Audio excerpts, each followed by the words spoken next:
Kim Il-sung with the Century 3 Foreign Languages Publishing House, Pyongyang, Korea, 1993. Part 1, The Anti-Japanese Revolution 3.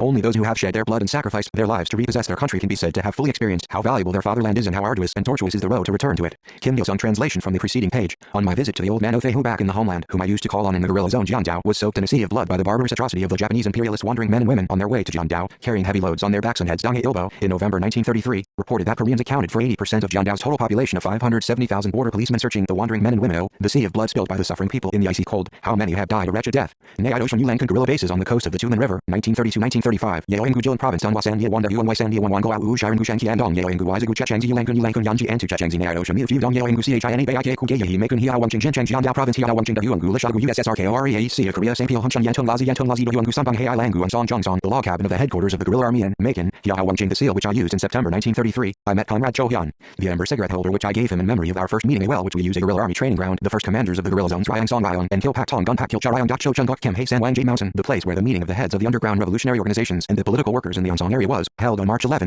1933, and the slogan inscribed on a tree near the spot Sun's house in Sanhong Village, Jongsong County, where I had lunch on the occasion of the Tando Festival in 1933 on a visit to the site of the Wang Jason meeting. The extension of the armed struggle into the homeland slogan discovered in the Yonsong area where the meeting of the representatives of the party and other revolutionary organizations in the homeland was held. February 1934, Thanagal, where the first traces of the homeward march still remain. A panorama of the Rywood Island news reports on the advance of the guerrillas into the homeland. The Jangdok Ferry in Onsong, a secret camp in Mount Wangjae, a secret camp in Soksegale battleground in Yunam, Jongsong, a secret camp in Karachi Hill. Newspapers of the time reporting on the work of building party organizations in the homeland. A mountain overlooking two men.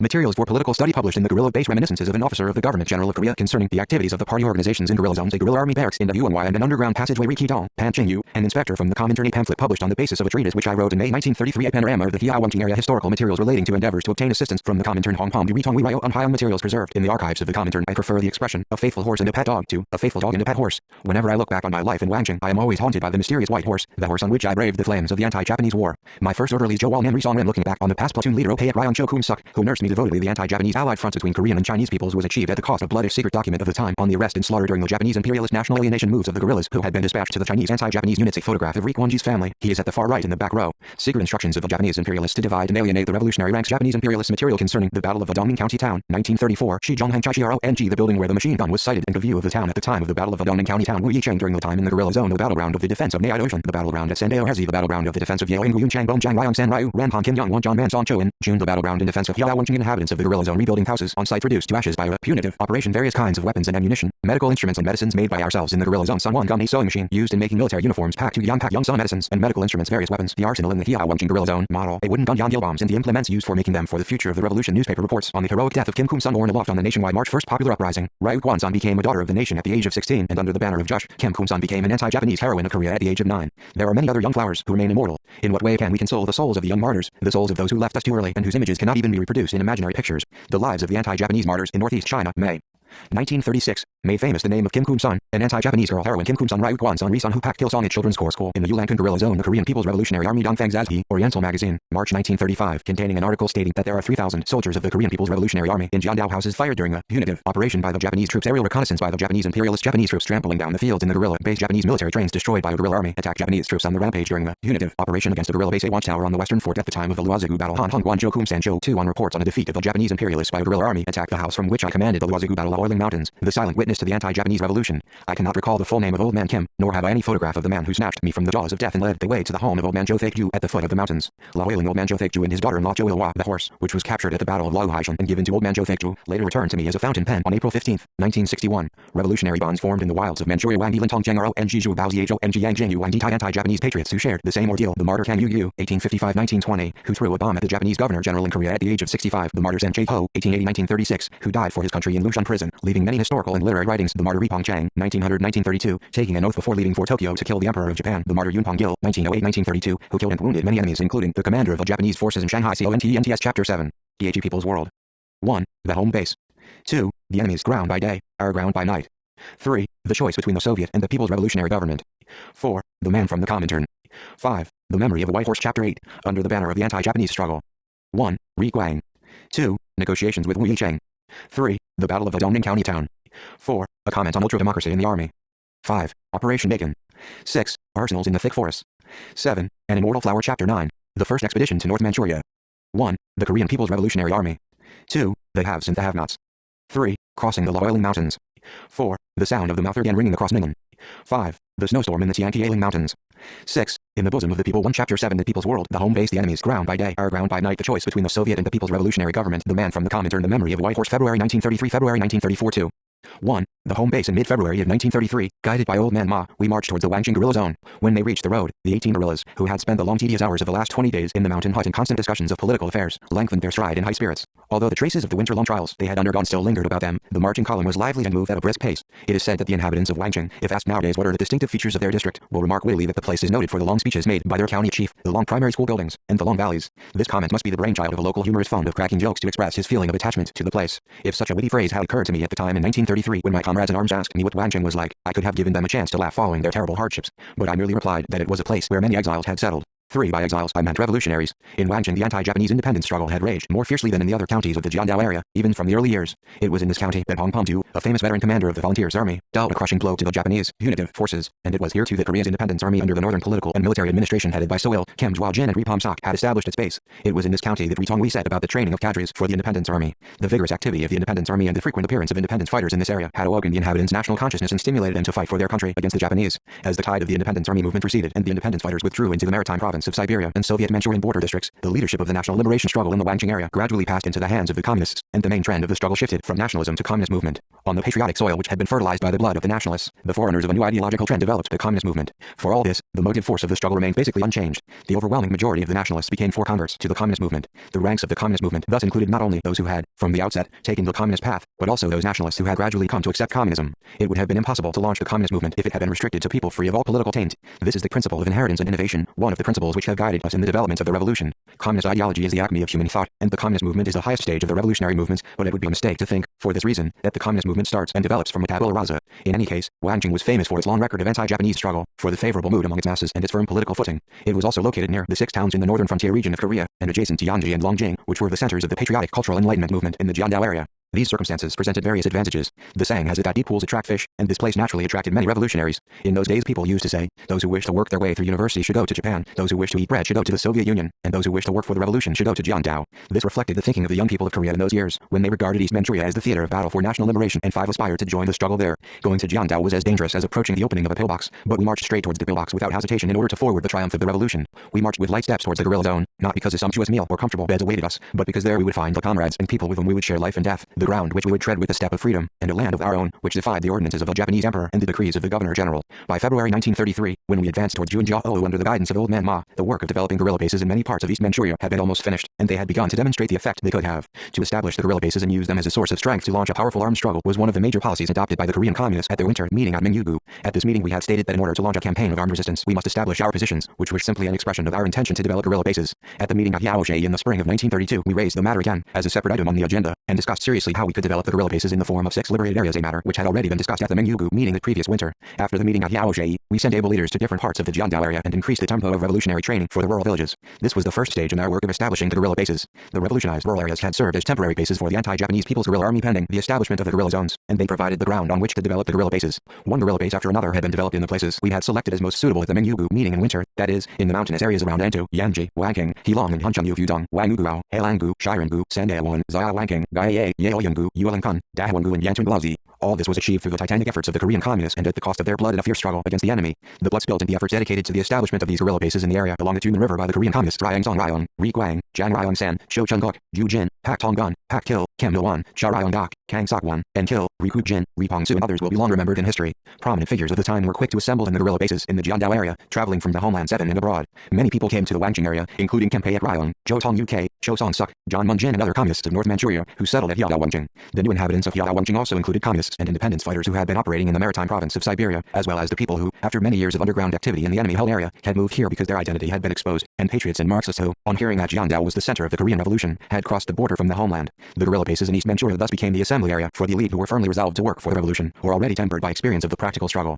Therefore, the political character of the population was as transparent as the limpid water of the river Daojing. In terms of their morale and determination, each of them was a match for 100. Exploiting the favorable conditions created by the establishment of this strategic center of the revolution, the Korean communists expanded the ranks of the guerrillas, established hardy and young communist league organizations, the Anti-Imperialist Union, the Peasants Association, the Anti-Japanese Women's Association, the Children's Corps, the Red Guards and the Children's Vanguard, i.e., organizations uniting various sections of the population, or paramilitary organizations, in preparation for a persistent struggle involving the entire people. Organs of the revolutionary government were established in in every district of the guerrilla zones. They set about building homes for the people, and providing them with genuine democratic rights and freedoms which their ancestors had never experienced. They were true champions of the people's interests. The revolutionary government distributed land among the people, guaranteed them the rights to work, free education and free medical care, and thus built a society in which, for the first time in history, everyone enjoyed equality, and everyone supported and led each other forward, a society in which the noble morality of mutual respect prevailed. In the guerrilla zone, there were neither rich people who threw their weight about nor poor people who were weighed down by the heavy burden of debts and taxes. The guerrilla bases were vibrant with a rapturous enthusiasm which no suffering or hardship could ever dampen. It was the optimistic enthusiasm of people who, completely free from the fetters of social oppression, were building an independent new life. The happiness of the peasants, who danced to the beat of gongs as they drove in the stakes to mark off their plots of the land distributed by the people's revolutionary government, heralded the approach of the greatest event of the century, that sweeping transformation of the world which was first effected by the Korean communists in the wilderness of Jiangdao. Their life went on amid continued trials such as had already cost constant bloodshed and sacrifice, but the people's dreams of a bright future gave them hope and inspired their songs. The guerrilla bases in the Jiangdao area, a tall citadel in one corner of the east, were writing a magnificent new chapter in the history of national liberation in defiance of the enemy's constant attacks. They became a symbol of future happiness, winning the adoring admiration of people in the homeland. Wherever they lived, and whatever their ideals, the Korean people regarded this citadel, built by the communists at the cost of their own blood, as their only beacon light and gave it heartfelt support and encouragement. In short, the guerrilla zones inspired the people with hope, optimism and joy. They were a land of promise, the promise of the happiness dreamed of by the people since time immemorial. The guerrilla bases became a source of constant headaches for the top brass of the imperial headquarters in Tokyo. Having guerrilla zones located just across the Tumen River, on the northeastern boundary of Korea, was a sore point for the enemy. Takagi Tokyo once aptly described the Jiangdao area as the center of resistance against Manchukuo in Japan, as well as a communist artery that runs from the north to Japan through Korea. Japanese militarists called the guerrilla bases in East Manchuria a cancer destructive to Oriental peace, an expression which clearly reflected their fear of the guerrilla zone. The Japanese imperialists feared the zone, not because the area was particularly extensive, or because a large communist force capable of overpowering their Guantan army was encamped there, or because there was any possibility of a shell launched from Jiangdao falling upon the roof of the royal palace or the imperial headquarters in Tokyo. They dreaded it because Koreans who harbored a bitter hatred for the Japanese made up the vast majority of the population in that region, and most of these Koreans were committed to the revolution strongly enough to give their lives without hesitation in the battle against Japanese domination.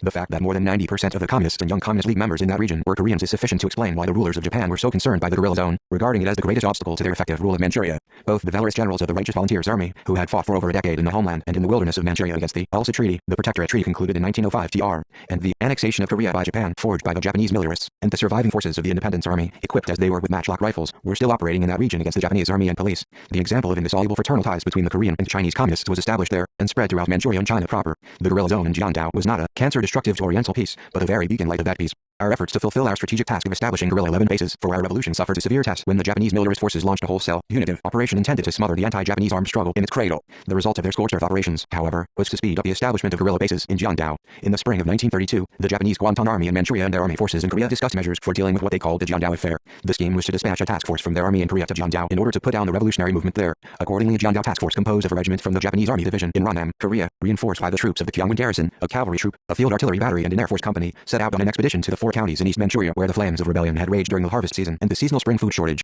The task force wrought havoc in the villages and towns, massacring and burning down the homes of those who rose in revolt for their country's freedom, for a life of independence. The enemy's atrocities began with his assault on Bakanzi in the early part of April 1932 and drowned the fields and mountains of Wangjing in a bloodbath. Bakanzi was the village where Ri Guang, Ri Yonggao and Kim Yongbom had led the harvest time struggle and where Kim Shao, Ryangzong Ryong, Kim Bum-sik, Ri Young Man, Ri Won-sap and other comrades had captured weapons by raiding the public security office. As the large force of the Ranam 19th Division 12 pressed forward under cover of artillery fire, machine guns and aircraft, the National Salvation Army unit under the command of Wang Yilin, which were stationed in the village, withdrew in haste across Mount Motan to Hidapo, and the defense corps of the village surrendered to the punitive force. Having occupied Bakanzi, the Japanese bombed the streets of Wangjing, and then attacked the town, killing its inhabitants, setting fire to houses and plundering them of property. Even the house of Li Hengzi Hong, the richest man in Wangjing, who owned the largest estate in the district, was burned down by the occupation force. There followed the destruction of the villages of Daeyuanli and Changqingli. The atrocities were so cruel and violent that the inhabitants of Wangjing composed a song about them. On the 6th of April, 1932, Bakanzi was attacked by the Japanese, shells bursting, roaring across the hills all around.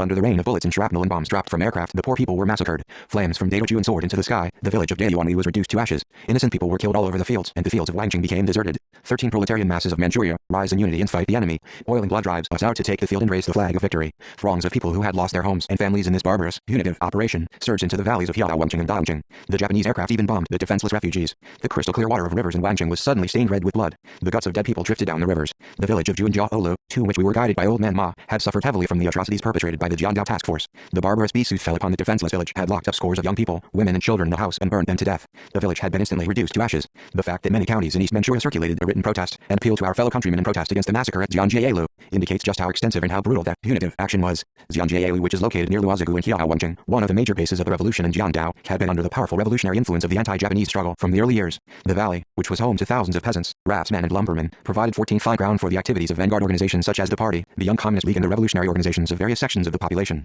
During the spring struggle, these organizations had to mobilize the masses in the destruction of the defense corps which had been entrenched in the village. The members of the defense corps, frightened by this mass uprising, had fled into the mountains and become bandits. The struggle had been successful, but 13 people were killed. The heated vortex of these struggles transformed Juanjiaolu into a breeding ground for stalwart revolutionaries. Zhang Ryong-san, who was the commander of the 3rd Company of the Wangjing guerrilla unit, had worked as a raftsman between Juanjiaolu and Shankaku. Hameitang, where Ri Guang had worked in the guise of a headman of 100 households, was only several miles from Juanjiaolu. The enemy did not hesitate to destroy a whole village in order to kill one communist. They even had the motto, kill 100 people to destroy one communist. The 3-point policy of killing everyone, burning everything, and plundering everything, which was applied in the attack launched on the liberated area in North China by Okamura Suji, commander of the Japanese forces in North China, during the Sino-Japanese War had, in fact, been applied earlier in the punitive expedition to Jiangdao in the 1920s, and had culminated in a scorched earth policy when the guerrilla zones throughout East Manchuria were destroyed in the early 1930s. The 3-point policy and the so-called village concentration policy, which had been adopted by the Japanese imperialists in Korea and Manchuria for the purpose of severing the people from the bandits, were applied by the French colonialists in military operations to put down the Algerian resistance forces and were perfected by the Americans in Vietnam. Sandaewan, Heilanggu, Longjing, Fanglindong and all the other renowned revolutionary villages in Yanji County were littered with dead bodies. In Sanhanli and in its surrounding area in Huncheng County, more than 1,600 houses were burnt down. The number of people massacred in Yanji County alone amounted to 10,000. No words could be strong enough to condemn all the crimes committed by the Jiangdao task force. The Japanese even destroyed simple kitchen utensils, in addition to killing the inhabitants of Jiangdao and plundering their property. They destroyed cooking pots and overturned underfloor heating facilities. They pulled down the houses remaining and carried off the structural elements to the town of Daojuan. The refugees had to sleep in improvised grass huts and cook on hot stones, without cooking pots. The villagers who were unable to flee were threatened with death if they would not allow themselves to be dragged to the towns of Yakanzi or Daojuan. The punitive force made no exceptions for landlords in applying their forced evacuation orders. It was no secret that a 16 considerable portion of the food supplies and other goods needed for the anti-Japanese guerrillas had come from landlords and property people. The enemy therefore attempted to cut off the source of these supplies and stifle the revolutionary army, already suffering from constant shortages of food and clothing. Harassed by the enemy's tenacious pursuit, the revolutionary masses roamed the mountains, without eating regular meals. But the mountains did not always provide safe shelter. Even the deepest of the valleys had dead ends, where the refugees had to hide in the forest. In such situation a baby's cry meant death for everyone. When the punitive troops were searching close to one group's hiding people, a woman gave breast to her baby and hugged it hard to prevent it crying and bringing destruction on the revolutionary masses. When the punitive troops withdrew, the woman found her baby was dead. Similar tragedies took place in every village and every valley of Jiangdao. To avoid such accidents, some women used to dose their babies with opium to keep them fast asleep. Unable to endure the ceaseless atrocities perpetrated by the punitive troops, some women even gave their beloved babies to strangers. The women of this country suffered heartrending trials for the sake of the revolutionary masses and their comrades in arms, for the sake of the anti-Japanese struggle which was dearer to them than their own lives. Bourgeois humanists may mock at the maternal love of 17 communists, asking how a woman could be so cruel towards her baby or be so irresponsible with its life. But they must not hold these women responsible for the deaths of their infants. If they knew how many bitter tears were shed as these women buried the soft bodies of their babies in dry leaves and left their babies in the care of strangers, and if they knew what deep scars were left in the hearts of these women, they would condemn and hate the Japanese imperialists who sent their human butchers to Jiangdao. The crime of trampling upon the maternal love of this country's women was committed by none other than the fiends of Japanese militarism. If she is to make amends for her past, Japan must repent of these crimes. Remorse for past crimes cannot, of course, be a pleasant feeling, but no matter how bitter or shameful such remorse may be, it will be much easier to bear than the heartrending agony that our mothers and sisters felt as they were compelled to leave their own flesh and blood behind in the shadow of strangers' fences, or as they thrust lumps of opium down the throats of their babies. In demanding evidence of their past crimes, the rulers of Japan continue to mock the memory of millions of Koreans who were slaughtered by their army. The revolutionary masses faced the alternative of being dragged down to urban communities by the Japanese or going deeper into mountains to live there and continue the fight. How many of these Koreans who had abandoned their fertile 18 paddy fields to come to Jiangdao would obey the enemy's orders to move to towns which were under the rule of the Japanese army? Most of the inhabitants of Jiangdao were poor peasants who had been deprived of their livelihood by the Japanese colonialists and left their home districts in pursuit of the promised land like RYULTOGUK.2. Although bled white by the local officials and landlords, the poor peasants had reclaimed steep hill slopes and valleys in the mountain ranges of Laweling and Herbeling, removing the stones and pulling up tree roots by dint of Herculean efforts.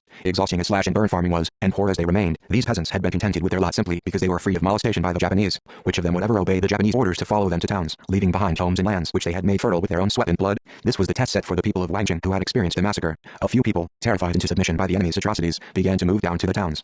But the overwhelming majority, who yearned to see a new world, moved deeper into the mountains in spite of the menace of the enemy. People who only yesterday had shared joy and sorrow in one mind for the revolution in the same village were now parting with each other, some going to towns and others to mountains. The people who chose the mountains moved to the great forests of Yaowangjing and Daogjing, 25 miles away from the 19 Wangjing County town, Baikeoguao. It was around this time that the family of Ri Chi-bake moved from Zhongqingli to Nakun. The Wangjing County Party Committee and other county-level organs had established their bases in Yaowangjing. The East Manchuria Ad Hoc Committee, which had been operating by moving between Hilen and Yanji County, Taibingu, Wangoao and Baidong, finally settled in the spring of 1933 in the valley of Lishagu at Yaowangjing, which became the revolution center and capital in Jiangdao. The tide of history brought ourselves in the Chinese Party, our revolution and the Chinese Revolution, together, and we came to share a single pulse. The Wangjing guerrilla base consisted of 5 organized revolutionary districts, including District Number 1, which included Yaoyanggu under its jurisdiction, and District Number 2, which had Nakun and Shiliping under its control. In those days the Wangjing guerrillas were grouped into 3 companies. Their prominent commanders and leaders were Ri Guang, Ryangzong Ryong, Kim Shao, Zhang Ryong-san, Zhou Chunbuk and Ri Man. That was what I learned on my arrival in Wangjing, from a briefing given by Ryangzong Ryong. Zhang, one of the founders of the Wangjing Guerrilla Force, and Ri Young-duk, secretary of the county party committee. These comrades had shown me around the Wangjing Guerrilla base when I visited the place to acquaint myself with the situation there in the autumn of 1932.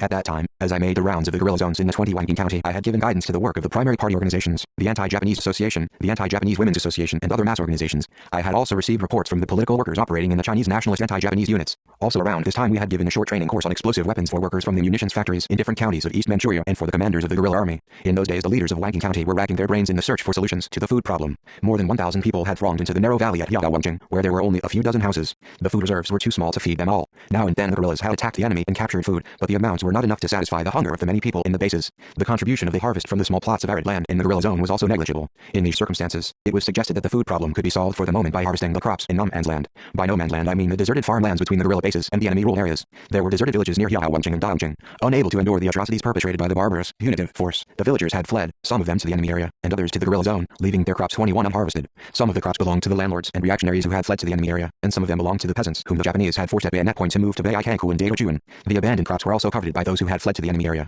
The landlords and reactionaries came every day with horse-drawn carts and other vehicles under the escort of armed self-defense corps men, harvested the crops and carried them away. Sometimes they even approached the guerrillas' threshing floor and opened fire. In view of this, we decided to form harvesting teams in all the guerrilla districts and mobilize all the people in the base to gather the crops in no man's land without delay. We informed the Wangjing people of the decision and discussed the measures required for its implementation with them. The harvesting team began reaping the crops at the entrance of Wangjing and advanced towards Daejuan. The grain was threshed as soon as it was reaped, then it was stored for distribution to the inhabitants of the guerrilla zone. Harvesters working in the fields below the village of 13 households had to be protected by the Red Guards against the self-defense corps, which was equipped with rifles capable of taking 5 cartridges at a time. There were occasionally fierce engagements between the two sides, who fired over the heads of the harvesters. We were deeply moved by the heroism of the Wangjing people who worked day and night to gather the crops at 22, the risk of their lives. Arduous as the struggle was, I was satisfied, as I left Wangjing, that everything in the base was being done as we had intended. On my way back to the guerrilla base, I set myself 2 major tasks. The first was to achieve a large-scale expansion of the ranks of the guerrillas, and the second was to intensify the efforts of the united fronts to rally the patriotic forces of all social strata in line with the new situation in which the theater of our operations was shifting to the area of the Tumen River. We also needed to work with the anti-Japanese units of the Chinese nationalists. Having guided us as far as Juanjiaolu, old man Ma returned to Luozigu. The jovial fellow, whom the anti-Japanese association provided as our guide in place of old man Ma, told us an interesting story about the small units of the Wangjing guerrillas, and how they had defeated the Japanese, punitive, troops that had invaded Yaoyanggu and Sishiping. The following day, we marched into the guerrilla zone of Yaoyanggu, the center of Wangjing District No. 1, with the flag of the anti-Japanese People's Guerrilla Army flying and bugles blowing at the head of our advancing column. Hong Younghua, a woman whose nephew Jo Kun-san was my orderly in later years before he was killed in battle, came running up to the roadside with about 20 members of the Children's Corps, and they welcomed us, waving their hands. She 23 was in charge of the work with women under the party committee of Wangjing District No. 1. She was highly respected by the soldiers and the people for her devoted work for the guerrillas and the Chinese anti-Japanese units. That day the people of Yaoyanggu prepared millet cakes and buckwheat noodles for us. In the evening they invited us to a performance given by the Children's Corps. Ri Young-gal, head of the organizational section of the Wangjing District No. 1 party committee, watched the soldiers and people enjoy their party together with tears in his eyes. General Kim Il-sung, he said, we have been hearing news of your unit for many months. We heard that, after your expedition to South Manchuria, you attacked Dunhua and Emu in North Manchuria. The people here have been waiting for your unit for a long time. Now our hearts feel strong. I left the celebration and followed him to the office of the district party committee. We spent hours in discussion of the work of the guerrilla zone. Our attention was focused on how we should go about expanding the party and the other revolutionary organizations in places like Juanjiaolu, and how we should arm all the people in the guerrilla zone.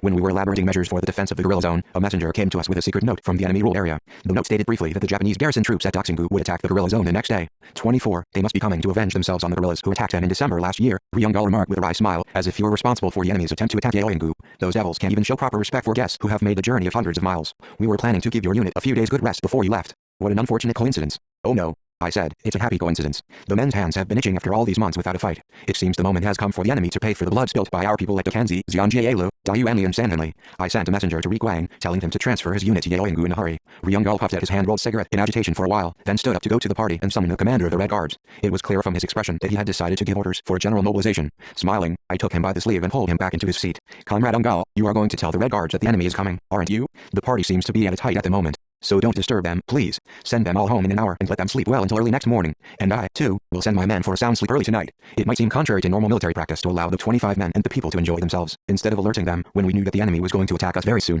It was quite natural that the head of the organizational section of the district party committee, who was also in charge of military affairs, should glance at me uneasily. Nonetheless, we kept the message about the enemy's intentions to ourselves. The men were sent to their beds as I had suggested. I did not wish to excite them when they were still tired from the march. I knew quite well that no stout-hearted man could sleep when his spirits had been aroused by combat orders. At least tonight I must not let their sleep be disturbed. How many sleepless nights they had already spent during the last winter. This was the thought uppermost in my mind that night. Perhaps it was a case of indulgence inappropriate for a guerrilla commander. In any case, the men were fast asleep by 11 o'clock. Our guy from Juanjiaolu and the messenger from the enemy held area could not get to sleep until midnight, probably because they did not feel sure that my decision was correct. Ri Young-gal, head of the organizational section, too, tossed and turned in his bed. On our march I found the hills at the entrance to Yaoyanggu fascinating. What about giving battle there? I suggested in whisper. There's a motor road running along the foot of the hills, isn't there? Ri Young-gal responded to my words by sitting up. You mean 26, the hills west of the Baiguu? They're a natural fortress. We were still discussing this question at about 4 o'clock in the morning. Not long afterwards we climbed the hills, which were the gate to Yeoyanggu, so to speak. The commander of the Red Guards and the member of the Anti-Japanese Association from Juinjiao accompanied us. The southern sides of the hills were craggy cliffs, along the bottom of which ran a vehicular road. Parallel to the road flowed a river called the Hiachungu. The hills were full of rocks which provided natural shelters for the guerrillas. We built up piles of stones between crags and then called together all the men of the Red Guards from Yeoyanggu and my unit and some members of the special detachment and took them to the hills. I told them to dig themselves in on the frozen ground and gave them combat orders, which concluded with an encouraging speech to the following effect. Our ancestors used to describe such features of the terrain as impregnable, highly advantageous to the defenders, and disadvantageous to the attackers. An impregnable fortress is a fine thing, but I have more confidence in your combat efficiency. Comrades, sing the song of tragedy no more, but let the enemy pay dearly today for the blood shed by our people. Blood for blood. That day, more than 80 Japanese troops who were advancing on 4 trucks into the valley of Yeoyanggu were caught in our ambush and scores of them were killed or wounded. 27 the next day, the Japanese garrison troops at Oxingu launched an all-out attack on Yeoyanggu again, only to suffer heavy casualties before they fled. That was the first battle we fought in a guerrilla zone in Jiangdao. It was probably named the Defensive Battle of the Yeoyanggu Guerrilla Zone by the historians. On the evening of the following day, the inhabitants of Yeoyanggu celebrated a victory in the village of the Baiguu. I still remember the event. The representatives of the various organizations delivered speeches of passionate congratulation, waving their fists in the air. Of course, I also made an impassioned speech that night. I think it was during that winter or the previous autumn that I met Ojinyu at Yeoyanggu. On that occasion, the villagers of Yaobayu held a welcome meeting in our honor at the children's corps school where Ojinyu was working as an instructor. He occasionally looks back with deep emotion upon our first meeting, saying that he was strongly impressed by me as I spoke then, holding a Model 38 rifle in my hand, with the butt resting on the ground. He was then 15 or 16 years old, and he would follow at my heels, toying with the Mauser that hung on my waist. He seemed to be very envious of it. We were all equipped with Model 38 rifles or with the most modern pistols. I asked Ojinyu if he wished to join the guerrilla army. He said he had applied, but had not been accepted because he was too young. We accepted him into the 4th Wangjing Company the 28th following year or the year after, and took him on an expedition to North Manchuria. While we were preparing to leave for Wangjing after having repulsed the enemy and acquainted ourselves with the work of the party and mass organizations, a messenger arrived with a summons for us to go to Macon to discuss an important military matter. We left Yeoyanggu immediately. On our arrival at Wangjing, we were received by Wang Runjang, alias Ma Ying, and 2 other men.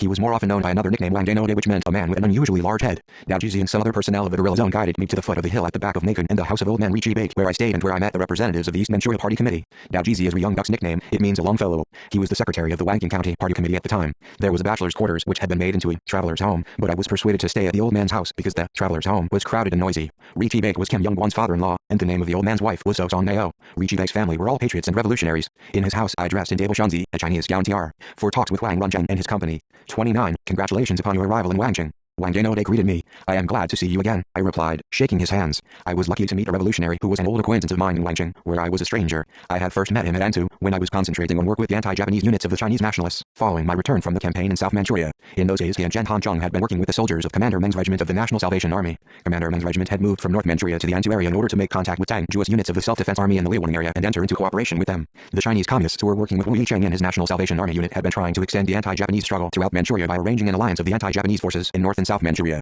Commander Meng's regiment had been sent to Antu by Wu Yicheng on another mission to obtain opium needed to raise funds for military purposes. The Antu area was a major source of opium and in Sam, ginseng TR.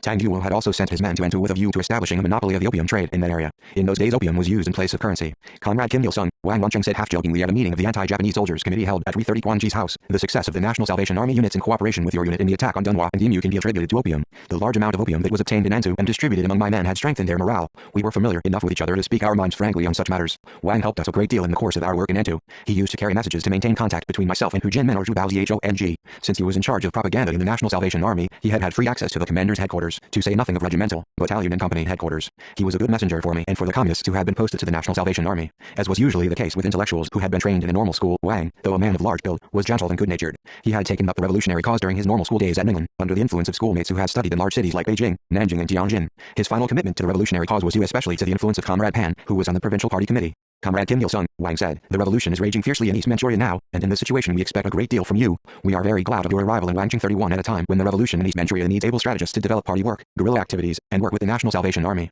He analyzed the developments in North and East Manchuria in considerable detail, and we had a frank exchange of views concerning the tasks facing the party organizations in East Manchuria at that time. The most urgent task we discussed was the establishment of a system of unified command over the companies that had so far been operating autonomously in the different guerrilla zones, and also the increasing of our military forces and the improvement of their quality. This matter was also later discussed in detail with Tongjiang RONG. As a result, the guerrilla companies in Wangjing were brought under the unified command of their battalion headquarters. This was followed by regrouping of the companies in other counties in East Manchuria into battalions, and by the reappointment of their commanders. These were preparations for the full-scale development of guerrilla warfare. These were the impressive events that marked our arrival in Wangjing. We soon became used to the new surroundings. The sense of exotic newness we usually felt whenever we changed our theater of activity soon gave way to an attachment to the new place and curiosity about it. By 1933 I had lost nearly all the people dearest to me. The death of my mother had orphaned her 3 sons, and the sweet home of these 3 boys at the village of Hiaoshe among the 32 field of reeds had been left deserted and filled with cobwebs. All that remained with me were my 2 younger brothers, who were in the charitable care of strangers, and my grandparents. grandparents who had given their beloved sons to the country, and were now living in isolation at my old home in Manyundi, for which I felt a bitter nostalgia. My feelings of filial devotion to them could not reach out to the hearth of the home, and my desire to take loving care of my brothers was a source of futile worry. The only place where the tender feelings of my heart could produce any effect was the guerrilla zone in which I was to fight.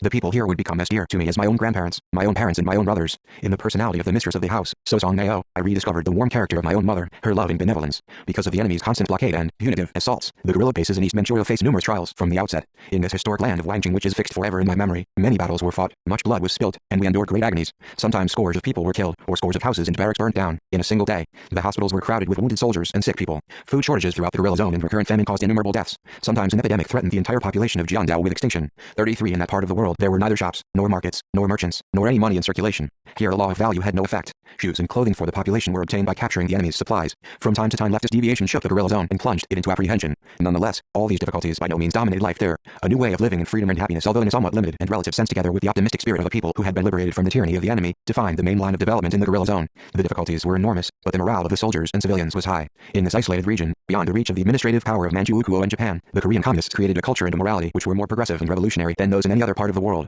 For this reason we treasured the guerrilla base with all our hearts. The heroic action of our nation to defend the guerrilla base was displayed daily throughout the whole of East Manchuria. The remote valley of northern Jiangdao, where the day dawned in battle and the sun set in battle, the guerrilla base where a new way of life and a new ethics were beginning to thrive even amidst the thunder of bursting shells, this became my dear home. 34. 2. The enemy's ground by day, our ground by night. On arrival at Makun, we were again accorded a hearty welcome, which I thought was more than we deserved. The news of our success in the battle at Yaoyanggu had quickly spread throughout Jiandao, and the inhabitants of Yaowangjing greeted us with wild enthusiasm. Life in the guerrilla zone, which was completely free from the enemy's rule, fascinated us. However, not everything that happened in this new world was to my liking. We were not always pleased by the attitude to work and the way of thinking of some of the people at the helm of the revolution in Jiandao. What surprised me most was the leftist tendency that was spreading like an epidemic among revolutionaries in East Manchuria. This tendency was especially conspicuous in the work of consolidating the guerrilla base. When discussing the establishment of the guerrilla bases at 35 meetings held at Mingyugu and Hiaoshei, we had agreed on the definitions of three types of bases: a full-scale guerrilla zone, a semi-guerrilla zone, and a base of activity, and on the need to ensure a reasonable balance among them. Some communists in East Manchuria, however, expressed enthusiasm only for the development of a full-scale guerrilla zone in the form of a liberated area, and paid insufficient attention to the establishment of the semi-guerrilla zone and the base of activity. In the early days, efforts in Wangjing were also limited to the establishment of liberated areas. The Hiaowangjing guerrilla zone, for instance, was made into a Soviet district in the form of a liberated area which was as large as a county in our country today. This district was under the control of the revolutionary forces. In those days, a full-scale guerrilla zone was also called a Soviet district. Having the Soviet flag that symbolized a worker-peasant government over this wide territory, the cadres busied themselves with nothing in particular, simply creating a lot of fuss amid shouting, "Revolution! Revolution!" They seldom fought outside the guerrilla zone, but spent day after day mouthing empty slogans about establishing a proletarian dictatorship and building a society for the proletariat. On public holidays they assembled in the yard of the soldiers' barracks or in the children's playground to dance Russian dances or sing the May Day. Sometimes cadres from the East Manchuria ad hoc committee and from the county would get together and have a heated argument about something or other. 36 We, too, spent the spring season in this atmosphere, unable to concentrate on anything. By degrees, however, we came to recognize this left-wing communist mistake for what it was and seek ways of correcting it. The guerrilla zone was crowded with people. During its formation, thousands of refugees and exiles had flocked to the Wangjing base alone. The situation was similar in Hunchun, Yanji, and Heilong. Such large numbers of people in a mountain valley with a very limited area of arable land posed the problem of food supplies. Everyone had to eat bean gruel. The beans were ground with a millstone and cooked, together with a pinch of grain, into a gruel. When this gruel was available, people might complain about it, but when these supplies ran out, we had to eat cakes made of pine bark, which was first boiled in caustic soda water and then pounded, or else we were compelled to allay our hunger with boiled bracken, the shoots of atractylodes, and the roots of broad bellflower, Codinopsis lanceolata or Solomon's seal. In spite of this, we sang revolutionary songs and made speeches, waving our fists in the air and calling on the people to overthrow imperialism, the pro-Japanese elements and the coterie of parasites. That was the way things were done in the early days of our life in the guerrilla base. Of course, we engaged in a number of small battles, such as raids on police stations, attacks on the enemy's supply convoys, and counterattacks on enemy forces which had invaded the guerrilla zone and from which we captured weapons.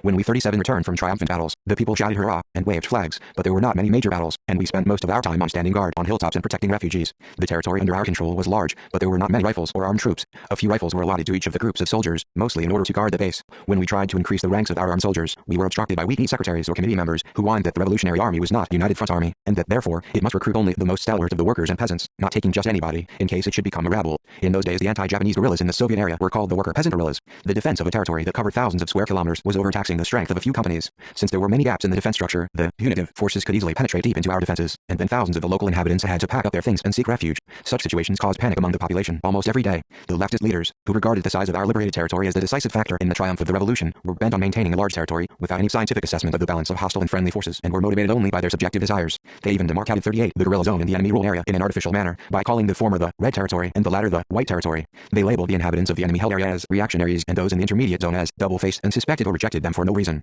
The people from the homeland were also treated as reactionaries, and that was the most serious problem. The women in the red territory had their hair bobbed in order to distinguish themselves from those in the white territory. A red style of written and spoken language, songs, schools, education and media differed from the white style. People traveling to the red territory from the white territory were strictly checked, and even after interrogation, they were not allowed to go home immediately. Orders to deal with the white people who came to the red territory as enemy spies were issued from the top of the hierarchy down to the children's corps organizations. Some of the members of the Wanking County Party Committee harbored continuous ill feelings towards the people who had moved from the Hiaowangqing Valley to the towns. Some men of the Red Guards who had been posted as long-range lookouts at Dongrikan once detained a peasant from Dadochuan who had come to buy an ox in the guerrilla zone. A leftist element on the county party committee, informed of the interrogation of the unidentified peasant, told the investigators to press the suspect person to reveal his identity even by torturing him, saying that he might possibly be a spy. No matter how 39 severely they tortured him, the peasant insisted that he was not a spy. In fact, the peasant was neither a spy nor an agent of the enemy, but the leftist wronged this innocent man and ordered his money to be confiscated. Recollecting the undisclosed abuses perpetrated by the leftists in the guerrilla zone in those days, Shopong Song, who worked for the Young Communist League in Wanqing for many years, said, "The mere mention of the leftist deviation always reminds me of events in the guerrilla zone in the early days. The leftist abuses in Jiandao were really shocking.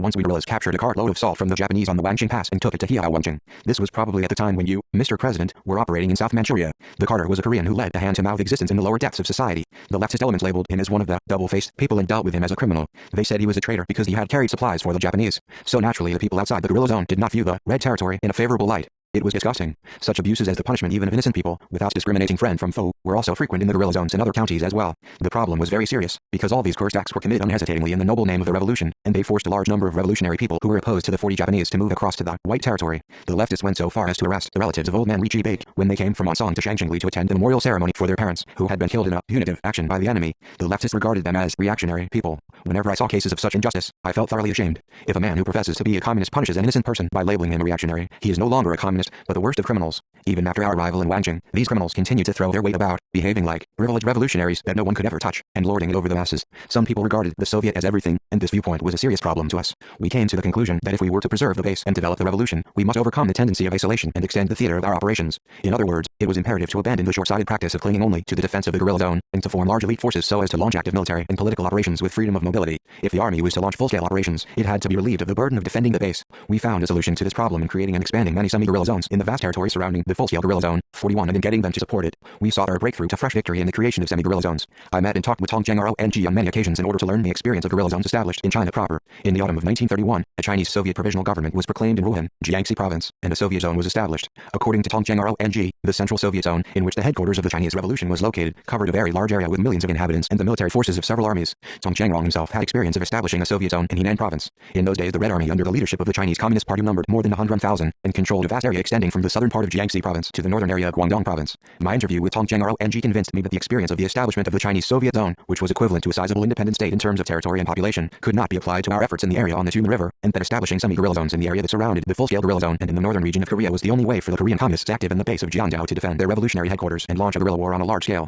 42 The need for a semi-guerrilla zone became ever more pressing in the course of the practical arms struggle. The overwhelming task of defending a large area with a small force made it imperative to work out a fresh solution as soon as possible. If we had tried to formulate a theory at our desks by merely analyzing classical theory or drawing on the experiences of Russian Bolsheviks or the Chinese in Wuhan, we might merely have recognized the need for the guerrilla base of a new type, different from the type of the liberated area, but failed to press forward at speed with its establishment and a correct understanding of the pressing nature of this question. The question of the semi-guerrilla zone was not taken up as a matter simply of the form of the base. The discussion reflected the ideological question of whether to establish the principle of judging the revolution by overcoming dogmatism and the worship of the great powers. It concerned the view to be taken of the masses and the need to overcome the leftist error and accept as the motive force of the revolution the broad masses of the people who had been rejected as the double-faced. This was a serious question of direct relevance to the formation of the revolutionary forces. The question of whether or not to rally them in an anti-Japanese national united front. By a semi-guerrilla zone we meant an area which would be partly under our own control and also partly under the control of the enemy, an area which would be under the enemy's formal territorial rule, but effectively under our control, which would 43 provide support for the anti-Japanese guerrilla army, train revolutionary forces, including reserve forces for the guerrilla army, and play the role of a liaison between the guerrilla zone and the enemy-ruled area. Figuratively speaking, it would be governed by the enemy during daylight, but would come under our control at night. The semi-guerrilla zone was suited to our struggle to build a revolutionary base.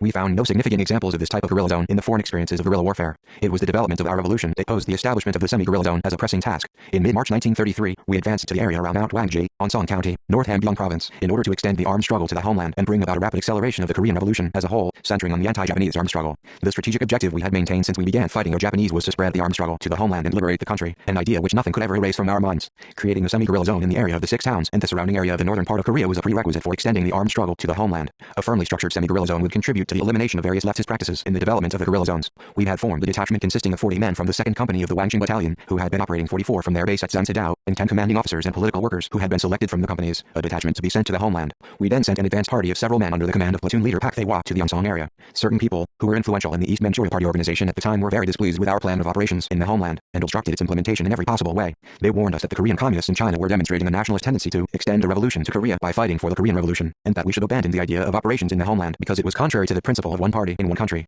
I rejected their objection and continued to prepare for the operations, being convinced that loyalty to my national duty meant loyalty to my internationalist duty, and that the Korean revolutionaries had an inviolable right to fight for the liberation of Korea. At about this time, I was incensed by an incident that cast a shadow over the anti-Japanese guerrillas' advance to the homeland. A man from the second company who had been to Unsong of the homeland on a liaison mission was arrested on his return by a man named Kim Song-do and taken to the East Manchuria Ad Hoc Committee. The second company commander at Ki-ho and its political 45 instructor Cho Chung-guk hurried to see me at Macon and complained furiously of Kim Song-do's abuse of power, denouncing the arrest of this man without his commander's knowledge. Cho Chung-guk, who used to be as gentle as a newlywed bride and so well-mannered that he seldom spoke ill of anybody, even went so far in his abuse of Kim Song-do as to call him by his nickname, One-Eyed Wang. I simply listened in silence, for I was not acquainted with Kim Song-do. All that I knew of him was that he had been the head of the propaganda department of the East Manchuria Ad Hoc Committee of the Young Communist League, had recently been appointed to the East Manchuria Party Ad Hoc Committee, and was now inspecting different counties in East Manchuria. In the East Manchuria Party organizations, those cadres from higher structures who traveled around and gave guidance to their subordinate organizations were called inspectors. I rebuked Cho Chung-guk sternly for his indecent manner of speech. Comrade Chung-guk, when did you get into the bad habit of calling people by indecent nicknames? True, Kim Song-do has ignored us and gone too far, but can't you have the magnanimity to respect his person? Cho Chung-guk was very tolerant of criticism.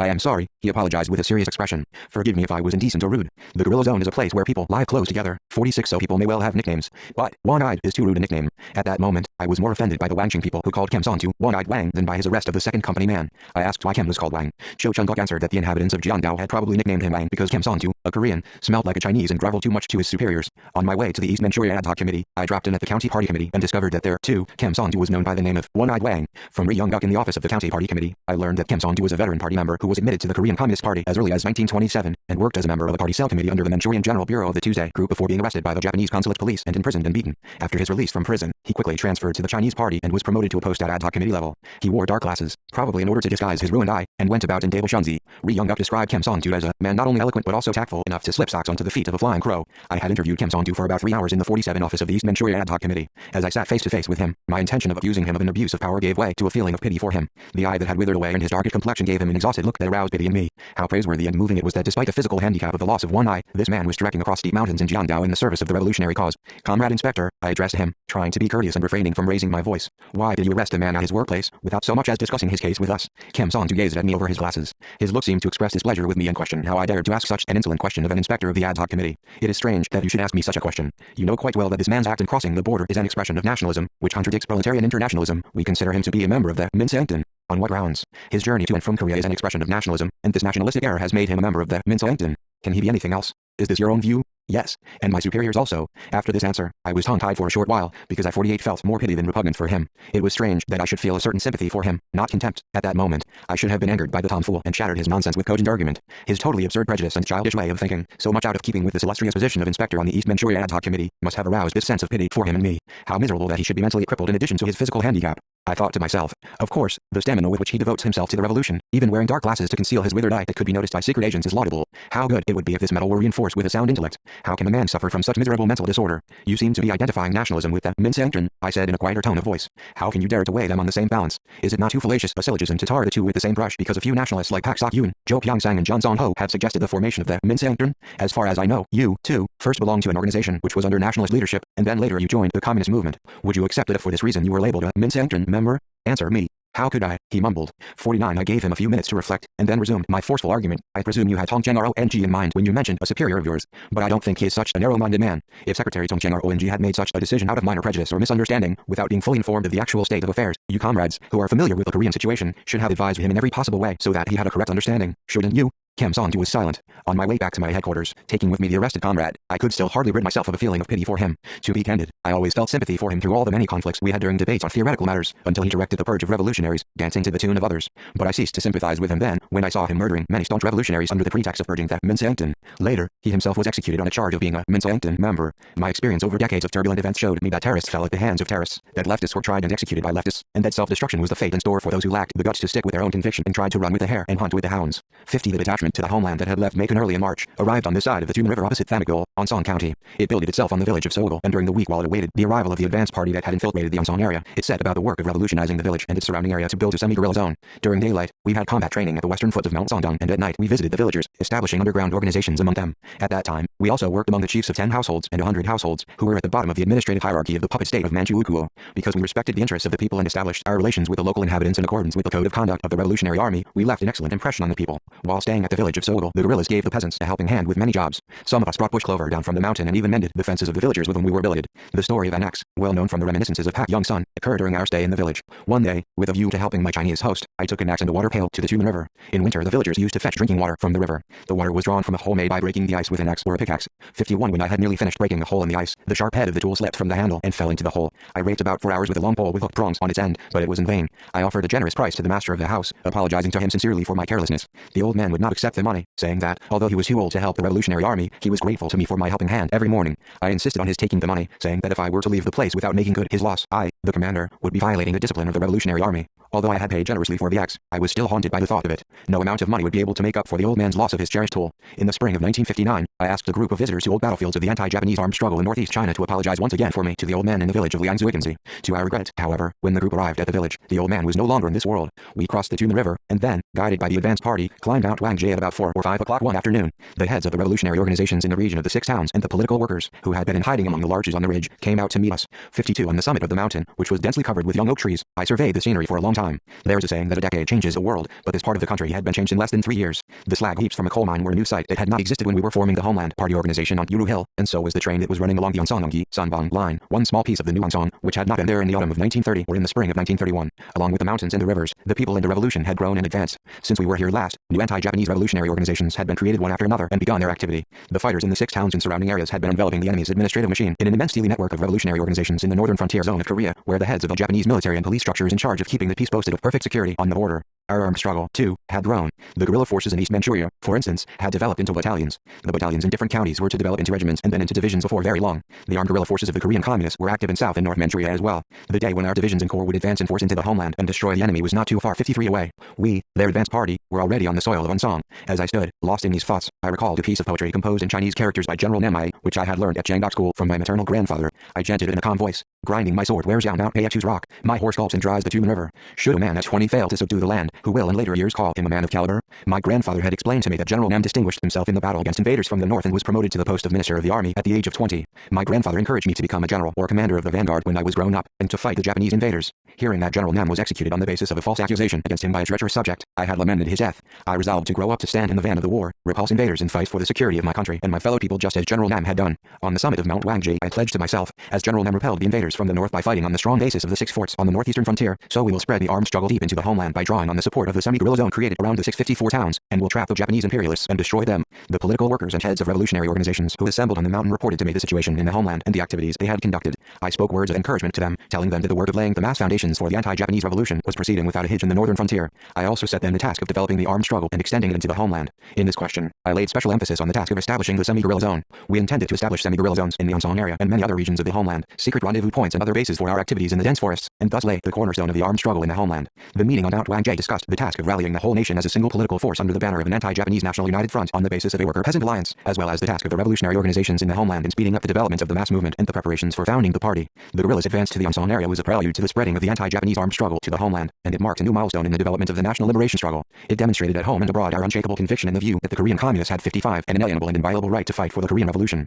The advance of the anti-Japanese guerrillas to the Onsong area and the meeting on Mount Wangjie proved the correctness of our policy of establishing semi-guerrilla zones around full-scale guerrilla zones and in the homeland, and that the subjective and objective conditions for the establishment of semi-guerrilla zones in Jiangdao and in the area of the 6 towns on the northern frontier of Korea were mature. After this meeting, we visited Ryuda Islet and Paksoko and Kyangwon, Siapyo, and Kumsan Hill at Sanhung Village in Gyeongseong County and many other places in the homeland, where we held meetings, gave short courses and conducted political work, mainly for the purpose of teaching the political workers and heads of revolutionary organizations in the homeland the principles and methods of the underground revolutionary struggle. In the homeland we frequently met with revolutionaries in order to instill in them the just-orientated revolutionary line and working methods, and help them to guide the complex practical struggle with due care. The proper political and practical training of the leaders of the revolutionary organizations and their hardcore elements in the homeland was a prerequisite for success in the creation of the semi-guerrilla zones. The elite elites who had been sent on the mission of guiding the revolutionary struggle in the homeland became active within the very fabric of the country, in trade unions and peasants' 56 associations, which were concentrating their efforts on the resistance against the Japanese, and they formed revolutionary mass organizations in many parts of the country. These political workers extended the network of their activity to Seoul and other parts of southern Korea. The party organizations formed in the area on the Tumen River played a decisive role in establishing durable semi-guerrilla zones around the 6 towns and in pushing forward the revolutionary movement in the homeland. Following this, the cadres in East Manchuria adopted our policy on the establishment of semi-guerrilla zones and set out to implement this policy themselves.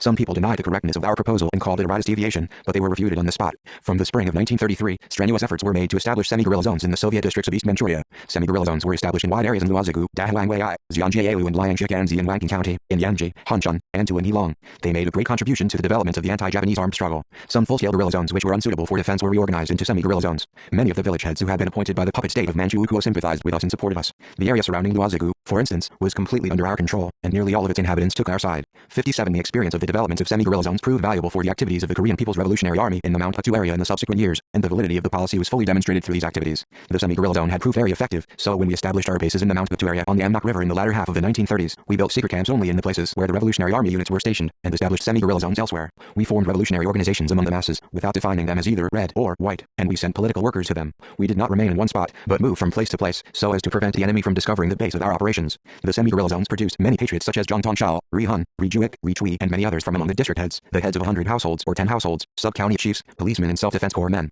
In those days we planted clever men as our operatives in the lowest administrative organs of the enemy. We also won over many other junior officials, so that they supported the revolution. During daylight, they pretended to work enthusiastically for Manchukuo. At night, they helped us, guiding the Revolutionary Army on the march, meeting operatives from the Revolutionary Army to hand over information they had collected during the day, and collecting goods to be sent to support the 58th Revolutionary Army. The semi-guerrilla zones established in East Manchuria and Korea became reliable satellites which protected the army and the people in the liberated areas and the people's government established there, as well as the achievements of the struggle for democracy. Drawing on the support of the full-scale guerrilla zones and the semi-guerrilla zones which had been established in the vast area surrounding the former, the anti-Japanese guerrillas penetrated deep into the enemy-ruled area, revolutionized the masses, and expanded the mass organizations as well as the vanguard organizations of the party and Young Communist League. They were thus able to strengthen the mass foundations of the anti-Japanese armed struggle and switch from the defensive to the offensive. As we went over to the offensive in the war against the Japanese, we were able to break the enemy's tight economic blockade and find easier solutions to the problem of food, the greatest headache in the life of the guerrilla zone. The semi-guerrilla zones enabled us to overcome the leftist deviation that had discriminated between red and white territories and driven a large number of people over to the enemy side, and also to rally broad sections of the population into a single political force under the banner of the anti-Japanese National United Front. They also contributed greatly to the elimination of flunkism and dogmatism, and the establishment of the principle of Juche in the development of the Korean Revolution.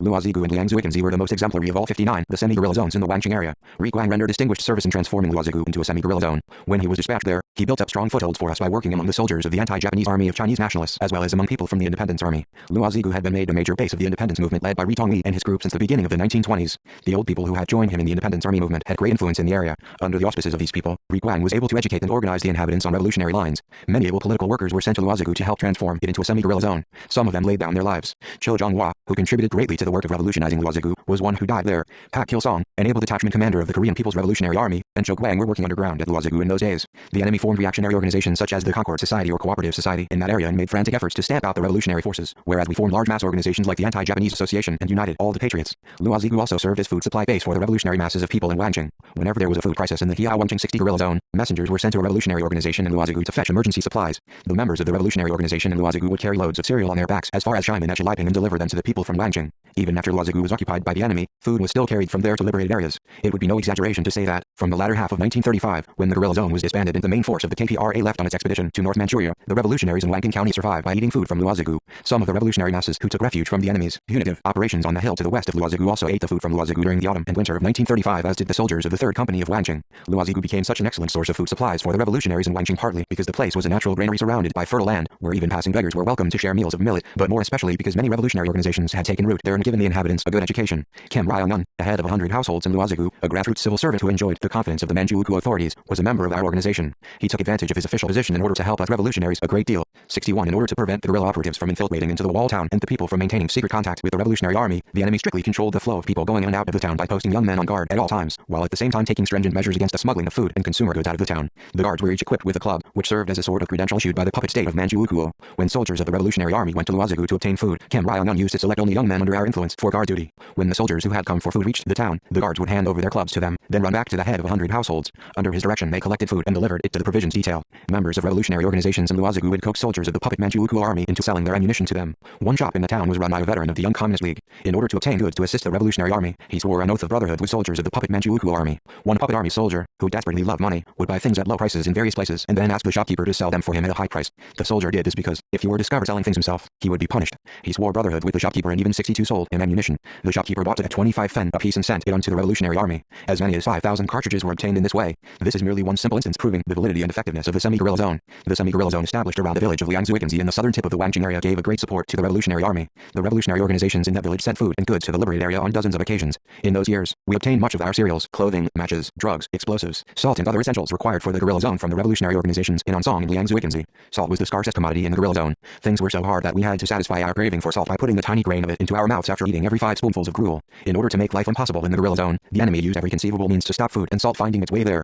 In autumn, the peasants were forced to bring all their harvests into the stores of the concentration villages under the enemy's control, and then receive daily rations based on the number of mouths in each household. The enemy knew that any surplus food would find its way across into the guerrilla zone. The enemy even went so far as to form anti-contraband squads, the salt police, and have them make surprise searches of the 63 peasants' houses. Any surplus of soy sauce and bean paste was taxed, and the owners of the surplus were whipped with triangular wooden sticks. In the autumn of 1934, we sent a large group of people, including 30 men from the second company with horses, and even some children, to Liangzuigenzi to obtain salt. It was 50 miles to the village and back from Wangjing. Notified in advance of the salt operation, the revolutionary organization of the village made piles of salt near the bank of the Tumen River with the salt that they had obtained from the underground revolutionary organizations in Ansong and the Namyang Shipping Agency. They met the salt convoy near the river. The convoy loaded 2 to 3 sacks of salt on each of the horses and carried them to Sansadao safely. The remainder was transported to the guerrilla base, 20 to 30 kilograms on each man's back. Some of the salt was exchanged for flour at Luozigu. Most of the supplies which the organization of Liangzuigenzi sent to us came from the 6 towns including Ansong on the northern frontier of the homeland. The people there also obtained many of the goods they sent to the guerrilla base from Tumen and Longjing because it was impossible to procure large amounts of consumer goods in the homeland, which was under the enemy's strict surveillance and control. People in the organizations in the homeland would cross the river in secret and travel to commercial centers like Tumen and Longjing to buy essentials, which were 64 later sent to anti-Japanese guerrilla bases through the appropriate channels. Tumen and Longjing were in effect our reliable sources of supplies. For this reason, we seldom attacked such places as Tumen, Longjing and Baikeoguao, where many of our revolutionary organizations were working underground. Once in the early days of our guerrilla war, our comrades attacked Baikeogu. Immediately after the raid, Ri Quanji's father informed us of the adverse effect the battle had on the rich people whom he had intended to draw into the united front. He said they had been frightened by the attack. From then on, we refrained from attacking such places. The semi-guerrilla zones in the 6 towns rendered historical and highly meritorious services to the survival of the soldiers and civilians in Wangjing and other liberated areas. We established a large number of concealed bases of activity in the enemy rule areas, in addition to the full-scale guerrilla zones and semi-guerrilla zones. These bases supported the military actions and political activities of the guerrillas, as well as providing liaison links. The combination of underground revolutionary organizations and liaison points provided a type of temporary and mobile base, which was established in many large cities such as Longjing, Hanchun, Tumen, Liatuguao, and Baikeogu and along the railways in the enemy area. Whenever I recall the unforgettable days when the semi-guerrilla zones were being established in Jiandao and in the homeland, I remember Oh Younghua, a man who made a most 65 powerful impression on me. On his release from the Sodiaman prison in Seoul, Oh Younghua took a train bound for the north, stopped at his wife's family home in the vicinity of Humudong for a few days to recuperate, and then immediately returned to Shixian and came to see me. His release and his reappearance in Wangjing were a great joy and consolation to me at the time when I had just arrived in the guerrilla zone from my expeditions to South and North Manchuria.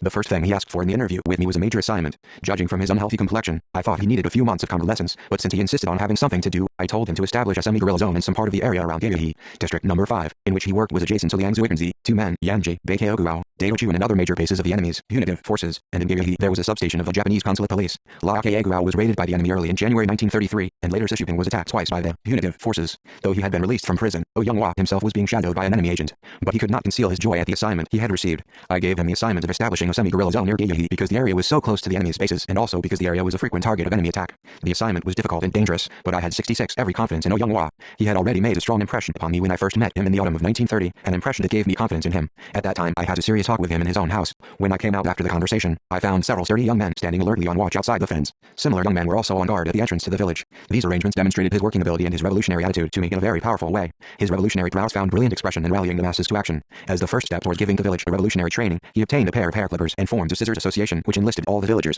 In those days, ordinary barbers shops charged 15 fen for a haircut, but Oh Younghua charged only 5 fen. He bought books with the money he earned in this manner, and taught the members of the association how to read and write. Interested in being able to read as well as in a cheap haircut, people participated in the work of the association with great enthusiasm. In this way Oh Younghua educated the villagers. After providing them with the basics of enlightenment, he formed the Lingtong Friendship Association by merging the Old Boys Association, Schoolmates Association and Friendship Association. The new Friendship Association was a legal organization of young people and students in Dunhua and Yanji, 67 Hunchun, Heilong and Wangjing, a locality situated to the east of Herbeling. Oh Younghua frequently prepared and produced dramatic performances in order to give the villagers a revolutionary training. When he wrote a script himself, his cousins, of whom there were very many, would divide the parts among themselves, make the scenery, direct our own performances and stage a perfect show. After inspiring the people with revolutionary enthusiasm in this manner, Younghwa first accepted his own family and relations into the revolutionary organization, and then enlisted all the villagers. Both before and after the winter meeting at Mingyugu, he and Kang Sang-jun, Zhou Chang-dok and Yusei Ryong helped with the procurement of weapons, a fundamental task in the preparations for the formation of the anti-Japanese guerrilla army. The weapons they had captured from the enemy at the risk of their lives were a significant contribution to the equipment of the special detachment, whose members included Zhou and-jun, Han Hongguan, Kang Sang-jun and Kim Un-sik. Just as we intended, Younghwa established an excellent semi-guerrilla zone in part of District Number 5, the district which was first in the line of the enemy's attack. He also carried out in good faith the task of establishing bases for activity in the enemy-held area. The Lichoning printing works in 2 men, which he transformed into a major base for our activity, became the eyes and ears of the revolutionary army. The enemy regarded Younghwa and his family as a thorn in 68 his side, and was watching for a chance to eliminate them. In the spring of 1933, a small guerrilla army group captured a secret letter from the Japanese consulate in Longjing to their police station in Shixian. It contained a directive ordering the killing of the OS. As soon as we learned of the secret instructions, we sent guerrillas to save the family. The guerrillas swiftly evacuated all 31 of the OS to Shiliping. In the summer of 1933, Younghwa, who had fought undauntedly and tirelessly every minute of all his life, always racing about at the speed of a short-distance runner, was unfortunately arrested by the enemy at a secret rendezvous in Baifen Wudong. He was murdered on the spot immediately. He was captured. We have no way of knowing what his last moments were like or how he faced his death. The enemy agents who murdered him and his comrades disappeared, leaving their vile deed as an eternally unsolvable mystery. When old man Othehu came rushing to the scene of the murder in furious haste from Shiliping, his son was lying, bloody and battered, his eyes open, near the rendezvous. The eyeballs, in which the spark of life still lingered, reflected the blue sky of the guerrilla zone on which he used to gaze with such fondness when alive. But the mouth was closed more tightly than in his life. From the sight of it the old man knew that his son had not betrayed the secret of the organization in order to save his life. The heroism of 69, this death only grieved the old man all the more. You have lived a life of only 34 years, but it was an honorable life. A long life does not always mean happiness, but you have left me too soon. How heartrending your death will be to General Kim Il-sung, who treasured you so much, the old man thought as he held his dead son in his arms. I could not believe that he was dead. How could it be that a man who had talked and walked so much, and achieved so much in his work, living like a blazing fire, should die so quietly? No one was with him at the moment of his death. He was left lying there on the ground, leaving not a single word of behest. If he had had something to tell me, what would it have been? He might well have asked me to give him another assignment, since the semi-guerrilla zone was already established. If he had lived, I would have entrusted him with greater responsibility. According to the revolutionary ethics, entrusting a man with many assignments is an expression of the greatest love and the greatest possible confidence in him. Our revolution had lost yet another distinguished organizer and propagandist, a man who was loved by everyone in Jiandao, another loyal and stalwart pillar in support, who had inspired the people with pride and struck terror into the heart of the enemy. It was a heartrending blow struck just at the moment when our revolution was surging ahead in East Manchuria. Younghwa had awakened the revolutionary consciousness of the masses and roused them to action by sacrificing himself. 70 though he was gone, new heroes sprang up like bamboo shoots after the rain in the soil of the semi-guerrilla zones where his blood had been spilt, heroes who would carry the great war against the Japanese imperialists to ever greater heights. 71. 3. The choice between the Soviet and the People's Revolutionary Government. Leftist abuses were most rampant in the establishment of structures of political power, and leftist deviation in the building of political power found its most glaring expression in the line of building the Soviet and in some of its policies, which were the products of the petty bourgeois rashness of people steeped in dogmatism, sycophancy and adventurism. Political power had been a major subject of discussion among us from the days of the down with imperialism union, a subject which nobody had ever ignored. Some people contended that the question of power was a question for the future, which could be taken up by the young people of Korea after the country became independent, the question of a concept of government, the construction of which could wait until the sovereignty of the state was restored. We were not in agreement with this view, maintaining that views on the correct form of government directly affected the nature of the revolution which was to be carried out. 72. While we were in Jilin, political power was the subject of extremely heated argument. There was hardly a political forum in Jilin that did not discuss the type of state to be established after the country became independent. While the leaders of the independence army, who were affiliated with the three nationalist organizations, vehemently supported royalist government or bourgeois republicanism, politicians who had belonged to the old Korean Communist Party such as Kim Chen and Hwang Chun and Sandal Young advocated the immediate introduction of socialism and a proletarian dictatorship. Pak So-sim adhered to the classic schema and argued over the question of a worker-peasant dictatorship. He supported the idea of the workers and peasants becoming the masters of state power, but he shook his head, saying that he did not like the word dictatorship. Differences in the degree of their political awareness and their interests led some of the young people in Jilin to express their support for royalist government, while some had a lingering interest in bourgeois republicanism and others applauded the Soviet Union's type of socialism. Kim Hyok, Cha Kwang-soo, Kai Young-chun, San Young-gun and other communists of the younger generation did not like the old men of the independence army who spoke out for the restoration of royalist government. They also had doubts about the proponents of immediate socialism. This state of affairs obliged us to engage in heated polemic 73 about political power as a major question in the Students' and Young People's Forum, which dealt mainly with political affairs. Later, at the meeting held in Kowloon, we defined the nature of the Korean Revolution as anti-imperialist, anti-feudal and democratic. On this basis, we emphasized that the Korean communists must establish a political system for the people in liberated Korea, a democratic government which would champion the interests of the broad working masses including the workers, peasants, working intellectuals, national capitalists and religious believers, and would reject royalist government or bourgeois parliamentarism. We maintained essentially the same position when the question of power was discussed at the meeting held in Mingyugu in December 1931. With the establishment of guerrilla bases in the Jiandao area, the type of political power to be established became the subject of wide-scale discussion. In order to maintain and administer those guerrilla zones, which were liberated areas, it was necessary to set up a government which would organize the economic activities of the people, educate them and develop culture in the area under its jurisdiction. Without establishing a government in the guerrilla zones, which were the embryo of a state, it would be impossible to provide the people with a livelihood and mobilize them in the struggle. From the autumn of 1932, therefore, the communists in East Manchuria undertook the historic task of establishing a government in the guerrilla zones. On the occasion of the 74th anniversary of the October Revolution in the same year, a mass meeting was held in Gyeonggi, Hwangin County, and the establishment of a Soviet government was proclaimed.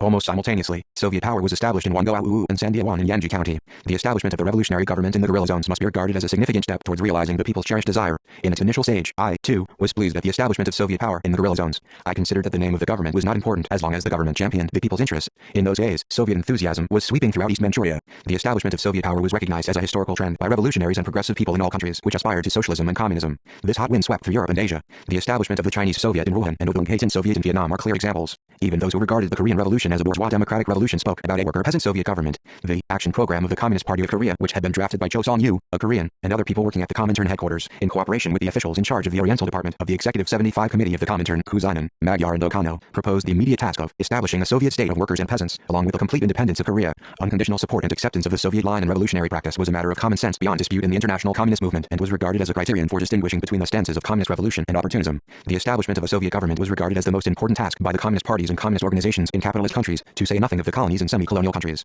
In fact, Soviet power became the ideal of the entire world proletariat. The Soviet idea was so very influential because it was recognized as the only type of government capable of putting an end to all manner of exploitation and oppression and building a welfare society that would regard the interests of the working masses as absolute. A free and peaceful new world without exploitation and oppression was the age-long dream and ideal of humanity. The newborn Soviet government in Russia had proved its unprecedented effectiveness in suppressing the insurrection of the overthrown exploiting class, defending the country from the invasion of Allied imperialist forces, rehabilitating the economy, and pressing forward with the building of socialism. The 76 triumphant advance of Soviet socialism aroused an admiration among the people which was little short of belief in an illusion. It was by no means unreasonable for mankind to regard the Soviet Union as a beacon light and accept the Soviet as the best and most advanced of all forms of government. It was natural that the people of Jiandao, which was adjacent to the Soviet Union and subject to its influence in many ways, should be swayed by illusions about Soviet power. On my return to Wangjing from the campaigns in South and North Manchuria, I was dumbfounded at the complaints against the Soviet policy that could be heard in all parts of the guerrilla zone. These complaints indicated serious problems that we could not overlook. I saw instantly that the rumors spread by disgruntled people contained some truth. As I traveled around the guerrilla zone, I learned about the people's attitude towards Soviet power in greater detail. My constant contacts and candid conversations with hundreds of people gave me a full picture of the consequences of leftist Soviet policy. The inhabitants of the guerrilla zone began to be disillusioned by Soviet power from the time when the government, following the slogan of the immediate introduction of socialism, proclaimed the abolition of private property and brought all personal property and real estate under communal ownership.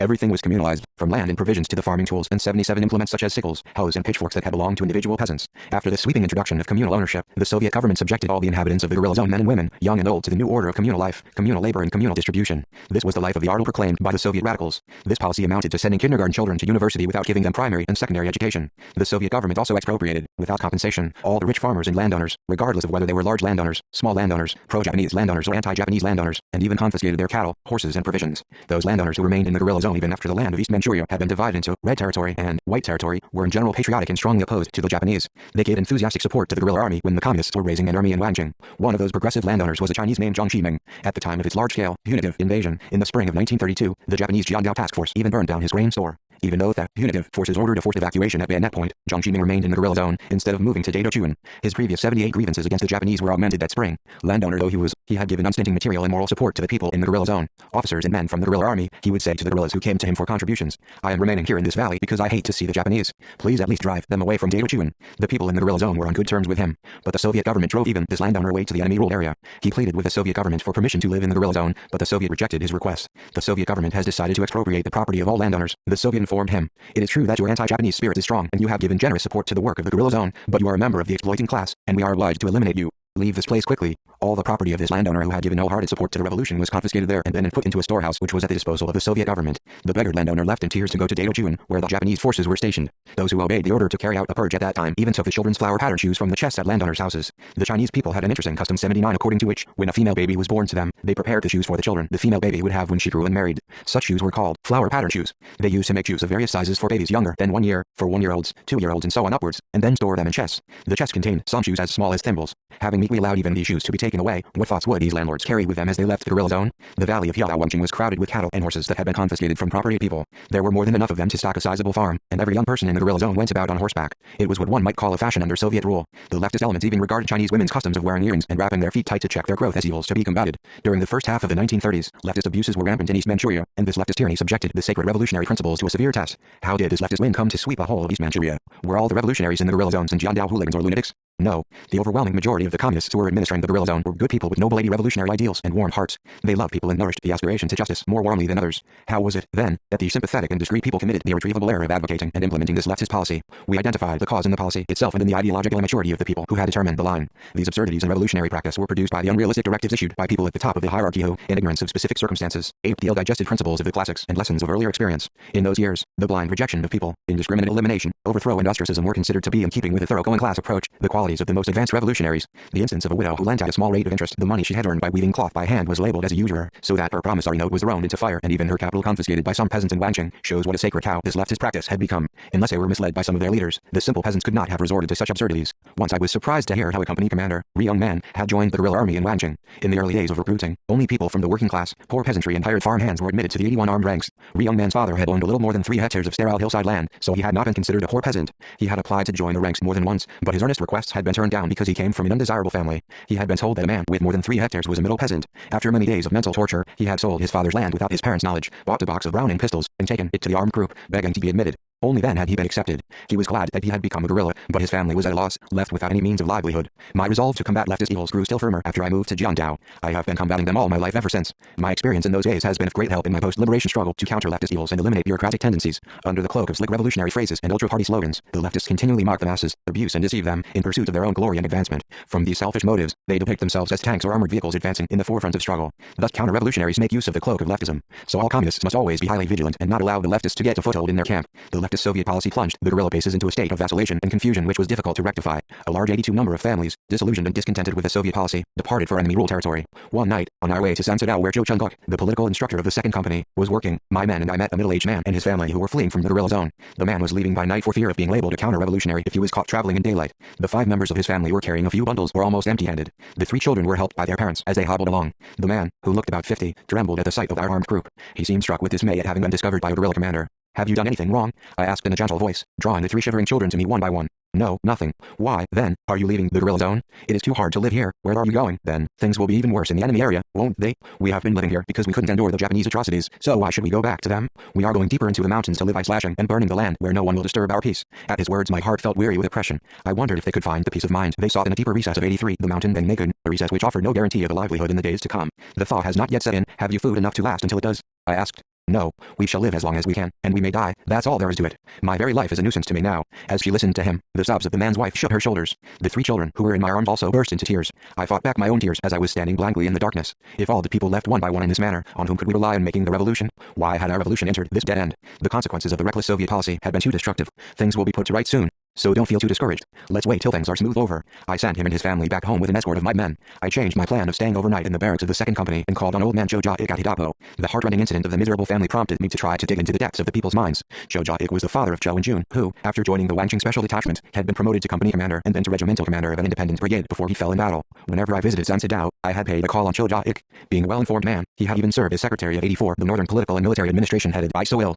Moreover, he was open-minded and candid, and told me many instructive things whenever I met him. "Old man, how are you getting along these days?" I greeted him. "I think I am living just because I am alive," he said bluntly in reply to my greetings. Believing that his intonation expressed the people's mind, I asked again, "Is your life in the guerrilla zone so hard?" At this question, the old man flew into a rage and began to grumble, saying, "I put up with the Soviet government when it took away my work animals and farm implements. I guessed that we were following the example of collective farming in Russia, for which the Russians had collected such things. But when I saw the people from the Soviet collecting spoons and chopsticks a few days ago for what they called a communal eating house, I spat at them. I said, shall we old people leave our underfloor heated rooms and walk to and from the public eating house in the cold weather 3 times every day? I cannot live in this manner any longer. If you are going to create a hell and call it a commune or ardel, do it yourselves. Young men, we are already out of breath and can't keep up with you any longer." And then there was what they called the purge of feudalism, when old people were subjected to criticism by their daughters-in-law at mass meetings. Has anything so ridiculous ever happened in the 5,000-year-long history 85 of our country? And still, my son, in June, told me not to slander the Soviet, so I was going to break his back. If the father of a commander of the guerrilla army could spat on Soviet policy, there was clearly no need to probe the attitude of other people any further. Later, during the terrible days of the ultra-leftist struggle against the Minsankton, and during the sad days when the soldiers and the people were bidding a tearful farewell to one another prior to the breakup of the guerrilla zones, I often recall the old man lamenting over the things that were happening, pounding his breast with his fists, at the time when I met him.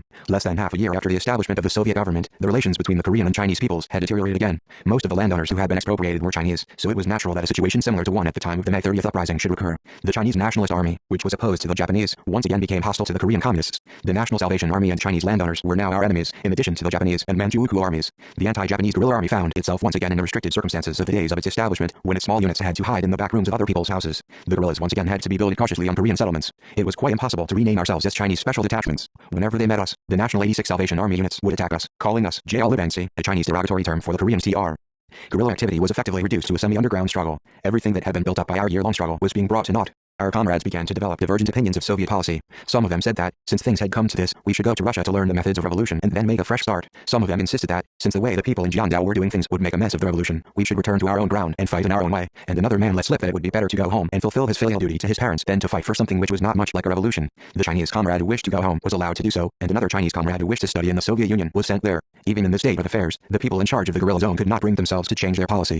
The East Manchuria Ad Hoc Committee, which was in a position of leadership, had no defined line of its own with which to amend the policy of the Comintern. Somebody had to smooth over this chaotic situation and save the guerrilla zone from collapse, even at the risk of being stigmatized as a rightist. This task required determination and the formulation of new theses capable of countering the leftist Soviet 87 line. It was about this time that I wrote a thesis on eliminating factionalism and strengthening the unity of the revolutionary ranks and published it in a pamphlet. I had made up my mind to take issue with Tongjiang RONG at Macon over the type of government to be established. However, County Party Secretary Ri Young-guk and a few others dissuaded me from doing so. They said it would be useless to argue with him because the decision of the East Manchuria Ad Hoc Committee on the Great Program of Building the Soviet had already been issued to its subordinate units and a Soviet government had been established at Sishiping. They even warned me that if the argument went the wrong way, I might be punished. Ri Young-guk told me briefly how Kempeiat Ryong had been charged as a rightist because of his careless criticism of the Soviet. Kempeiat Ryong was working as a member of a county party committee in North Manchuria. At the time when propaganda was at its height prior to the formation of the Soviet in Jiandao, he came, by way of the East Manchuria Ad Hoc Committee, to Wangjing District No. 5, which had been selected as the first demonstration unit for the establishment of the Soviet government. When he heard that a Soviet government was going to be set up in the district, he said that it was premature to have it in East Manchuria. Because of this single statement, he had been stigmatized as a right opportunist and became the target of active measures. The incident ended with his escape to North Manchuria.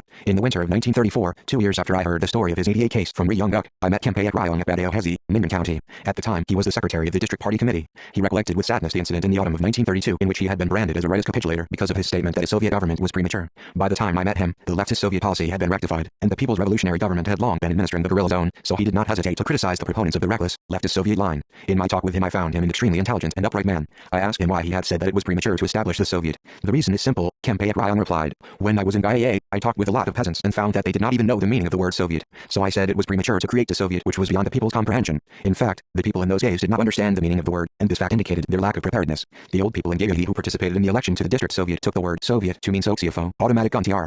I watched the platform after the election. One of them remarked, for I had been expecting automatic guns from the Soviet, the guns that would kill many Japanese, but it produced 89 only, a red flag. Some of the people from Macon, who attended the ceremony for the establishment of the Soviet at Wangjing District No. 2, mistook the word Soviet for Soobaki, tin pail TR.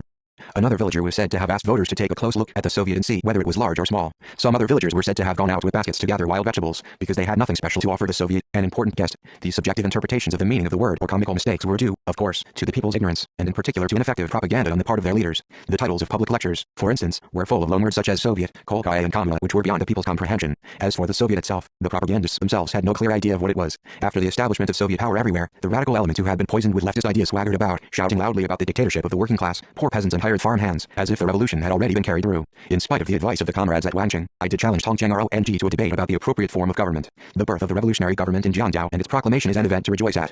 But, Comrade Tongjiang 90 wrong, I cannot remain a silent onlooker when our policy of the United Front is being encroached upon by the Soviet line. Tongjiang RONG looked at me in surprise. It is being encroached upon? What do you mean by that? He asked. As I told you at Mingyugu, we have adopted the line of rallying all the patriotic, anti-Japanese forces who are interested in our revolution into a strong political force, and we have striven to implement this line at the cost of our blood in the homeland and Manchuria over the past years. In the course of this struggle, we have united many people, including patriotic believers, shopkeepers and manufacturers, junior officials and even landowners. But the Soviet policy has rejected them all indiscriminately. Until yesterday, they supported or sympathized with the revolution, but now they turn away from it or are opposed to it. The relations between the Korean and Chinese peoples have been aggravated once again. Tongjiang RONG smiled, patting me on the wrist. That is quite possible, but it is not a matter of great importance. What is important is that the Soviet government has met all the requirements of the people. The revolution is triumphing. The workers and peasants, the vast majority of the masses, are following the Soviet government. What is there to be afraid of? I believe that, with the support of the workers and peasants, we can carry out whatever revolution we need. We have to be prepared to lose a minority, don't we? 91. I admit that there may be losses. But why should we reject people who can be won over? Our general strategy is to isolate the enemy as far as possible and win over as many people as possible. That is why we have risked our lives working among the anti-Japanese nationalist forces over the past year. We communists have managed to recover the prestige that was damaged by the May 30th uprising, and we have resolved the discord between the Korean and Chinese peoples by dint of painstaking effort. But now there is the danger again that the results of these great efforts may be brought to nothing overnight. Comrade Kim Il-sung, surely you are too pessimistic. No, I am in the habit of always looking on the bright side. The revolution will, of course, continue its victorious advance. But, Comrade Tongjiang RONG, I cannot help being deeply worried about the negative consequences of the leftist policy in East Manchuria. I believe that the party in East Manchuria must give prudent consideration to this matter. So you mean that the policy should be reconsidered? Yes, the policy should be reconsidered as well as the form of government that shapes the policy. Tongjiang RONG frowned disapprovingly and then said, Comrade Kim Il-sung, there may indeed be errors in the policy of the Soviet government, but the form of the government is inviolable. The policy concerning the establishment of Soviet power comes from the center. The argument continued. 92. He persisted in his opinion, describing the Soviet as an absolute. He was a man of moderate character and kind heart, but a diehard. He was well informed, but dogmatic in his thinking and practice. We resumed the argument on another day, when the point at issue was whether to maintain the Soviet or abandon it, and if it was to be discarded, what form of a new government should be adopted. I said that, since life had proved that the Soviet was not suited to the guerrilla zone in East Manchuria where the task of anti-imperialist, anti-feudal democratic revolution should be addressed, the Korean and Chinese communists must resolutely change the form of government, and adopt a policy capable of meeting the requirements of the people in order to calm down the chaotic situation. In reply to my cogent argument, Tong Cheng said, I, too, admit that the Soviet does not suit the specific situation of East Manchuria and that some of its political measures have resulted in losses to the revolution. I now understand why the other day you expressed your apprehension concerning the United Front line being encroached upon by the Soviet line. Comrade Kim Il-sung, the grave developments in East Manchuria in recent months have compelled me to give serious consideration to your warning. To our regret, however, we have not yet decided on a form of government that can replace the Soviet. I was pleased by this change in the opinion of the Secretary of 93, the ad hoc committee. He was no longer the same diehard who had insisted that the Soviet was the only type of government for the communists at the high tide of revolution when the masses were in buoyant spirits. The Commun and the Soviet are the only forms of working class government that mankind has ever discovered, aren't they? Tong Cheng asked, and gazed at me. His eyes seemed to suggest that, if I had a form that might convince him, he would not choose to object to it. If that is so, then let us make up a suitable one for ourselves, I said. For ourselves? I'm afraid that I'm not such a great genius. How can we make up things that are not mentioned in Marx's classic works? I could not agree with this view or attitude which regarded things as immutable and absolute, from which one could not deviate. Conrad Tong Cheng did the French working class refer to any classics when they created the Commune? Was the Russian Soviet proposed by the founders of Marxism in their classic works? How can you regard the Soviet as the brainchild of a genius? If the people had not required it, if the Russian situation had not required it, I think the Soviet would not have emerged in the arena of history. Without giving any sign of what he thought, Tong Cheng produced a large tobacco pouch from his pocket, filled his pipe 94 and set it between his lips, then offered the pouch to me. He used to carry the tobacco pouch and the pipe in his hand while inspecting the guerrilla zone. When he met a peasant on the way, he would fill the pipe and then offer it to the peasant. He was a man of peculiar character, and this simplicity of his won him love and respect from the people in the guerrilla zone. In winter he went about in a fur cap like those worn by local peasants. His silence vexed me, but the fact that he refrained from further argument was a good omen. Following my conversation with him, I met Ri Young-guk, Kim Myung-gwin, Jo Chang-dok and some other military and political cadres, and discussed with them the question of replacing the Soviet with a new revolutionary government. We debated the matter seriously for several days. For purposes of a smooth discussion, we emphasized the importance of a criterion for defining the form of the government. I asserted that we must not make the criterion too complicated, and that, since we were all fighting for the people and were their faithful servants, determined to dedicate all our lives to their cause, we must draw the criterion from the character of our revolution at that stage, laying emphasis on whether the government we were going to establish would be able to champion the interests of all sections of the population and whether it would enjoy their enthusiastic support. On hearing this, my comrades cheered, saying that everything was now clear to them, that a government which was to champion 95 the interests of all sections of the population must be a united front government, since the term all sections of the population would mean not only the workers and poor or hired peasants, but other broad sections of the people, that a united front government would suit the character of the anti-imperialist, anti-feudal democratic revolution, and that they would welcome such a government with open arms. I again emphasized that the united front government must be a people's revolutionary government based on a worker-peasant alliance. Nowadays, this is known in the history books as the line on the establishment of the people's revolutionary government. There is no need to mention the result of our vote, for they believe that the form of people's revolutionary government we chose suited to East Manchuria, where Koreans were the overwhelming majority of the inhabitants, was ideally suited to the character of the Korean Revolution, which was directed at democracy and against imperialism and feudalism, and that it met the requirements of the people. We discovered the criterion for the form of government in the people's requirements and in the means of championing and representing the people's interests. After deciding on the form of government, we agreed to set an example in one district and, if the result was accepted as good, to extend the example to other revolutionary districts. District number 5 was chosen as the unit in which to set an example. Ri Young-guk, Kim Myung-gwin and I visited Wangjing District number 5 and attended the meeting to elect the District 96 Committee of the People's Revolutionary Government. The meeting was held at the village of Xiamudan, 2.5 miles away from Sishuping. The day was the anniversary of the MOPR, a Russian acronym for the International Organization for Assisting Revolutionaries.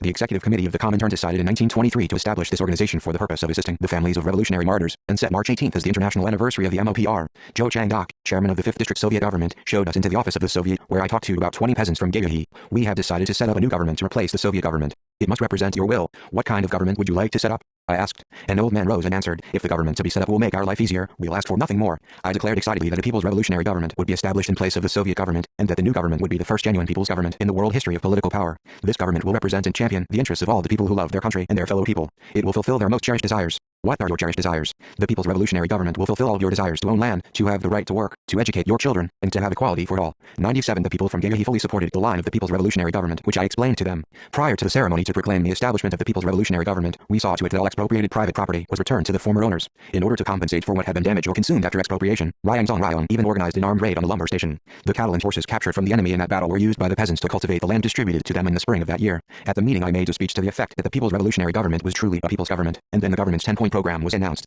This program was later incorporated almost without amendment into the 10-point program of the Association for the Restoration of the Fatherland. Still vivid in my memory is the image of the county party secretary, Ri Young-guk, during the meeting at the village in Sishuping. While everyone was enjoying themselves dancing together, he sat in a corner, shedding tears. I slipped away from the dancing party and walked over to him. Comrade secretary, why are you sad when everyone is dancing? Without even attempting to dry the tears trickling down his cheeks, Ri Young-guk heaved a deep sigh. I can't see why these people do not spit at me. The Wangjing 98 people have suffered from leftist evils entirely because of me. But they thanked me. Commander Kim, you are the man who should receive thanks from them. Our people are generous and good-natured. The fact that instead of settling accounts with you the people thank you, Secretary, means that they have accepted the line of the People's Revolutionary Government wholeheartedly. From now onwards, let us give our minds only to the future. I have not been living in my right mind, but in some other man's. You have opened my eyes to a truth of genuine value. Let us live for the people. What profound meaning there is in this simple motto. I will remember it all my life. Ri Young-duk firmly resolved, squeezing my hand. He was not able to live up to his pledge, for the East Manchuria Ad Hoc Committee dismissed him from his post of Secretary of the County Party Committee. The Ad Hoc Committee said that Ri Young-duk was dismissed because he had belonged to the ML group, and the Wanking County Party Committee was guilty of an ultra-leftist error in implementing the Soviet line. It also said that he was suspected of having been involved in the case of the Minsaengton. The charge that Ri Young-duk had belonged to the ML group was not true. When involved in youth work at Hilin, he had been recommended for the post of Secretary of the Young Communist League under the East Manchuria Ad Hoc Committee by a man who had been involved in the ML group. That was all. It was 99 unreasonable and immoral that the Secretary of the County Party Committee was alone held responsible for all the evils resulting from the ultra-leftist Soviet line. If Ri Young-duk had deserved the punishment of dismissal, then what punishment should have been meted out to the people who had imposed the Soviet line upon their subordinates and the men who had forced him to implement the line? The charge that Ri Young-duk had been a Minsaengton member was totally unfounded. I stated on several occasions that he had been neither a factionalist nor a Minsaengton member. However, while I was in Luozigu for negotiation with Wu Yicheng, Ri Young-duk was executed on a false charge of being a counter-revolutionary. His records contained no evidence to prove him to be a Minsaengton member. He had once taken refuge in the maritime province of Siberia from the wholesale arrest, and he could have lived there in peace as an exile for the rest of his life. Nevertheless, he had returned to Jiangdao and plunged into the tempest in order to serve the cause of the revolution. I still do not understand why it was necessary to label such a faithful and honest man a Minsaengton member. Not long after the establishment of the People's Revolutionary Government in the District No. 5, Tong Cheng came to me and said, with a pleasant smile on his face, "Comrade Kim Il-sung, we are going to discuss the matter of a change in the political line before long, with the participation of a man sent from the 100 Comintern. I hope that you, Comrade Kim Il-sung, will make the keynote speech, since you have the experience of having established the People's Revolutionary Government in the District No. 5. In the summer of that year, an important meeting was held to discuss the change in the political line. The meeting was attended by a man who had been sent to East Manchuria from the Comintern, who brought with him a document concerning the change in the line. At the meeting I proposed the line of a People's Revolutionary Government as a united front government based on a worker-peasant alliance, and explained once again the draft of the government's policy, which included land reform and other democratic measures to be implemented by the government in the fields of the economy, education, culture, public health and military affairs. Our policy was in agreement with the new line formulated by the Comintern. The man from the Comintern expressed his full support for and approval of the line on the establishment of the People's Revolutionary Government. The meeting, which lasted many days in an atmosphere of serious debate and ideological struggle, adopted a decision to reorganize the Soviet in accordance with our line of the People's Revolutionary Government and to combat the evil consequences of the leftist Soviet line in all the guerrilla zones. After the meeting, all the Soviets in East Manchuria were reshaped into People's Revolutionary Governments. In places where 101 the conditions were not right, measures were adopted to form peasant committees and gradually reorganize them into a People's Revolutionary Government. Property that had been expropriated in the name of the abolition of private property and consumed by the people in the guerrilla zones was compensated for by the new government in cash and in kind. The People's Revolutionary Government, which was run by the people, its masters, implemented democracy for the popular masses, the overwhelming majority of the population, and exercised dictatorship over the enemy. The establishment of the People's Revolutionary Government in Gyeonggi and the meeting that had adopted the change line led to the emergence of a People's Revolutionary Government in every district of the revolutionary organization in East Manchuria, and also in every village. Each district People's Revolutionary Government had its own chairman and vice chairman, and 9 to 11 executive committee members. It also had departments of the land, military affairs, economics, food, communications, and medical services. This was the embryo and prototype of the People's Government to be established in the liberated homeland. The People's Revolutionary Government distributed land to the peasants without compensation and enforced an 8-hour working day in all the guerrilla zones. In those days there were approximately 1,000 workers in the Hiawanching guerrilla base. Most of them were lumbermen, raftsmen and charcoal 102 burners. 500 of them worked at Sansidao, the administrative center of the District No. 2, and the other 500 at the foot of the Fangsao Mountains near Megun. They all benefited from the 8-hour working day. The People's Revolutionary Government took stringent measures to ensure that private entrepreneurs doubled the workers' pay. The government also placed the forests in and around the guerrilla zones under its control and prohibited the felling of trees without its permission. In these circumstances, the Japanese manager of the Chin lumber station at Daegachun and Chinese lumber dealers came to the guerrilla zone authorities to negotiate permission for timber felling.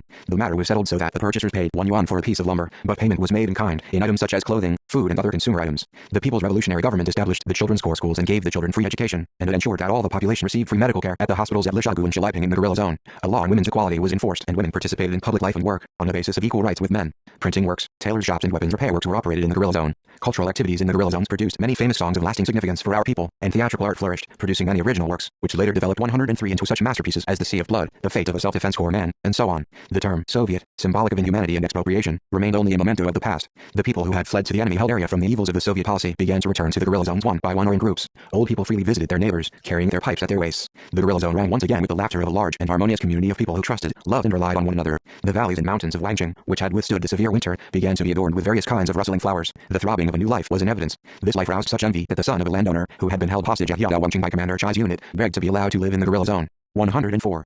4. The man from the Comintern in April 1933, when our struggle against a leftist deviation was at its height in the guerrilla base, Tong Cheng came to see me in the company of a middle-aged man dressed in Daebashunzi. The man appeared like a gentleman and had a gentleman's manners. Seeing me from a distance, he smiled and raised his hand above his head in a gesture of greeting. His eyes were shining in such a light, I might have taken him for an old acquaintance of mine. On shaking hands with him, however, I found him to be a stranger. But strange to say, I still had the feeling that the stranger was an old acquaintance. So I received him kindly, with a smile. This mysterious guest was Manchurian Provincial Party Committee member Han, an inspector from the Comintern. Just as Wei Zhengman used to be addressed as Old Wei, this man was addressed as Old Han.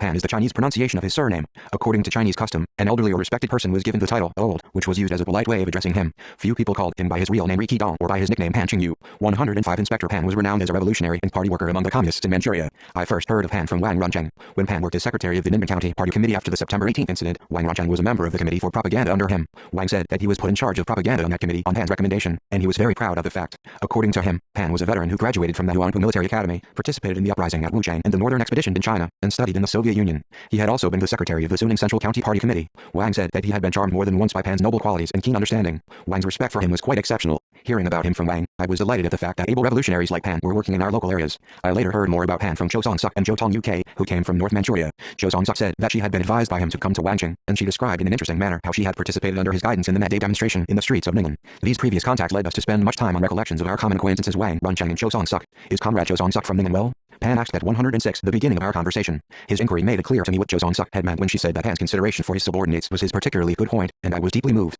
Yes, on her arrival from North Manchuria, she was elected to the Dongqing Soviet. She has now been elected to the Women's Department of the Heilongjiang District Committee, and is actively involved in the work of the Women's Association. Does she go about on horseback over here, too? So I have heard, but I have never seen her riding a horse. She learned to ride, and resolved to join the cavalry of the Revolutionary Army. She is a bold and determined girl. Then we Wangqing people are very fortunate. Don't you regret having sent her to us? Why should I regret it? Her family is in North Manchuria, but I told her to come to East Manchuria. To be candid, Jiangdao is the center of the revolutionary struggle in Manchuria, so I told her that if she wished to do her bit for the revolution, she should go to Wangqing, to where the base is, to the people's land, that I expected a great deal from Jiangdao, and that I, too, wished to come and work here. Though I was grateful to Pan for acknowledging East Manchuria as the center of the Korean Revolution, I felt somewhat ashamed to hear it. I wondered what impression he would be given by the leftist abuses in the guerrilla zone when he witnessed them. Of course, I had previously known almost nothing of his political 107 ideas and attitude. Though he was a man of broad political perspective and rich experience in the struggle, he could not always be expected to oppose the leftist trend unreservedly.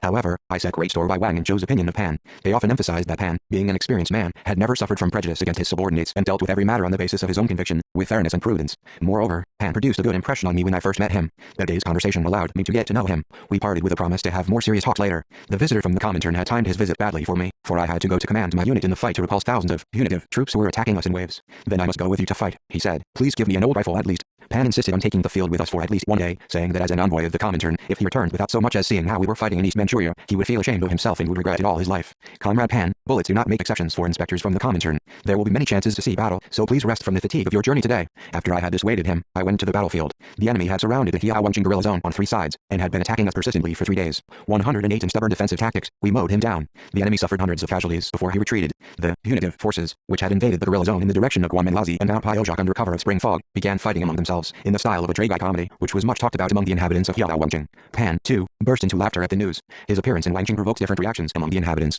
Those who, regarding the leftist Soviet line as the Comintern's policy, had placed themselves at its beck and call, thought that old Pan would support their position, and that his appearance would, therefore, be a good opportunity to apply sanctions against the proponents of the line of the People's Revolutionary Government and brand them as rightists, so that they would no longer dispute the form of government. On the other hand, those who, denouncing the Soviet line as leftist, had worked all along for the establishment of a new form of government in accordance with the line of the People's Revolutionary Government, watched old Pan's every action closely, apprehensive that their anti-Soviet position might be rejected by him, or that, in the worst case, they might even be punished in the name of the Comintern. Many of them foretold that Pan's visit would complicate the situation in the guerrilla zone, which had just begun to shake off the grip of the Soviet line. The former group was in triumphant mood, the latter was in a 109 state of mental defeat. Both attitudes sprang from the fact that they regarded the Comintern's authority as absolute. The Comintern, which was capable of disbanding a party or trying a man for his crimes, seemed as awesome to them as an international Supreme Court. They thought that the Comintern could redeem or destroy the fate of a revolutionary as it pleased.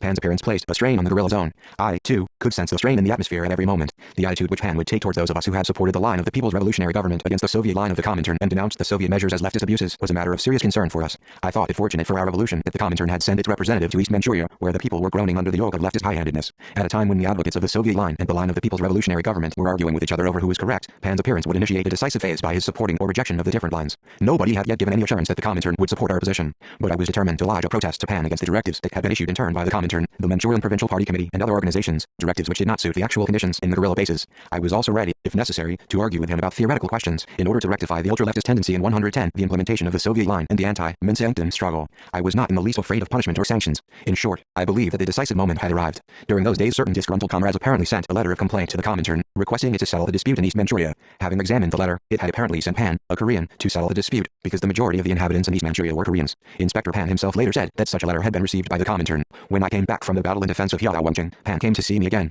His expression was not so radiant as it had been when I first met him. From the inspector's expression, which betrayed heavy anxiety behind his vague smile, I judged that he had finally found himself faced with a choice between the grim realities on which political philosophies had become entangled. It seemed that he had clashed with Tong Cheng Rong over the issue of the political line. I saw to it that Pan Pan stayed at Old Man Richie Bake's house, the largest one in Magoon, and spent some 10 days talking with him in the front room of the house. Pan spoke Chinese fluently, and he spoke in Chinese from the start, so I was obliged to do the same. We talked mainly at night and early in the mornings.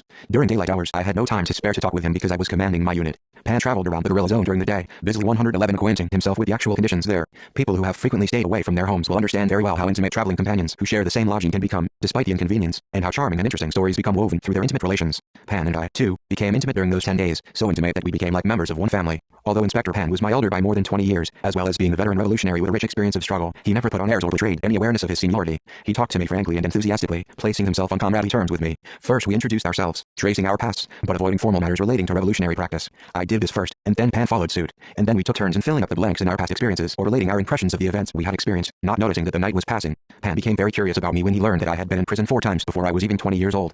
So you are my senior, Comrade Kim, in terms of imprisonment, aren't you? He said that he, too, had some experience of prison life in Harbin, and that as a result of a large May Day demonstration he had organized, the party organization in Minden County had 112 suffered wholesale destruction. The organization was crushed by the merciless repression of the Manchukuo authorities and the punitive actions of the Japanese army, and the party members and hardcore elements were scattered far and wide, he said. Pan attributed the losses to the mental vertigo that had afflicted him with the rapid growth of the party ranks and with their energetic activities, but he recognized that the lessons of the May Day demonstration had provided the political motive for the foundation of the Ningnan guerrilla forces under the command of Kim Hae-san and Ri Guang-rim. People realized after a few lashings in prison that we had organized a demonstration clumsily and belatedly. By organizing it in the streets of the county town, we actually exposed party members to enemy repression at a time when we should have sent the organization deeper underground and prepared it for an armed struggle. Whenever he mentioned the demonstration, he was angry with himself, but he admired the demonstration we had organized against the Jilin-Huayong Railway construction project. He was the type of man who is fair and generous in assessing other people's achievements while underestimating or even denigrating his own success. You say you celebrated your 21st birthday a few days ago, so you are only half as old as I am, but I must say, Comrade Kim, that you are my senior not only in terms of imprisonment, but also in terms of life experience, Inspector Pan said when he 113 had heard my personal history. I could not help feeling awkward as he repeated that I was his senior.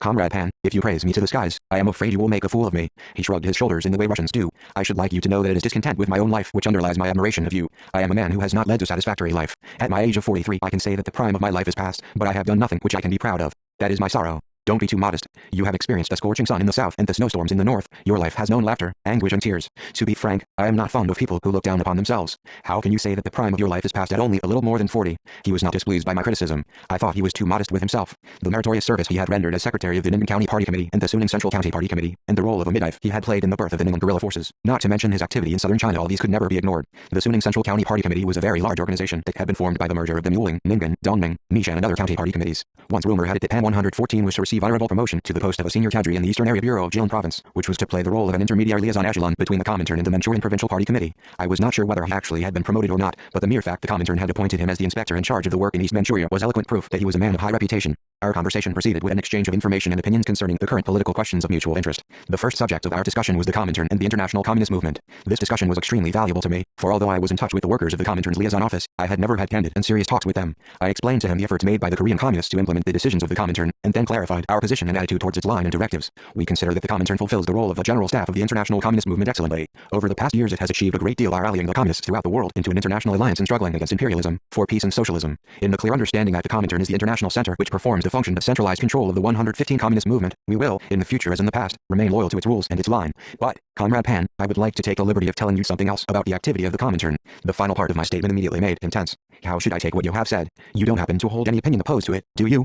Perhaps an opinion, or a complaint. I have wanted to tell to the Comintern a few things for a long time. Speak up, whatever you have on your mind. He gazed at me with curiosity. I believe the time had come when I should speak out to the Comintern. I do not support any faction, but I very much regret the Comintern's decision in the past to disband the Korean Communist Party. Factions existed not only in the Korean Communist Party. The forging of signatures by means of potato stamps was also practiced by the Indochinese Communist Party and other parties, wasn't it? A look of surprise, rather than tension, flitted across his face.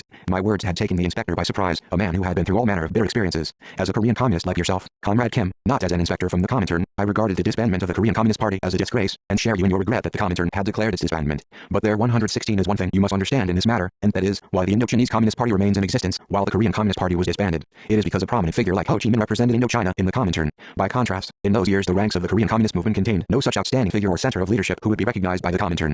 His view that one of the major reasons for the party's collapse was the absence of a leader or center of leadership shocked me, for I had considered factional strife within the party to be the primary cause of its disbandment. It took Pan's cogent analysis to discern that the disbandment of the Korean Communist Party was due to the absence of a leader, a man of world-renowned acknowledged by the Comintern, who could resist his party's disbandment. In addition to the matter of the Comintern, we also had a valuable discussion concerning the practical questions arising in the Korean Revolution. Inspector Pan said that the Korean communists must work hard to found a new party of their own, instead of living in a state of frustration and sharing lodgings with the party of another country, because most of their party members were in exile after the party had ceased to exist. I am not saying this because I am a Korean revolutionary, but I do believe that the Koreans must have their own communist party. If the Korean communists regarded the disbandment of the Korean 117 Communist Party as depriving them for good of the chance to rebuild their party, that would amount to suicide. It is a legitimate and inviolable right of the Koreans to have their own party. One may share another man's room for a couple of years, but not forever. Pan's conviction that the Korean communists must rebuild their party completely was in agreement with our policy of founding a party, which had been adopted at the Calne meeting. You are right, I said, encouraged by his words. If a Korean does not strive to rebuild the party, he should be regarded as having abandoned the Korean Revolution. We must not be like a man who shares another man's room, studying his expression, and wasting time. On the basis of this point of view, we put forward a new policy of forming grassroots party organizations first, and then establishing the party from bottom to top by expanding and strengthening them, and we established a party organization, the Society for Rallying Comrades, 3 years ago in line with this policy. I went into the details of the historical background to the formation of the first party organization, as well as describing my own involvement in this work and its expansion. Pan listened to me with close attention. Comrade Kim, I may be a man of fancy, but you are a man of thorough practice. It is simply marvelous. What? Look here. It's a problem that there are too many factions in the Korean Communist movement, so you must not recognize the factionalists, but make a 118 fresh start among young people. You can do nothing with factionalists around you. Many of them have become dogs of the Japanese, and many of the confirmed factionalists who are not Japanese dogs are involved in a tug-of-war struggle for hegemony instead of working for the revolution. In order to combat factions, we must fight the Japanese successfully. If our ranks grow stronger, and the hardcore elements are united in the course of the struggle, they will lay the foundation for the establishment of the party. His words excited me greatly. They were, of course, not new to me. The basic policy we had maintained was that the party should be formed with young people who had not been infected with factionalism. I renewed my resolve to found the party by uniting the Korean people and building up its core, so as to accomplish the basic task of national liberation. It was fortunate that Pan and I had the opportunity to discuss questions concerning the international communist movement, the Comintern, and the founding of the party in Korea, and reach complete agreement. Our conversation naturally turned to the issue of Soviet power, which had been occupying everybody's attention in Jiangdao. I was honestly eager to hear Pan's opinion of the Soviet government to which the people had turned their backs, at which they had spat, and from which they stood aloof. Old Pan, I said casually, what is your impression of the 119 guerrilla zone you have looked around on your first visit to Jiangdao? I would like to pay my respects to the people of Jiangdao and the revolutionaries who have built a wonderful society on this barren land, Pan said in a loud voice, unbuttoning and opening the front skirts of his gown. The people here have done a lot of work and endured tremendous hardships, but I must say that it is a matter of great regret that an unwelcome specter is hovering over this marvelous land. From his emotional tone, I could tell that he was greatly excited. A specter? What do you mean by that? I asked. He picked up a large pinch of cut tobacco from the pouch which old man Richie Beg offered and began to roll a thick cigarette. I mean the leftist Soviet line. It is pulling down the tower which has been built by the strenuous efforts of the people of Jiangdao. I can't understand this at all. How is it possible for the revolutionaries of Jiangdao, who pioneered the Manchurian Revolution, to take leave of their senses to such an extent? To tell you the truth, I find the leftist deviation so upsetting that my hair may turn white. How can they be so blind and stupid? I talked with them, and they were totally ignorant of the Soviet government in Russia. Conrad Tongjiang is a man of rich fighting experience and gentle character. What a preposterous mistake. It is clearly no accident that 120 letters of complaint were addressed to the Comintern. You have had plenty to worry about, I expect. He glanced at me in commiseration. I wouldn't mind personal distress, no matter how great. My heart ached at the sight of people who were suffering under leftist high-handedness. Pan puffed at his cigarette nervously and continually, as if to give vent to his anger. I have encountered a stroke of good luck in the midst of misfortune, which is that the line of the People's Revolutionary Government was born of the soil overgrown with leftist weeds, the government which enjoys the people's support and will save our revolution from a crisis. Comrade Kim, a short while ago I informed Comrade Tongjiang that your proposal is marvelous. Do you mean to say that you also support the line of the People's Revolutionary Government? If not, why should I have said so to Comrade Tongjiang? He has also expressed his support for the line. He seems to have been strongly impressed by your statement that anything that people like is good. Let us now work better, with firm confidence in ourselves. Pan grasped my hand in an unconscious but significant gesture, and then released it. In this way the Comintern's support for our line on the People's Revolutionary Government was confirmed. 121 Pan said it was a remarkable success for us to have gained the freedom of activity of the guerrilla army by forming a special detachment and improved relations with the National Salvation Army of the Chinese Nationalists. He encouraged us revolutionaries in East Manchuria to follow up the success,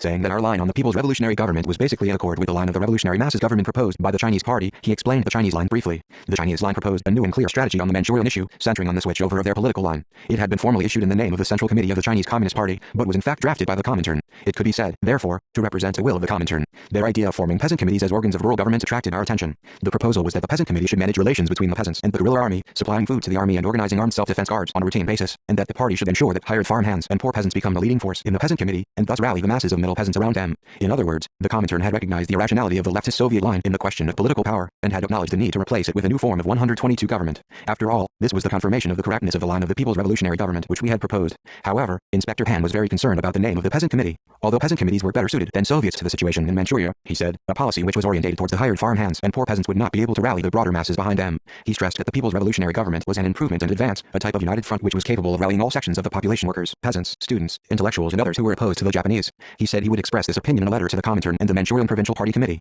What does it matter whether we call it a peasant committee or a People's Revolutionary Government? All that is required is to satisfy the people's desires. A people's revolutionary government will do in a place where we can put up such a sign, and the peasant committee will do where a committee is more suitable, won't it? In this way, I tried to calm the inspector's anxieties, but he was still not at ease. You are right in general, but the name of the government must cater to the people's preferences. In any case, I must bring the matter to the Comintern. I am not sure whether he did express his decision in a letter to the Comintern or not. 123 In the wake of these events, the Soviets and all the guerrilla zones in East Manchuria were replaced by people's revolutionary governments or peasant committees. The worker peasant guerrilla army was renamed the Anti-Japanese People's Guerrilla Army, and the Red Guards were reorganized as the Anti-Japanese Self-Defense Corps. The inspector's visit raised a whirlwind that swept away the outmoded political order of the guerrilla zone. The Jochi-oriented revolutionary policy, which we had maintained since our days in Jilin, won international support and encouragement, and the correctness of all our lines and policies was confirmed yet again. This does not mean, however, that we agreed with everything that the Comintern did or that we obeyed its orders blindly. While respecting the measures taken by the Comintern, I applied my own independent judgment to them, regarding them from the point of view of the interests of the Korean Revolution and the World Revolution. The most doubtful aspect of the Comintern's strategy and the steps it had taken were its views on, and its manner of dealing with, the Korean Revolution as a link in the overall chain of the World Revolution. When the October Socialist Revolution triumphed in Russia, and the ideal of socialism became a reality, the communists of all countries were faced with the noble task of both preserving the gains of the revolution and following up its success on a world scale. 124 In response to the requirements of the times, Lenin established the Third Communist International in 1919. Its historic mission was to organize the struggle of the working class and the oppressed nations of the whole world to free themselves from imperialist oppression and the chains of capital, and to develop this struggle on an international scale. This was a militant mission that differed from those of its predecessors, the First and Second Internationals, and fitted with the requirements of new times. One of the major tasks of the Comintern at the time was to safeguard and defend the Soviet Union. The defense of the positions of victorious socialism was inseparable from the expansion of the socialist cause. Without defending them, it was impossible to spread and further develop the success of the October Revolution on a global scale. It was quite natural that the defense of the Soviet Union became an international slogan for all communists, and that the implementation of this slogan became the major content of the international communist movement. These relations, which were historically inevitable and essential, supplied grist to the mills of those who opposed communism and lent plausibility to the reactionary bourgeois theoreticians who denounced the communist parties of various countries which implemented the orders of the Comintern as stooges of the Soviet Union or traitors to their own nations. The communists in every country should have learned a lesson from this and combined their national and international duties in an appropriate manner. The Comintern should also have regarded 125 this matter as highly important. If it was to fulfill its mission satisfactorily, the Comintern, while emphasizing the defense of the positions of victorious socialism, should have given sincere support to the communist movements in other countries, and should, in particular, have championed the interests of the lesser nations suffering under imperialist oppression and assisted their revolutionary struggles. The Comintern, however, paid little attention to this need. Some officials of the Comintern talked loudly about the revolutionary movements in large countries, but dealt in a slighting or arbitrary fashion with matters relating to the revolutions in small countries. They discriminated too much in their views and their attitudes towards the revolution in different countries, in proportion to the share they could contribute to the building of an international bulwark for the defense of the Soviet Union. Certain individuals and theoreticians occupying important posts in the Comintern spread the view that victories for the revolutionary movements in large countries would automatically lead to victories for the revolutionary struggles or independence movements in the adjacent small countries. Figuratively speaking, they held the view that if the head ripens, the ears will also ripen of their own accord. This view gave rise to a sycophantic tendency among communists of small countries, who abandoned the independent position that one's own effort and the efforts of one's own people were the motive force of revolution, and began to rely on large 126 countries. It also produced a chauvinistic tendency among the communists of the large countries, who ignored the communists of small countries and restrained their independent activities. Thus it was not fortuitous that the revolutionaries' confidence in, and unsullied devotion to, the Comintern and the international communist movement became stained, despite the fact that these communists from different countries had been tremendously inspired by the great events of the birth of the socialist state and the foundation of the Comintern, and looked up to them as an ideal and a beacon light as they advanced through the flames of struggle. After the victory of the October Socialist Revolution and the foundation of the Comintern, loving support and the yearning for communism surged across the face of the world in an inexorable wave. Renowned persons in all parts of the world were quick to join the ranks of those who espoused communism. Many of the major figures of the time, regarding communism as the only idea that represented the future of mankind, made efforts, through different channels, and regardless of their political affiliations and religious beliefs, to establish contact with the newborn Soviet Republic or the Comintern and receive aid from them. Many of the nationalists in Korea also espoused, supported or sympathized with the idea of communism. Authoritative Christians, John Lewis and other religious believers were among them. For instance, Hyun Sun, the third minister of the Seoul 127 Jongdong Methodist Church, represented the Korean religious organization of Faith in Jesus at the Far Eastern People's Congress held in Moscow in January 1922. Hyun Sun was a minister of high reputation in Korea, and he was elected one of the members of the Korean Provisional Government when it was formed in Shanghai. According to material which our comrades obtained from the Comintern's archives in the Soviet Union a few years ago, when he attended the conference, he carried with him a letter of attorney signed by Kim Pyong-jo, one of the group who drafted the Independence Declaration of March 1, 1919, and by Jo Sang-sop, Son Jong-do, Kim and John, Song Byung-jo, and other ministers. When Hyun Sun filled in the form issued by the Koryo Department of the Russian Communist Party, he stated that he was connected with the Shanghai Communist Party, and that he had spent 3 weeks in Russia in September 1919. In answer to a questionnaire on his aims and hopes, he wrote, "I aim for the independence of Korea and hope for the realization of communism." This document was only recently obtained by our comrades. Of course, I am not sure how deep an understanding he possessed of the new idea of communism, or how warmly he sympathized with it, but it seems that he expected a great deal from the Comintern. Ri Tong-hui, the first prime minister of the Korean Provisional Government in Shanghai, was involved in the communist movement. It is well known that he was sent as a representative to 128 Moscow to report to the Comintern on the results of a joint conference of the Koryo Communist Party. The reformist force of Jondoism also sought alignment with the Comintern. Cho Tong-hee, a son of Cho Sai-hyung, the second leader of the Jondoist religion, and a grandnephew of Cho Ji-yu, the founder of Jondoism, represented the reforming wing of Jondoism. In his capacity as chairman of the Foreign Affairs Committee of the Emergency Supreme Revolutionary Council of Jondoists, he spent some time in Vladivostok in Russia, working hard for negotiations with the Comintern. He wrote letters to Katayama-sen and Jeltsin, and other officials who were working at the Oriental Department of the Comintern, requesting them to give the support needed by the movement for Korea's independence, and declaring that active cooperation between the Jondoists, the servants of the poor people, and the Comintern, the vanguard of the working class, would guarantee the success of the revolution in the Orient. Cho Tong-hui even sent a letter to Shikarin, at that time People's Commissar for Foreign Affairs of the Soviet Republic, requesting him to send within 2 years the weapons, explosives, ammunition, cavalry equipment, and means of transport required to equip 15 composite brigades of the Koryo National Revolutionary Army, which it was planned to organize. The fact that the reformist forces of Chandoism sought a new route for the independence movement, despite the hatred and denunciation of 129 conservative Chandoists, was worthy of national admiration. But neither Soviet Russia nor the Comintern complied with their request. Ryo Un-hyung, alias Man Yang, also visited Moscow in 1919 and spoke with Lenin on the question of Korea's independence. People would not believe it if they heard that an anti-communist element such as Syngman Rhee once supported Soviet Russia. But it seems to be true. There is information that he once visited Moscow and requested a colossal amount of financial aid, and that when his request was ignored, he turned against Soviet Russia and the Comintern and became ultra-pro-American. Korea, the territory of which was only 1/100th of the Soviet Union, a land of thatched mud huts huddled together and skinny, hobbling donkeys, obviously appeared too small and too miserable to attract the attention of the Comintern officials. Even in the years when we were waging an armed struggle against the Japanese in Manchuria, their views on Korea did not change greatly. I greatly regretted the fact that the Comintern was so indifferent to the fate of the peoples of small countries and the national liberation struggles of the communists of small countries. Needless to say, this unkind treatment and cold attitude merely poured oil in the flames of our determination to establish the principle of justice in the revolution and liberate our nation by our own efforts. I was annoyed most of all by the fact that we lacked the strength to oppose or correct the attitudes and activities of the Comintern 130 with which we disagreed, and were unable to control the way in which the Comintern's work was organized and its chronic malady of red tapeism, although we knew this might lead to the sacrifice of the Korean Revolution or place a stumbling block in the path of its just-oriented development. We, the communists of the new generation, longed for the Comintern to understand the problems of the Korean communists and march in step with our aspirations and our unshakable resolve to carry out the revolution in our own way. Pan's appearance in East Manchuria at a time when we were struggling with complex problems requiring prompt solutions was welcome. My acquaintance with him was one of the most significant events in my life. It was a good thing that there were people in the Comintern who understood us and supported us. His statements that the ranks of the Korean communist movement should be renewed with trained hardcore elements who had not been infected with factionalism, and that a party of the Korean people should be established produced an especially strong impression on me. His advice encouraged me and strengthened my sense of independence in thinking and in practice. Had it not been for his influence and comradely encouragement, it would have been impossible for me to fight effectively, even though I risked my life in defense of the just spirit of the Korean nation and our revolution at a time when the struggle against the Minseongtun was being conducted in such a dreadful manner. Pak So-sim introduced me to Marx's capital, Shang-yu taught 131 me the dream at the Red Mansion, and now Inspector Pan had given me sincere support, encouragement and sympathy, and so strengthened my conviction that Koreans must not forget Korea. In all history of my revolutionary struggle against the Japanese imperialists, I never discussed the fate of the Korean Revolution and the political line of this revolution so enthusiastically, sincerely and so seriously as I did with Inspector Pan. He was a rare theoretician, with an unshakable commitment to the revolution. Had he been alive to work with us when we advanced to the area of Mount Patu in command of large forces in the latter half of the 1930s, he could have made many theoretical and practical contributions to the solution of the difficult problems facing the Korean Revolution. My acquaintance with Pan opened my eyes to the vital need for a theoretician capable of guiding and steering the practical struggle, in addition to the man of practice who was also important in the revolutionary struggle. Following our unforgettable discussions at Yaowangjing, Pan became my most intimate friend and comrade. Although he was more than 20 years older than me, we forged a relationship as friends and comrades in a matter of 10 days, and this friendship and comradeship were as intimate as those of 10 years' duration. But they were not cemented by any material or personal interests. This exceptionally warm friendship was derived from a common, long-cherished desire for the liberation and freedom of Korea and from a shared way of thinking and aspiration to independence in 132 all matters. The depth of the friendship cannot be measured by the length of its duration or by the number of conversations. A long period of association does not necessarily indicate a deep friendship, nor does a short period of association mean friendship is shallow. The essential thing is the viewpoint and attitude one maintains in approaching man and his destiny, in approaching one's nation and its destiny. Depending on this viewpoint and attitude, the warmth of friendship may be redoubled or it may cool. Love for man, love for one's fellow people, and love for one's country are the touchstone of friendship. When Inspector Pan was leaving Yaowangjing, I saw him off on horseback as far as the boundary between Wangjing and Hunchun counties. Because he limped a little, I had seen to it that he could travel on horseback. During our ride, we talked a lot, and during the 2 days stopover at the village of Shiliping, we discussed a host of subjects, including the international communist movement, our relations with the Chinese party, and matters relating to the Korean Revolution at the present and in the future. We also made firm pledges to one another. The subjects we discussed at the time would be good material for the plot of a novel. Ripamsok's military academy was in that village. The Younghwa's family were taking refuge there. Pan even touched on his own family life. He said his wife was 133, only half his own age. I don't remember exactly whether he called her a young okay or a pung okay. I asked him why he had only married when he was over 40.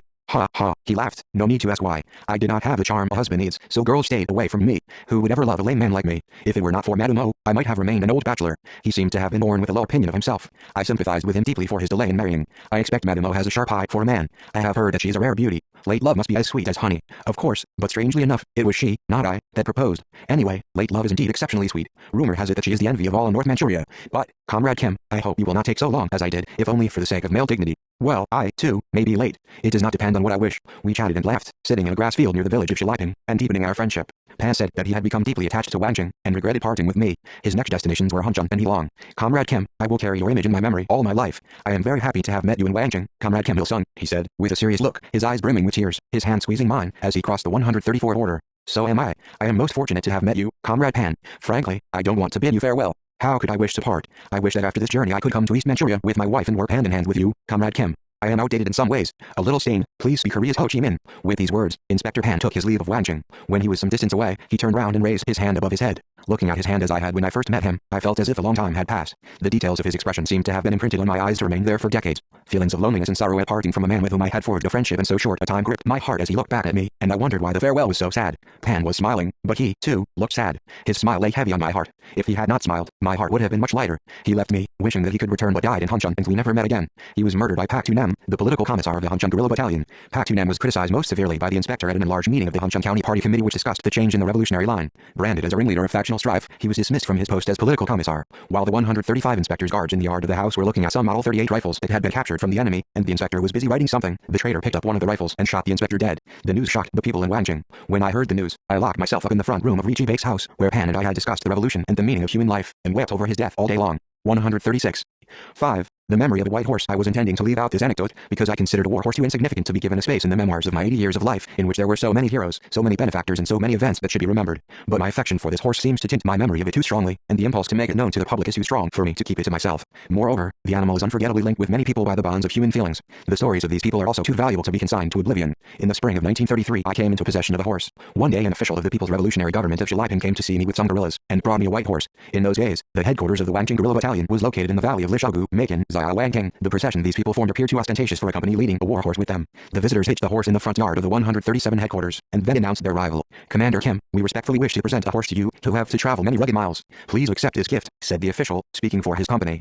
I was embarrassed at the sudden appearance of the delegation, and at their solemnly decorous manner, which seemed more appropriate to some grand function. Moreover, I was immediately surprised by the size of the group, larger than a squad of soldiers nowadays. "I am afraid I am not worthy of such rich consideration as to allow me to ride about on a horse at the age of just 20, I said, attempting to express my thanks modestly. The elderly official gesticulated in surprise. "Rich consideration? The Japanese battalion commanders ride around pompously on horseback to show that they are fine officers. Why should our guerrilla commanders be any worse than them? I have read a book which says that Red Gown General Guo Jiedu commanded his cavalry on horseback. A military commander needs dignity before everything else. Where did this horse come from? It's a draft horse from a peasant's family, isn't it?" The government official waved his arms in denial. "No, it isn't. It's a pet horse. Do you remember the old man, a former farm servant, who was elected to the government council at Shiliping the other day? Of course. I even spoke in his support. 138. This is a present to you from that old man. I can hardly believe that he had such a wonderful horse," I remarked, looking closely at the horse with its saddle and stirrups hanging on both sides, while I stroked its back. There was really no doubt that it was a farm horse. I could not make myself believe that any peasant in the mountain valley of Shiliping could possess a sleek pet horse like this, still less the former servant of a landowner. The official insisted that it was a pet horse, probably because he was afraid I might refuse to accept it if he admitted the truth. I don't remember the old man's full name, but his surname was Pak.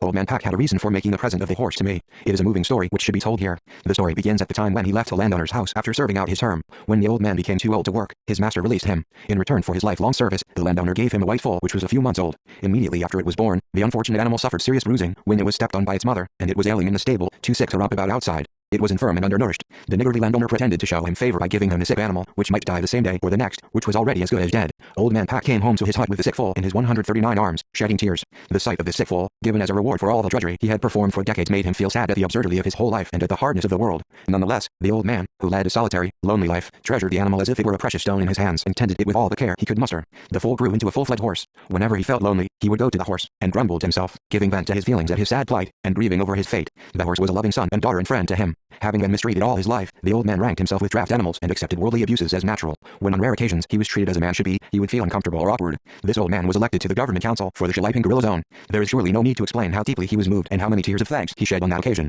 This explains why he brought the white horse to the government yard one evening. "Mr. Chairman, please send this white horse on my behalf to Commander Kim Il-sung. Today, for the first time in my life, I was treated like a man, thanks to the commander. As a token of my deep gratitude to him, I wish to present my pet horse to him, the horse which I have fattened for many years. Please convey 140 my thanks to him." On learning why the old man had sent the horse to me, I felt it improper to decline the present. I don't really feel I should accept the gift, but the kindness of the old man's heart obliges me to accept it. "Please convey my thanks to him," I told the official from the Shiliping government, as I took the tether from him, and then I asked him why so many people had come when one driver would have been sufficient. "Commander Kim, we wish to see you on horseback, so the guerrillas and the people have sent their representatives. Please mount the horse," the official said earnestly. The men from the second company, too, insisted that I ride the horse. Only after seeing me mounted were the visitors satisfied and returned home to Shiliping. I was very grateful to the old man for his kindness and his respect for me, but I did not ride the horse for many days. I was afraid that, if I went about on horseback, I might appear extravagant in the eyes of the people and my men. I gave the horse to a young man who was working in the arsenal, the man who had brought a box of Browning pistols in order to be allowed to join the guerrilla army. He was brave, but one of his legs had been amputated after a serious wound. The leg had been amputated by Zhang Yunfu, the doctor of the guerrilla zone hospital, which was located near the battalion barracks at Hiaolishuagu. He represented the medical profession in Hiaowangcheng, the only doctor, but but a man of versatile abilities, 141 practicing both medicine and surgery, and treating all cases. The hospital was managed by a mutual aid society, and patients who needed treatment were required to bring a letter signed by the chairman of the Council of the People's Revolutionary Government. The mutual aid society acted as a medical council and would often decide that bones damaged by bullets had to be amputated. Drugs were scarce and no other remedies were available, so drastic measures had to be taken. The doctor had improvised a scalpel by grinding down the spring of a worn-out clock, and he used this for surgery. That was how a young man had become a cripple and had been discharged from the guerrilla army. After leaving hospital, he stayed at Ryang's house near the hospital, living under the care of Ryang's mother for some time. Young man found the white horse very useful. He rode to and from the arsenal, cheerful in his life and work. In the course of time, another white horse came into my hands. It was captured from the Japanese in the battle at Uongu. Some veterans say that it was captured in the battle of Juanjiaolo, but I don't think it is worth the trouble denying that. Where it came from is not essential. The point is that a horse which a Japanese officer had ridden about came into our possession, and it was a perfect war horse that won everyone's admiration. In that battle I had made some of my men lie in ambush, and the Japanese officer on the horse was unfortunate enough to be hit first 142 and he fell to the ground. Then a strange thing happened. The horse, having lost its rider, came running over to the slope where my command post was located, instead of running away to the enemy camp. When he saw the horse, Joe Walnam, my orderly, tried to drive it away towards the road, in case it should attract the enemy's attention to the command post. But although the orderly threw tree stumps and empty cartridges at the horse, the animal would not return to its dead master, and approached us. However hard the orderly tried to chase it away, the horse simply balked, with its legs rooted to the ground. Why insist on driving him away when he refuses to go? Don't be too cruel. I rebuked the orderly, and I approached the horse and stroked its mane. He's attracting the enemy's attention to the CP, the orderly shouted in surprise, shielding me with his body. Take care, please. Ho, ho, they haven't got time to try to spot the CP, they're already turning tail. In this way the horse came into the possession of the guerrilla army. The men tried to describe the incident as something extraordinary, the strange story of an enemy horse coming over to our side. This animal can tell the difference between Koreans and Japanese, said a man who saw its identification tag, and 143 discovered it was born in Gyeongwon, Seapil, Korea. He came straight over to us because he recognized us as Koreans. The Japanese officer must have been cruel to his horse, another man remarked, as if seeking a more authentic motive for its action. Otherwise, it wouldn't have come over as soon as its master fell. On our way back to Macon from the battle, we gave the horse to an old Chinese man to use as a work animal. In Jiangdao, horses and cattle were widely used as draft animals. A few days later, the old man came to us and returned the horse to us. He said that the horse's pasterns were too slender and weak for a draft horse. Worse still, he added, it was so wild that he could not even approach it or touch it, let alone tame it. One of my comrades in arms said, this horse is destined to be one of our company after all. My comrades advised me to take the horse, since I was suffering from an ache in my calf muscle. They even warned me that if I overtaxed the ailing leg in a guerrilla war, it might last for years. I might lose the ability to stand on my feet. The ache in my calf muscle actually bothered me considerably whenever I was on the march. The problem probably came from doing too much walking since my childhood. When I was in Jilin, I traveled by rail or bicycle now and then, but in Wanking, which was under constant blockade, such luxury could not be expected. The painful leg was a great physical handicap to me in the life of the guerrilla zone, which required forced marches of dozens or even 100 miles over steep mountains, almost 144 every day. However, on this occasion also I declined to accept the advice of my comrades in arms. Then the comrades called a party meeting and adopted a decision to the effect that I should travel by horse from a certain date. The decision was tactfully worded so that the battalion commander, Ryang, too, should ride a horse. Probably they anticipated that I would doggedly refuse if I was the only one to be mounted. I obeyed the decision of the organization. On the day when I first mounted the horse, my comrades surrounded me, clapping their hands in delight. The horse's record said that it came from the Gyeongwon War Horse Replacement Center. Sometimes the sleek horse appeared grayish, sometimes snow white. His pasterns were as slender as those of a racehorse, and he ran as fast as a tiger.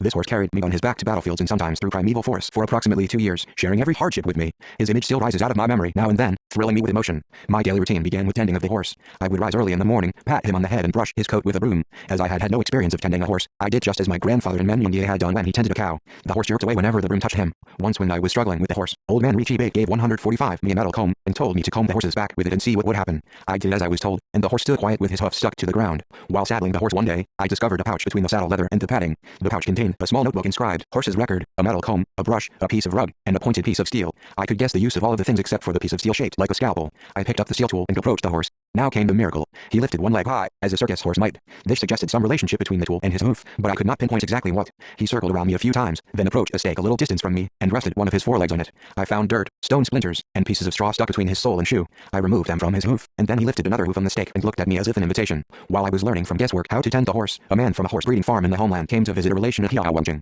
He taught me the skills of grooming and horsemanship before he left for home. A horse detested its body getting dirty and splinters of pottery and similar things getting stuck in its hoofs, he said, so that it should be washed with clean water twice every day, combed, brushed and oiled, and dirt and straw pieces regularly removed from its hoofs. He made a point of wiping the horse well when it had been sweating or had been 146 exposed to the rain. He also told me that hay and oats were essential food for horses, that barley and beans were also good, that horses must eat a little salt every day as human beings do, and that too much cold water was bad for them after heavy exercise. In the course of tending the horse as I had been instructed, I got to know him better. He was always obedient to me. I was surprised at the cleverness with which he understood from my glances and hand movements what he should do, and he never failed to serve me to my satisfaction. As I caught glimpses of his character and noticed actions that reminded me of their artistically perfect beauty of human qualities which would win universal admiration, I sometimes wondered if this was really an animal and not a human being. While he was clever and faithful to me, the white horse was also fierce. He tolerated no one except his master touching him or sitting on him. If some tomfool took his tether out of curiosity and tried to mount him, he avoided him by walking in a circle or kicking or threatening to bite. Joe Walnam was one of those who was given the cold shoulder by him. First he stood the horse by the veranda and then, after gently combing his side, jumped swiftly into the saddle. But the moment his buttocks touched the saddle, the horse shied off to one side and he fell to the ground with a thud. After this shameful defeat, the orderly hit upon a bright idea.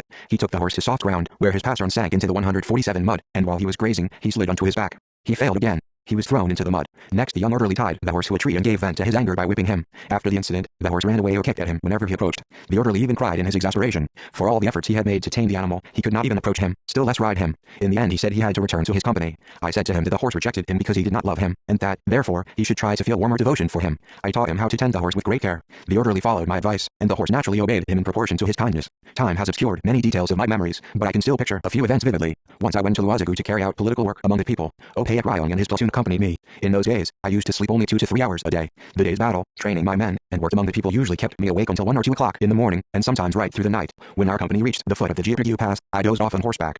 Perhaps I had stayed up all night at Macon or at Chalibang the previous night. As the white horse was marching at the head of the platoon, nobody noticed that I was dozing. 148 As we began climbing the pass, the horse's gait changed. The platoon leader Opayat Ryong noticed it. The horse was scaling the slope carefully with his forelegs drawn in, and pace of the march was so slow that the platoon leader was irritated. How strangely he is walking today, this horse which is like an English gentleman. Opayat Ryong thought to himself. On the down slope, too, the horse walked with difficulty, his hind legs drawn in. In the meantime, the column far outmarched me, leaving myself on horseback and Opayat Ryong behind. The platoon leader was impatient with the horse, and worried about me, but he dared not lash the horse on which his commander was riding. When he had climbed down the slope, the horse balked before a fallen tree on the Jiaprigu riverside. Seeing the horse, which normally left such fallen trees without any difficulty, hesitating before a small obstacle, Opayat Ryong grew even more suspicious. Why does the commander leave this lazy horse alone, without so much as shouting at him or spurring him on? The platoon leader thought, looking up at me. Only then did he discover that I was dozing. What a fine show! The platoon leader exclaimed aloud. The horse's foreleg tapped on the fallen tree, and the sound woke me up. This white horse should be given a feast today, Opayat Ryong said, beaming with a broad smile and stroking the horse's 149 nape. I felt a great change must have taken place in the universe while I was asleep. Why a feast all of a sudden? The platoon leader explained to me with great enthusiasm how the horse had climbed over the pass and how he behaved when faced with the fallen tree. My father said that in ancient times the best horse in the country was called the state horse, so what about calling him dead from now on? The platoon leader suggested. Why should we simply call him a state horse? Your story proves that he is more than worthy of being called the heavenly horse. What does the heavenly horse mean? It means the best horse under heaven. Then let us call him the heavenly horse. Brother Oyunghwa once told me that in some country a high title was awarded to a horse. So I have heard. The emperor of that country conferred the title of political administrator on his pet horse. His horse ate from an ivory trough and drank wine from a gold cup, and enjoyed respect from everyone. Shall we give him the title of Ryong Wai Hong, a feudal post corresponding to the modern post of Prime Minister Tr? Anyway, this is a quite uncommon horse. He has no eyes in his back. How could he know that you were asleep? I spurred the horse, and he jumped over the fallen tree, and 150 rushed forward. We overtook the platoon in an instant and arrived at the vicinity of the valley of Sandaohezi, Luazigu, where rocky peaks soared high on both sides of a stream which teemed with trout. I drew a circle around the horse on the grass, and then coiled his tether around his neck. I gave the men their assignments for political work among the people at Sandaohezi, Sidawahizi and Leomazuu. After dispatching them to their various destinations, I met the political operatives and the workers in charge of underground organizations who had been waiting for me by the riverside. I talked to them for a long time. When I returned to the horse after all this talk, I was surprised yet again, for the horse was grazing within the circle I had drawn. It was indeed a rare horse. The horse also helped to save the life of Hong Hai-song, a woman revolutionary. She had gone through high school education in the homeland, worked underground along with progressive students and young people in Longjing, and then come to Wangjing, which she regarded as the promised land, and was doing political work there. Her father was a renowned doctor of traditional choreo medicine. In the guerrilla zone, Hong Hai-song was able to draw on the medical expertise she had learned from her father to give the guerrillas and the local inhabitants great help by treating scabies. This cheerful, sociable, courageous, and pretty woman political worker with a knowledge of choreo medicine was warmly loved by 151 the soldiers and people in the guerrilla zone. One day I was riding on the horse, as I went with my orderly to the village of Hidapo in order to carry out political work among the villagers.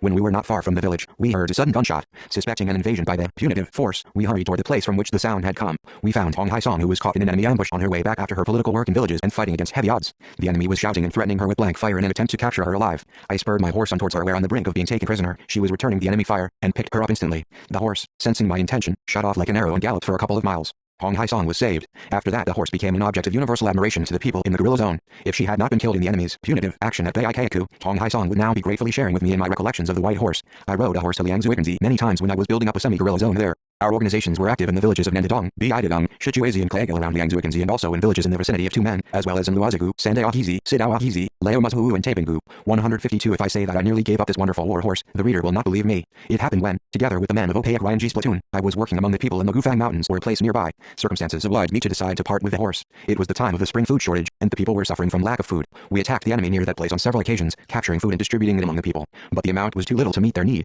We ourselves ate sparingly at each meal in order to save food grain for the people. In the circumstances, the horse's rations also had to be cut to the minimum. Even grain stalks to replace hay were scarce, to say nothing of oats, barley and beans, the nutritious feeds. My loyal men spared no effort to obtain feed for the horse. However difficult the situation, they worked hard to find oats and salt for the horse by going to neighboring villages and even visiting people in the enemy-held areas. Some of the men even went out to glean harvested fields. They threshed the gleanings and put the grain in their pockets to give to the horse when they came back. When they approached the horse, he would poke his nose into their pockets. They took loving care of the horse for my sake. Their devoted efforts were an expression of revolutionary comradeship and loyalty to me. I was thankful to them for their friendship and loyalty, but I felt 153 very sad and uneasy. Whenever I saw them them working with such great enthusiasm to obtain feed for the horse or care for it. I was haunted by the thought that I should no longer put them to such trouble simply for my sake. I was not used to accepting such services from other people. If anybody were to ask me when I felt most awkward during the years of the guerrilla war, I would answer that it was when I was treated unusually well by my men. Whenever special benefits or privileges were offered to me, I felt sorry and guilty, rather superior or self-satisfied, as if I were being put to the test. Although the aching muscle in my calf was not cured and I would have to suffer for a few months longer, I made up my mind to give my pet horse to a peasant so as to relieve my men of this burden. If the horse was used as a draft animal in a semi-guerrilla zone, it would not be exposed to the dangers of the battlefield.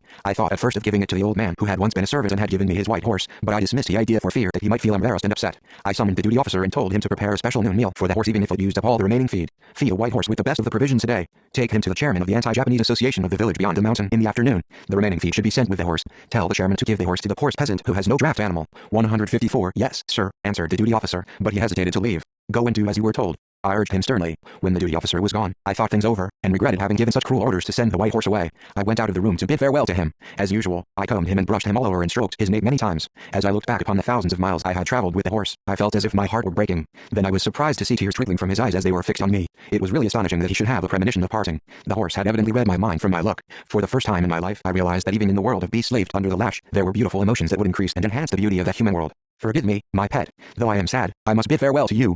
Though the pain of our parting is tearing me apart, I cannot afford the luxury of writing about on you any longer. All the sufferings and hardships you have gone through for my sake will live in my memory as long as I live, I thought, as I stood with my face buried in his neck for a long time. Back in my room, I felt lonely for the rest of the day and could do no work. I even wondered whether I had made a foolish decision out of too great concern for saving face, but it would be absurd to change the decision that was already made. I waited for the evening report from the duty officer, hoping that the white 155 horse would be given to a hard-working and kindly man, but the officer did not turn up at the appointed hour for the evening report. Instead, platoon leader Opayat Ryan brought me my evening meal as dusk was falling. Without any preliminaries, he simply begged me to forgive him. I have violated discipline, so punish me, please. Violated discipline? I could not see what he meant.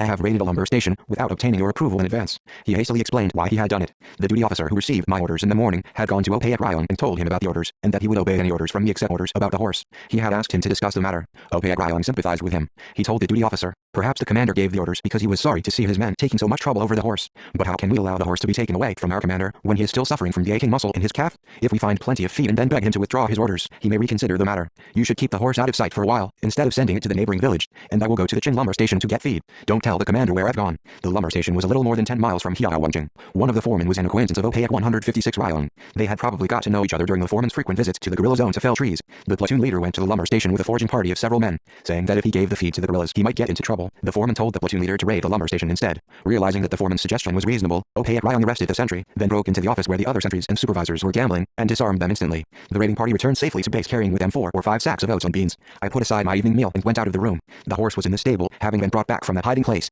He snorted and nodded his head towards me as if in thanks. I felt my nose tingle. I was glad to see the horse again, but how should I deal with the duty officer and Opayat Ryan, who was reckless as a bear now too and had plenty of guts? These men who had disobeyed their orders. How preposterous Opayat Ryan had been in thinking that his commander would withdraw his orders if plenty of feed was obtained, and how absurd ways his guts had led him to raid a lumber station. Though I was grateful to him, I was appalled at the thought of the catastrophe his recklessness might bring on us in the days to come if it was not nipped in the bud. The irony was that I, who never compromised with principle, 157 could not assert principle at the moment. I brushed the horse lightly on the back, and, when I saw him nodding with tears in his eyes, I did not feel like rebuking the platoon leader for disobeying the orders. Moreover, his stubborn attitude made me disinclined to force him to send the horse away. Comrade Commander, please punish me or demote me, but I hope you'll understand that the horse must not be sent away anywhere as long as I am alive. Having pronounced his ultimatum, he snorted as if he just fought a major battle. I suppressed the impulse to hug him and pat him on the back in a show of thanks. More than once had I been moved by the loyalty of this peerlessly courageous platoon leader who had not hesitated to plunge through fire and water for me. He had followed me and respected me as he would his own elder brother, saying that it was Kim Il-sung who taught him to read and write the Korean alphabet, and it was Kim Il-sung who had opened his eyes to the things of the world. I had also loved him and cared lovingly for him as I would for my own brother. This platoon leader whom I myself had trained had now raided the lumber station at the risk of his own life in order to save the white horse for me, but for all this, he had committed a gross violation of discipline by foraging without approval from his commander. If he was forgiven, he might commit even a graver mistake. What was to be 158 done? A commander needs to make a wise decision at such a moment. The soup is getting cold, he said worriedly looking down at the steaming bowl. Please take your meal and punish me quickly. I held back the hot tears in my eyes. I felt a lump in my throat at his staunch readiness to accept punishment. When he was a member of the Children's Vanguard, Opayat Ryan had crossed Huansong in the homeland with a Pijiki matchlock pistol he himself had made, shot a policeman at the customs house and snatched a rifle from him. He was as audacious as that as a boy. He had experienced all the hardships of life. Growing up in a family of 17, he had sympathized sincerely and passionately with suffering people from his childhood.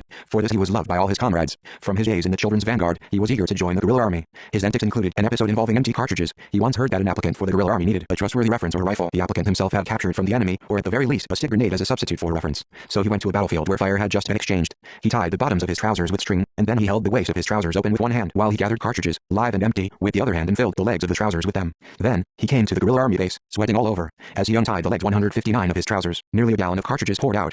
How about that? He said, looking elatedly at the company commander. Is this enough for me to be accepted? Instead of the answer he expected from the company commander, he saw the guerrillas burst into roars of laughter. Look here, Payak Ryong, the company commander said, laughing. What did you bring these empty cartridges for? They've already been used. Payak Ryong had thought that the empty cartridges could kill the enemy. When he realized his mistake, he sorted the live cartridges from the useless ones. The number came to hundreds. So, the cartridges would serve as a reliable reference for him to join the guerrilla army. Since enlisting, he had fought courageously to take vengeance on the Japanese punitive troops for the deaths of his parents and brothers. As a raw recruit, he had many distressing experience. Once, while cleaning his rifle, he had let off an accidental shot and been punished for it. The political instructor who punished him was an enemy spy. He had got himself promoted to company political instructor by worming his way into the confidence of factionalists who held important posts in the East Manchuria Ad Hoc Committee and the County Party Committee, and was doing everything possible to undermine the guerrilla army. The punishment he meted out to Payak Ryong for the accidental shot was brutal and barbarous in terms of the Code of 160 discipline and morals of the Revolutionary Army. As punishment, he sent Payak Ryong to the walled town of Mudan, where a company of the puppet Manchukuo army was stationed, with orders to take down and bring back the Manchukuo flag flying in the center of the town. The orders, in fact, were intended to get him killed during this adventure in the enemy's den. His comrades in arms had all been worried that he would never return alive. Payak Ryong, however, went off to the town, which was 25 miles away from his company, and came back safely with the flag. After that, the spy in the guise of political instructor watched for a chance to do away with Payak Ryong. He even went so far as to start an argument with the men who ate their rice and water. He preached that soldiers should eat solid food, without soup. Once the company butchered a cow, the men, tired of eating dry food, were delighted at the thought of eating their fill of beef soup that evening. That evening, however, the dastardly political instructor had appeared again and said that if the men ate beef soup when they were not used to it, they would have loose bowels, and ordered them to eat only rice and meat, not the soup. So the men were denied the chance of eating the soup which they had been looking forward to. Only Payak Ryong and one other man disobeyed the orders and ate the soup. The wife of Payak Ryong's second eldest brother, who was a cook, brought them the soup in secret. As bad 161 luck would have it, Payak Ryong was caught by the political instructor in the act of eating the soup behind a stack of firewood in the yard of the barracks. This incident gave the spy a pretext for labeling him a Minseongtran member. Had it not been for the references given by his comrades in arms, Payak Ryong would have been executed on the false charge of belonging to the Minseongtran. The spy's identity was later discovered and he was executed by Payak Ryong. Payak Ryong had virtually been condemned to death penalty and it still rankled in his mind. If he was subjected to another penalty, wouldn't it leave an even worse scar? Comrade O, I am grateful to you for taking the risk of raiding the enemy camp for the sake of the White Horse, but your breach of discipline is a grave error. It must not be repeated by a commanding officer. This sort of thing must not recur. As I understand your feelings, I will not send away the White Horse. Well, are you satisfied? Yes, I am satisfied, the platoon leader replied with a grin on his face. Then he scampered off to his quarters like a child. I settled his case with these few words of remonstration. In the years that followed, the White Horse served me as faithfully as ever. I still remember an event that took place when the battle to defend Hiaowangching was raging. At that time the enemy was invading Wangarigal at the end of the valley of Lishagu and 162 killing the people in the guerrilla zone. The mountains and fields were littered with dead bodies, and the houses were reduced to ashes. I spent every day galloping about on my horse, commanding my men in the battle, in the thick of the fire. One day I organized the defenses on Mount Pyojak, the next day I halted the charging enemy on Mipanchan, and the next day I provided covering fire for the evacuees from the hill behind Lishagu. In the course of this whirlwind of battle, I went through many hair-raising incidents. In the barrage of fire, even the fur lining of my overcoat caught fire. The flames could have enveloped me in an instant, but I did not notice it. As my horse was galloping against the wind, the flames on the skirt of my coat flew out behind me. It was only when the horse began to run with the wind that I discovered the flames on my coat. I had no time to pull it off, and if I jumped from the rushing horse, I might collide with a rock and kill or seriously injure myself. At this critical moment, the horse slowed down in front of a snow-covered depression and then slid into it sideways, with his forelegs folded in.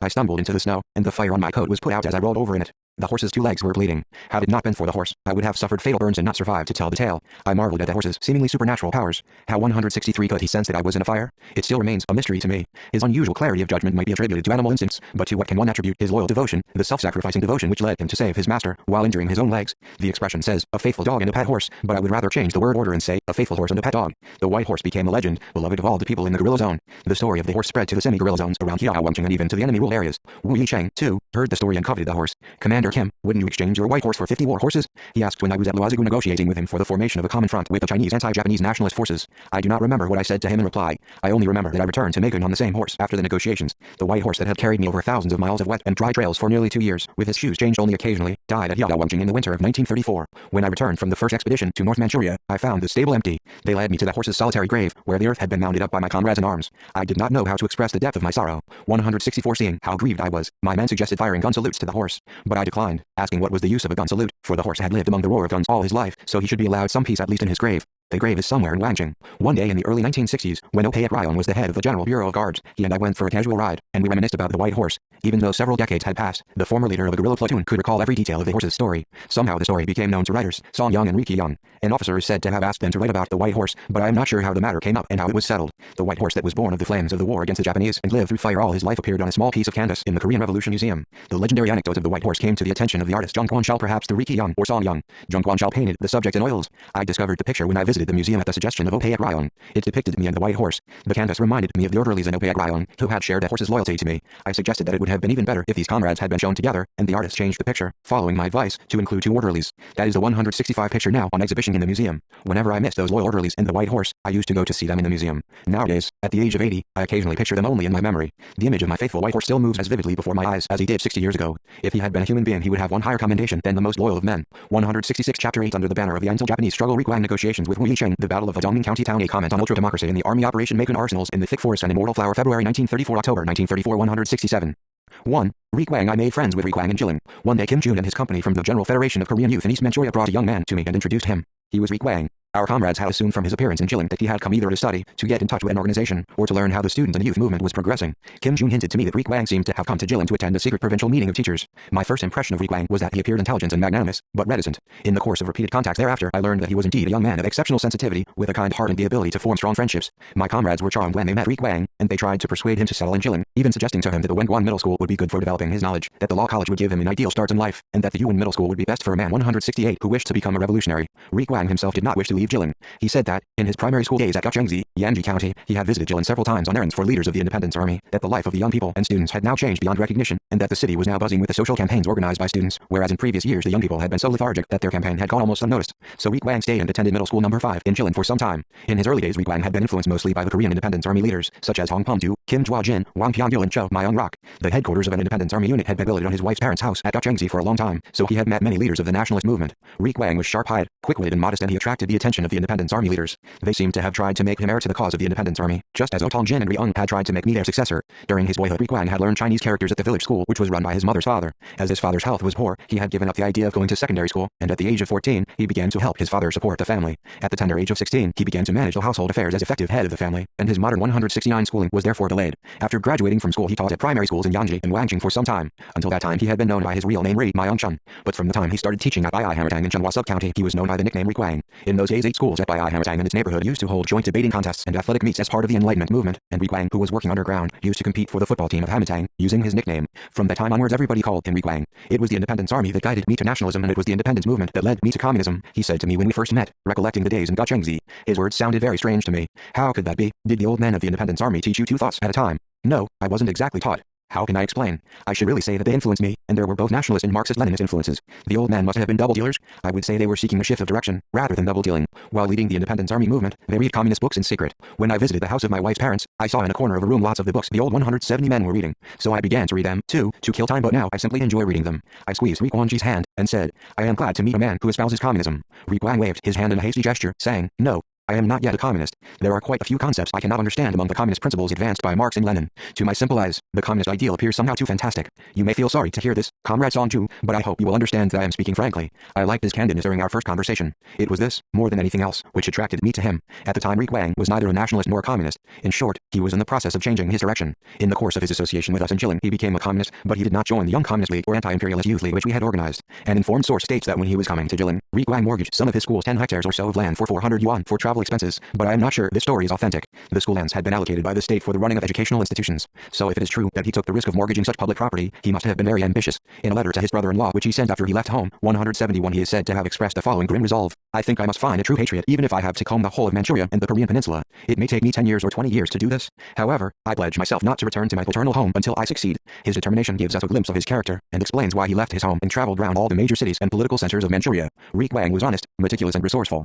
He spoke Chinese as fluently as a northeastern Chinese. Therefore, he was competent to perform the job of a headman of 10 households, 100 households, or even of a sub-county in the later days. It was from him that I, who come from the northwestern province of Korea, learned the customs of Jeongdao and Hamgyong province. While in Jilin, for some unknown reasons Requang did not wish to join us in the organizational life. He was probably in the mood of a traveler who was only stopping over at Jilin. However, he frequently kept company with me. Later, through me, he became a close friend of my mother. He met my mother when he was returning to Jeongdao after studying in Jilin. Before his departure he came to see me, and as he took his farewell, he casually said, Song-ju, when I return to Jeongdao I wish to drop in at Fusong to see your mother. Do you mind? No, it isn't like you, Requang, to ask about such a thing. If you want to see her, you should go to see her. Why should you? 172 need my permission. I was grateful to him for his suggestion. So you agree? Good. I will see your mother as I have decided to. Everyone follows your mother's lead and calls her our mother, but I haven't even made a courtesy call on her. How impolite I have been. Why should she be mother only to Kim Hyuk and Kai Young-chun, and not to me? Thank you, Requang. Now my mother will have another son. From today we are brothers. Then, we should drink a toast together, or at least make a visit to the noodle shop together, shouldn't we? Needless to say, we did both. He paid a visit to my mother at Fusong, spending a few days in her company, before going to Wangjing.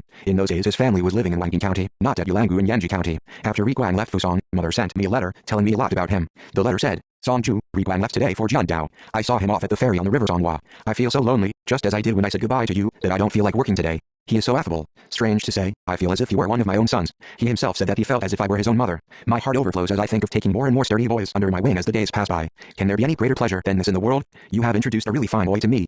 He took Xiaoju with him to Yangdekun, paid obeisance at father's grave, and cropped the weeds on the mound. Many of your 173 friends have been to my home, and I know many young men, but this is the first time I have met such a lovable boy as Riguang. I hope your friendship will thrive like the green pines on the southern hill. On the day I received the letter I walked in buoyant mood on the bank of the river Songhua all day long. The joy my mother expressed in every line of the letter affected me greatly. If she was happy, I was happy, and if she was satisfied, I was satisfied. If meeting Riguang gave her such great satisfaction, I was equally delighted. After Riguang left Jilin, I received a money order from the post office. Many people assisted me financially while I attended the Yuan Middle School in Jilin, as I have mentioned on various occasions. Those who gave me money for my school expenses were mostly my father's friends such as Otong Jin, Sun Zhongdu, Riang Seibong, Zhang Xiaoho and Yan Mokguan, who lived in Jilin or came frequently to report to the headquarters of the Jiangyi Ibu from the bases of the Independence Army. For instance, from Laiwo, Xinjiang, Fusong and Huadian.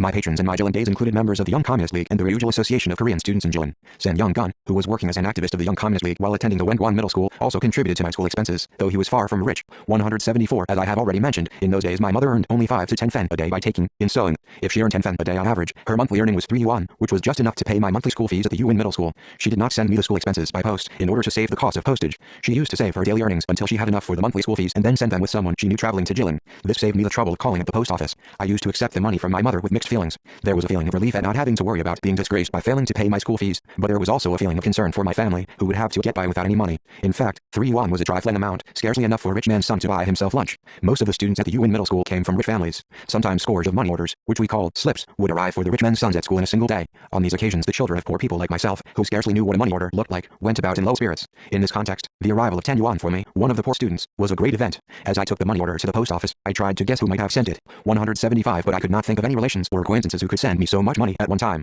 The only person who might send money to me at Jilin was my mother, but it would be impossible for her to send so much. I thought the money might have come to the wrong person because of a mistake by the clerk at the post office, but such a mistake seemed very unlikely. If a person who received a money order could not name the sender at the post office, the clerk could refuse to pay. On that day, however, the clerk paid without even asking me the sender's name. Instead, I asked the clerk who had sent the order. It is from Riguang. The voice behind the partition replied. I was surprised. I had many closer friends than Riguang, even though we had become close friends by the time he left Jilin. I had never imagined that he would send me money. I was deeply moved by his generosity. While he was in Wanking, Riguang frequently visited my home, bringing many packages of medicine and money for my mother, who was living at Shinglungun, Antu County. The money was his monthly savings from his wages as the headman of 100 households. He was extremely kind-hearted and charitable to the needy. He used to stay at my mother's for several days, helping her around the house, and then returning to Wangjing. He became a welcome regular visitor to my family. Whenever I received financial support, I regretted my inability to return the kindness. My family was too poor to pay the money 176 back. I resolved to repay my friends and colleagues by becoming a loyal son of the country and a faithful servant of my fellow people. In the winter of 1929, Riguang took a train from Dunhua to Jilin in order to visit me. I was in prison at the time. He had timed his journey badly. Instead of meeting me, he made the acquaintance of Kong Suk-ja, a waitress at the inn where he was lodging, and from her he learned the details of the youth and student movement in Jilin, including the way in which the leaders were guiding the movement. While assuming the guise of the waitress, Kong Suk-ja, on assignment from the Young Communist League, maintained a liaison between us and the young men who came to Jilin to visit us. She later became Riguangji's second wife as a result of their acquaintance at the inn. His first wife, Kim Morinyu, died of illness. Riguang was determined not to marry again, so deep was his grief over his wife's death. He believed that no woman would make a better wife than her because they had been devoted to each other. Within a year of her death, many women had offered him their hands, but he would not even glance at them. Whenever we met him, his friends and I tried to persuade Riguang to get married, at least for the sake of his infirm parents and his little son. Dissuading him from his resolution proved more difficult than pressing resin from dry wood. It was only after 3 years of mourning for Kim Morinyo that he accepted my advice. His second wife Kong Suk-ja was good-natured, wise and 177 virtuous. She raised the orphan child with such great care that she won everyone's admiration. The child, too, regarded her as his own mother. Unfortunately, Kong Suk-ja had no children of her own. Although he could not meet me when I was in prison, with the help of Kong Suk-ja, Riguang made close friends with young people attending the Yuan Middle School and the Normal School in Jilin who were committed to the movement. The Jilin organization convinced Riguang that all the patriotic forces must first be united in the cause of national independence, and that in order to unite the patriotic forces there must be an idea and a line which would serve as their common banner, as well as a center of unity and cohesion. He returned to Jiandao convinced of this. Riguangji's stay in Jilin was a turning point in his revolutionary activity.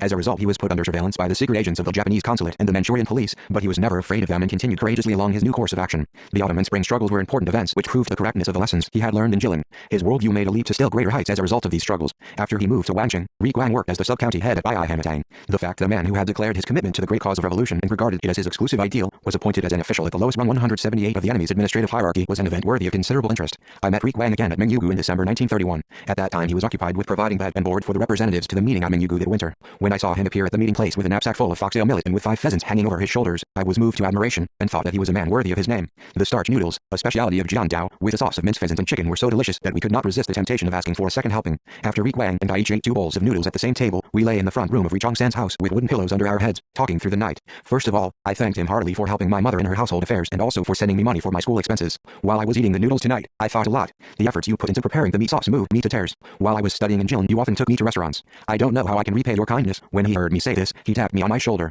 Don't mention it. I have helped your family out of my desire to contribute to the independence movement to which your father dedicated his whole life. How hard you have been working 179 directing the youth and student movement. It's only natural to contribute a little money to such a patriotic family as yours. Don't mention it again. He pretended to be angry and gestured threateningly at me with his hand. This made me keenly aware of another aspect of his beautiful character. Rick Wang, don't be too modest. Kindness should be repaid. I must thank you again, and also on my mother's behalf. Frankly, I had no idea you would give us such wholehearted support. I didn't suppose you would. But Songju, I have my reasons for doing it. What are your reasons? One day your mother told me how she was married to your father, as if it were an old folktale. She said that arranging the marriage had been by no means easy. I know that. My 2 brothers and I heard about it from my mother after her husband passed away. It was a really tearful story. This story takes us back to the years before the annexation of Korea by Japan. A distance of about 2 miles lay between my mother's home at Chilgil and father's home at Namri, with a low hill standing between the 2 villages. Travelers from Namri to Pyongyang had to go by way of Chilgil, and those from Chilgil to Nampo had to pass by Namri. The people of the 2 villages were on good terms and visited each other frequently. This led to 180, many of them being related by marriage. My maternal grandfather was looking for a suitable person for a son-in-law from Namri, and the first young man that attracted the old man's interest was none other than my father. When a matchmaker had begun to come and go between the 2 houses, mother's father came first to my father's house at Namri to see him. However, he returned to Chilgil undecided, because the young man's family was living in dire poverty, although he thought the young man himself was acceptable. If his daughter was married to such a poor family, she would have to suffer hardship all her life, the old man thought. But even after that he visited my father as many as 5 times. My father's family, being destitute, were not able to serve a proper lunch to this person who might become an in-law on any of his 6 visits. Only after the 6th visit did my mother's father consult with his wife and send a letter agreeing to the engagement. Songju, this story has given me a better understanding of your family. You will be surprised if I tell you that I knew of the crab incident, won't you? I was, indeed, surprised to hear Rick Wang mention the crab affair. This was an old family event of which only a few members including mother, grandfather Po Hyun, and I myself knew. Oh, how do you know about that? Surely you can guess how close I have become with your family members, can't you? Rick Wang pretended to be elated at 181 seeing me so surprised. At the age of 6 or 7, during the childhood days I spent at Manyunye, I began catching crabs. My grandfather used to catch a lot of crabs to eke out a poor living. The Sunhua River, a tributary of the Tidong River, was teeming with crabs, and whenever he went catching crabs, grandfather always took me with him. Perhaps he wanted to teach me the skills needed to eke out a living from childhood. Although they were despised by rich people, to us these crabs were delicious when they were salted. Crab catching was a quite simple and monotonous task. You just needed to lower well-boiled ears of sorghum into the water and then pull them out sometime later. We found clusters of crabs clinging to the ears. We used to catch scores or hundreds of them a day, and no words could tell how happy we were as we returned home carrying the catch and match bags. The crabs improved our meals a lot. Whenever we had a guest, my grandmother would take salted crabs out of a jar to serve the visitor. On such occasions I used to think how good it would be if we could serve them to my mother's parents. For me my mother's maiden home in Chilgil was a mysterious world, a focus of infinite love and sympathy. I liked the homely smell of the boiled cattle fodder steaming in the stable, and I loved to hear the twittering of the birds on the branches of the juhupi trees in the garden. I also was fascinated by the old tales that were told on the straw mats, as I sniffed at the scented smoke of the moxa, burning to keep away mosquitoes on summer nights. 182 My mother's sister would tell me not to forget Chilgil because I was born there.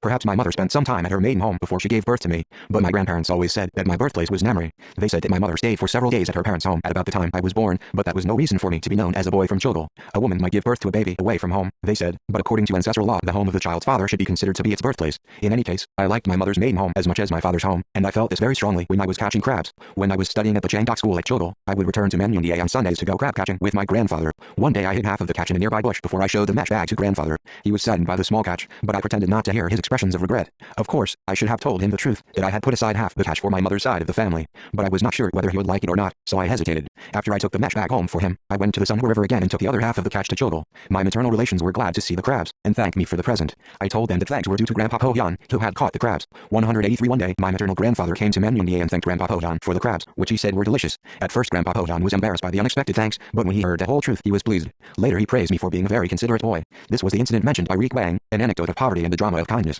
However, Rick Wang seemed to have interpreted this story in a different light, not as an act of kindness. After I heard the stories of the marriage and the crabs, I began to feel sympathy for your family, Rick Wang said. I was deeply moved by his consideration. Rick Wang, how do you like the job of sub-county head? I had wanted to know this ever since I had come to central Manchuria.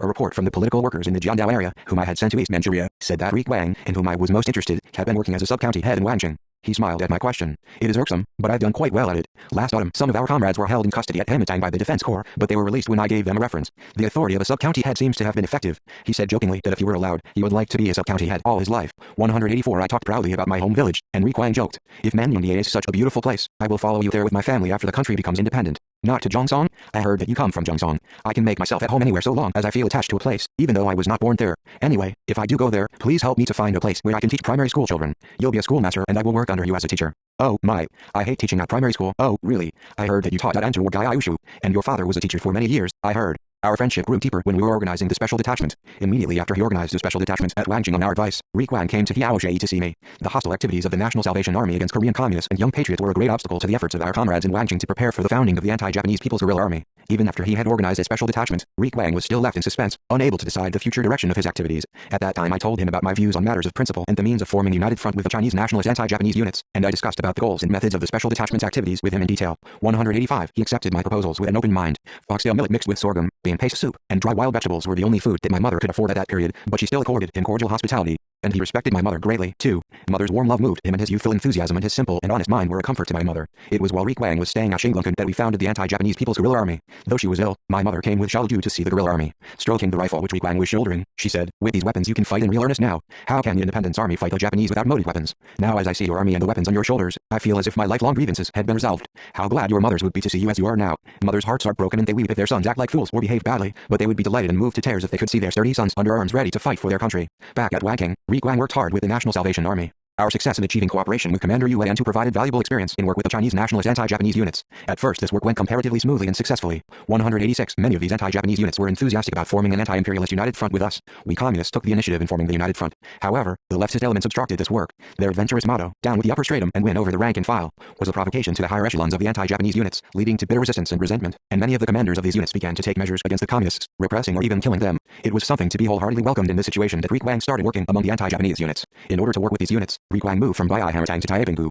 In those days I often visited his house at Taipinggu. The village of Taipinggu, with about 300 peasant households, was located at the geographical center of a delta connecting Hiaowangjing, Yaoyungu, and Laoishan. It was not far from the Soviet-Manchurian border. From this village it was about 6 miles to Luozigu. All of the major assembly areas of the National Salvation Army units were located near Taipinggu. Ri Guangji's special detachment was at Jianchenggu, a little more than 1 mile from the town of Luozigu. His house was perched on the sloping river bank, isolated from the village of Taipinggu.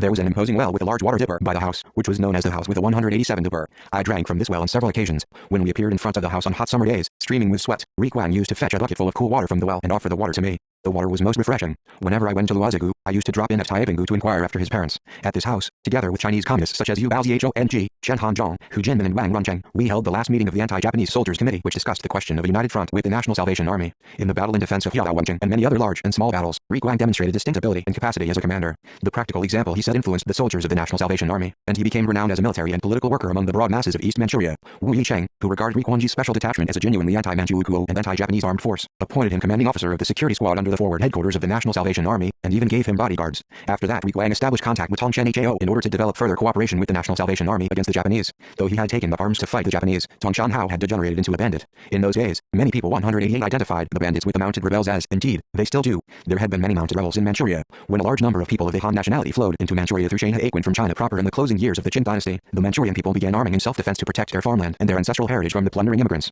This was the origin of Manchuria's righteous rebels, whom the Japanese called mounted rebels. Unlike the scattered bands of sordid highwaymen, the mounted rebels regarded themselves as just soldiers, acting in accordance with their own code of conduct and refraining from plundering people's property. The mounted rebel society was an insurgent society, far removed from the central political authorities. The life of the mounted rebels was inconceivable without arms. They had lived by carrying arms for a long time, and such a life inspired feelings of envy and admiration. The people in Manchuria would say openly, going on the streets is for women and rebelling against the authorities is for men. Naturally, the rebels did not always in fact abide by their own strict code of conduct. Many mounted rebels degenerated into bandits in the course of their outlaw existence. There were many groups of mounted troops, which were difficult to identify as either righteous rebels or mere bandits. Many bandits behaved as if they were righteous rebels. Groups of bandits in the guise of righteous 189 rebels accepted political bribes from imperialist aggressors and warlords, murdering people and committing atrocities beyond all imagination. When many commanders of the National Salvation Army became indignant and hostile to the communists because the leftist tactics of down with the upper stratum were applied in work with Chinese nationalist anti-Japanese units, the strategists of Japanese imperialism understood this fact very quickly and used it to sow discord among the anti-Japanese forces. They were skilled in the notorious method of getting the anti-Japanese forces to fight among themselves, sniping at and destroying each other. The Japanese imperialists employed this method when they urged Tongchen Hao to massacre all the members of Ri Guangji's special detachment. At first, they tried to get him to surrender.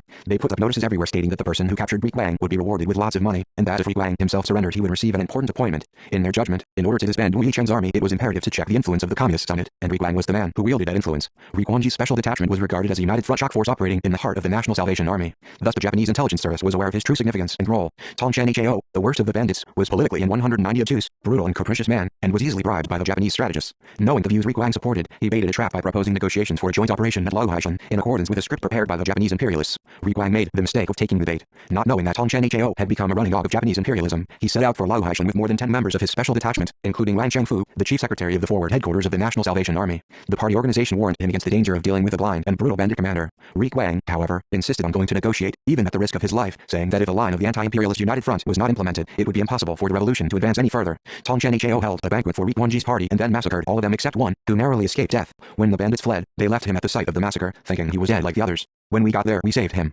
But he, too, died in battle later, in the woods between Luozigu and Luohaishan. Ri Guang was killed at the age of 28 in a mountain hut near Luohaishan. His error was lack of vigilance. In order to form a united front with Tongshan Hao, he needed to transform him ideologically. But he tried to effect a united front merely by 191 making friends with him. I grieved over his death. I was on fire with the desire to take immediate revenge on the Tongshan Hao clique. Had it not been for the voice of reason which told me that organizing a common front with the Chinese nationalist anti-Japanese units was the duty of the communists at that time, their primary task and general strategy, I would have given way to the impulse and plunged into a bloody battle of vengeance. The whole of East Manchuria condemned the nefarious crime committed by Tongshan Hao and cried out for justice to be done. Leftist hooligans complained that the army did not retaliate against the class enemy who had murdered Ri Guang. Some people claimed that it was a righteous deviation not to strike against Tongshan Hao. Ri Guangji's death was an irretrievable loss to the communist effort for an anti-imperialist common front. We lost a precious comrade worth more than 1,000 enemy soldiers. The enemy had taken away from me yet another prop and mainstay of the Korean Revolution. I felt as if my own flesh had been torn away. I bit my lips to suppress my cries. I was obsessed by my thoughts. In the year since we started the war against Japanese, how many comrades in arms had already been taken from my side? Why had my friends departed one after another, never to return, as soon as we became attached to each other? Was this the work of destiny? 192 As I strode with clenched fists, up and down the bank of the river Hiaowangcheng, where Ri Guang and I had discussed the strategy of the great anti-Japanese war, I cursed again and again the cruel fate that had driven me into this abyss of grief.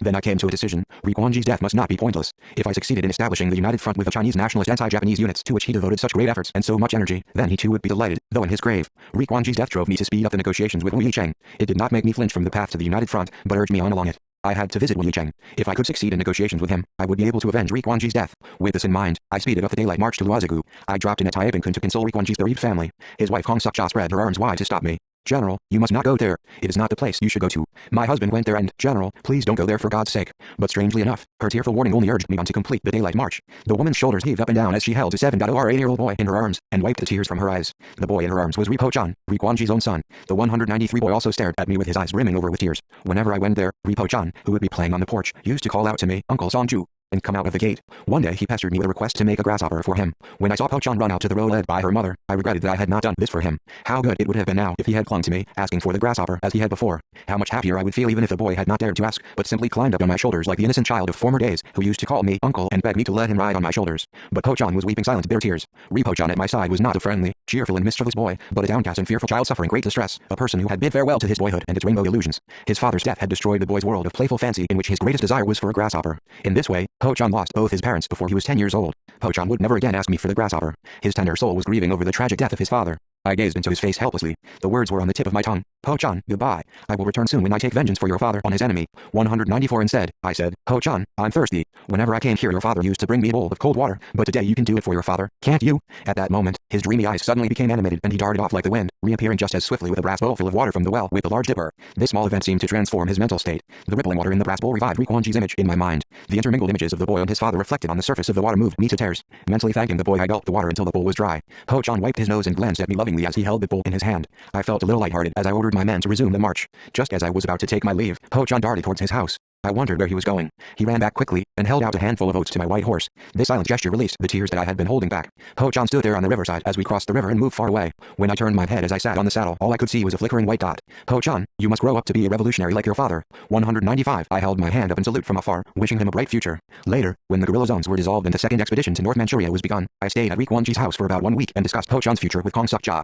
Po-chan grew up into a revolutionary as I had wished. When he was working at Lingkou as a railway worker, he attacked a Japanese military train, but he was captured and served a 2-year prison sentence. This was all before he was 20 years old. With the liberation of the country in 1945, he was released and traveled to the land of his forefathers via Gandon in the autumn of the same year, craving to see his native land and sky and water. He traveled as far as Pyongyang and Seoul, and then returned to Linku.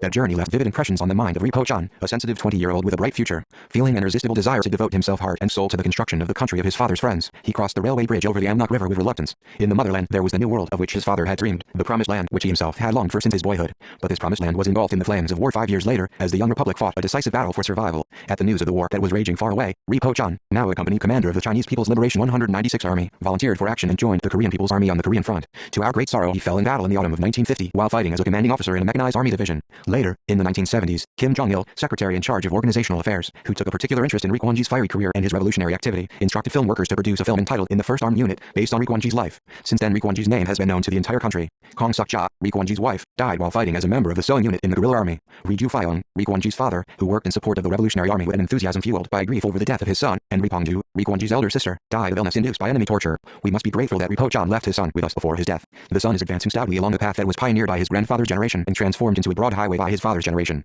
Ri Kuan-yee's family has thus been serving in the revolutionary army for 3 generations. For a family to have fought under arms for 3 generations is just cause for noble pride. We must admire Ri Kuan-yee's grandson for choosing to wear military uniform as heir to his grandfather and father, instead of working in other fields. 197 When this young officer, whose face, bearing and gait so resembled his grandfather's, first appeared before my eyes, together with his mother, I felt a lump rise in my throat, for it seemed as though Ri Kuang, who left our side 60 years ago, had returned to visit me. Ripo-chan's wife, who lost her husband at the age of 25, has brought up her son, trusting for more than 40 years that he would be a stalwart heir to Ri Kuan-yee's cause and his revolutionary spirit. Her devotion merits everyone's highest commendation. At his meeting with me, Ripo-chan's son said that he was resolved to dedicate himself and his son and daughters to me and Marshal Kim Jong-il, that they would serve with loyal devotion in military uniform. I know very well that this will not prove to be empty words. Ri Kuan-yee's family does not use words idly. What great work Ri Kuan would have done if he had returned alive to the liberated motherland. Even now I occasionally ponder on this. Ri Kuan-yee's social activity began, of course, with teaching and at Ri Chong-san's house. At the time of the Mingyugu meeting that winter, he also expressed an ambition to become a teacher. But I think that if he had survived to return to the liberated homeland in triumph, he would have become a soldier like Kang Kan and Cho Hyun. He was a devoted communist who always chose a difficult job. 198.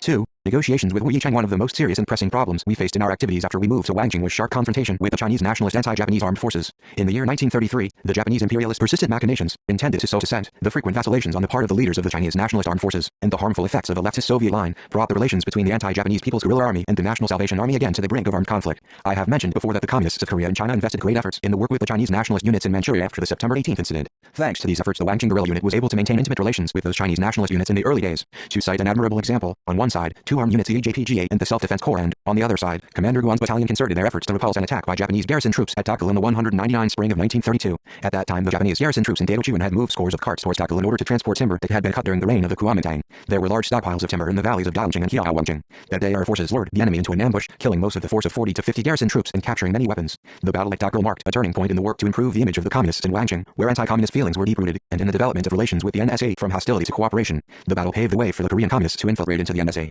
After the battle, Kim Mun-sik, Hong Hail, Won Hong-guan, Jang Ryong-sam, Kim Heil and others joined Guan's unit. Kim Heil, a crack shot, was appointed communications officer, and Kim Mun-sik, a man of knowledge, was appointed chief of staff soon after that. As they had done in the past, the people of Macon washed the clothes of the men and officers of Guan's unit after the battle, and sent them toothbrushes, tooth powder, soap, towels and tobacco pouches as gifts. Moreover, they frequently organized artistic performances by Children's Corps members. The young Communist League members conducted political work, among them with propaganda leaflets. In general, the NSA soldiers seldom called the Communists 200 Tongzi, comrade. However, the officers and men of Guan's unit always called our guerrillas Tongzi whenever they met them. The guerrillas who joined Guan's unit were all qualified at least for district party committee members, so they were efficient in working among the officers and men of the NSA unit. Battalion Commander Guan was charmed by the communists' personalities and qualifications. Winning him over was an event of great significance for the improvement of relations with the other units of the NSA. The anti-Japanese guerrilla unit in the Hanchun area exchanged information with the NSA units, and they cooperated even in the struggle against the enemy's lackeys. The guerrillas in Yantung-Lazi armed themselves with weapons provided by NSA unit. The prevailing situation favored the communists. This turning point meant that they could establish a united front with the NSA if they worked harder. However, the Kim Myung-san incident, provoked by the leftist adventurous, had nullified the friendly relations with Chinese nationalist units which had been established with so much effort. This incident resulted in Battalion Commander Guan's surrender to the Japanese imperialists and another NSA units breaking with the communists.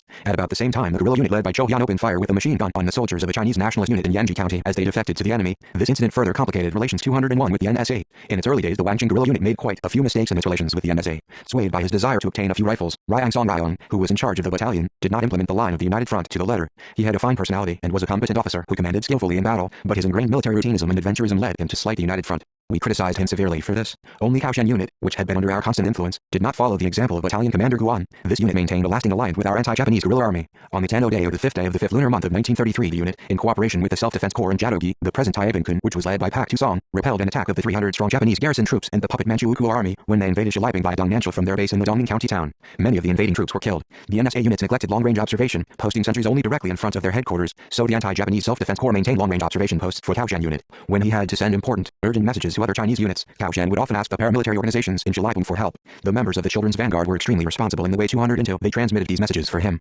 However, this friendly relationship did not extend to other units, and the reckless leftist tendency prevalent in the guerrilla zone threatened it in this case. The leftist Soviet policy helped to accelerate the corruption and degeneration of the Chinese nationalist anti-Japanese units, which only recently had been our allies or sympathizers. The leftist opportunists conducted their work with the Chinese units in an ultra-leftist fashion. They indiscriminately promoted such slogans as, "Down with the officers from the landlord and property class," and "Soldiers should mutiny and come over to the guerrilla army," claiming that we should establish a united front only with the rank and file and make the soldiers of the NSA kill their commanders and rise in revolt. The only result they produced was the harmful one of destroying our unity with the upper echelons of the Chinese units. The Chinese nationalist units killed Korean people, saying that they were Japanese puppets, and Laogae Gongchandong, Korean communists TR.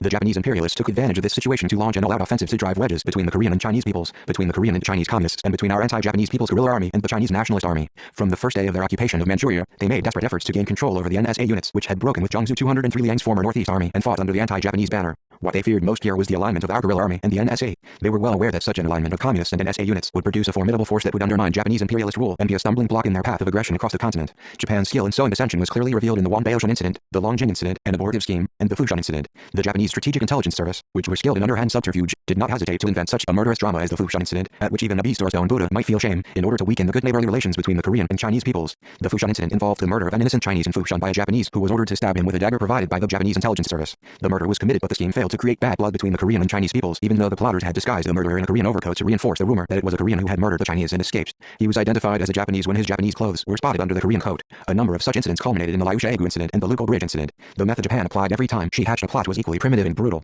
204 However, many people were easily deceived by these put-up jobs, even though they themselves often suffered because of the Japanese imperialist dastardly methods in cooking up their shams, while spreading rumors, such as, the Korean people will lay claim to Manchuria, and, the communists are going to disarm the NSA. The Japanese imperialists gave the reactionaries belonging to the Minsaengtran a reason to clamor for Korean autonomy in Jiangdao, that is, for the establishment of a Korean autonomous region in Jiangdao and a Korean legal autonomous government, so playing the Korean people off against the Chinese people. At other times they would set fire to Chinese houses and spread the lie that the Korean guerrillas had done it. Another reason for the collapse of the United Front was that the Japanese imperialists laid schemes for the surrender of the leaders of the Chinese anti-Japanese units, which resulted in the degeneration of the latter's anti-Japanese consciousness. In January 1933, Wang Yuzhen, who was in Tuumengzi, Hancheng County, surrendered to the enemy with his soldiers. Hundreds of them were restructured into a special guerrilla unit fighting against us. In February, half of the soldiers of Guan's unit in Hiaowangqing capitulated and joined the Defense Corps and the Public Security Bureau of Manchu Ukuo. In the same month, scores of the officers and men of the Magi Lin's unit, which was appearing frequently in the vicinity of the Huanggu, capitulated and joined the Self-Defense Corps in Hamantang. The officers and soldiers of 205, the Jianghai's unit in Urchilzigu, Wanging County, and of the Qingsheng unit in Huoshio who offered to surrender. The Japanese imperialists bribed the notorious bandit leader Tongshan Chao, who was holding the Luozigu area, and instigated him to murder all the guerrillas of Rikwanji's special detachment.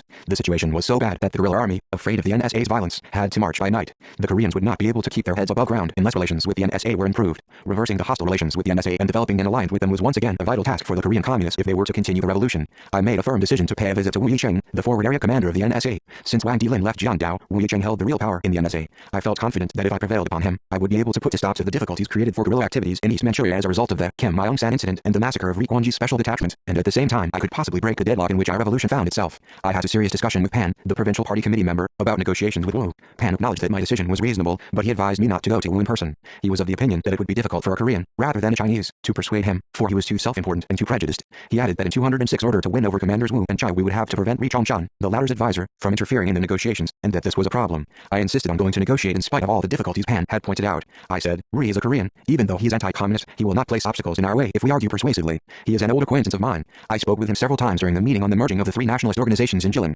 My father was also close friends with him. Pan tried his best to prevent my making an adventure, saying, what difference does it make now whether someone is an acquaintance or a stranger? Do you think they will treat acquaintances differently from strangers? Worse still, they say Wu is a diehard. The odds are against us. I once managed to win over Commander Yu and Antu. So why not Wu Yicheng? When you were negotiating with Yu, Mr. Liu Bensao was his chief of staff. That gave you a good start. I could have a good start in Wu's unit, too. Chen Hanzhong is working as chief secretary in the unit. The chief of staff, Hu Jinmin, is one of our operatives, too. This remark threw myself into consternation. Only a few days before I had received a letter from Chen, whose role as a powerful support I always emphasized, requesting me to take decisive measures to assist him. On the grounds that it was almost 207 impossible to effect an alliance with Commander Wu through his own efforts, he wrote that he would like measures to be taken by the organization as soon as possible, for only Comrade Kim Il-sung will be able to find a solution to this problem. Pan, too, knew about this. The revolution has a long way to go, and you should not engage in such an adventure. Please think about it carefully. For mercy's sake, Pan implored. You must not regard yourself as your own property. One slip and you could become another weak Wang. Don't forget that. Even if we all die, you must survive and fight to the last for Korea on behalf of all of us. Pan's remark moved me, but I could not abandon my commitment to an allied front. After Pan had left for Huncheng County, delegates from guerrilla units in every county of East Manchuria gathered in Wancheng and held a meeting to discuss the question of a united front. The main agenda item was the formation of an alliance with the NSA. In other words, who should go to lead negotiations at Luozigu, where the NSA units led by Wu Yicheng, Chai Xiao, and Shi Zhonghang and others were concentrated. I insisted that I should go. The meeting decided that my journey to Luozigu would be possible only with an escort of 100 guerrillas, and granted permission. The journey to Wu Yicheng was no simple one, as we have already seen. In order to negotiate with Wu, I had to find out about the situation there through such people as Chen Hanzhong and Hu 208 Jinmin. However, Chen was Wu's chief secretary and a serious man. He would not play games, shut away in his office, and if he showed himself outside, he could be misunderstood if he made contact with Koreans. Nevertheless, he was sure to help me in my work no matter what the risk, because in former days he had been a member of the Young Communist League organization in which I had had a part, and we had pledged loyalty to one another at that time. After writing to Chen and Hu, I sent letters to Wu Yicheng and Chai Xiao and Ji, explaining the purpose of our journey to Luozigu. To make the letters more formal, we stamped a large, square seal beside the name of the sender. After dispatching the letters, we inquired into the reaction in Wu's unit through the revolutionary organizations in Luozigu, and the reports were good. The underground organizations even informed us of the fact that the NSA had set up a placard with the words, "Welcome to the Korean anti-Japanese guerrilla army." At the entrance to the town, I left for Luozigu with 100 selected men. As they marched along in new uniform, and with new rifles and leather kit bags over their shoulders, they were a spectacular sight.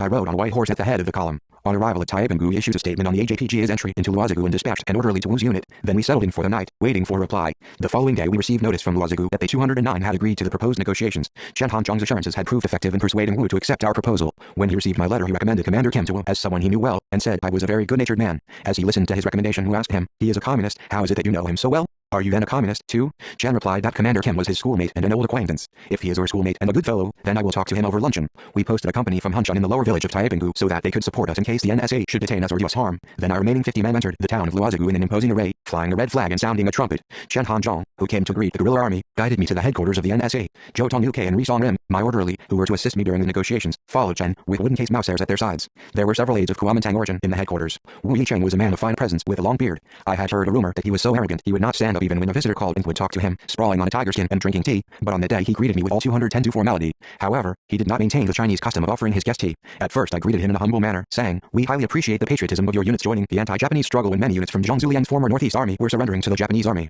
My greeting brought a smile to the corners of his lips, and he ordered his aide to bring tea. "I have heard reports that you, Commander Kim, are fighting well against the Japanese. Your army is not great in numbers, but you know how to fight. We are not like you, even though we have many soldiers. My men say the soldiers you brought with you have brand new rifles. Will you not exchange some of them for our old ones?" The negotiations thus began with his words of greeting, which were somewhat perplexing, facing Commander Wu as he tried to fathom the other party's thoughts by praising him on and at the same time requesting something difficult to comply with. I judged that he was a competent diplomat and shrewd man who had known both sweetness and bitterness in his life. I did not think that a forward area commander, the leader of thousands of soldiers, would make such a request at the first meeting without forethought, simply out of greed for a few new rifles. "You say exchange? We can give them free." I satisfied his request without any fuss and added in a casual manner, "Is there any need to deal in such petty matters? We'll 211 have plenty of them if we fight a battle with the Japanese. But since you request it, we will give them as a gift." Wu stroked his beard down and then approached me from a different angle. "Well, what is your Communist Party? That man, Chen Hanzhong, says the Communist Party is not bad, but I can't believe him.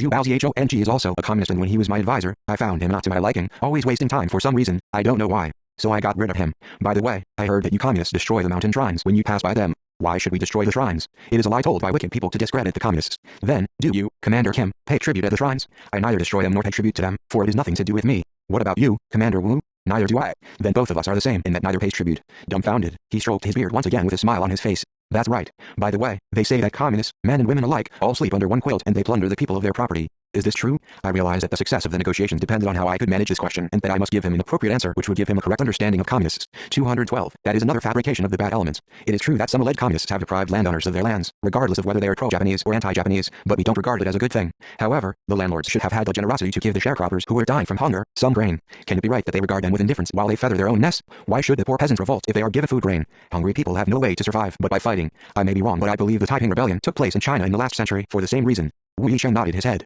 That seems right. Those who wish to eat their fill and live comfortably by themselves are evildoers in this chaotic situation. Grasping my opportunity, I continued, that men and women sleep under one quilt is a lie the Japanese invented to insult the communists. There are many women soldiers in our guerrilla unit, but such a thing never occurs. If they fall in love, they get married. Our discipline between men and women is very strict. That's what I mean. It must never happen that several men sleep with one woman in turn. Of course not. There are no men in the world more decent-minded than us communists. When our conversation reached this point, Wu began calling me Commander Kim and stopped using awkward words. 213. Ha ha, Commander Kim is trying to make a communist of me. I have no thought of making you a communist, Commander Wu. A man cannot be made a communist by someone else. However, I think it advisable to unite our efforts to defeat the Japanese imperialists. Wu Yicheng gestured nervously with his arm. We don't collaborate with the communists, even if it means fighting on our own. Surely it is good to fight the Japanese in cooperation when we are not strong enough alone. I still don't need favors from the communists. No one can predict his future. Someday you may ask a favor from us. Well, that may well be possible. God only knows what awaits a man. By the way, may I ask a favor of you? Won't you join Jiajili? It is better than the Communist Party, I think, he said casually. Seeing me hesitate, he looked at me in amusement. I was perplexed to hear the word Jiajili in that context. Commander Wu had puzzled me completely. Jiajili is a Chinese word meaning one family. It is an organization of the Chinese people which was also called Zhenongbang. It was formed as a union against the emperor by the workers who dug canals and hauled boats when they could no longer endure their hardships. There was no private property in 214 this organization, and it was a large one for that time. When people swear brotherhood, they become elder and younger brothers, but people joining Jiajili become fathers and sons. A man who wishes to find a father could join it, but not a man who wishes to find sons. The higher the caste of the Jiajili was, the more dignified its members were and the more authority they possessed. A ceremony was held when a man joined. Kim Jae-bom, alias Kim Fyong, who had joined the Jiajili of the 24th generation on our instructions, had said that the ceremony was spectacular. A new member had to bow hundreds of times to those who were to become his fathers and seniors. Now I had received an embarrassing invitation to join such an organization. If I declined, the negotiations which had gone smoothly so far might be deadlocked, but if I accepted, he would take me to a Buddha and make me bow there and then, which would mean making myself subordinate to Wu Yicheng. When preparing for the negotiations, we had not anticipated this kind of situation. Anyway, I had to resolve the dilemma. It would be a fine thing for you and I to enter a Jiajili, but before we join another organization we are obliged to obtain permission from the party organization. If it is not granted, I can do nothing. Let us leave the matter until I obtain permission from our organization. Ha ha, then, it seems you are half a commander, not a fully fledged one. Commander Wu looked at me with a slightly dissatisfied 215 expression on his face and all of a sudden asked me, do you drink, Commander Kim? I can drink, but don't even if I want to, lest it hamper me in fighting against the Japanese. Your Communist Party is agreeable to me. I wish to cooperate with you but I am afraid I would have to imbibe Marxism. Spreading communism among our people is not good. Don't worry about it, Commander. We have no intention of propagating communism. We will only carry out anti-Japanese propaganda. Your party is very gentlemanly for a communist party. But it was wrong of the communists in Lanqing to disarm Commander Guan's battalion. What is your opinion of that incident? What more is there to say about it? It was the most serious mistake of all possible mistakes. So we severely reprimanded the Lanqing Special Detachment last year. Commander Kim, you are a fair-minded soldier. By the way, some people say that the Communist Party is right in everything it does. How could that be? A communist is also a man. So how could he make no mistakes? I, too, make mistakes now and then, for I am not a machine, but a man. When one tries to do a great deal of work, one is bound to make mistakes sometimes. So we study hard and improve ourselves so that we shall commit fewer errors. You are right. Lazy men who do nothing will make no mistakes. The communists do many things and this we appreciate. 216 in general, it is amusing to talk to you, Commander Kim. You are candid, so we do understand each other. Saying this, Wu wound up the negotiations for the moment. He took me politely by the hand and then released his grip. I was sure the negotiations were going well. On the spur of the moment he said good-humoredly that Chen Hanzhong, a friend of Commander Kim, helped him with his writing and that without him he was as good as blind. Wu asked me whether I knew Hu Jinmin. I answered that I did not know him, for I was afraid the nature of our relations might be revealed if I answered in the affirmative. He called Hu Jinmin and politely introduced him to me. Hu and I said, how do you do? To each other as if we were strangers. Chen Hanzhong told me that it was very rare for Wu to introduce his staff officers to visitors in this way. He said confidently that I could regard the negotiations as successful. That day we agreed with Wu Yicheng to establish a standing body called the Joint Anti-Japanese Army Coordination Commission, which would keep the AJPGA and the NSA in touch with each other and coordinate their actions. We also discussed the membership of the commission. Wang Runcheng, a Chinese, was appointed a representative of the Chinese units and Zhou Tongyu K, a representative of our unit. We decided to set up the commission's office in Luozigu, near Commander Wu's headquarters. Wu Yicheng invited us to luncheon. Chen Hanzhong informed me that this also was special treatment. 217 The conversation over luncheon also took place in a friendly atmosphere. Whenever the Japanese imperialist occupation of Manchuria came up, Wu would frown indignantly, twitching his thick eyebrows. He was also indignant at the murder of Ri Guang by Tongshan Hao. They are indigenous bandits, not our sort. That Tongshan Hao was certain to become a catchpaw of the Japanese. That his ilk has harmed your army is a cursed crime. I am ashamed that such a devil can be one of our Chinese nation. This remark gave me a glimpse of another side of his personality. I was satisfied with the result of the negotiations and Wu Yicheng's hospitality. Wu put on airs, and he was tainted with the ideology of the Kuomintang, but that was not the fundamental point. What was important was his exceptionally strong anti-Japanese spirit and his great commitment to national salvation. Cooperation would have been inconceivable if only our distinctions had been asserted, the ideology, class and nationality which separated us. The goal of an allied front permitted us to scorn such limitations. That same day I sent a liaison man to Hiao Wangqing with a letter saying that cooperation with Commander Wu had been successfully arranged, that the question of Chaichiro-ng was still outstanding, that we would try to approach him gradually, and that the unit should make full preparations for action because we needed to attack a large walled county town like Downing in 218 in order to step up the united front. After our success in the first contact with Wu Yicheng, we immediately tackled the work of winning over the unit of Chaichiro-ng, the most obstinate force among the NSA units, to the anti-Japanese united front. Chen Hanzhong said Commander Wu seemed to be quite determined, but Commander Chai posed a problem. He was anxious to find a way of expelling Ri Chongchun. Commander Wu had only one brigade. Commander Chai had a larger force. I suggested negotiations to Ri Chongchun, but he declined. On the contrary, he incited Chai to disarm the communist army. But Chai, who would normally heed any advice from Ri, objected to that trick. He said that if he were not careful, he could get into serious trouble, since Commander Wu Yicheng had dined with Commander Kim and that, moreover, Commander Kim was in command of the Wangqing unit, which fought bravely. Ri Chongchun worked so hard to incite Chai against communism that we could not even meet him face to face. The only way of solving the problem was to separate Commander Chai's unit from Wu Yicheng. The method used to separate Wu Yicheng, who had agreed to cooperate with us, from Chaichiro-ng was to bring Shi Zhongheng's brigade, Wu Yicheng's main force, under our influence. influence. If we dealt with the brigade commander properly, we could further consolidate our initial success in the negotiations with Wu Yicheng. I inquired about the composition of his brigade. Most of the 219 soldiers were of lower-class origin. Shi Zhonghang himself had been a swineherd for a landowner at the age of 9 and then joined the army to support himself. He had served under Wang Dilin in the Jilin Field Army. After the September 18th incident, he had entered the National Salvation Army and led a platoon, a company and a regiment, and now he was a brigadier general. He was a typical soldier who relished fighting. I went to see Shi Zhonghang with a letter of introduction from Hu Jinmin on the day he wrote it. When I requested an interview, she complied without ceremony, setting all his other business aside. He treated me warmly, like a friend, saying that a visit to his unit by Commander Kim, who fought the Japanese so successfully, was an auspicious occasion. He was neither against communism, nor was he like a warlord. He was open-hearted and gentle. She said that our unit's successive victories in the fight with the Japanese army were a source of pride to the people living in East Manchuria as well as to the Korean people. At that time we had already dealt heavy blows against the Japanese imperialists in the battles at Jiapigu, Liangzhuikenzi and several other places. Although the media had not reported them, the news of those battles had been spread widely throughout the Jiandao area. To my surprise, Shi was well aware of the details of the battles and their results. He welcomed my proposal for a joint attack on the Dongning County town. He said, "I had long wished for a strong neighbor and friend such as your army, Commander Kim. We are brothers 220 from today. Your enemy is my enemy and your friend is my friend." We embraced each other warmly in celebration of the success of our negotiations. From that day we were brothers and comrades in arms who shared the days of fierce battle like brothers. Our close friendship remained unchanged until he fell in battle as the commander of the 2nd Independent Division. The outcome of the negotiations at Luozigu removed the greatest obstacle in the way of the anti-Japanese revolution. While cooperation with Commander Yu was the starting point of the Allied front, the negotiation with Wu Yicheng was a historic step towards extending that initial success gained to the whole area of East Manchuria. It was a stunning event which put an end to the meaningless confrontation and bloodshed occurring between the Korean and Chinese nations since the May 30th uprising and the Wanbaoshan incident, and merged the fierce anti-Manchukuo and anti-Japanese tendencies into one raging torrent. Through the negotiations with Wu Yicheng and Shi Zhonghang, we realized quite clearly that a united front was possible only when our own forces were strong. Had we not displayed our military strength to the full through the campaigns in South and North Manchuria in 1932 and through the large and small battles in 1933 in and around Wangjing, and had we not developed the guerrilla army into an indomitable armed force, Wu Yicheng would have turned us away from his door. The alliance with Wu Yicheng was established so smoothly because we were strong, 221 because our politics and morals were superior to those of the NSA, and because our ardent patriotism, international fraternity and unshakable faith in the validity of our cause won his sympathy. Since the day I achieved cooperation with the NSA, I have regarded it as axiomatic that the best resources for an allied front are one's own forces, and that one cannot fight in cooperation with any friendly army or country without fostering one's own strength, and I have devoted my entire life to consolidating the motive force of the revolution. Wu Yicheng and Chai Chiarong also agreed with my idea of attacking the Dongning County town. We held a joint meeting in Luozigu with Wu Yicheng, Shi Zhonghang, Chai Chiarong and other commanders of the NSA, and mapped out a detailed plan of operations for the battle. Then I wrote to our headquarters in Wangjing once again. Thanks to the successful negotiations with Wu Yicheng and victory in the battle at Dongning County town, we became widely known to the guerrilla units of the Koreans, Chinese NSA units, and other anti-Manchukuo, anti-Japanese forces. Cooperation with Wu Yicheng convinced me more than ever that strengthening the united front was essential to the survival of the anti-Japanese revolution as a whole and the key to promoting the revolution. Even after I had left Jiandao and moved the theater of operations to the Shanghai area, I looked back with emotion upon the days when I strove to make the negotiations with Wu a success. Wu Yicheng, now as a member of the Northeast Anti-222 Japanese Allied Army, was fighting in those days on our flank, with Fuzhong and its district as his base. When I heard he was fighting nearby, I was reminded of our old friendship, sealed in the days of the common struggle. With more than 100 guerrillas, I went to the woods east of Xigang where the secret camps of Wu Yicheng's unit were located. Wu rushed to the edge of the camp and embraced me. We hugged each other as warmly as childhood friends separated for scores of years. No sooner did I feel Wu's coarse mustache smelling of gun smoke on my chin than a lump rose in my throat despite myself. I could not understand why a meeting with this Chinese man whose character contained so much of the warlord, who was so very proud, should make me choke. Our friendship sealed in the days of battle was quite exceptional. I was greatly moved that Commander Wu treated me quite sincerely like his own brother, disregarding my nationality and age.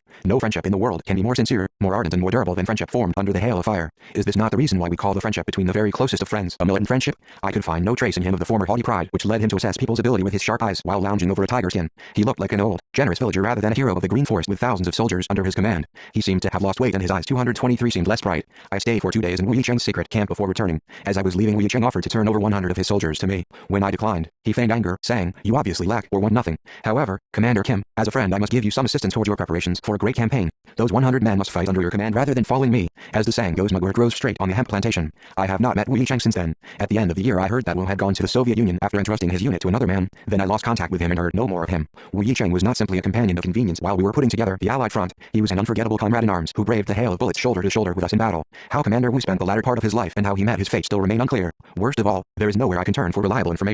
If he remained loyal to the ideal of patriotism until the last moment of his life, then that is enough to satisfy me. 224. 3. The Battle of the Dongning County town. After the negotiations at Luozigu, the Joint Anti-Japanese Army Coordination Commission worked hard among the National Salvation Army units. Members of the commission even infiltrated the mountain rebels and made strenuous efforts to draw them into the anti-Japanese United Front. Early in September 1933, this commission arranged a joint meeting at which we discussed with Wu Yicheng, Shi Zhonghang, Chai Chiarong, Li Sanxia and other leaders of the Chinese nationalist units at Laomujui near Luozigu the plan for attacking the Dongning County town, Sankekuao, and finalized the plan of operations. On the recommendation of Commander Wu Yicheng, the meeting unanimously approved the operation plan as we had drafted it. We did not attack the town immediately after the negotiations at Luozigu. We allowed ourselves more than 2 months for preparation because we attached special importance to this battle. We regarded this battle as a watershed in making our anti-Japanese guerrilla army fully legitimate. We also believed that an agreement on the united front with the NSA units would be brought into 225 effect through victory in this battle. Should we succeed in this battle, battle the united front with the Chinese nationalist units would be put on a rock-solid foundation. If not, the positive outcome of the negotiations at Luozigu would be undermined, and the united front would collapse while still in the stage of formation. Failure in the battle would also stain the military prestige of our guerrilla army, which we had built up in the course of bloody battles. It would also cause serious problems if the NSA complained that they had been crushed because of the united front. This was indeed a tough task for us. Our reconnaissance and information from our local organizations confirmed that a 500-strong Guantan army unit led by Ishida, a puppet Manchu Ukuo army regiment commanded by Commander Ching, and puppet Manchu Ukuo police and self-defense corps were posted in the county town. Worse still, the enemy was entrenched in an impregnable fortress, which was armed with artillery and other modern weapons. At that time, some leaders of the Chinese units estimated the chances of occupying the town at only 30%. At the meeting, they even expressed concern that our forces were too small in comparison to the enemy, saying that internationally recognized war manuals stated that the forces of the attacker should be 3 times greater than those of the defender. However, Wu Yicheng and other people retorted that they had nothing to learn from such silly prattle, which could only make sense in the Japanese military academy that Ri Chongchan had 226 attended. They criticized such a passive attitude to the battle. As the NSA had already failed once in an attack on the Dongming County town, it was no accident that some commanders overestimated the enemy's strength, fearing the Japanese army with its boasts of invincibility. Once a plan was adopted at the meeting, the Coordination Commission, in collaboration with Hu Jinmin, allocated to each unit the number of troops which should participate in the battle. We were to contribute 3 companies, one from each of Wancheng, Hanshan and Yangji to the battle, and we summoned them to Luozigu. The company I had taken from Wancheng and the company which Pei Fiong, the battalion political commissar, led all the way from Hanshan, met amidst great emotion near Luozigu at the end of August 1933. But to our regret, the comrades from Yangji did not arrive at the rendezvous, for the message had not reached them in time. The Yangji battalion had selected Zhou Haiyang's company, which was the strongest. Before starting the march, Zhou Haiyang had ensured that every man was supplied with 150 rounds of ammunition and a new pair of shoes. The company left Baidong and arrived at Macon by forced march in the middle of September, when we were in Wancheng after the battle on the Dongming County town. As we entered Luozigu with the men from Hanshan, the men and officers of the NSA, together with the local residents, welcomed us enthusiastically. Quite a few peasants from 227 neighboring villages came to welcome us too. Their warm welcome was a clear expression of the strength of the anti-Japanese organizations in this place. Behind the crowd who were waving their hands and shouting for joy at our unit stood the able revolutionary Cho Zhonghua. Though in the service of Manchu Ukuo, as the head of the anti-Japanese association in Luozigu, he worked, in fact, mostly for the NSA in the capacity of a member of the anti-Japanese soldiers committee, and he publicized widely the correctness of our line of an anti-Japanese allied front in Luozigu. He encouraged people to supply the NSA units with food, grain, and cloth. We lined up in the street where the Chinese people lived, and made speeches appealing for an anti-Japanese national salvation movement. Then we danced and sang in groups. Even the Chinese shopkeepers along the street suspended their business and came out in the street to enjoy the performance. As the guerrillas and the NSA soldiers mingled with one another, the town of Luozigu became animated and festive. The whole town, both the Korean and Chinese streets, was enveloped in a holiday atmosphere. Young people who had heard of us jostled each other to see Commander Kim. They were arguing over whether Commander Kim hailed from Funan Province, or Hamgyong Province, or Gyeongsang Province. The children were keen to touch the Model 38 rifles and cartridge belts. Each soldier wore 3 cartridge belts, 1 on the waist and 2 across his shoulders. As one belt contained 228 cartridges, everyone was carrying a load of 300. Large numbers of women came and tugged at the guerrillas' arms, saying, "Men fighting for the country, join us for lunch." Even women living several miles away from Luozigu brought lunch and served to guerrillas. On the day of our arrival at Luozigu, I, accompanied by those working on the Coordination Commission, paid a visit to Commander Wu Yicheng at his lodging. As old acquaintances, we had an amicable conversation. It was a candid conversation between 2 men, not a conversation designed to fathom each other's thoughts, like the first one we had in June. What had worried me most on my way to Luozigu was whether Commander Wu had given up the idea of fighting the battle or not in the meantime. I wondered whether such people as Ri Chongchan, who were not pleased with the alliance, might not have persuaded Wu Yicheng to abandon the idea of the battle and set back the relations between the NSA and ourselves to the state preceding our negotiations. Those working on the Coordination Commission had informed me on several occasions of Ri Chongchan's ceaseless efforts to get Chai Chiaro-ng to abort our cooperation. They had been apprehensive that this trick might affect Commander Wu, but they need not have worried. His commitment to the Allied front remained unchanged, and his determination to redeem his previous defeat through the attack on the Dongming County town 229 was as firm as ever. What Commander Wu felt was most ignominious was the blow he had suffered during the Japanese mopping up operation in Luozigu at the end of 1932. At that time, the Japanese had mobilized 10 Air Force fighters and hundreds of troops and crushed the NSA mercilessly. Luozigu had been reduced to ashes and the NSA driven away to Chengnanchan, Xintunzi and Chaituaohazy. To be honest, our numbers were greater than the Japanese, but we abandoned Luozigu and fled to the mountainous area. Whenever I am reminded of the defeat we suffered at that time, I cannot sleep.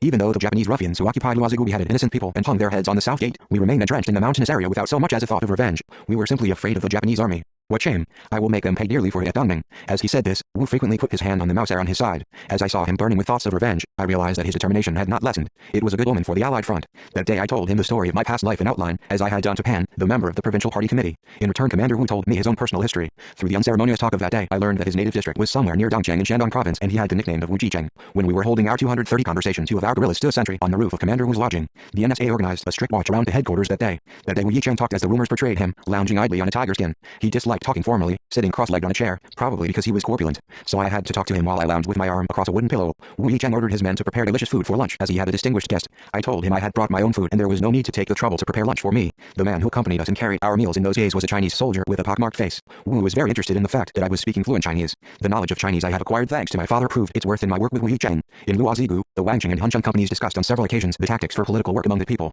We stressed the following to the guerrillas: the future direction of the NSA depends on the result of this battle. If our guerrilla army fights bravely in the van, again, the NSA will follow us. If we fail to play our part, they will abandon us. So you must always set an example, both in everyday life and in the battle. We are going to fight this battle for the sake of the Allied front, rather than for a few rifles and sacks of grain. We are staking the future of the Allied 231 front on this battle. Let the NSA soldiers win all the trophies. Let us not care what they take, no matter what it is, even opium, but let us keep in mind that there will be no concessions in the political and moral aspects of our conduct. Brigadier General Shi Zhongheng, one of the leaders of the Chinese nationalist units, supported the plan of the battle most actively. During our stay in Luozigu, a friendship transcending nationality and affiliation sprang up between Shi and myself. When the large forces of our guerrilla army and the NSA units were marching towards the Dongning County town from Luozigu, he tried to stay near our unit all the time. When bivouacking, he tried to pitch his tents near ours and act together with our unit in the battle. During the march of 100 miles from Luozigu to the Dongning County town, we came to understand each other on a deeper level. The expeditionary forces which had left Luozigu in early September spent several days on the road. The march was a clear demonstration of the noble revolutionary spirit and sincere humane traits of the Korean communists. The political and moral differences between the AJPGA and the NSA were clearly expressed during the march and in our daily life. Wherever we went, we behaved as an army of the people. We did not destroy the mountain shrines on our way, nor lay our hands on the delicious foods offered in sacrifice.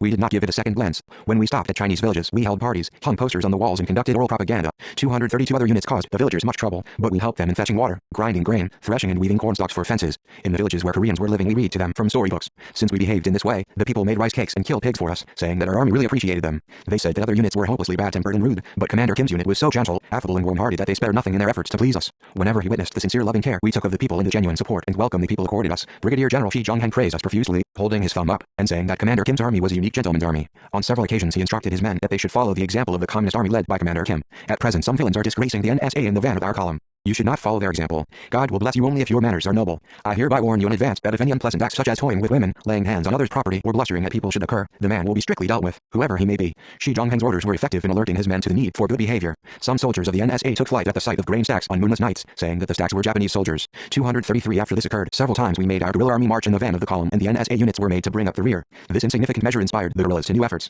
They realized very keenly that victory in the battle did not depend on the NSA soldiers who confused grain stacks with Japanese soldiers, but on themselves, that they themselves were the decisive force driving the wheel of the Allied front, and they speeded up the march. The guerrillas studied even on the march. They sometimes argued about serious political subjects. Hey, Comrade Kang, will you please explain the purpose of our attack on the Dongning County town clearly and wittily? When the commander told us about it in Luozigu it seemed understandable, but somehow it seems hard to grasp now. The wily question came from a man at the tail of the Wangjing Company as the expeditionary forces were nearing Luohaishan. He did not ask it out of ignorance. He wanted to test his understanding. Kang, who had been asked the question, was also a wily man. Ah, look at him, trying to roast his crab on someone else's fire. If you are so hazy about it, then I will tell you. If I must, I will sing it to the tune of the 10-point song. And he really did begin to sing it without giving the asker a chance to speak. What is first? Realizing the Allied front 234 even though the heavens collapse. This is first. What is second? Expanding our unique guerrilla zone, the citadel, to the Soviet Manchurian border. This is second. What is third? Clearing the passage to the Soviet Union, which is welcoming even in chilly weather. This is third.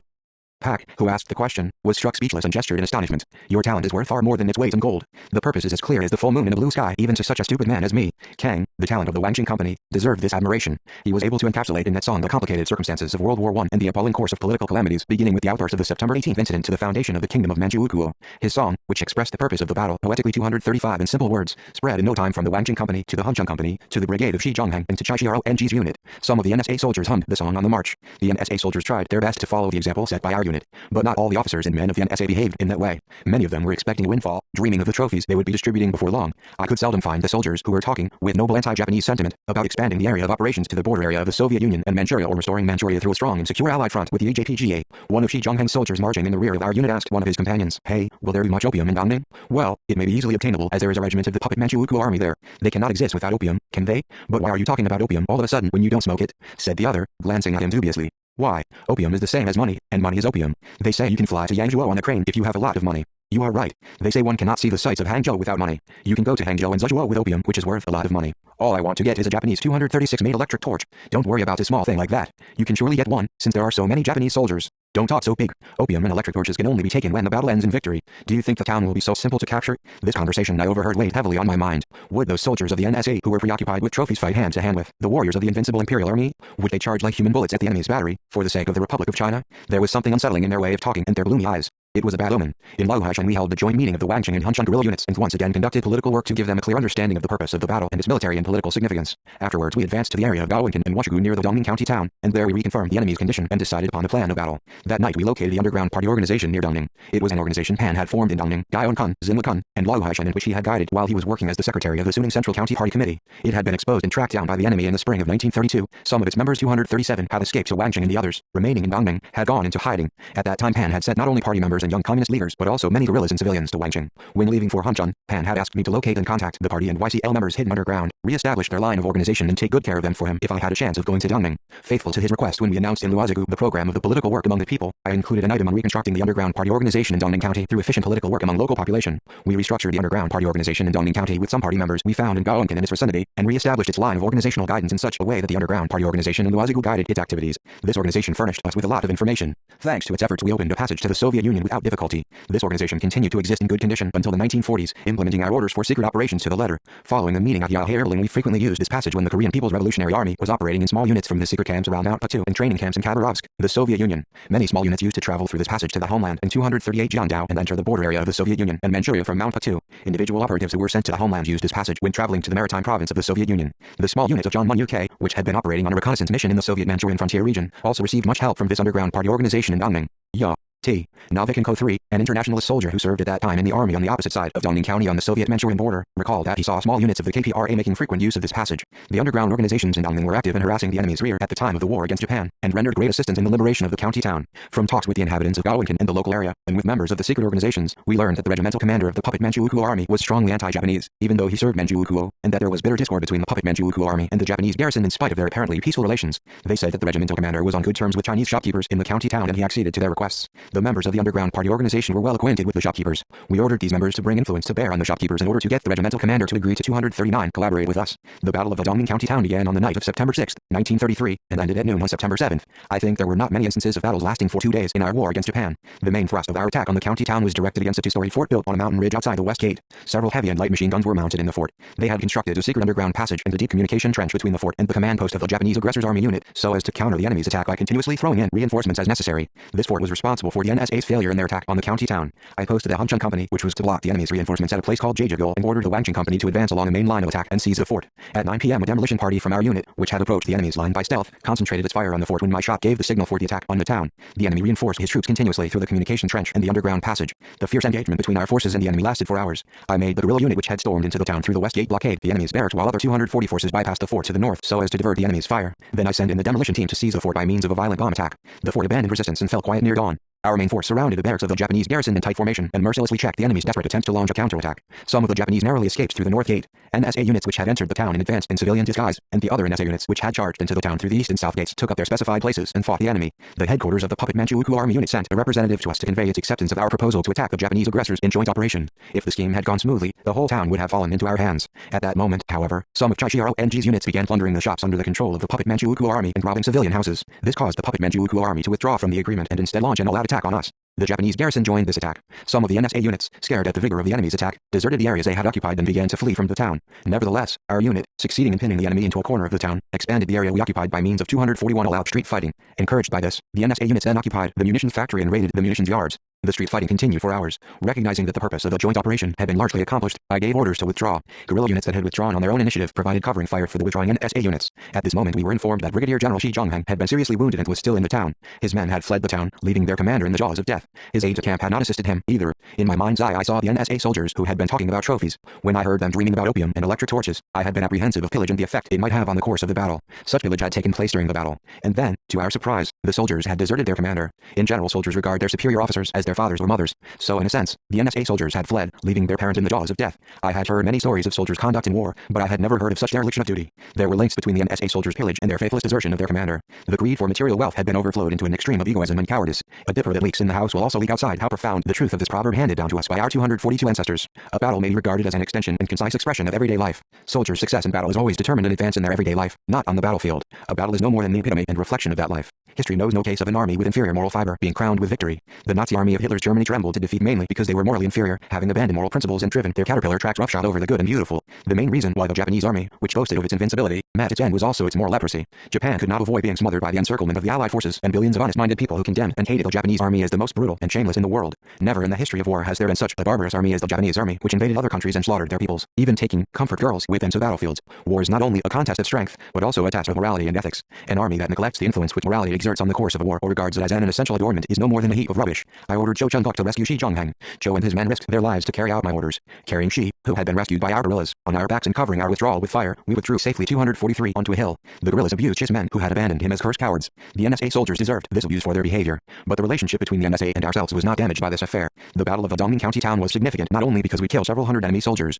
The important point was that after going through this battle, the NSA had full confidence in the Korean communists. The anti-Japanese People's Guerrilla Army was able to act in East Manchuria as proudly and legitimately as before while flying a red flag. This battle implanted the true image of the Korean communists in the minds of the NSA soldiers. Afterwards, the Chinese anti-Japanese nationalist units would of their own free will beat those who attempted to harm our unit. September 7, 1933 is the day when I was born again. My life from that day was bestowed on me by Commander Kim, while my life until then was bestowed on me by my parents. I owe him my life. The AJPG is the first brother of our National Salvation Army. These were Shi Zhongheng's words when he regained consciousness. His words spread a legendary tale to every corner of Manchuria. The legend at the AJPG was a paragon of noble, self-sacrificing spirit and loyal comradeship. On our way back from the Dongning County town to Luozigu, a journey of 100 miles, I was constantly at the side of Brigadier General Shi. All through the first day, we carried him on 244, a stretcher. Even though they saw their commander was being carried by the guerrillas, the NSA soldiers dared not approach the stretcher and only watched him from a distance. His aide-de-camp and some of his men asked us to hand over their commander to them, but the guerrillas refused and sent them away. When his aide-de-camp approached our column for the third time, I ordered my men to hand over the stretcher. I persuaded the guerrillas by saying that the men had consciences, so they might feel sorry for their mistake, and even if we only granted the right to carry the stretcher, they would be able to atone for their crime to a small degree. When we handed Shi Zhongheng over, the NSA soldiers bowed to us graciously.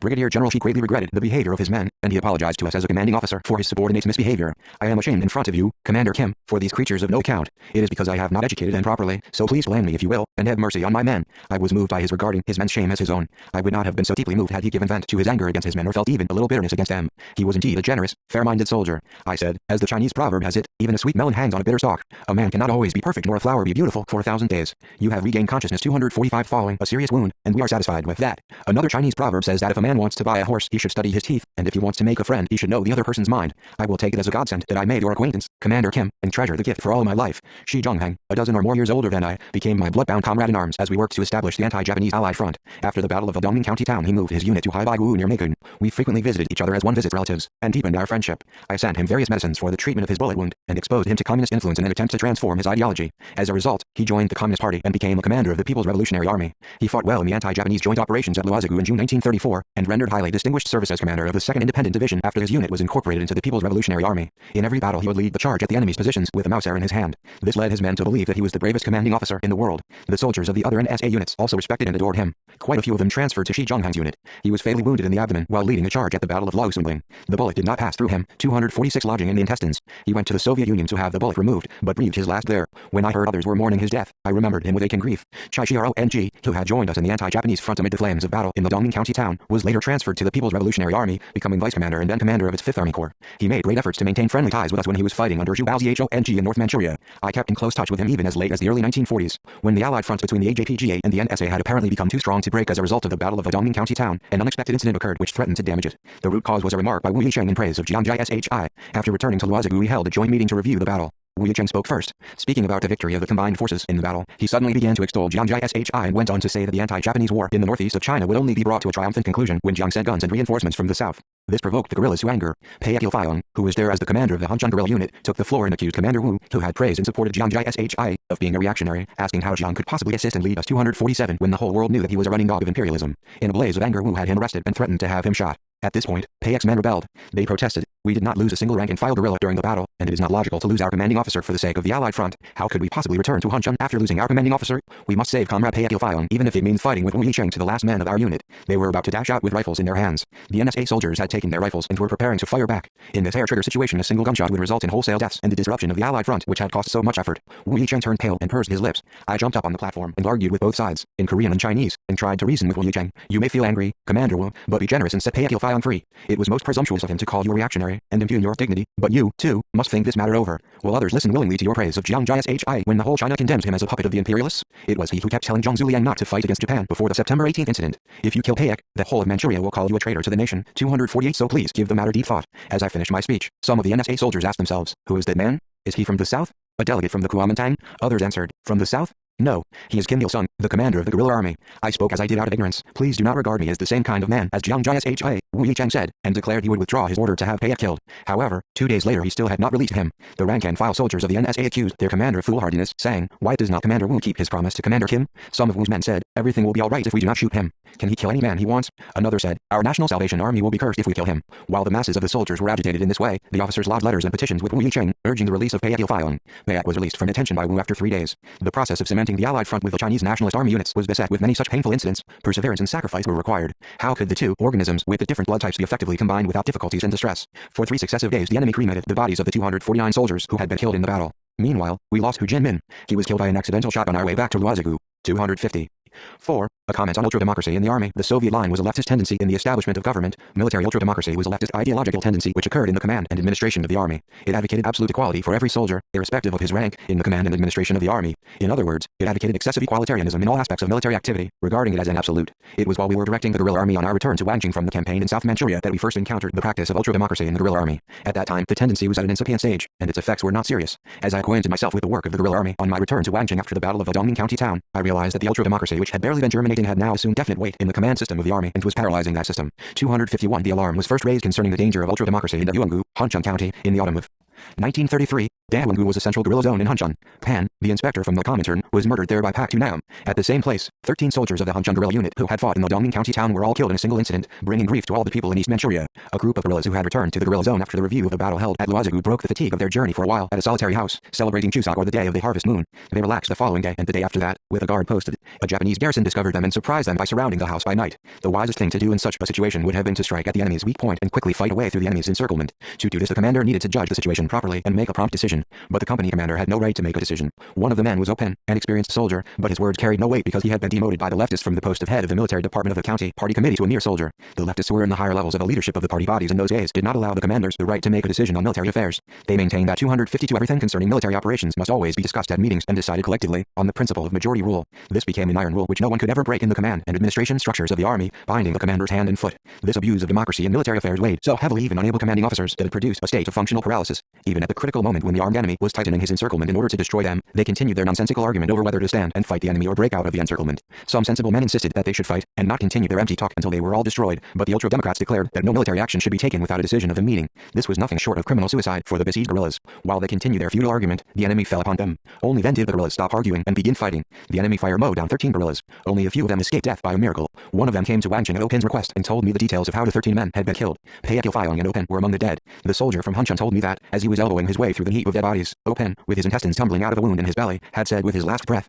253. I have no right to order you, but I am telling you as a party member to report this incident to Comrade Kim Il-sung without fail. I cursed the advocates of ultra-democracy and the dogmatists who had blindly followed them in battle. Had it not been for the obstacle of this ultra-democracy, the Hancheng Company could have broken the siege and averted such tragic losses. These 13 comrades are still fresh in my memory. They had shared life in the shadow of death with me in the Dongning County town. As we were withdrawing from the town after the battle, they had come over fresh from their blocking mission, shaken my hands, set me on their shoulders, and tossed me in the air, saying that the Wangjing Company had fought well. At the memorial service for the fallen comrades, they had cried bitterly as they made speeches. I felt my heart choked at the news that these men of such burning passion and love had all been killed in one night. Of these 13, Open was the most unforgettable. He had been introduced to me by Chae Su-hang when we were building revolutionary organizations around the 6 towns in the northern frontier region of Korea. While Chae was attending the Taesong Middle School in Longjing, Open had attended at Donghong Middle School in the same town. Both schools had produced many figures of social importance and independence fighters. They had participated in the student movement together in Longjing. Open, together with Chae Su-hang, had attended the Kongsudok meeting 254 and the Winter Mingyubu meeting which we convened. They had taken an active part in the discussion of the policy on the armed struggle. It was probably in May 1931 that Open and Chae Su-hang guided me to Jongsong, the birthplace of Chae. My first step on Sanhong village after crossing the Tumen River with them on a smuggling boat is still as vivid in my memory as if it happened yesterday. Drinking in with profound emotion the beautiful verdure on the willowy bank and the ancient scene of the old castle site, we talked at length about the future of the motherland. In the spring of that year, outside the north gate at Sanhong village, I met Open's father, Odu Sun, who was the head of the anti-imperialist union in Jongsong. He had been eking out a living by sharecropping in Shadaeku, Yanji County. When his son became a career revolutionary, he had moved to Sanhong village with his family, and his house soon became a secret liaison point linking the EJPGA and the Wangjing area with all the underground revolutionary organizations in Jongsong County in the homeland. Every time I went to Sanhong village, Open's family served me noodles. We spent the Tano festival or the 5th day of the 5th lunar month at this house in 1933. On that occasion, Odu Sun went to a market in Fengyi, 8 miles away, to buy buckwheat flour, and he made buckwheat noodles for us for lunch. Noodles that reminded me of Pyongyang cold noodles. One of the many things I still cannot forget is that we struck an 255 artesian well in the yard of his house that day to relieve the families suffering from a shortage of water. I worked with a spade as hard as if I were Open, who was then fighting in Hancheng. When I met Open at Luozigu before the battle of the Dongning County town, I said that his father in Sanhong village had served as buckwheat noodles for the Tano festival. When he heard this, his pleasure was evident. Even though he had been demoted to a soldier from the post of military department head of Hancheng County, he was not in the least disaffected or dispirited. As I encouraged him not to lose heart, he said, said, I am in high spirits, as you can see. My demotion cannot make me Kim-pen or Pak-pen. Nevertheless, I do not feel like working in Hunchun anymore. I am thinking of moving to Wangcheng after the battle, if my superior permits it. What do you think of the idea? I answered, I will be happy if you come to Wangcheng. But remember that there are a lot of leftists willing to brand people as Minseangton members in Wangcheng, too. Is that so? The leftist wind never dies away in Wangcheng. But I think I should feel lighthearted beside you. In any case, I shall come to Wangcheng, come what may. When I say something, I stick to it. When we attacked the fort in the west of the town, he led the line of advance with a grenade in his hand. He was highly commended for this at the meeting to review the battle. 256 When the units were parting with one another at Luozigu after the meeting, he reaffirmed his firm intention. His resolve to come to Wangcheng was unshakable. He said his determination had been strengthened when he saw the guerrillas from Wangcheng capturing the fort and charging into the town during the battle. Naturally, I promised him my full cooperation. However, the sad news of Open's death reached Wangcheng before I could keep that promise. Ri Guang had been murdered in the spring, and Pan, the member of the provincial party committee, had been killed in the summer. Today Open had gone to the world of no return without realizing his long-cherished desire. The sad news of the death of 13 warriors including Open came as a bolt from the blue. Ever since then I have shuddered at the mention of ultra-democracy in military affairs, and never tolerated the slightest tendency towards it in our ranks. This tendency was so repugnant to me because it was utterly destructive of revolutionary practice. We still regard it as an absolute principle that all questions concerning military operations must be discussed by party organizations, and welcome that the creative opinions of the masses must be incorporated into the planning of military operations by the party organizations. But we do not tolerate the encroachment of this principle of collectivism on the authority of the commanding officers who are in charge of the administration of their units. In the early days of the war against the Japanese, however, 257 ultra-democracy, on the excuse of collectivism, limited the authority of the commanding officers and paralyzed the command system in the administration of military units and conduct of operations. In those days, in order to stimulate the creative energy of the party members, there were party group meetings, branch meetings and committee meetings at all levels in the guerrilla army when military operations were being planned or during a battle, and there were also unit meetings similar to the general servicemen's meeting nowadays. The principle was to consider every aspect of the situation. For all this, the leftists, who regard ultra-democracy as being as absolute as Napoleon's code of laws, maintain that all military matters, irrespective of their importance and the prevailing circumstances, should be discussed at party bodies of all levels and at unit meetings. Suppose the Revolutionary Army was to attack a town. They discussed the plan first at a party group meeting, using a sketch map of the town without its name, deciding whether or not it was necessary to attack it and, if it was necessary, in what way, before a resolution was adopted. When the need to do battle and the possibility of victory was confirmed at the meeting and a detailed plan of operations was mapped out, the same process was repeated at a branch meeting. The same procedure was followed at a unit meeting, except that this was also attended by non-party members. They said, we 258 are going to attack a certain town. The attack will bring us great political and military benefits with no losses or few casualties. The plan of operations is such and such. We will surely emerge victorious if we fight in accordance with this plan. Then they passed a decision, issued battle orders, and attacked the town. Such meetings, which proceeded with agenda improvised as suddenly as a stone thrown into a lake, involved endless arguments about the pros and cons of every possibility before conclusions were finally reached. The right to an equal vote required by ultra-democracy resulted in time-consuming uproarious arguments involving everyone. Operational plans which had gone through different meetings at different levels turned out to be useless as the enemy situation changed in the meantime. And when such an operation was undertaken, the changed situation resulted in a heavy toll of the forces of the Revolutionary Army. The death of the 13 courageous men at Yuangu was a glaring example of the influence of ultra-democracy on military affairs. Another expression of this abuse of democracy was the striving to establish excessive equality and impartiality in the Revolutionary Army. Such abuses were also witnessed in the units under my command. One day, with Kim Myung-gun, head of the military department of the county party committee, I paid a visit to the 259 barracks of the 1st Company to learn about its work. I found the company commander sweeping the yard and its political instructor chopping firewood with his men in a corner of the yard. I smiled at the laudable sight of officers working in harmony with their men. For some reason, however, the sight left Kim Myung-gun cold. I'm pleased to see the commanding officers setting an example, I said, but the department head still seemed unimpressed. Well, what about joining them? I said, approaching the bism lying in a corner of the yard. Kim Myung-gun tugged gently at my sleeve, saying, let me show you an amazing sight. He ordered the duty officer to summon the company commander and political instructor immediately. The officer answered, now is the morning cleaning time. Bring them here as you are ordered and no more idle talk. Kim Myung-gun demanded with no more ado. The officer's response was not soft either. Then the company commander and political instructor will be criticized at the unit meeting. I casually asked Kim Myung-gun what the officer's answer meant. He replied, it means that the company commander and political instructor must do the cleaning, setting aside everything else when the soldiers are cleaning, for they are equal human beings. This incident occurred when ultra-democracy was still at its 260 incipient stage. This blind idea of equality was soon put into practice by the guerrilla army, and it paralyzed its command system for some time. It is needless to say that of course every man, and every soldier, is equal as a human being. But in the Revolutionary Army, the anti-Japanese People's Guerrilla Army, or the Korean People's Army, every soldier is given different assignments in accordance with his duty. One man is designated company commander, another man platoon leader and another squad leader. The various duties and assignments performed by soldiers place them in the relationship of superiors and subordinates in the Revolutionary Army, a company commander being superior to his platoon leaders, a platoon leader to his squad leaders, and a squad leader to his men. The service regulations of the Revolutionary Army stipulate that subordinates shall obey the orders of their superiors without reservation. Otherwise it would be impossible to command the army and maintain iron discipline. The service regulations of the anti-Japanese guerrilla army fully reflected the collective opinions of the soldiers and required the commanding personnel to abide by the regulations willingly. However, the left opportunists ignored the relationship between superiors and subordinates stipulated in the service regulations of the AJPGA, and this inflicted serious damage on the living tissue of the AJPGA, whose lifeblood was discipline, order and unity between the officers and men, and it undermined the army's moral basis. 261 Ultra-democracy in the army was an expression of ultra-egalitarianism. It even produced the unsavory practice of soldiers not respecting the superiors they had elected, speaking impolitely to them or disputing their orders on the excuse of equality. An army in which subordinates do not salute their superiors, speak to them impolitely, or dispute their orders and instructions, is no longer an army. It is a rabble. Can one ever expect from such a rabble the noble comradeship and unity of ideology and purpose that encourage men to shield their commanders from danger and the latter to protect their men at the risk of their own lives? Can one ever expect from it the steel-like unity that enables them to speak with one voice, walk with the same gait, and breathe as one? Ultra-democracy in military affairs also required that a commander should do exactly what his men did in battle. The proverb, horns on the head, rosary beads on a string, states the simple truth that everything has its place. In other words, a commander and his men have different duties to perform in battle. A suckling infant is capable of understanding this. Ultra-democrats in the army, however, preach that the commanders should fight in the front rank both in attack and defense, unafraid of death. This sermonizing made it impossible for the commanders to perform their duties properly. Commanders who were duty-bound to study the combat situation from the best vantage point all the time and command the battle from a broad viewpoint had to move about in the rank and file. That was why they were unable to control their units in accordance with the 262 situation. Certainly, a commander sometimes needs to take his place at the head of the attacking men or to inspect the trenches and encourage the men by going through fire. When his personal example is required to change an adverse situation into a favorable one, he must, of course, stand in the front rank and encourage his men to destroy the enemy.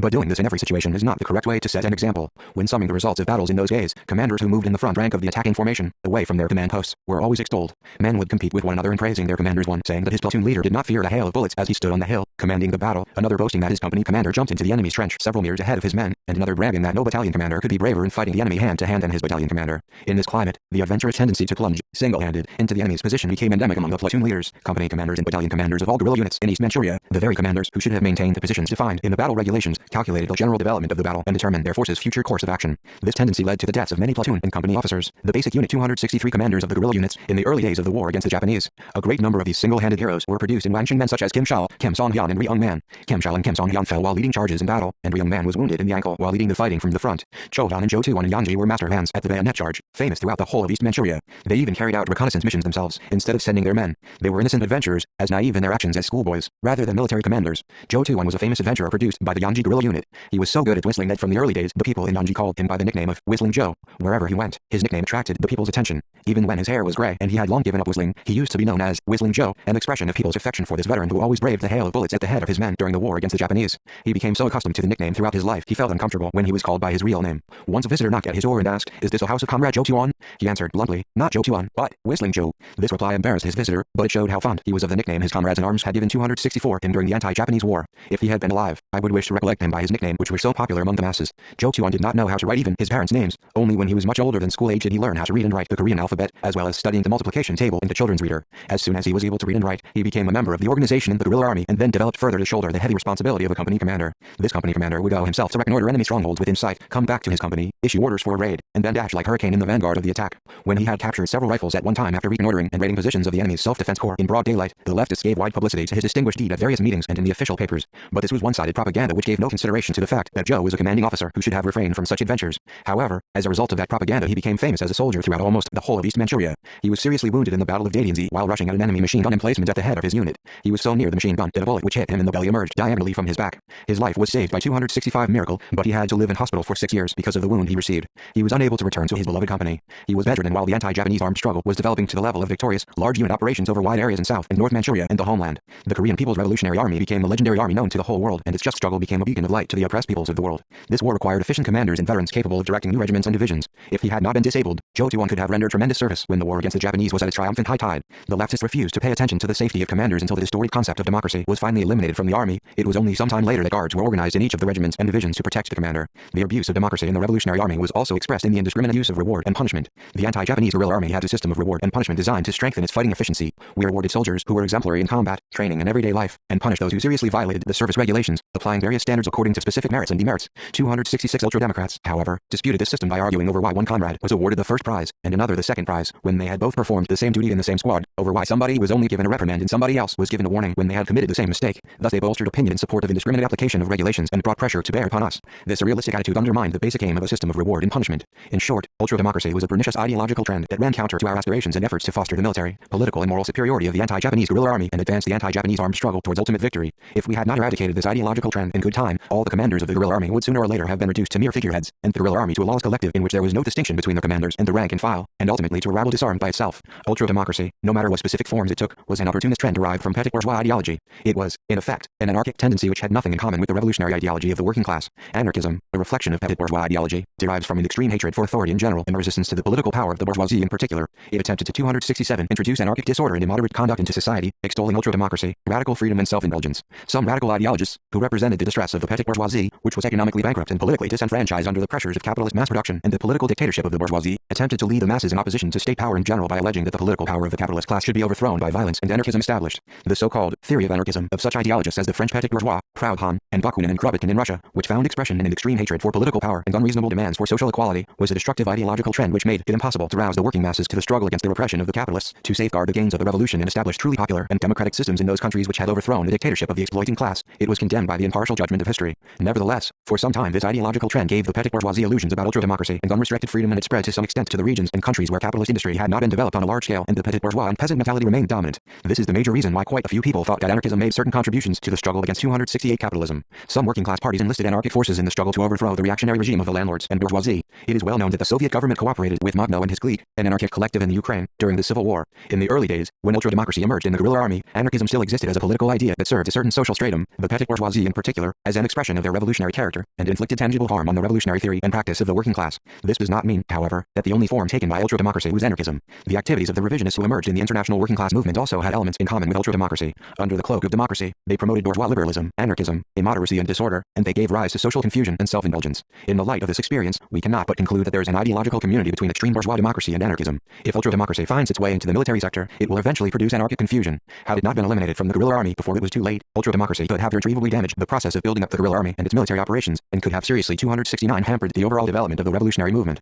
When we were involved in combating it, with the firm determination of wiping it out, a meeting of commanders and political commissars of the guerrilla units in East Manchuria was convened in July to review the work done in the year and a half since the guerrilla zones had been established, and to take measures to defend these zones from the enemy's large-scale, punitive operations. I met Kim Il-ryong and Kim Jong-ryong at this meeting. The former was the commander and the latter the political commissar of the anti-guerrilla unit. The meeting was also attended by Jang and Cha-ryong-dak, commander and political commissar of the Heilong guerrilla unit, and Yu Jin, Pak Tong-gun and Pak Kil, general commander and political commissar of the Yangji guerrilla unit. Some comrades also came from the Hancheng guerrilla unit, but I cannot remember who they were. This meeting also discussed measures for overcoming the ultra-democratic tendency in the command and administration of guerrilla units. We maintained that the main factor in the command of a guerrilla unit was the authority of its commander and the establishment of rigid discipline and centralization, that the method of administration should give priority to political work. At the meeting I stressed the following points. The distinctions between the superior and the subordinate in a unit should be clear and absolute. A commander should be steadfast and positive when 270 executing the orders issued by his superior and unswervingly carry out the decision once he had made it. He should always take the initiative in commanding and act with determination, without wavering or hesitating in complicated and difficult circumstances. But this on no account means that he may resort to subjectivism and arbitrariness in commanding. He must know how to draw on the energy and wisdom of the masses in executing the orders of his superiors and in the command of battles. He should not command his unit only by means of orders, but engage the soldiers' conscious enthusiasm by giving priority to political work. Today's war is not like wars in the days of slave-owning and feudal societies, when one contended for victory on a solitary horse. It is a modern, people's war in which the army and people fight as one. The outcome of war is decided by the ability to allow fuller scope to the enthusiasm and creativity of the army and people. This requires that political work should be given definite precedence. Party meetings, unit meetings, explanations and propaganda by agitators are powerful means for political work. Commanders should therefore make effective use of these means. I criticized the Hancheng guerrilla unit for its mistake in the Huanggu and warned the representatives from the guerrilla units in all counties of the harmfulness of ultra-democracy in military affairs, showing that it had led to the loss of 13 guerrillas. Our younger generation might not easily understand or believe the episodes I have briefly mentioned here, or the childish nature of the infantile disorder of ultra-democracy as demonstrated in 271 these episodes. But these are the true facts. The infiltration of this malady into the guerrilla army in the early days of the armed struggle was a trial for those of us who bore the heavy burden of defending the guerrilla bases and creating the Allied front while also being responsible for administering the army. At the meeting we stressed once again the guerrilla units should be commanded and managed in accordance with the principle of individual responsibility on the basis of democracy. After the incident in the Huanggu, two contradictory tendencies appeared in the guerrilla units. One supported the enforcement of one-man management system with a single commander, and the other insisted upon continued adherence to the democratic principle in army administration. These two positions each had merits and demerits. Rendering the one-man management system absolute might give rise to arbitrariness and subjectivity in the command and administration of the army, while making democracy absolute might deprive the army of promptness and efficiency in its command and management. So I proposed the principle of one-man management system based on democracy for discussion. According to this principle, a commander's responsibility to command and administer his unit was based on a decision made by the party organization following collective discussion. Collective discussion based on democracy would enable complex and difficult military tasks at each period to be carried out 272 satisfactorily by exploiting the masses' collective wisdom, whereas the one-man management system based on the discussion would enhance the commander's sense of responsibility and role in accordance with the military requirements, the prerequisite for which was a high degree of promptness, determination and concerted action. We also stressed the need to establish iron discipline in the guerrilla army by maintaining a well-regulated system of command within it. A commander's orders are not an expression of individual opinion, they are an expression of the democratic and organizational opinion of the body of a higher level. Military orders possess legal force and a commander is responsible before the law for the orders he has issued. The rank and file should never in the least degree discount or dispute orders. They are duty-bound to execute them promptly and without fail, whatever the circumstances. Commanders should command and supervise the carrying out of their orders in an appropriate manner. We also discussed the tasks of creating a sound ideological atmosphere in the units and of consolidating revolutionary unity between the superiors and subordinates by intensifying the study of communist ideology and the struggle against such petty bourgeois ideologies as the infantile equality and anarchism pursued by ultra-democracy in military affairs. The meeting actually enlightened the commanders of the guerrilla army. In the subsequent trials of repeated battle ultra-democracy was eliminated from the army once and for all. 273 Had we not completely overcome ultra-democracy in the army in the early days of the anti-Japanese war, we would not have been able to consolidate the invincible ranks of the Korean People's Army in such a short period of time after liberation, nor would we have emerged victorious in the fight against the international allied forces of imperialism headed by U.S. imperialism. It is now a matter of course that our People's Army contains neither those who insist on unprincipled equality and impartiality nor those who dispute their superiors' orders. The soldiers answer their superiors' orders only by saying, "I understand." Our People's Army is a collective of loyal soldiers who live in a spirit of unity of superiors and subordinates, unity of army and people, a spirit of constant self-reliance and fortitude from the day they take the oath of the military code of conduct to the moment they are discharged from the service. If anyone wishes to know our soldiers' attitude towards democracy, he need only understand their militant slogan, "When the party decides, we do everything." If he wants to see the genuine features of unity between superiors and subordinates manifested in the deeds of our soldiers, he need only learn of the last moments of heroes Kim Kwang-shal IV and Han Yang-shal V, who had sacrificed their lives for the sake of many of their comrades in arms. Ultra-democracy was liquidated a long time ago, but it must still be guarded against. We safeguard democracy but oppose ultra-democracy. We 274 maintain equality, but we regard ultra-egalitarianism as taboo, because both of these extremes invite revisionism. There are quite a number of people on the earth who are anxious to see our style of socialism corrupted by the filthy germ of revisionism. Our people in the People's Army therefore never tolerate the infiltration of our ranks by revisionism. We do not want our party to be reduced to a club or marketplace by the tendency of ultra-democracy. The suffering inflicted upon us by the evils of ultra-democracy in military affairs during the anti-Japanese war and the lessons of Eastern Europe cry out to us that we must not allow this. 275. 5. Operation Macon. An epidemic of fever broke out in the Guerrilla Zone in the autumn of that year. This acute disease, with the symptoms of chill, high fever and rash, swept through the valley of Hiaowangcheng. I, too, fell ill and was confined to my bed in Shiliping. I learned later that this illness was an eruptive typhus. The younger generation nowadays does not know what this disease is like, for they live in a land which has long been free of epidemics. But when we were waging the armed struggle in the mountains 60 years ago, the people in the Guerrilla Zone went through untold suffering from epidemics. Since thousands of people lived in the relatively small valley, epidemics of various kinds would break out. The enemy's punitive forces would attack frequently, creating havoc as they pursued people from hill to hill, so we could not improve the unsanitary conditions and take appropriate measures to prevent epidemics, even though we wished to. All we could do was to stretch a straw rope across the gate of the house of people who had been affected or paste a warning notice on the 276 wall, off limits. An epidemic site. This was the worst possible trial for us. An epidemic raged at the same time as the enemy hurled thousands of troops against us day in and day out in a do-or-die attempt to eliminate the Guerrilla Zone. To make matters worse, I was ill and many of the leadership were pale with worry over the fate of the Guerrilla Zone. They sent a platoon leader, Kim Fake-gun, together with his wife and about a platoon of soldiers to guard and attend to me. When the other units went out to fight, these guerrillas remained behind to defend Shiliping. Mr. and Mrs. Kim had been living in Yivi in North Manchuria and had moved to Wangching by way of muling, determined to participate in the revolutionary struggle in East Manchuria. In addition, Cho Kum-suk, the Wangching County Party Committee member for women's work, stayed in Shiliping on assignment from the party committee to nurse me. At first I received medical care in the front room of the house of a woman called Chun-cha. Her husband, Kim Kwan-il, had been the secretary of the district party committee and later worked as the secretary of the county party committee. Whenever the enemy attacked the Guerrilla Zone, Kim Fake-gun would carry me on his back from valley to seek shelter. As the enemy's punitive operations intensified, they carried me deep into a valley in Shiliping along a watercourse and built a hut for my shelter under a huge steep rock, difficult for the enemy 277 to assault. One could only approach it by means of a rope hanging down the rock. Here I recovered completely thanks to the ministrations of the 3 people tending me. These unforgettable individuals snatched me from the jaws of death. But for their diligent nursing, I would not have survived in the valley of Shiliping. I was so ill that I lost consciousness several times. I was told later that each time I slept into a coma, they would shed tears and cried, "For goodness sake, pull yourself together. What shall we do if you are so ill?" And when Kim Fake-gun was out looking for provisions, Cho Kum-suk would support me as we wandered in search of a shelter. It is no exaggeration to say that I only recovered thanks to her help. I had received much assistance from Cho since the early days after my arrival at Wangching. When I had arrived at Macon from the campaign in North and South Manchuria, she was the member of the party committee of District No. 2, Dayangking, for women's work. At that time Ri-san-gun had been in charge of the Women's Association of the county.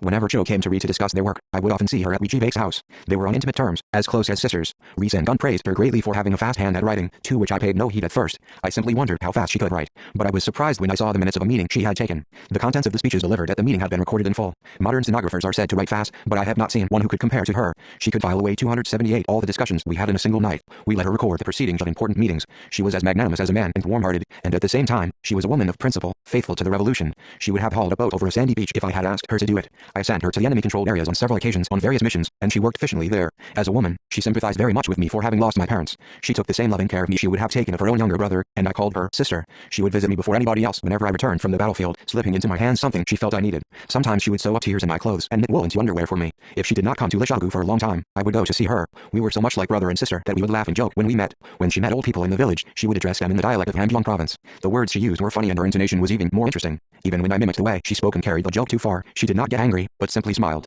But broad-minded as she was, she would not accept jokes about her being pretty. If I said she was a beauty, she would explode, saying that I was making fun of her. I enjoyed it when she pounded me on the back with her fists, so I would joke and call her a beauty in spite of her 279 awkward feelings. In fact, she had a cherubic face, though she was not a woman of great beauty. But to me, women such as Cho Kum-suk in the Guerrilla Zone were much nobler and prettier than the girls and ladies in the big towns. I thought no women in the world were more beautiful than those in the Guerrilla Zone. Even though they lived year in and year out among powder fumes, without once making up their faces, they did not complain nor became bitter. They simply devoted themselves to the revolution. I thought they were most beautiful. No doubt it was this attitude of mine that led me to call Cho Kum-suk a pretty girl. In those days I would spare nothing to make the women in the Guerrilla Zone look much more beautiful. We often found face powder, cream and other cosmetics among the trophies we had captured. At first, when they saw these articles, our guerrillas would throw them into a stream or trample on them, saying that they were things used to make the faces of Japanese jades beautiful. For some time I did not interfere in the way the aromatic, high-quality trophies were disposed of. for I thought they were useless. Our women in the gorilla zone did not paint their faces in those days. They all shared the view that to smell a face powder or perfume was a sin. Some women made up their faces once in a long while on holidays, but when they came to gatherings, they would take seats in the back corners, feeling sensitive to the others' views. I regretted this. I thought it painful that they should live a hard life with their faces stained with soot and ashes, smelling of powder fumes all the year round and not 280 making up their faces even once.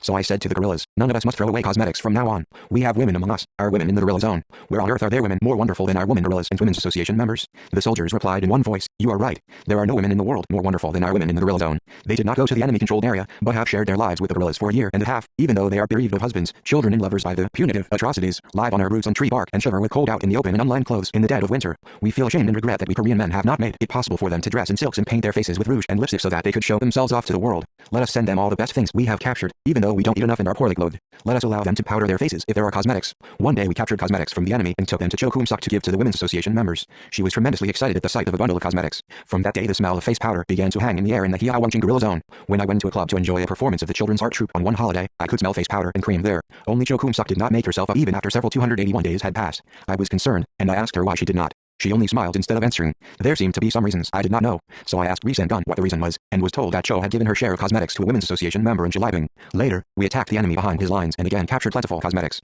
I gave some of them to Chokumsuk, saying that she should not give them to others this time, but make up her own face, for I wished to see her face powdered. She promised me that she would do this in gratitude to me for capturing the cosmetics at the risk of my life. A few days later on my way to Chilibing to give guidance to the work of Cho Chung-guk's company, I saw Chokumsuk, the head of the Women's Association of Daongjing, sitting looking very smart at the edge of the river Daongjing, looking down at the water with her back turned to the road. I got my orderly, Ri Song-rim, to inquire why she was there. From a distance I saw the orderly approach and salute her. Then, all of a sudden he split his sides with laughter for some reason. Curious, I walked over to them quickly. No sooner did I reach the edge of the stream than Ri stopped laughing and pointed at Cho's face with his finger. Comrade Commander, look at her face. I could not help smiling myself. Her clean, good-looking face was spottily painted with rouge and cream, but Cho only looked up at us without understanding what was the matter. Your face has become a world map, RNT, Ri said. 282, oh my, Chokumsuk exclaimed, and she plumped down and began to splash water on her face. Clumsy painting is no cause for guilt or shame, but she was totally at a loss, as though she had done something shameful. On a laundry stone close by I saw a puff box and cream case I had sent to her a few days before. I realized she had no skill at making up and was very clumsy at it, but how could I make fun of that? She was making up her face for the first time in her life. Worse still, she had no hand mirror, so she had carefully put rouge and cream on her face as she looked down at her reflection in the water. It was neither surprising nor funny that she painted her face like a map of the world. As Ri Song-rim approached her to tease her once again, I waved my hand to check him. If he had said a few words more at that time, she would have broken into tears and fled. I am sure that women who make their faces up with high-quality toilet articles in front of full-length mirrors or at dressing tables with triple mirrors every morning will sympathize with Chokumsuk when they read this part. I have heard that nowadays it is the fashion for girls who get married to take a dressing table with triple mirrors with them among their personal belongings. This is material proof that our women wish to make their life more abundant and civilized. But in those days when we had to eat gruel mixed with vegetables and lie out on the frozen earth, fighting desperate battles to defend the gorilla zone, only a few of the women in Hiawangching had hand mirrors, and they could never dream of 283 dressing tables. So they went to the riverside, as Chokumsuk did, if they wanted to make themselves up. That day I did not reproach Ri Song-rim for ridiculing Cho's makeup skill, but I chided myself for not having paid attention to obtaining mirrors for the women in the gorilla zone. Our sympathy for them was nothing when compared to the affection they had for us. Our love for the people could in no way surpass the infinite affection with which they had supported us and attended on us. This was the case with Chokumsuk. She nursed me all the time with a warm affection and sincerity worth many times more than the confidence I had placed in her. When my illness took a turn for the better, she ran to 2 men 25 miles away before going anywhere else. 2 men was a trading center for a range of Korean produce. She bought a bundle of Korean pears and apples there and returned to Chilibing. I was moved to tears to see them. I even suffered from the hallucination that my mother in the world beyond had transformed herself into Chokumsuk and was giving me her love. It was indeed a love that only one's own mother or sister could give. Inhaling deeply the fragrance of the fruits of my motherland which she had put in my hand, I said, full of gratitude, sister, how can I repay your kindness? What kindness? If you are so eager to return it, then take me round the sights of Pyongyang after the liberation. I have heard Pyongyang is the most beautiful place in the world. Her reply was 284 half serious and half joking and yet somehow very earnest. Never mind. I am sure I can make your wish come true. Neither of us must be killed, but fight on in order to set our feet on the soil of Pyongyang when the motherland is liberated. Sister, I shall not die, but I always feel uneasy for you don't take care of yourself. In order to tempt my appetite she obtained some sesame pounded in a mortar and mixed it into my dishes and gruel. She took pains to serve me with delicious fatty foods, saying that I had fallen seriously ill through lack of nourishment. She made the utmost effort, but everything was scarce or running short at that time. Kim Fig-gun caught minnow in a stream and boiled them in soy sauce or broiled them to feed me. He would catch 70 or 80 of minnow a day. He was not only enthusiastic, but very skillful at fishing. Ashamed of serving only those fish at every meal, Cho went to the village and got noodles. To the gorillas who inquired after my health, she said, the commander must recover as soon as possible, but the trouble is that there is nothing to feed him. It upsets me to prepare his meal every day from the fish caught by Fig-gun, but the commander says he enjoys eating them. On hearing this, those members of my unit who were master hands at fishing caught a sackful of fish with dragnet one day and came to visit me. Chokumsuk prepared it in various ways and produced a dish for every meal. When I got a little better, she told 285 me I had continually called out the name of a woman she did not know when I had been in a coma, and she mimicked it. It was a joke she had invented with Kim Fig-gun's wife. It was quite absurd, but I was convulsed with laughter for the first time since I had fallen ill. Looking back upon it now, I see it was laughter through tears. I was well aware that they were playing the fool in order to cheer me up after being bedridden for so long. Cho-kun sucks care of me, even included telling me a false date to prevent me going back to Megan before I recovered completely. Whenever I came round from a coma, I asked her how long I had been unconscious, and each time she would reduce the real period. For instance, if I had been in a coma for 2 days, she said it was 2 hours, and if it had been 5 days, she would say 5 hours. After recovering completely, I added up the days from what she had told me and thought that only 10 days had passed since I fell ill. I felt quite relieved to hear that. The lie she had told me was exposed when Cho Chung-guk came to visit me. This honest political instructor could never tell a lie. He told me that I had been bedbound for a month. She reproved innocent Cho Chung-guk for his tactlessness, but I immediately gathered myself and returned to Megun. A mountain of information was awaiting me at headquarters. The data illustrated various aspects of the Japanese imperialist moves to bring Jiandao under their rule. During the month I had been ill, the enemy had completed the preparations for winter punitive operations. High-ranking 286 officials dispatched from the Japanese cabinet had come to Jiandao and reached a final decision on the plan for winter punitive operations against the guerrilla bases in East Manchuria. After discussing the matter with the brains of the army, gendarmerie, police and diplomats in the field, the issue had even been discussed at a cabinet meeting in Tokyo. At meetings the Japanese imperialists held to discuss the problem of Manchuria, they claimed that operations for public peace in Manchuria must begin with Jiandao. They asserted that the conquest of Jiandao was inseparably linked not only with the great cause of building up the puppet kingdom of Manchukuo, but with the security of the frontier of the Empire of Japan. Its conquest was therefore a matter of great urgency for the sake of Manchukuo as well as of Japan herself. They also alleged that this campaign should be blessed for the sake of the future of the great kingdom of Manchukuo, and that the commander of the Guangdong army, whose mission it was to invade the Soviet Union, should supervise the police institutions in Manchuria, and that its provost marshal, charged with the control of the army, be in the forefront of the conquest of Jiandao. After rigging up Manchukuo, the Japanese imperialists had adopted several important measures to maintain public peace in the area. They committed a division of the Guangdong army to punitive operations as a replacement for the Jiandao task force, established an armed constabulary in each county, and established a secret service, judiciary police and industrial police. In this way 287, they made the police structure three-dimensional and expanded it on a large scale. Associations for the maintenance of public peace were organized throughout Manchuria as joint consultative organs of Japan and Manchukuo for the liquidation of insurgents and the pacification of public opinion. Each province and county was a unit, in addition to the center. Furthermore, various spy organizations emerged and stretched out their tentacles towards the communist camp. Through the introduction of the collective security system which had existed in China in the old days and which had proved effective for Japan in the maintenance of public order in Taiwan and Guangdong area, the Japanese and Manchukuo police bound the people hand and foot. Large-scale colonization by armed Japanese immigrants who were reserve soldiers and the expansion of the self-defense corps forces helped to check the anti-Manchukuo, anti-Japanese forces which had deep roots in the three provinces of northeast China. The Japanese imperialists empowered local secret service policemen engaged in the work with rebels to execute them on the spot. All of these measures showed what painstaking efforts the Japanese imperialists had exerted to dominate and retain the colony of Manchukuo. A particular headache for them was the armed struggle in the Jiandao area, waged by Korean communists who struck at the face and back of the empire in the northeastern corner of China, and the full-scale national liberation movement of which the struggle was a mainstay. It was no exaggeration when a 288 Japanese provost marshal said that the conquest of Jiandao would be 90% achieved if the Korean communist activities were suppressed.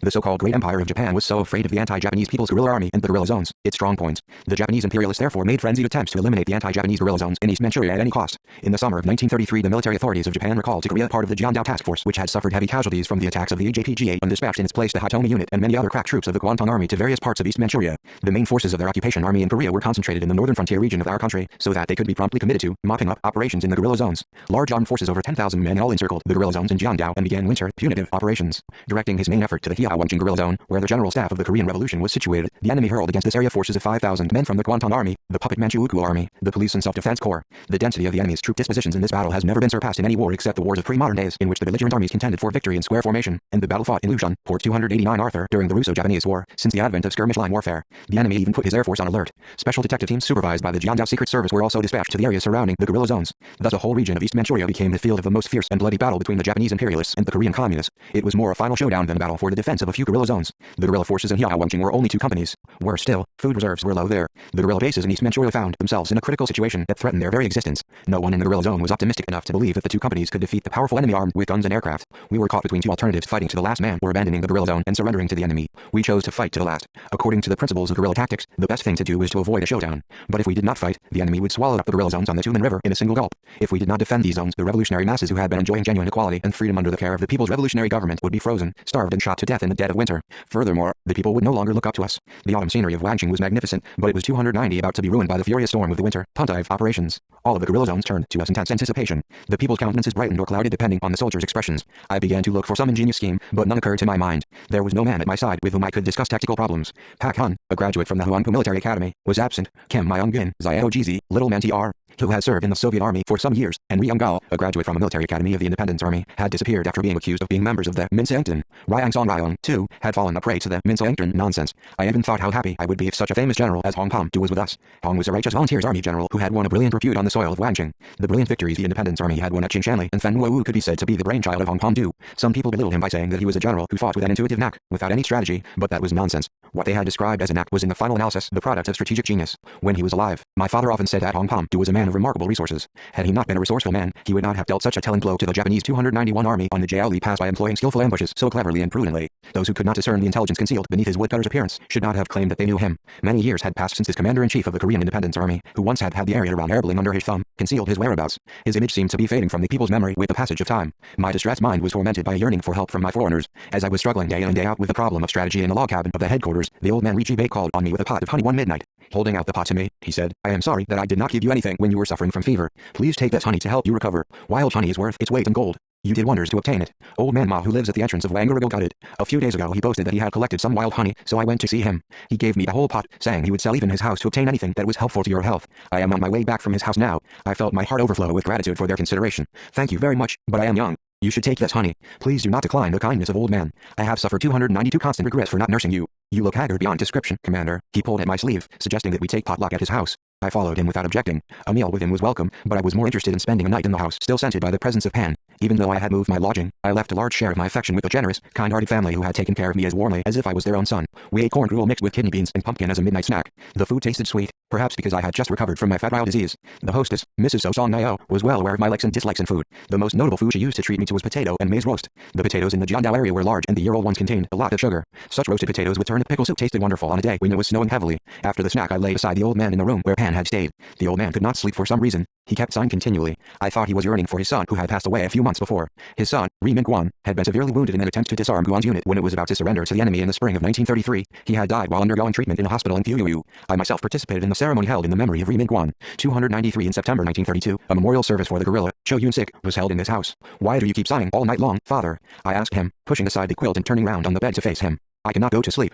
How can I sleep in peace when I have heard that thousands of the enemy are encamped at the entrance to the guerrilla zone? They say that the guerrilla army will be crushed in this mopping up operation. What do you think, Commander? It is a false rumor spread by the reactionaries, but if we don't make full preparations, the guerrilla zone will collapse in 2 or 3 days. Frankly speaking, the destiny of the guerrilla zone is hanging in the balance. So I cannot sleep, either. It makes no sense for the guerrilla zone to be destroyed. How can we live without this zone? We would rather kiss the dust or give up the ghost. You are quite right. If we are to die, then we must fall in this guerrilla zone. But what should we do? The enemy numbers thousands, and our army defending Hiaowangching is no more than 1/100th of the size of the enemy." The old man puffed nervously at a cigarette and spoke in a serious tone of voice, pushing his pillow in front of my face. "If you are short of soldiers, I will become one for you. There are quite a few old men like me in Hiaowangching who know how to fire a rifle. They will be able to fight much better than the Kanghuijin Guard Corps if each of them is given a rifle. I think there are rifles and ammunition that the Independence Army 294 soldiers buried somewhere near Zhongqingli where we lived before. If you can find them, you can surely arm the hunters and the old men who were Independence Army soldiers in the old days, as well as the young people like my son-in-law, Young Guan, who is busy with some kind of youth work. Everyone should become a fighter and fight to the death fight. If we have no rifles, we must defend the guerrilla zone by clutching the enemy's throat and giving him a belly throw." At the time when I was in despair over the disparity between our forces and the enemy's, his remark suggested to me that the only way out of the impending difficulties was an all-people resistance.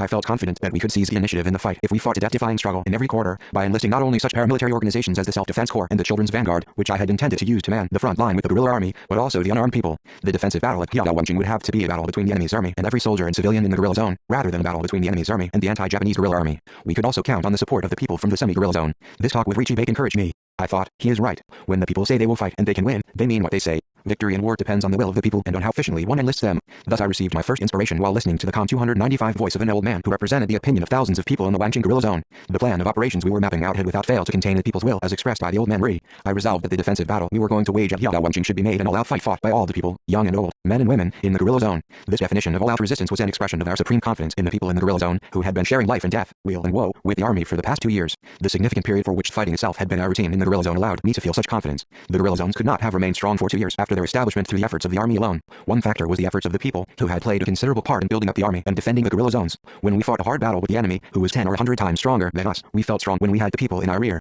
When we sensed their breath as they ran along the trenches, bringing hot water and rice balls, our combat efficiency increased 1,000 times. This faith in the people's strength underlay my decision to fight an all-out battle and my plan of battle. This determination conformed to the people's will to become an integral whole with the army under all circumstances and their determination to live in the guerrilla base if they were to live, and die there if they were to 296 die. An all-out effort by the people, when enlisted, would be a formidable force. This was the reserve force of the guerrilla army suggested by the old man, Richie Bake. But in fact the people of the guerrilla base were not a mere reserve force, they were a most reliable component of the main force. We reaffirmed the tactical principles of attacking and destroying dispersed enemy forces by concentrated initiatives and of dispersing and harassing the enemy behind his lines when he came under attack from concentrated forces. We then called on all the people in Hiaowangching to offer all-out resistance. In response to the appeal, all the organizations and social strata turned out as one for the preparations for the decisive battle. The Self-Defense Corps and Young Volunteers Corps advanced to the defensive position together with the guerrilla army and the young and middle-aged men without weapons piled up rock barricades on the steep heights along the line of defense. The famous hunters Zhang, Shou, Ri and others from Wangqing came to Megun, formed a hunters corps with the veterans of the Independence Army, and then took the field. The women's stretcher teams and cooking units also went on the alert. Children set spiked wooden planks in the roads along which the enemy's convoy was expected. The infirm and small children were evacuated to safe places. We made full preparations for the fight in the determination not to follow in the footsteps of the Independence Army under the Northern Political and Military Administration, which had fled 297 deserts in Wangjing. We would rather fall in battle. Wangjing had witnessed not only the victory at Fen Wu, but also the bitter grief of the ignominious defeat suffered by the Independence Army under the Northern Political and Military Administration, which retreated, leaving its compatriots to suffer unspeakable, punitive atrocities. In South Manchuria there had been an Independence Army organization called the Western Political and Military Administration. There had also been the Northern Political and Military Administration in the area around Hidapo, Wangjing County, in East Manchuria, which was expanding the area under its military influence with Soil as its president and Kim Jwa-jin as its commander-in-chief. It was said that the patriotic fighters affiliated with the administration numbered 500, and the organization had 1 million rounds of ammunition as well as funds amounting to 100,000 yuan. The cadet training school, military academy, run by the organization in Shiliping had been of considerable size. It could accept more than 400 cadets. The processions of animal-drawn convoys carrying supplies of straw sandals and provisions contributed by the peasants in Wangjing and its vicinity to the political military administration used to stretch back as far as Hidapo. This army, in cooperation with the Korean Independence Army of Hong Kong II, had once annihilated a large force of the Japanese aggressors' army at Chingshanli. When Kim Jwa-jin, in grey serge uniform, with a sword at his side, passed by on his white horse with bluish mane, the people in 298 Wangjing, men and women, young and old, used to bow deeply, as if they were greeting the cortege of the Prime Minister or the King of feudal Korea. They did this to express their gratitude to the Independence Army for the victory at Chingshanli. But at the news of the imminent massive, punitive attack on Jiangdao by the Japanese army, the renowned General Kim Jwa-jin and his men had vanished without offering the slightest resistance.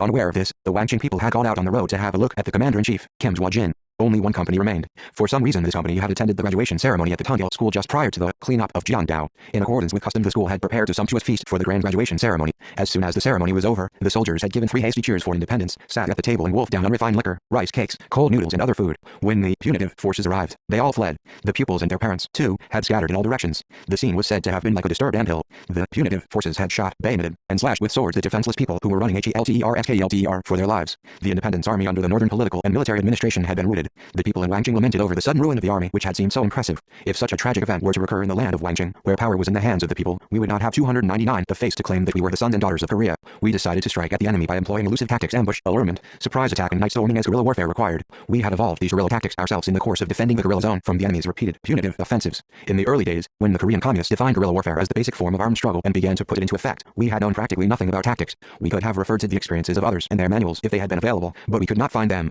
So we sent a man to the Soviet Union to obtain some reference materials on war, including the combat experience of the Civil War. They had been of some help to us in understanding the concept of guerrilla struggle and the method of organizing ambushes and surprise attacks, but they had not been suitable for our actual situation. As a first step to writing a manual of guerrilla warfare in our own style, I finished writing a pamphlet after the Battle of Jiapigu at the end of March 1933. The pamphlet was titled Guerrilla Actions, and it brought together the initial military experience we had gained in our armed activities in the space of more than 1 year. The pamphlet dealt with fundamental matters, ranging from the guerrilla's spiritual and moral qualities to the general principles of guerrilla warfare. It also codified all of the principles and methods, 300 ranging from the organization of guerrilla combat actions such as raid, ambush, defensive battle, march and bivouac, to guerrilla skills such as firing, handling weapons and discipline. Needless to say, this was not a great book of military science such as Sun Tzu's Art of War or Clausewitz's On War. But in the situation at that time, when we had neither renowned military theoreticians nor veterans of armed struggle, the pamphlet was a valuable handbook, representing the simple theory of our own style of guerrilla warfare. The officers and men of the guerrilla army studied it until it became dog-eared from being carried in their rucksacks, and they tried their best to apply the regulations specified in it to their military practice. Guerrilla Actions, together with the guerrilla manual, which was published later, provided prototypes for the establishment and development of our revolutionary armed forces on just-based tactics. On November 17, 1933, the enemy attacked the Hiawangjing guerrilla zone from 3 directions and combined operations of infantry, artillery and air force. The descendants of the samurai fell upon the guerrilla zone like angry wolves, growling and threatening to bite at everything, even at the trees standing there. These wild invaders seemed intent on swallowing up the land of Wangjing at a single gulp. The hordes of punitive troops crawled in waves over the frozen ground, their aircraft continually bombing Macon and Lishagu, where the military and political headquarters were 301 located. The enemy's tactics had become more brutal. Previously, when frustrated in his attack, he used to retreat to his camp and then resume his onslaught. But now he did not retreat even when his advance was checked, but stayed at the point he had reached, consolidating the line he had established before advancing again, step by step. Employing this murderous tactic, he destroyed every life and burned down everything he came across. However, our army and people heroically defended the guerrilla base in unbreakable unity. The fiercest of the battles was fought on Mount Pyojak and the outpost in the Suplico on Mount Motan, the gateway to the guerrilla zone. The 3rd Company and the anti-Japanese self-defense corps manning these mountains mowed down the attackers with a surprise barrage of gunfire, grenades and rocks when the enemy had advanced to within 20 meters. The enemy attacked tenaciously in waves, but failed to penetrate the line of the outpost. The defenders on Mount Motan destroyed the enemy's highly mobile cavalry that was outflanking the defense at a bend of the river Daojing. As the enemy committed large forces in the successive waves of attacks on MTS, Pyojak and Motan, we switched from an all-out defensive to a war of attrition, employing flexible maneuvers mainly designed as enticements and feints, in combination with positive defensive actions. This was a uniquely flexible tactic for destroying the enemy forces, continuously by employing a variety 302 of combat actions, and not allowing the enemy a moment's breathing space by constantly drawing him into engagement on our own initiative. Had we clung to a stereotype defense, and not employed mobile tactics in good time, the guerrilla army would have been routed by the enemy's tenacious attacks based on numerical and technical superiority. In line with our new tactics, the guerrillas, along with the members of the paramilitary organizations, withdrew from the outposts. They lured the enemy deep into the defensive zone and crushed him with constantly switching tactics: ambush, sharpshooting, raiding the enemy's campsites and burying bombs in the bonfire. Bombs could be buried in bonfires even by small boys, and the effectiveness of the measure was assured. Whenever we moved move from one position to another, we made sure that bombs were buried in the bonfires. As soon as the enemy soldiers reached the deserted position, they would gather around the campfires to warm themselves. Then the bombs would explode, blowing up the enemy. Ryong Sok, the fourth younger brother of Opayat Ryong, working with the women of the Self-Defense Corps, killed the enemy by this method at the central sentry post on Mount Pyojok. We also organized frequent night raids on the enemy's camps. Raiding parties of 2 to 5 guerrillas would infiltrate the enemy's position, scatter leaflets to disillusion the enemy forces, and fire a few shots before returning. 3 or 4 shots fired at 303 the enemy's tents or his campfires would transform his entire camp into bedlam. Such raiding parties were sent 3, 4, and even 5 times a night. The enemy soldiers were unable to sleep all night. They trembled in fear and shot at random among themselves. The enemy was so scared by our constant raids that war lunatics began to appear among his ranks. Some enemy soldiers surrendered to us after reading such leaflets as "Appeal to the Japanese soldiers" and "Appeal to the puppet Manchukuo army soldiers." Scattered by the guerrillas, hunters armed with matchlock rifles also fought. Though they were old, their marksmanship was marvelous. Their admirable skill in shooting only enemy officers could be compared to that of modern snipers. The members of the Women's Association rushed to and from the trenches with rice balls and hot water on their heads. Children until 10 years of age came to the battlefields and beat drums and blew trumpets to boost the men's morale. A conspicuous feature of Operation Macon was the showers of rock blocks from outpost positions, like those on Mount Pyojok. These piles of rock would roar down upon the attacking, punitive forces, killing and wounding them en masse. The thunder of rock slide down on the steep slope, and the clouds of dust like gunsmoke struck terror into the aggressors' hearts. This method also proved very effective in halting the advance of the enemy's cavalry, vehicles and artillery. One of the heroes shown up by these battles was a guerrilla with a nickname of 13 Bullets. He had been known in the 304 Wangjing area as an adventurous young man since the time when he had captured rifles from Attack's office on the Tumen River on assignment from the YCL organization. When he arrived at the office, he had said, "How are you, Panjandrams? I am a Korean young man, a member of the Young Communist League." He introduced himself, then took out a revolver and took down 3 rifles hanging on the wall without any great hurry. Then he rang up the police station and shouted, "What are you doing over there? There's a communist here. Come over here quickly, all of you." The police station had hastily dispatched mounted policemen to the site of the incident. He had returned, only narrowly escaping being killed. He had repeated similar adventures afterwards. I do not need to describe here the kind of criticism he received from the YCL organization. This young man performed a great feat at the post in the valley of Supligol, a feat worthy of being recorded in the annals of the anti-Japanese revolution. A 10-man blocking party had been stationed at the post at all times. The head of that party was none other than this young man, 13 Bullets. He was the platoon leader and was also in charge of the YCL group in that party. A large, punitive force consisting of Japanese and puppet Manchukuo soldiers and self-defense corps men surrounded the valley under cover of darkness one night and started attacking the post. The blocking party was involved in heavy fighting from dawn. They repelled the enemy's charge 7 times until one corner of the log cabin that was serving as a post had been burned down.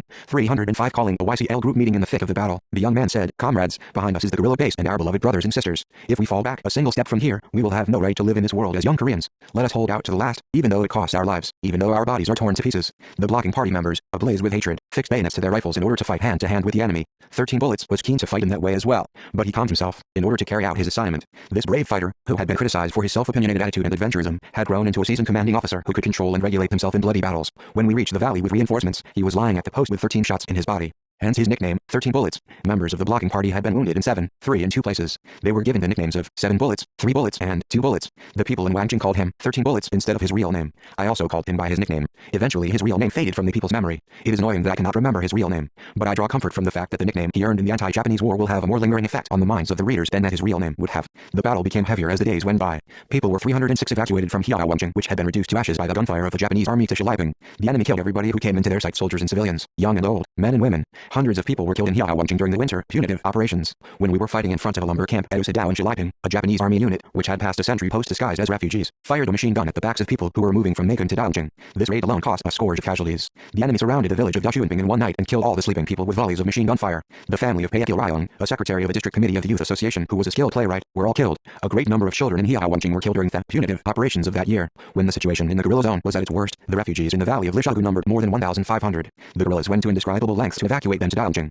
Sometimes the procession of refugees moving to Daojing would be cut to pieces by a surprise attack from the enemy. Then, they would wander about the woods the whole day trying to find one another. At that time I covered the evacuation of the revolutionary masses all day long, carrying babies in my arms. Other guerrillas, too, helped the old and the sick, while carrying on fighting. This heartbreaking picture was the initial point of unity 307 between our army and people of today. It was a picture painted in blood and tears. When I look back upon the scene of that day as we took the refugees from Lishagu to Shiliping, I feel a lump rise in my throat. Many of the refugees had not eaten cereals for 20 days because of the enemy's punitive operation. They ate bean pods and dried turnip leaves for their meals. In Shiliping, for lack of cereals, they boiled cowhides and ate them. If we show our younger generation what foodstuffs the people in the guerrilla zone ate during those years when they were too hungry to lift up their heads to see the sun in the sky, they will not be able to hold back their tears at the subhuman starvation their foreigners suffered. Kim Myung-suk, from Yanji, lost her 2 children and she herself came within an ace of death, for she had not yet recovered from the period of spring food shortage before the barley harvest. As she had not eaten anything for a whole week, she could not think of burying her children outside, even though she saw them starve to death with her own eyes. She lay in the hut without moving, for she had no energy to sit up. Her neighbors came and managed to pull the bodies of her dead children away from the hut and bury them in fallen leaves. They, too, had eaten nothing for a whole week and were too weak to dig graves. When she ate boiled boiled rice for the first time after her return to her liberated motherland. Kim Myung-suk wept, recollecting 308 the spring famine in the guerrilla zone which deprived her of her 2 children.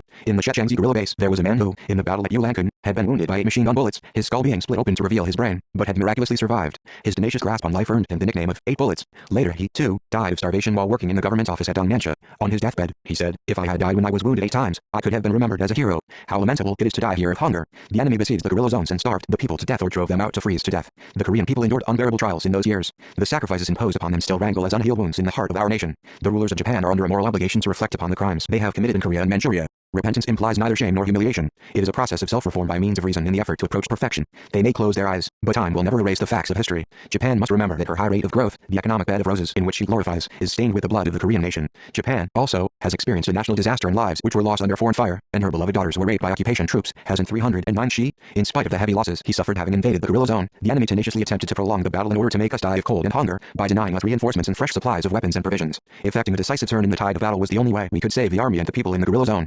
Striking the enemy hard and harassing him behind his lines, together with continued efforts to destroy him within the defensive area, was the only way we could save him. Ever since my arrival in Wangching, I had been opposed to the tendency that had restricted us to the defense of the guerrilla zone. In other words, my idea was to raid and destroy the enemy by concentrating efforts when the enemy's forces were dispersed, and at the same time to disperse ourselves and harass the enemy in many places behind his lines when he was already under concentrated attack. This was called the tactic of avoiding the enemy where he was strong and attacking him where he was weak. Only then could we defend the guerrilla zone and preserve our forces. Most of the party cadres in the county and East Manchuria, however, insisted that we should concentrate our efforts in defense when the enemy was attacking us by massing his forces against the guerrilla zone to save the guerrilla zone and the people. These differences in opinions regarding the tactical issue resulted in a serious argument as to which of the opinions was in 310 accordance with Marxist principles. They contended that my opinion was not an expression of Marxism but of escapism and capitulationism, while I asserted the correctness of the tactic of harassing the enemy behind his own lines. I said that our forces, no matter how concentrated, would never be equal to the enemy's forces, so we should evacuate the population, and leave only a part of the guerrilla force to shoot at chosen points, while the rest of us should disperse and harass the enemy from behind. For instance, 10 guerrillas equipped with rifles could take 30 or 40 unarmed young men with them to strike at the enemy from behind at his weak points. Then they would be able to capture weapons and provisions. Many comrades judged the situation correctly and supported me, but some bigots would not listen to me. Boasting of seniority based on so-called activity, they said, young men should listen to experienced people. How is it conceivable for the army to leave the guerrilla zone when the enemy is falling upon us? This idea means deserting the people in order to save the army. When the guerrilla zone had been reduced to ashes and many people had been killed in a short space of time, I met Tong Changrong, Ri Sang-muk, Song-il and other cadres of the ad hoc committee and county party committee, and insisted on conducting harassing operations behind the enemy lines. Things have reached a dead end. If we go on in this way, not only we, but also the people, will all be killed. Where can we, 311, retreat? If we retreat deeper into the mountains as we are doing now, there will be no houses and no food in the forest. Retreat will get us nowhere. You seem to think that you and the guerrillas can directly repulse the enemy, but that is hopeless. We should divide the guerrilla army into 3 or 4 groups and send them into the enemy-controlled area tonight. If we hit a few of the enemy's bases from behind, the punitive forces will surely retreat from Wangching. Hard battles were also being fought in other guerrilla zones in East Manchuria. The people in Hunchun were driven towards Jincheng and Huosmyopu, the people in Wanguawu were driven towards the Huanghua and Sandiawan, and the people in Heilong towards Chechengzi. Even when things had come to this pass, some of the leadership hesitated to make a decision. So I asserted once again the idea of harassing the enemy from behind and declared that I would fight according to my own decision because the army was under my command. Then I assembled the guerrillas and said, we must not only hold on, but strike the enemy from behind. Who will go to fight behind the enemy lines? Any of you who will follow me, come along. I don't need many, only half of you, and the rest must stay here to protect the people. Those who want to go with me must break the siege tonight. If we break through, we'll survive. If we attack the enemy bases and strong points one after another, the people will spread the news. Then the punitive forces which are attacking this valley will fall back, afraid of being destroyed from behind. 312 The guerrilla army was thus divided into 2 groups. One, under the command of Cho Chun-guk, defended Shilaiping, and the other, under my command, went to the enemy-controlled area. The YCL members evacuated 1,500 people from the guerrilla zone to Luozigu. We gave Cho Kun-suk the assignment of taking Tong Changrong, who was confined to his bed, towards Miaogo and nursing him there, and put all our food reserve in her knapsack. That was the last time I saw her. That evening, in command of a detachment, I crawled through the line of siege and penetrated deep into the enemy-held area. As we had expected, the area behind the enemy lines was almost deserted. When we entered a village near a certain town, the villagers were preparing their feast for New Year's Day. They said they thought everyone in the guerrilla zone had been killed by the Japanese imperialist punitive forces, and they were happy to see us. They treated us to rich festive food like dumplings and millet cakes. That night Kim Sang-gil, a guerrilla of OPAY's platoon, nearly died from a bellyache after eating 140 dumplings. My men felt so tired the next morning that I posted a sentry and let them sleep all day long. As they caught up on their sleep after shivering in cold without proper food or rest for months, their faces were radiant.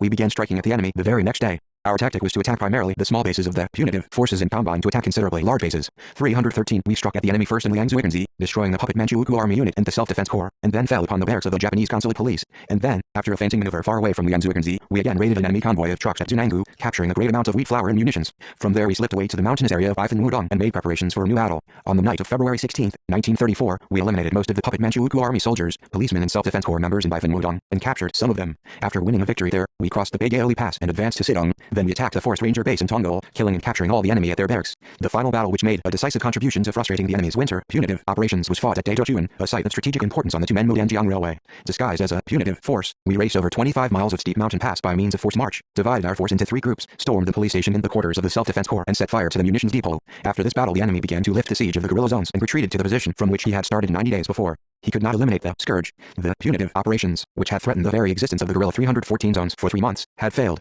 The battle in defense of the Hiawangjing guerrilla zone, which for convenience sake was called Operation Makun, ended in victory for us. This was a miraculous event which passed almost unnoticed on the outskirts of the world, preoccupied with the assumption of office by Adolf Hitler, the trials at Leipzig, and the establishment of diplomatic relations between the Soviet Union and the United States. I greatly regret not being able to describe in vivid detail all the heroic efforts made by the defenders of the Hiawangjing guerrilla zone in the face of dire hardships. We paid dearly for the victory. Hundreds of people lost their lives under the gunfire of the enemy. The loss of Cho Kum-suk and Tong Chang-ro-ng caused me bitter pain. Among all the people in the guerrilla zone who came running to greet us with tears on their faces as we returned in triumph from behind the enemy lines, I could not see Cho Kum-suk, who cared for me as lovingly as if I were her own younger brother. The knapsack my orderly carried for me contained a hand mirror I had obtained as a present for her. There were also several sacks of trophies for the members of the Women's Association. What harsh trials the members of the association had endured, shedding bitter tears as they defended the guerrilla zone that winter. How many meals they had cooked and how much root of grass they had gathered. 2 women, Hai-suk and Young-suk, lured the enemy, who forced them to act as their guides to a place where there were no guerrillas, and caused him many problems. 315 before being killed. By shouting out that the enemy was coming, Cho Chang-bom sent lured towards her enemy troops who were crawling up the cliff on which the guerrilla command post was located. These were patriotic women martyrs in the modern war against the Japanese, just as Kai Wao Hyang-6 and Ron K7 had been in the war against the Japanese invaders in the Middle Ages. My gift to beloved Cho Kum-suk had come too late. The enemy had deprived of me the only woman I ever called sister and felt so attached to in my whole life, the woman who used to say she would not die and was more concerned for my safety and her own when I said that both of us must fight on and live to see the liberation of the motherland. The death of Tong Chang-ro-ng was also a heartbreaking loss to me. He was one of the most unforgettable of the Chinese comrades in arms who had taken loving care of me and respected my ideas. We had frequently argued about important matters concerning political lines. As he was somewhat obstinate, we had now and then failed to reach an agreement, but such differences had not affected our friendship. He had always respected me, saying that I was the only man in whom he could place his trust among the Koreans. After the battle at Daejeon, we withdrew in the direction of Yeoinggu, and then returned to Makun, where we reviewed the defense of the Hiawangjing guerrilla zone. The people who had returned from evacuation were building their houses on the ashes. 316 an old man told me he was building his house for the 70th time since he came to the guerrilla zone. Such was the vital energy of the people in Jiangdao who had decided to live in the guerrilla zone no matter where, and die there should they have to die. But for the assistance and support of such people, our guerrilla army would not have succeeded in defeating the enemy's large-scale, punitive operations. The victory of Operation Makun was the result of unity between the army and people and of resistance supported by all the people. The fighting spirit with which we attacked the enemy in spite of all our disadvantages, as well as the protean tactics which, supported by that spirit, we ourselves evolved, were the decisive factors in the victory of Operation Makun. Throughout the whole of Operation Makun, the spirit of the guerrilla zone was displayed, a spirit that had thrived and soared aloft like giant trees on the soil of revolutionary power, on the basis of the unbreakable will and mettle of our nation. This spirit enabled us to defend every inch of Hiawangjing with our blood, with a strength which guns and planes were unable to conquer. Operation Makun proved to be a brilliant military, political and moral victory for our revolutionary army, enhancing its military authority. In this battle we created a variety of new tactics, which served as the backbone of future guerrilla tactics, and we laid the organizational and tactical foundations for the switch to large force actions in the subsequent years. The anti-Japanese People's Guerrilla Army acquired rich experience, which enabled us to 317 repulse an enemy attack from any quarter. Operation Makun ensured the successful defense of Hiawangjing, helped toward resolving the critical situation in the guerrilla zones in the neighboring counties, and made a great contribution to promoting the overall Korean Revolution centered on the anti-Japanese armed struggle. The spirit of the heroic soldiers who held out against the American invaders on height 12,118 in the war in the 1950s was derived from the spirit of the guerrilla zones in the 1930s. We still maintain the spirit as we advance along the straight road of our own style of socialism within imperialist encirclement. No force in the world can ever break the spirit which was born and tried in the flames of the anti-Japanese war. As long as they possess this spirit, our army and our people will continue to advance along the road of constant victory in the future. 318.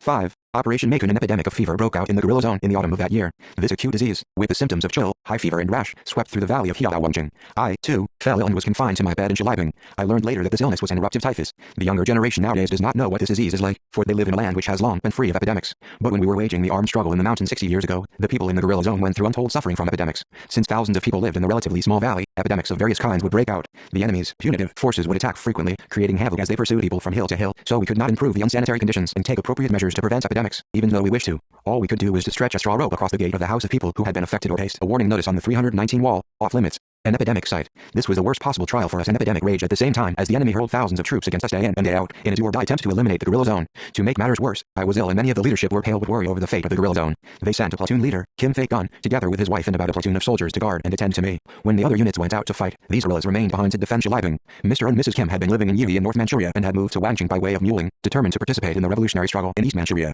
In addition, Cho Kum-suk, the Wangjing County Party Committee member for women's work, stayed in Shiliping on assignment from the party committee to nurse me. At first I received medical care in the front room of the house of a woman called Chun Ja. Her husband, Kim Kwan-il, had been the secretary of the district party committee and later worked as the secretary of the county party committee. Whenever the enemy attacked the guerrilla zone, Kim Tae-gun would carry me on his back from valley to seek shelter. As the enemy's punitive operations intensified, they carried me deep into a valley in Shiliping along a watercourse and built a hut for my shelter under a huge steep rock, difficult for the enemy 320 to assault. One could only approach it by means of a rope hanging down the rock. Here I recovered completely thanks to the ministrations of the 3 people tending me. These unforgettable individuals snatched me from the jaws of death, but for their diligent nursing, I would not have survived in the valley of Shiliping. I was so ill that I lost consciousness several times. I was told later that each time I slept into a coma, they would shed tears and cried, "For goodness sake, pull yourself together. What shall we do if you are so ill?" And when Kim Tae-gun was out looking for provisions, Cho Kum-suk would support me as we wandered in search of a shelter. It is no exaggeration to say that I only recovered thanks to her help. I had received much assistance from Cho since the early days after my arrival at Wangjing. When I had arrived at Macon from the campaign in North and South Manchuria, she was the member of the party committee of District Number 2, Daangking, for women's work. At that time, Ri San-gun had been in charge of the Women's Association of the county.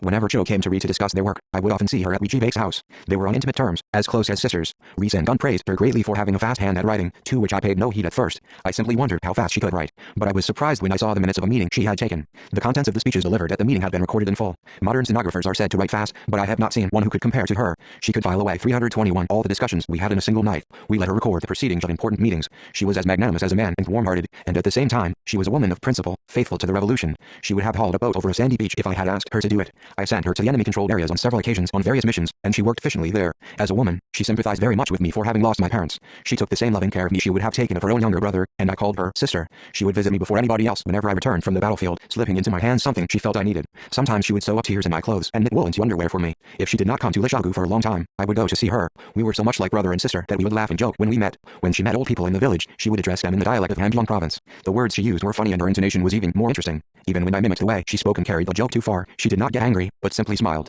But broad-minded as she was, she would not accept jokes about her being pretty. If I said she was a beauty, she would explode, saying that I was making fun of her. I enjoyed it when she pounded me on the back with her fists, so I would joke and call her a beauty in spite of her 322 awkward feelings. In fact, she had a cherubic face, though she was not a woman of great beauty. But to me, women such as Cho Kum-suk in the guerrilla zone were much nobler and prettier than the girls and ladies in the big towns. I thought no women in the world were more beautiful than those in the guerrilla zone. Even though they lived year in and year out among powder fumes, without once making up their faces, they did not complain nor became bitter. They simply devoted themselves to the revolution. I thought they were most beautiful. No doubt it was this attitude of mine that led me to call Cho Kum-suk a pretty girl. In those days I would spare nothing to make the women in the guerrilla zone look much more beautiful. We often found face powder, cream and other cosmetics among the trophies we had captured. At first, when they saw these articles, our guerrillas would throw them into a stream or trample on them, saying that they were things used to make the faces of Japanese jades beautiful. For some time I did not interfere in the way the aromatic, high-quality trophies were disposed of, for I thought they were useless. Our women in the guerrilla zone did not paint their faces in those days. They all shared the view that to smell of face powder or perfume was a sin. Some women made up their faces once in a long while on holidays, but when they came to gatherings, they would take seats in the back corners, feeling sensitive to the others' views. I regretted this. I thought it painful that they should live a hard life with their faces stained with soot and ashes, smelling of powder fumes all the year round and not 323 making up their faces even once.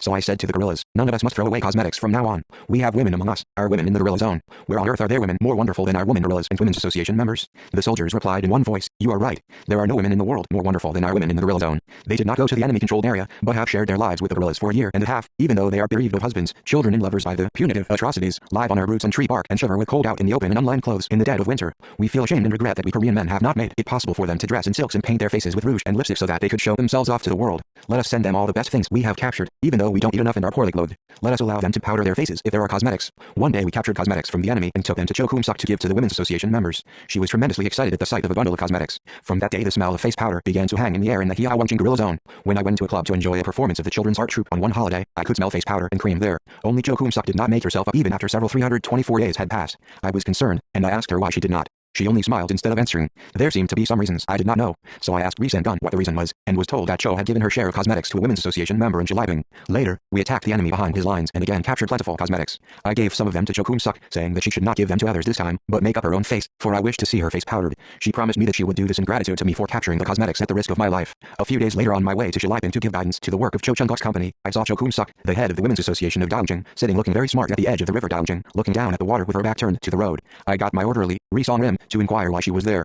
From a distance I saw the orderly approach and salute her. Then, all of a sudden he split his sides with laughter for some reason. Curious, I walked over to them quickly. No sooner did I reach the edge of the stream than Ri stopped laughing and pointed at Cho's face with his finger. Comrade Commander, look at her face. I could not help smiling myself. Her clean, good-looking face was spottily painted with rouge and cream, but Jo only looked up at us without understanding what was the matter. Your face has become a world map, RNT, Ree said. 325. Oh, my. Jo Kumsuk exclaimed, and she plumped down and began to splash water on her face. Clumsy painting is no cause for guilt or shame, but she was totally at a loss, as though she had done something shameful. On a laundry stone close by I saw a puff box and cream case I had sent to her a few days before. I realized she had no skill at making up and was very clumsy at it. But how could I make fun of that? She was making up her face for the first time in her life. Worse still, she had no hand mirror, so she had carefully put rouge and cream on her face as she looked down at her reflection in the water. It was neither surprising nor funny that she painted her face like a map of the world. As Ree Song-rim approached her to tease her once again, I waved my hand to check him. If he had said a few words more at that time, she would have broken into tears and fled. I am sure that women who make their faces up with high-quality toilet articles in front of full-length mirrors or at dressing tables with triple mirrors every morning will sympathize with Jo Kumsuk when they read this part. I have heard that nowadays it is the fashion for girls who get married to take a dressing table with triple mirrors with them among their personal belongings. This is material proof that our women wish to make their life more abundant and civilized. But in those days when we had to eat gruel mixed with vegetables and lie out on the frozen earth, fighting desperate battles to defend the gorilla zone, only a few of the women in Hiawanjing had hand mirrors, and they could never dream of 326 dressing tables. So they went to the riverside, as Jo Kumsuk did, if they wanted to make themselves up. That day I did not reproach Ree Song-rim for ridiculing Jo's makeup skill, but I chided myself for not having paid attention to obtaining mirrors for the women in the gorilla zone. Our sympathy for them was nothing when compared to the affection they had for us. Our love for the people could in no way surpass the infinite affection with which they had supported us and attended on us. This was the case with Jo Kumsuk. She nursed me all the time with a warm affection and sincerity worth many times more than the confidence I had placed in her. When my illness took a turn for the better, she ran to 2 men 25 miles away before going anywhere else. 2 men was a trading center for a range of Korean produce. She bought a bundle of Korean pears and apples there in return to Shiliping. I was moved to tears to see them. I even suffered from the hallucination that my mother in the world beyond had transformed herself into Jo Kumsuk and was giving me her love. It was indeed a love that only one's own mother or sister could give. Inhaling deeply the fragrance of the fruits of my motherland which she had put in my hand, I said, full of gratitude, "Sister, how can I repay your kindness?" "What kindness? If you are so eager to return it, then take me round the sights of Pyongyang after the liberation. I have heard Pyongyang is the most beautiful place in the world." Her reply was 327, half serious and half joking and yet somehow very earnest. "Never mind. I am sure I can make your wish come true. Neither of us must be killed, but fight on in order to set our feet on the soil of Pyongyang when the motherland is liberated. Sister, I shall not die, but I always feel uneasy for you don't take care of yourself." In order to tempt my appetite she obtained some sesame pounded in a mortar and mixed it into my dishes and gruel. She took pains to serve me with delicious fatty foods, saying that I had fallen seriously ill through lack of nourishment. She made the utmost effort, but everything was scarce or running short at that time. Kim Thig-gun caught minnow in a stream and boiled them in soy sauce or broiled them to feed me. He would catch 70 or 80 of minnow a day. He was not only enthusiastic, but very skillful at fishing. Ashamed of serving only those fish at every meal, Cho went to the village and got noodles. To the gorillas who inquired after my health, she said, "The commander must recover as soon as possible, but the trouble is that there is nothing to feed him. It upsets me to prepare his meal every day from the fish caught by Thig-gun, but the commander says he enjoys eating them." On hearing this, those members of my unit who were master hands at fishing caught a sackful of fish with dragnet one day and came to visit me. Jo Kumsuk prepared it in various ways and produced a dish for every meal. When I got a little better, she told 328 me I had continually called out the name of a woman she did not know when I had been in a coma, and she mimicked it. It was a joke she had invented with Kim Thig-gun's wife. It was quite absurd, but I was convulsed with laughter for the first time since I had fallen ill. Looking back upon it now, I see it was laughter through tears. I was well aware that they were playing the fool in order to cheer me up after being bedridden for so long. Jo Kumsuk's care of me even included telling me a false date to prevent me going back to Megan before I recovered completely. Whenever I came round from a coma, I asked her how long I had been unconscious, and each time she would reduce the real period. For instance, if I had been in a coma for 2 days, she said it was 2 hours, and if it had been 5 days, she would say 5 hours. After recovering completely, I added up the days from what she had told me and thought that only 10 days had passed since I fell ill. I felt quite relieved to hear that. The lie she had told me was exposed when Jo Chung-guk came to visit me. This honest political instructor could never tell a lie. He told me that I had been bedbound for a month. She reproved innocent Jo Chung-guk for his tactlessness, but I immediately gathered myself and returned to Megun. A mountain of information was awaiting me at headquarters. The data illustrated various aspects of the Japanese imperialists' moves to bring Jiandao under their rule. During the month I had been ill, the enemy had completed the preparations for winter punitive operations. High-ranking 329 officials dispatched from the Japanese cabinet had come to Jiandao and reached a final decision on the plan for winter punitive operations against the guerrilla bases in East Manchuria. After discussing the matter with the brains of the army, gendarmerie, police and diplomats in the field, the issue had even been discussed at a cabinet meeting in Tokyo. At meetings the Japanese imperialists held to discuss the problem of Manchuria, they claimed that operations for public peace in Manchuria must begin with Jiandao. They asserted that the conquest of Jiandao was inseparably linked not only with the great cause of building up the puppet kingdom of Manchukuo but with the security of the frontier of the Empire of Japan. Its conquest was therefore a matter of great urgency for the sake of Manchukuo as well as of Japan herself. They also alleged that this campaign should be blessed for the sake of the future of the great kingdom of Manchukuo, and that the commander of the Guangdong army, whose mission it was to invade the Soviet Union, should supervise the police institutions in Manchuria, and that its provost marshal, charged with the control of the army, be in the forefront of the conquest of Jiandao. After rigging up Manchukuo, the Japanese imperialists had adopted several important measures to maintain public peace in the area. They committed a division of the Guangdong army to punitive operations as a replacement for the Jiandao task force, established an armed constabulary in each county, and established a secret service, judiciary police and industrial police. In this way, 330, they made the police structure three-dimensional and expanded it on a large scale. Associations for the maintenance of public peace were organized throughout Manchuria as joint consultative organs of Japan and Manchukuo for the liquidation of insurgents and the pacification of public opinion. Each province and county was a unit, in addition to the center. Furthermore, various spy organizations emerged and stretched out their tentacles towards the communist camp. Through the introduction of the collective security system which had existed in China in the old days and which had proved effective for Japan in the maintenance of public order in Taiwan and Guangdong area, the Japanese and Manchukuo police bound the people hand and foot. Large-scale colonization by armed Japanese immigrants who were reserve soldiers and the expansion of the self-defense corps forces helped to check the anti-Manchukuo, anti-Japanese forces which had deep roots in the 3 provinces of northeast China. The Japanese imperialists empowered local secret service policemen engaged in the work with rebels to execute them on the spot.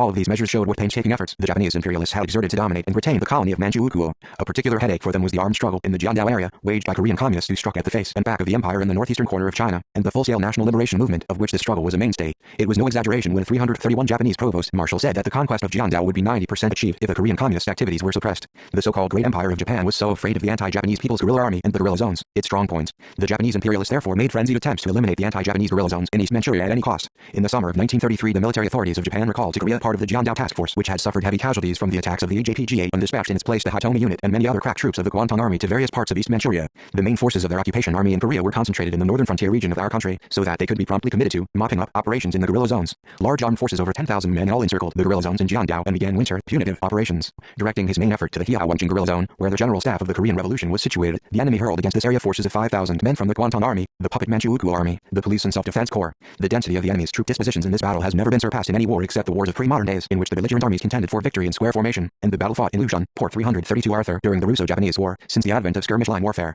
The enemy even put his air force on alert. Special detective teams supervised by the Jiangdao Secret Service were also dispatched to the areas surrounding the guerrilla zones. Thus a whole region of East Manchuria became the field of the most fierce and bloody battle between the Japanese imperialists and the Korean communists. It was more a final showdown than a battle for the defense of a few guerrilla zones. The guerrilla forces in Hiawangjing were only 2 companies. Worse still, food reserves were low there. The guerrilla bases in East Manchuria found themselves in a critical situation that threatened their very existence. No one in the guerrilla zone was optimistic enough to believe that the 2 companies could defeat the powerful enemy armed with guns and aircraft. We were caught between 2 alternatives: fighting to the last man or abandoning the guerrilla zone and surrendering to the enemy. We chose to fight to the last. According to the principles of guerrilla tactics, the best thing to do is to avoid a showdown. But if we did not fight, the enemy would swallow up the guerrilla zones on the Tumen River in a single gulp. If we did not defend these zones, the revolutionary masses who had been enjoying genuine equality and freedom under the care of the People's Revolutionary Government would be frozen, starved and shot to death in the dead of winter. Furthermore, the people would no longer look up to us. The autumn scenery of Wangjing was magnificent, but it was 333 about to be ruined by the furious storm of the winter puntive operations. All of the guerrilla zones turned to us intense anticipation. The people's countenances brightened or clouded depending on the soldiers' expressions. I began to look for some ingenious scheme, but none occurred to my mind. There was no man at my side with whom I could discuss tactical problems. Pak Hun, a graduate from the Huangpu Military Academy, was absent. Kim Myung-gin, Xiao Jizi, Little Man Tr, who had served in the Soviet Army for some years, and Ri Young-gao, a graduate from a military academy of the Independence Army, had disappeared after being accused of being members of the Minseongton. Ryang Song Ryong, too, had fallen a prey to the Minseongton nonsense. I even thought how happy I would be if such a famous general as Hong Pom-do was with us. Hong was a righteous volunteers army general who had won a brilliant repute on the soil of Wangjing. The brilliant victories the Independence Army had won at Qingshanli and Fen Wu could be said to be the brainchild of Hong Pom-do. Some people belittled him by saying that he was a general who fought with an intuitive knack, without any strategy, but that was nonsense. What they had described as a knack was in the final analysis the product of strategic genius. When he was alive, my father often said that Hong Pom-do was a man of remarkable resources. Had he not been a resourceful man, he would not have dealt such a telling blow to the Japanese 334 army on the Jiaoli Pass by employing skillful ambushes so cleverly and prudently. Those who could not discern the intelligence concealed beneath his woodcutter's appearance should not have claimed that they knew him. Many years had passed since this commander-in-chief of the Korean Independence Army, who once had the area around Erbil under his thumb, concealed his whereabouts. His image seemed to be fading from the people's memory with the passage of time. My distressed mind was tormented by a yearning for help from my foreigners. As I was struggling day in and day out with the problem of strategy in the log cabin of the headquarters, the old man Richi Bey called on me with a pot of honey one midnight. Holding out the pot to me, he said, "I am sorry that I did not give you anything when you were suffering from fever. Please take this honey to help you recover. Wild honey is worth its weight in gold. You did wonders to obtain it." Old man Ma, who lives at the entrance of Wangarago, got it. A few days ago he boasted that he had collected some wild honey, so I went to see him. He gave me a whole pot, saying he would sell even his house to obtain anything that was helpful to your health. I am on my way back from his house now. I felt my heart overflow with gratitude for their consideration. Thank you very much, but I am young. You should take this honey. Please do not decline the kindness of old man. I have suffered 335 constant regrets for not nursing you. You look haggard beyond description, Commander. He pulled at my sleeve, suggesting that we take potluck at his house. I followed him without objecting. A meal with him was welcome, but I was more interested in spending a night in the house, still scented by the presence of Pan. Even though I had moved my lodging, I left a large share of my affection with a generous, kind-hearted family who had taken care of me as warmly as if I was their own son. We ate corn gruel mixed with kidney beans and pumpkin as a midnight snack. The food tasted sweet, perhaps because I had just recovered from my febrile disease. The hostess, Mrs. So Song Nyo, was well aware of my likes and dislikes in food. The most notable food she used to treat me to was potato and maize roast. The potatoes in the Jiangdao area were large and the year-old ones contained a lot of sugar. Such roasted potatoes with turnip pickle soup tasted wonderful on a day when it was snowing heavily. After the snack I lay beside the old man in the room where Pan had stayed. The old man could not sleep for some reason. He kept sighing continually. I thought he was yearning for his son who had passed away a few months before. His son, Ri Min-guan, had been severely wounded in an attempt to disarm Guan's unit when it was about to surrender to the enemy in the spring of 1933. He had died while undergoing treatment in a hospital in Fuyuyu. I myself participated in the ceremony held in the memory of Ri Min-guan. 336 in September 1932, a memorial service for the guerrilla, Cho Yun-sik, was held in this house. "Why do you keep sighing all night long, father?" I asked him, pushing aside the quilt and turning round on the bed to face him. "I cannot go to sleep. How can I sleep in peace when I have heard that thousands of the enemy are encamped at the entrance to the guerrilla zone? They say that the guerrilla army will be crushed in this mopping up operation." "What do you think, Commander? It is a false rumor spread by the reactionaries. But if we don't make full preparations, the guerrilla zone will collapse in 2 or 3 days. Frankly speaking, the destiny of the guerrilla zone is hanging in the balance. So I cannot sleep, either. It makes no sense for the guerrilla zone to be destroyed. How can we live without this zone? We would rather kiss the dust or give up the ghost. You are quite right. If we are to die, then we must fall in this guerrilla zone. But what should we do? The enemy numbers thousands, and our army defending Heao is no more than 1/100th of the size of the enemy. The old man puffed nervously at a cigarette and spoke in a serious tone of voice, pushing his pillow in front of my face. If you are short of soldiers, I will become one for you. There are quite a few old men like me in Heao who know how to fire a rifle. They will be able to fight much better than the Kangwujian Guard Corps if each of them is given a rifle. I think there are rifles and ammunition that the Independence Army 337 soldiers buried somewhere near Zhongqingli where we lived before. If you can find them, you can surely arm the hunters and the old men who were Independence Army soldiers in the old days, as well as the young people like my son-in-law, Young Guan, who is busy with some kind of youth work. Everyone should become a fighter and fight to the death fight. If we have no rifles, we must defend the guerrilla zone by clutching the enemy's throat and giving him a belly throw. At the time when I was in despair over the disparity between our forces and the enemy's, his remark suggested to me that the only way out of the impending difficulties was an all-people resistance. I felt confident that we could seize the initiative in the fight if we fought a death-defying struggle in every quarter by enlisting not only such paramilitary organizations as the Self-Defense Corps and the Children's Vanguard, which I had intended to use to man the front line with the guerrilla army, but also the unarmed people. The defensive battle at Heao would have to be a battle between the enemy's army and every soldier and civilian in the guerrilla zone, rather than a battle between the enemy's army and the anti-Japanese guerrilla army. We could also count on the support of the people from the semi-guerrilla zone. This talk with Richie Bake encouraged me. I thought, he is right. When the people say they will fight and they can win, they mean what they say. Victory in war depends on the will of the people and on how efficiently one enlists them. Thus I received my first inspiration while listening to the COM 338 voice of an old man who represented the opinion of thousands of people in the Wangjing guerrilla zone. The plan of operations we were mapping out had without fail to contain the people's will as expressed by the old man Ri. I resolved that the defensive battle we were going to wage at Heao should be made an all-out fight fought by all the people, young and old, men and women, in the guerrilla zone. This definition of all-out resistance was an expression of our supreme confidence in the people in the guerrilla zone, who had been sharing life and death, weal and woe, with the army for the past 2 years. The significant period for which fighting itself had been our routine in the guerrilla zone allowed me to feel such confidence. The guerrilla zones could not have remained strong for 2 years after their establishment through the efforts of the army alone. One factor was the efforts of the people, who had played a considerable part in building up the army and defending the guerrilla zones. When we fought a hard battle with the enemy, who was 10 or 100 times stronger than us, we felt strong when we had the people in our rear. When we sensed their breath as they ran along the trenches, bringing hot water and rice balls, our combat efficiency increased 1,000 times. This faith in the people's strength underlay my decision to fight an all-out battle and my plan of battle. This determination conformed to the people's will to become an integral whole with the army under all circumstances and their determination to live in the guerrilla base if they were to live, and die there if they were to 339 die. An all-out effort by the people, when enlisted, would be a formidable force. This was the reserve force of the guerrilla army suggested by the old man, Richie Bake. But in fact the people of the guerrilla base were not a mere reserve force, they were a most reliable component of the main force. We reaffirmed the tactical principles of attacking and destroying dispersed enemy forces by concentrated initiatives and of dispersing and harassing the enemy behind his lines when he came under attack from concentrated forces. We then called on all the people in Heao to offer all-out resistance. In response to the appeal, all the organizations and social strata turned out as one for the preparations for the decisive battle. The Self-Defense Corps and Young Volunteers Corps advanced to the defensive position together with the guerrilla army and the young and middle-aged men without weapons piled up rock barricades on the steep heights along the line of defense. The famous hunters Zhang, Shou, Ri and others from Wangjing came to Megun, formed a hunters corps with the veterans of the Independence Army, and then took the field. The women's stretcher teams and cooking units also went on the alert. Children set spiked wooden planks in the roads along which the enemy's convoy was expected. The infirm and small children were evacuated to safe places. We made full preparations for the fight in the determination not to follow in the footsteps of the Independence Army under the Northern Political and Military Administration, which had fled, 340 deserting Wangjing. We would rather fall in battle. Wangjing had witnessed not only the victory at Fenwu but also the bitter grief of the ignominious defeat suffered by the Independence Army under the Northern Political and Military Administration, which retreated, leaving its compatriots to suffer unspeakable, punitive atrocities. In South Manchuria there had been an Independence Army organization called the Western Political and Military Administration. There had also been the Northern Political and Military Administration in the area around Hidapo, Wangjing County, in East Manchuria, which was expanding the area under its military influence with Soil as its president and Kim Jua-jin as its commander-in-chief. It was said that the patriotic fighters affiliated with the administration numbered 500, and the organization had 1 million rounds of ammunition as well as funds amounting to 100,000 yuan. The cadet training school, military academy, run by the organization in Shiliping had been a considerable size. It could accept more than 400 cadets. The processions of animal-drawn convoys carrying supplies of straw sandals and provisions contributed by the peasants in Wangjing and its vicinity to the political military administration used to stretch back as far as Hidapo. This army, in cooperation with the Korean Independence Army of Hong Kong II, had once annihilated a large force of the Japanese aggressors' army at Qingshanli. When Kim Jua-jin, in grey serge uniform, with a sword at his side, passed by on his white horse with bluish mane, the people in 341 Wangjing, men and women, young and old, used to bow deeply, as if they were greeting the cortege of the Prime Minister or the King of feudal Korea. They did this to express their gratitude to the Independence Army for the victory at Qingshanli. But at the news of the imminent massive, punitive attack on Jiangdao by the Japanese army, the renowned General Kim Jua-jin and his men had vanished without offering the slightest resistance. Unaware of this, the Wangjing people had gone out on the road to have a look at the commander-in-chief, Kim Jua-jin. Only one company remained. For some reason this company had attended the graduation ceremony at the Tongil school just prior to the cleanup of Jiangdao. In accordance with custom the school had prepared a sumptuous feast for the grand graduation ceremony. As soon as the ceremony was over, the soldiers had given 3 hasty cheers for independence, sat at the table and wolfed down unrefined liquor, rice cakes, cold noodles and other food. When the punitive forces arrived, they all fled. The pupils and their parents, too, had scattered in all directions. The scene was said to have been like a disturbed anthill. The punitive forces had shot, bayoneted, and slashed with swords the defenseless people who were running HELTER for their lives. The Independence Army under the Northern Political and Military Administration had been routed.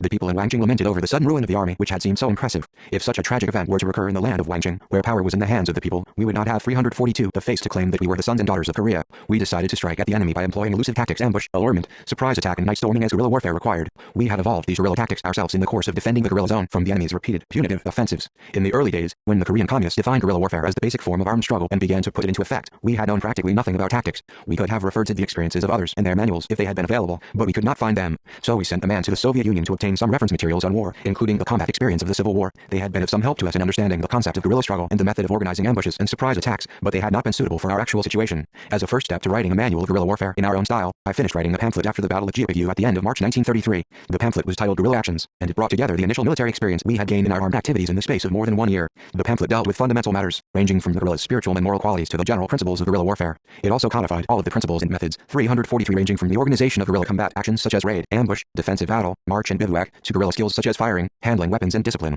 Needless to say, this was not a great book of military science such as Sun Tzu's Art of War or Clausewitz's On War. But in the situation at that time, when we had neither renowned military theoreticians nor veterans of armed struggle, the pamphlet was a valuable handbook, representing the simple theory of our own style of guerrilla warfare. The officers and men of the guerrilla army studied it until it became dog-eared from being carried in their rucksacks, and they tried their best to apply the regulations specified in it to their military practice. Guerrilla Actions, together with the guerrilla manual, which was published later, provided prototypes for the establishment and development of our revolutionary armed forces on just-based tactics. On November 17, 1933, the enemy attacked the Hiawangjing guerrilla zone from 3 directions and combined operations of infantry, artillery and air force. The descendants of the samurai fell upon the guerrilla zone like angry wolves, growling and threatening to bite at everything, even at the trees standing there. These wild invaders seemed intent on swallowing up the land of Wangjing at a single gulp. The hordes of punitive troops crawled in waves over the frozen ground, their aircraft continually bombing Macon and Lishagu, where the military and political headquarters were 344 located. The enemy's tactics had become more brutal. Previously, when frustrated in his attack, he used to retreat to his camp and then resume his onslaught. But now he did not retreat even when his advance was checked, but stayed at the point he had reached, consolidating the line he had established before advancing again, step by step. Employing this murderous tactic, he destroyed every life and burned down everything he came across. However, our army and people heroically defended the guerrilla base in unbreakable unity.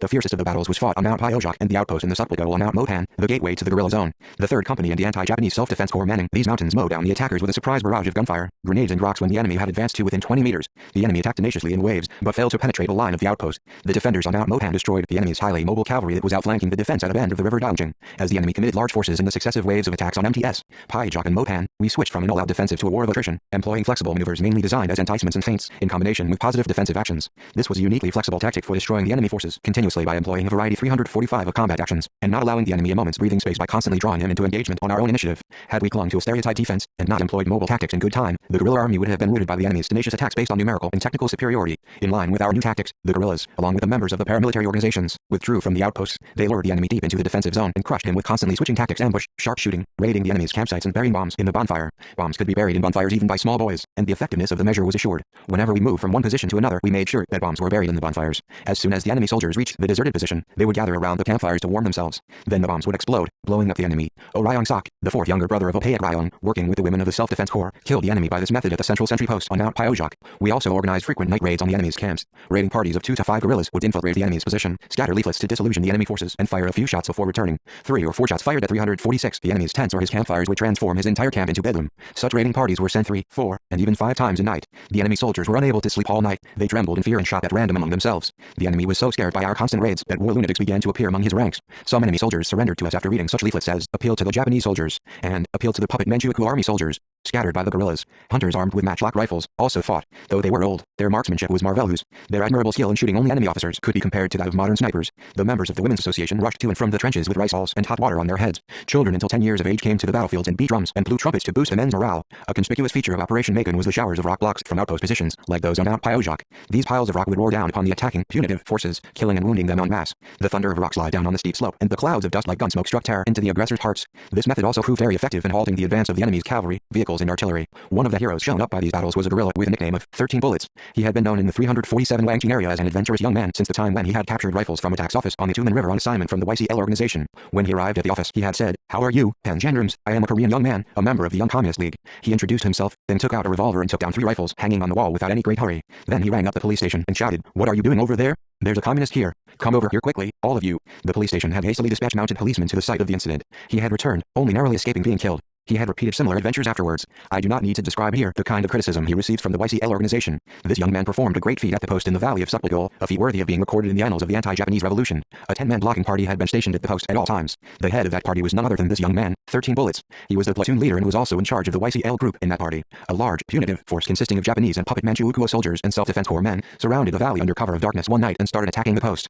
The blocking party was involved in heavy fighting from dawn. They repelled the enemy's charge 7 times until one corner of the log cabin that was serving as a post had been burned down. 348 calling a YCL group meeting in the thick of the battle. The young man said, "Comrades, behind us is the guerrilla base and our beloved brothers and sisters. If we fall back a single step from here, we will have no right to live in this world as young Koreans. Let us hold out to the last, even though it costs our lives, even though our bodies are torn to pieces." The blocking party members, ablaze with hatred, fixed bayonets to their rifles in order to fight hand-to-hand with the enemy. 13 Bullets was keen to fight in that way as well, but he calmed himself in order to carry out his assignment. This brave fighter, who had been criticized for his self-opinionated attitude and adventurism, had grown into a seasoned commanding officer who could control and regulate himself in bloody battles. When we reached the valley with reinforcements, he was lying at the post with 13 shots in his body. Hence his nickname, 13 Bullets. Members of the blocking party had been wounded in 7, 3 and 2 places. They were given the nicknames of 7 Bullets, 3 Bullets, and 2 Bullets. The people in Wangjing called him 13 Bullets instead of his real name. I also called him by his nickname. Eventually his real name faded from the people's memory. It is annoying that I cannot remember his real name, but I draw comfort from the fact that the nickname he earned in the anti-Japanese war will have a more lingering effect on the minds of the readers than that his real name would have. The battle became heavier as the days went by. People were 349 evacuated from Wangjing, which had been reduced to ashes by the gunfire of the Japanese army to Shiliping.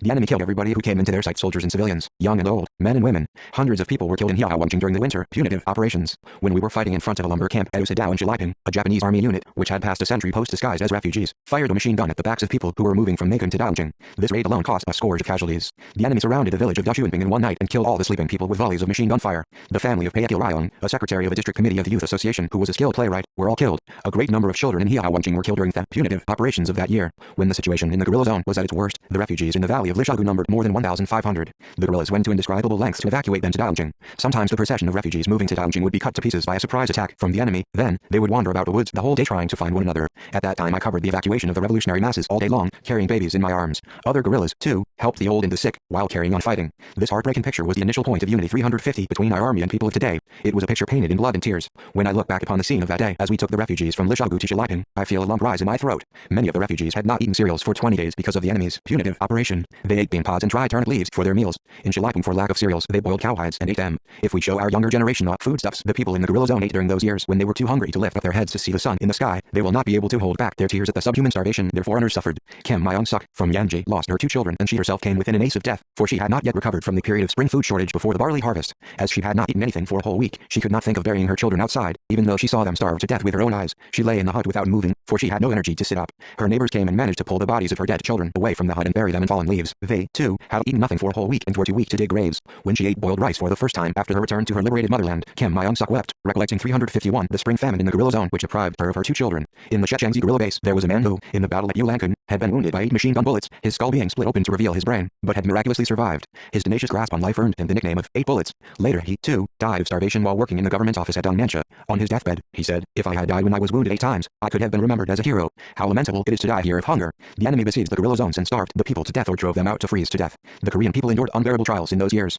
The sacrifices imposed upon them still rankle as unhealed wounds in the heart of our nation. The rulers of Japan are under a moral obligation to reflect upon the crimes they have committed in Korea and Manchuria. Repentance implies neither shame nor humiliation. It is a process of self-reform by means of reason in the effort to approach perfection. They may close their eyes, but time will never erase the facts of history. Japan must remember that her high rate of growth, the economic bed of roses in which she glorifies, is stained with the blood of the Korean nation. Japan, also, has experienced a national disaster in lives which were lost under foreign fire, and her beloved daughters were raped by occupation troops, as in 352 she, in spite of the heavy losses he suffered having invaded the guerrilla zone, the enemy tenaciously attempted to prolong the battle in order to make us die of cold and hunger, by denying us reinforcements and fresh supplies of weapons and provisions. Effecting a decisive turn in the tide of battle was the only way we could save the army and the people in the guerrilla zone. Striking the enemy hard and harassing him behind his lines, together with continued efforts to destroy him within the defensive area, was the only way we could save them. Ever since my arrival in Wangjing, I had been opposed to the tendency that had restricted us to the defense of the guerrilla zone. In other words, my idea was to raid and destroy the enemy by concentrating efforts when the enemy's forces were dispersed, and at the same time to disperse ourselves and harass the enemy in many places behind his lines when he was already under concentrated attack. This was called the tactic of avoiding the enemy where he was strong and attacking him where he was weak. Only then could we defend the guerrilla zone and preserve our forces.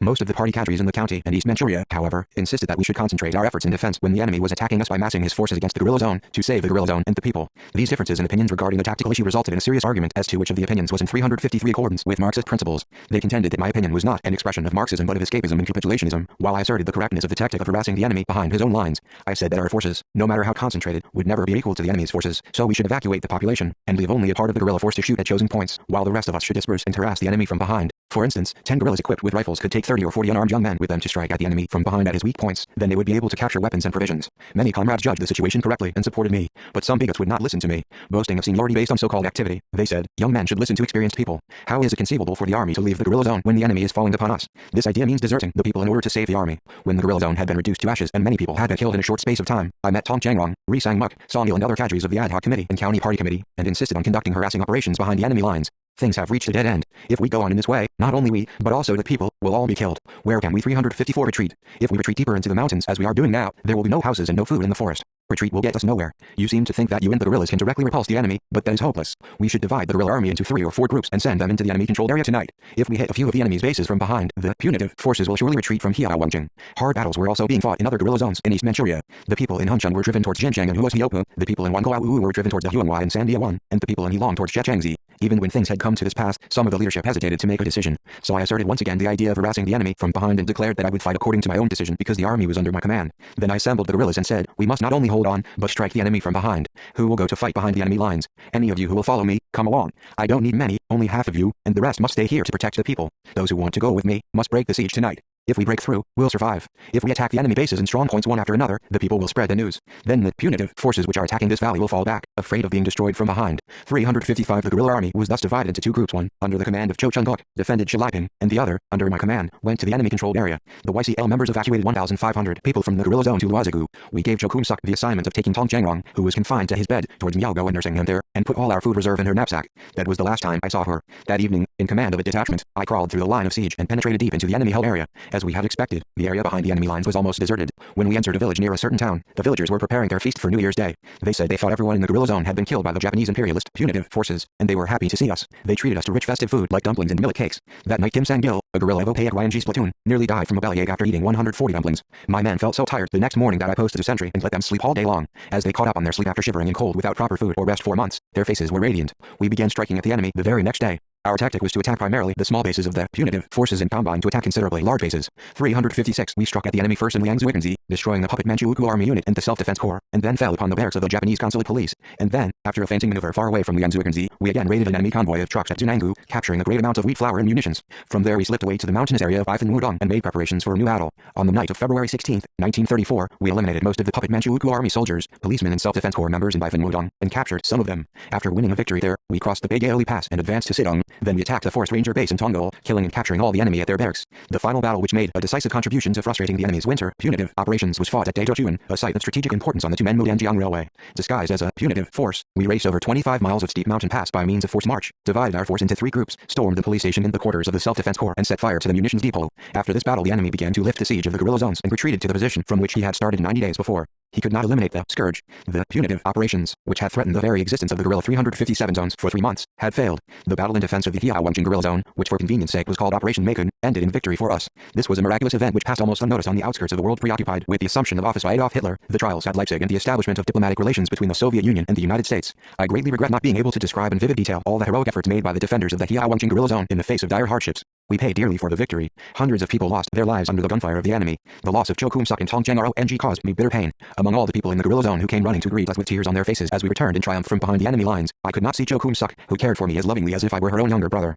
The knapsack my orderly carried for me contained a hand mirror I had obtained as a present for her. There were also several sacks of trophies for the members of the Women's Association. What harsh trials the members of the association had endured, shedding bitter tears as they defended the guerrilla zone that winter. How many meals they had cooked and how much root of grass they had gathered. 2 women, Hai Suk and Young Suk, lured the enemy who forced them to act as their guides to a place where there were no guerrillas, and caused him many problems. 358 Before being killed, by shouting out that the enemy was coming, Zhou Chang boomed and lured towards her enemy troops who were crawling up the cliff on which the guerrilla command post was located. These were patriotic women martyrs in the modern war against the Japanese, just as Kai Wao Hyang 6 and Ron K7 had been in the war against the Japanese invaders in the Middle Ages. My gift to beloved Zhou Kumsuk had come too late. The enemy had deprived of me the only woman I ever called sister and felt so attached to in my whole life, the woman who used to say she would not die and was more concerned for my safety than her own when I said that both of us must fight on and live to see the liberation of the motherland. The death of Tong Jiangrong was also a heartbreaking loss to me. He was one of the most unforgettable of the Chinese comrades in arms who had taken loving care of me and respected my ideas. We had frequently argued about important matters concerning political lines. As he was somewhat obstinate, we had now and then failed to reach an agreement, but such differences had not affected our friendship. He had always respected me, saying that I was the only man in whom he could place his trust among the Koreans. After the battle at Daedochuan, we withdrew in the direction of Yaoyanggu, and then returned to Makun, where we reviewed the defense of the Heilongjiang guerrilla zone.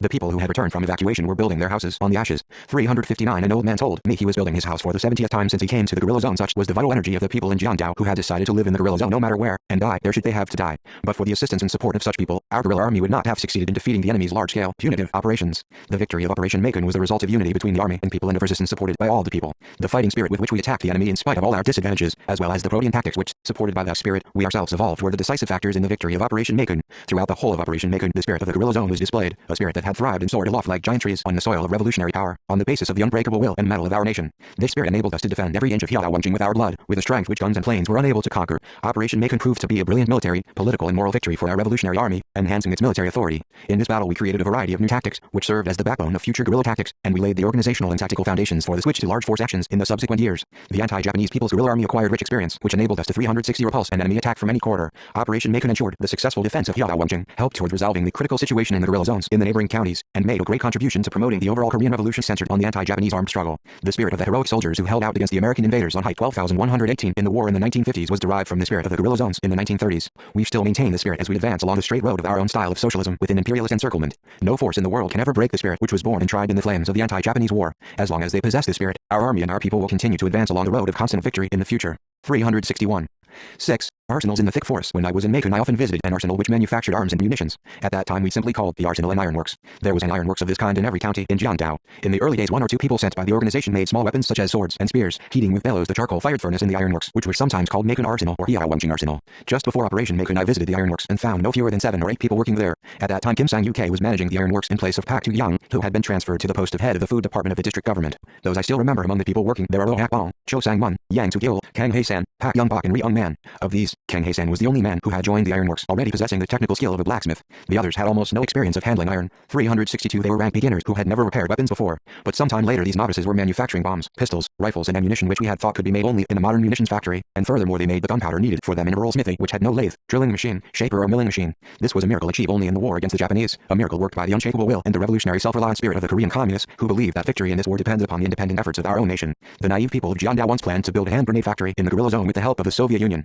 This was the time when communists all over the world looked to the Soviet Union in humble reverence as a beacon of hope for the emancipation of humanity. The thought of getting assistance from the country which had carried out a revolution before any other gave rise among the people to a spirit of dependence on others, while the idea of depending on others and the aspiration to make a revolution with the support of others engendered the idea of adulation of capitalist powers among the nationalists. It was also the root cause within the communist mentality of reliance on the Soviet Union. At that time we considered it a natural internationalist duty for the communists of the Soviet Union, the first country to have succeeded in a revolution, to support the communists of the less developed countries. 363 But the Soviet Union sent no reply to our request, neither a promise to comply with it, nor notification that she could not do it or was not in a position to assist us. It was at this time that we resolved firmly to rely only on ourselves. The silence from the Soviet Union confirmed us in our belief that self-reliance was the only way to live, that the decisive factor in promoting the revolution was to enlist our own forces to the maximum and assistance from others was an auxiliary factor. We therefore paid special attention to the work of the arsenal and concentrated our efforts on it. When Pak Tu-young was the manager of the arsenal, we had made sure that the arsenal was equipped with such tools as anvils, hammers, pliers, sledges, bellows, files and a boring machine. With these tools the workers in the arsenal repaired damaged weapons or made new weapons for the guerrilla army and the paramilitary organizations. The most noteworthy of the weapons manufactured in the arsenal was a single loaded pistol made by cutting down the barrels of shotguns and Model 38 rifles that had been damaged. These pistols were not supplied to the army, but to the members of the Self-Defense Corps or the Children's Vanguard. Single loaders made by the Ulankan guerrilla unit were supplied mainly to the political workers, and they enjoyed a great popularity among their users. Cartridges were also renovated by removing the detonation caps from the empty cartridges used by Model 38 rifles, putting new caps in their places and charging them with powder. Gunpowder was the most urgently required of all the materials 364 necessary for the manufacture of munitions, and it was difficult to keep up with demand. At first the arsenals in the guerrilla zones made bombs and renovated bullets with powder sent by miners and underground workers. But this route of acquisition was always dangerous and exposed the revolutionary organizations we had formed with much effort in the mines to considerable risk. Many people lost their lives in their attempt to obtain this gunpowder. A typical example is the incident which had occurred at a pond near Longchuaping, a village close to a mine in Badaegu. Kim Shal-ho, Cho Hyun's wife and comrade in arms, had developed into a revolutionary in this village, in front of which there was a deep pond with thick reeds. The people living in Longchuaping cultivated rice by using the water from this pond, but this pond, the lifeline of the peasants in the area, was turned into a sea of blood in a single day. When the fiendish Japanese military police discovered 20 miners from the Badaegu mine who had sent gunpowder to the guerrilla zone, they killed them mercilessly at the pond. This incident forced the leaders of the guerrilla bases and the workers in the munition sector to reconsider the conventional method of acquiring powder solely through organizations in mines and to seek out a new way. Each gram of powder with which the arsenals in the guerrilla zones charged the bombs and cartridges was the crystallized flesh and blood of the fighters.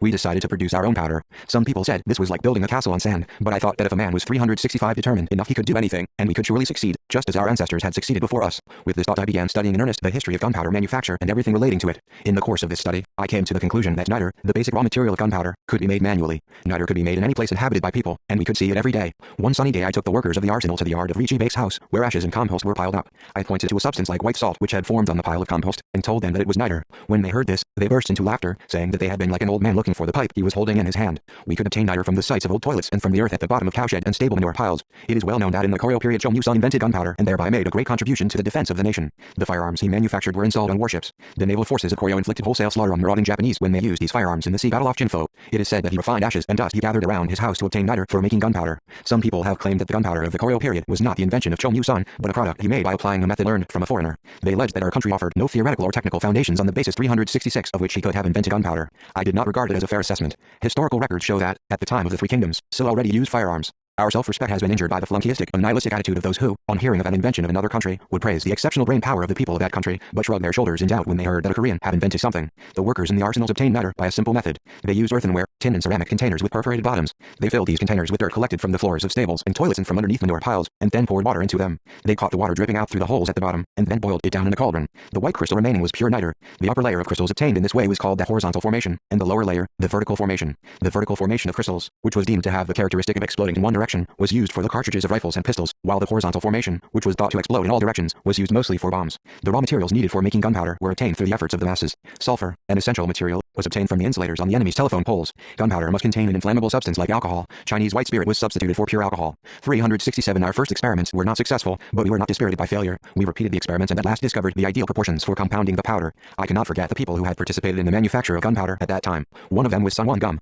I was not acquainted with him, nor had I met him before, and yet I knew his personal history and his record of activity as well as if he were my intimate friend. Pak Young-sun was the first man to acquaint me with Sun's accomplishments. When he came to Macon to give a short course on bomb-making techniques, he and I spent a few days together, talking about the events taking place around us every day. Every now and then he would mention the name of Sun Won Gum with warm affection and respect. I began to listen with curiosity whenever Sun became the subject of our conversation. Pak was his comrade in arms and had supplied a reference for his admission to the party. A man can achieve sudden fame for his exploits, his talent, or for an incident in which he is involved. In 1932 Sun Won Gum was well known among the revolutionaries of the Jiandao area for his escape from a police station. He was arrested by the police while acting as a messenger traveling from village to village carrying a fiddle in disguise as a drug peddler. He escaped from the station through a manhole of a sewer waist deep in effluent, painfully dragging a body injured all over by torture, and then spent a full day in a river. It was amazing that he managed to 368 escape safely through the strict enemy cordon. Even more admirable was his endurance in supporting his bleeding body in the water for an entire day. He later joined the guerrilla army and the Communist Party, and his sincere efforts made him a conspicuous figure. A rise in the Shorbel Valley of Xinjiang Hill in Jinggokin was the site of the Heilong Arsenal, managed by Pak Young-sun. The workers of this arsenal were the first to produce a bomb known as the noise bomb. The noise bomb was later developed into a chili bomb and then into a powerful bomb called the Yonggil bomb. The production of Yonggil bombs required a lot of materials, and the workers of the arsenal had to go to considerable extremes to obtain these materials. Sun Won Gum always led his company in their efforts to find solutions to this knotty problem. We once encountered great difficulty in making the noise bombs because we were running short of the paper and cloth to make the powder holders. Everyone racked their brains to find a solution. Then Sun hurried to the village before anyone knew what he was doing, and returned with the paper he had torn away from the doors of his house and cloth from his only quilt. I felt rather ashamed when I saw him returning, panting, to the arsenal at midnight. Pak Young-sun told me this in Macon. If this is true, then he is a true revolutionary with wonderful qualities, I said, frankly expressing what I felt about him. Pak went on to say, Sun always led the others in doing everything. Once the manufacture of bombs was interrupted for 369 lack of wire, so he traveled many miles to Nanyang and brought back 300 meters of telephone line he had cut there. He also obtained sulfur, scraps of iron and tin plates. One snow-stormy night Sun came to the arsenal carrying a heavy load of tin plate and iron pieces, followed by a strange old woman who was carrying an iron cauldron on her head. The old woman's unexpected appearance startled the workers. As he helped the old woman set down the cauldron, Pak Young-sun asked him, What's all this, Won Gum? Why on earth did you bring this grandmother all the way here when the Siberian wind is cutting our flesh to pieces? Setting down the load from his back, Sun shook his head and said meaningfully, I did not bring her. She followed me on her own accord. Pak Young-sun asked the old woman, How come you followed him, grandmother? He's an old acquaintance of mine. We got to know each other when I was living in Naifangdong,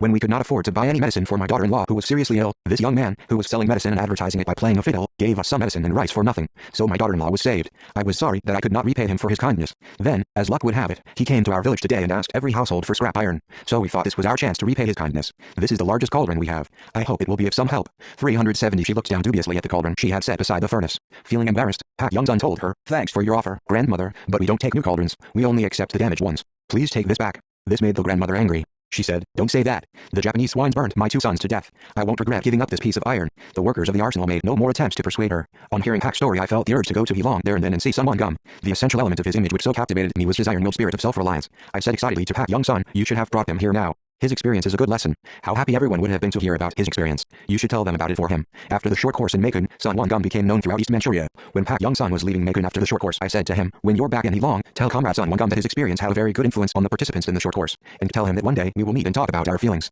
But I never did meet him. In fact, he lost the sight of both eyes in an explosion in the course of his work. 371 Manufacturing gunpowder was always dangerous. One could even lose one's life. The most dangerous work was charging the bombs and cartridges. Pak Tu-jiang, Pak Young-sun and Kang Wei-ryong all suffered serious wounds while making gunpowder. And yet, in spite of this, they did not leave their workplace. Though deprived of his eyesight, Sun Won Gum neither lost heart nor became pessimistic. Instead, he inspired his comrades by saying, Don't feel sad, comrades. I've lost my sight, but I still have my heart, 2 arms and 2 legs. As he cut wire and assembled bombs by touch, he sang the Internation Ale. He had buried his father, elder brother and sister in the wilderness, and now he himself was blinded, a young man who had not yet lived half his lifetime. When the guerrilla zones were evacuated, he left his unit lest he should be a burden to his comrades in arms, and went to Jinggokin. Every day he heard the enemy propaganda slandering the guerrilla army and the Communist Party, claiming that the guerrilla army has been annihilated in the mountains, the people in the guerrilla bases have all been starved to death. Go to Chekiangsi, and you will find nothing but skulls there, and the Communist Party's politics is destructive. You'll get nothing from that party. Sun's blood boiled in fury. He went from house to house, telling people, It is not true. The guerrilla army is still alive. It has advanced over a wider area. It is eliminating the enemy in various parts of North and South Manchuria. The guerrilla army, which at first had only a few dozen soldiers, has now grown to a force of 372 hundreds and thousands of men armed with heavy guns and machine guns.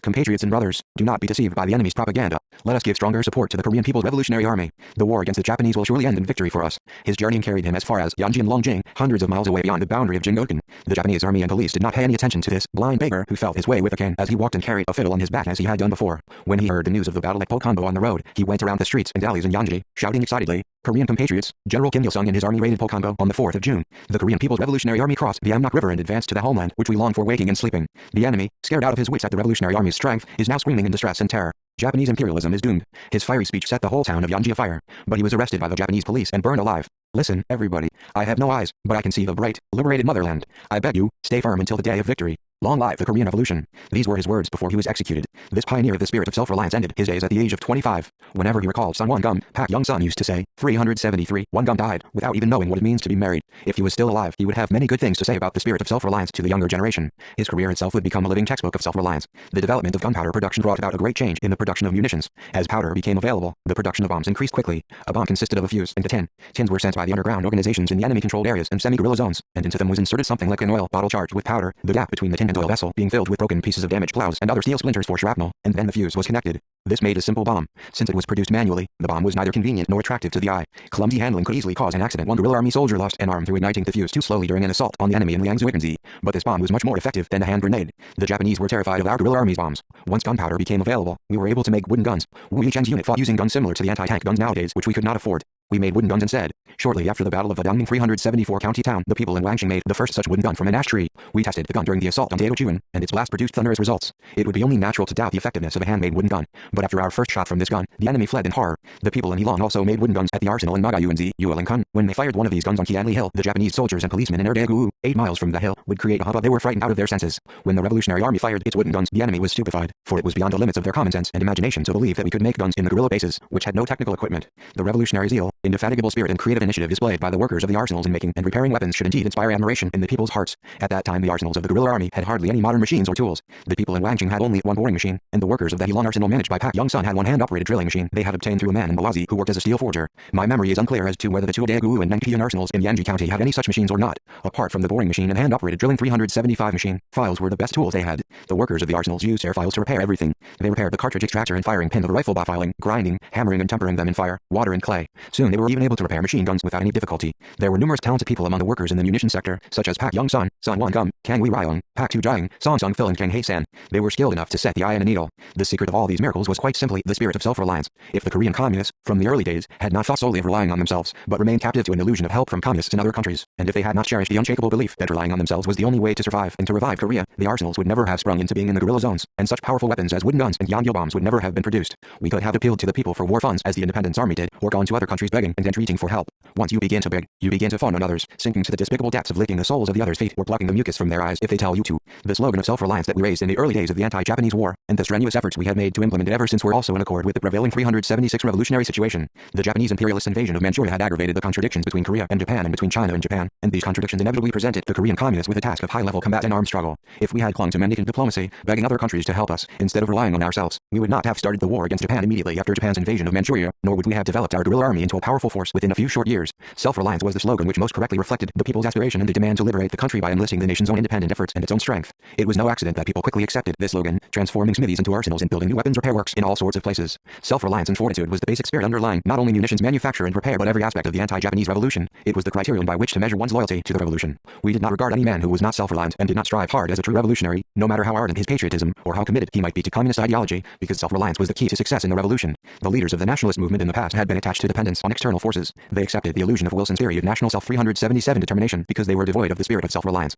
In Yilingbu, Yanji County, there is a village called Nanyangkun. After the harvest and spring struggle, the Japanese army and police descended on this village, mercilessly slaughtered innocent people and young men, and burned down their houses. The political workers dispatched to the village gathered the young people and stirred their spirits by saying, "We conduct a nonviolent political struggle, but the enemy resorts to arms. We cannot defeat the enemy with bare hands. The time has now come to take up the life or death armed struggle against Japanese imperialism. What do you think we should do, comrades?" One young man, shaking his fist, said, "Let us make spears out of scrap iron. If each of us had a spear, we could stab the enemy and capture his weapons, couldn't we?" The young man had an old father, Rifei-san, who had been a blacksmith. He went on to say that the tools his father had used were still kept in his shed. and that they could surely be used to make swords and spears. The young people immediately agreed, saying, "That's right. First let's make swords and spears, and then capture rifles with them." Using the hammers and pliers with which the old man, Rifei's son, had forged farm implements, they began to forge spears out of the metal hoops of cart wheels over charcoal made from the roots of birch trees in a valley beyond the common people's reach. 378 They put an edge on the forged spears by wetting them on a stone. The unaccustomed sound of hammering ringing out beyond the village attracted the curiosity of the old smith, and he came to the valley. The young people hid the spears they were making in the grass and pretended to be making steel for tinder boxes. The old man cast a dubious glance over the young people and asked, "What are you making?" "Steel for tinder boxes, sir," they answered in one voice.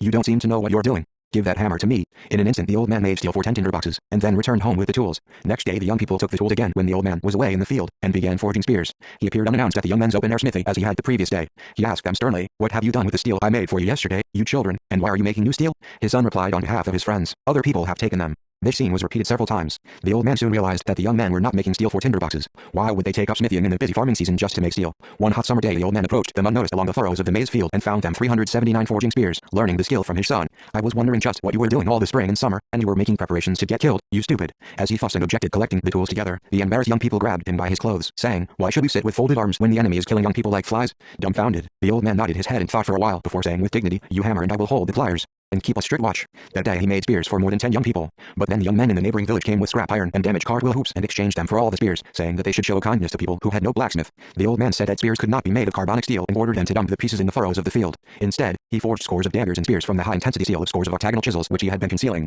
Armed with the daggers and spears the old man had forged, 20 young men of Nanyang raided a small unit of the puppet Manchukuo army moving from Yangji to Jiulongping, capturing lots of weapons and ammunition. The old man praised their victory delightedly. Under his management the secret smithy in 380 Nanyang went on to produce many swords and spears. Eventually, even bombs were produced in the smithy. The old man devoted his life to producing and repairing munitions until he was captured and killed by the enemy. This is only a single instance demonstrating the vital force of self-reliance. In this fashion, self-reliance opened a new era in the history of the national liberation struggle in our country, the era in which everything was created from nothing. These vital phases may be regarded as living proof of the correctness and power of the communist method of solving all problems by allowing full scope to the people's strength and wisdom. Self-reliance was the most important method by which the Korean communists established the principle of Juche in their struggle, and they could neither think of nor speak about Juche apart from self-reliance, nor could they imagine the development of the Korean Revolution without this quality. Only self-reliance was capable of eradicating once and for all the worship of great powers which were still a great fetter on the spiritual life of our people in modern times and allowing us to pave a new way to victorious national resurrection by following the ideal of independence, self-development and self-sufficiency. Self-reliance was the touchstone with which to distinguish a man equipped with the spirit of Juche from a man who was not. We therefore consistently inculcated the revolutionary spirit of self-reliance in the masses from the very first day of the war against Japan. The idea that, while help from others would be 381 welcome, we must and could liberate the country through our own efforts even without others' help. The idea that, while help from higher echelons in solving our problems would be welcome, we must find the solutions to all our problems through our own efforts and wisdom. Even without such help this idea easily won the sympathy of the masses.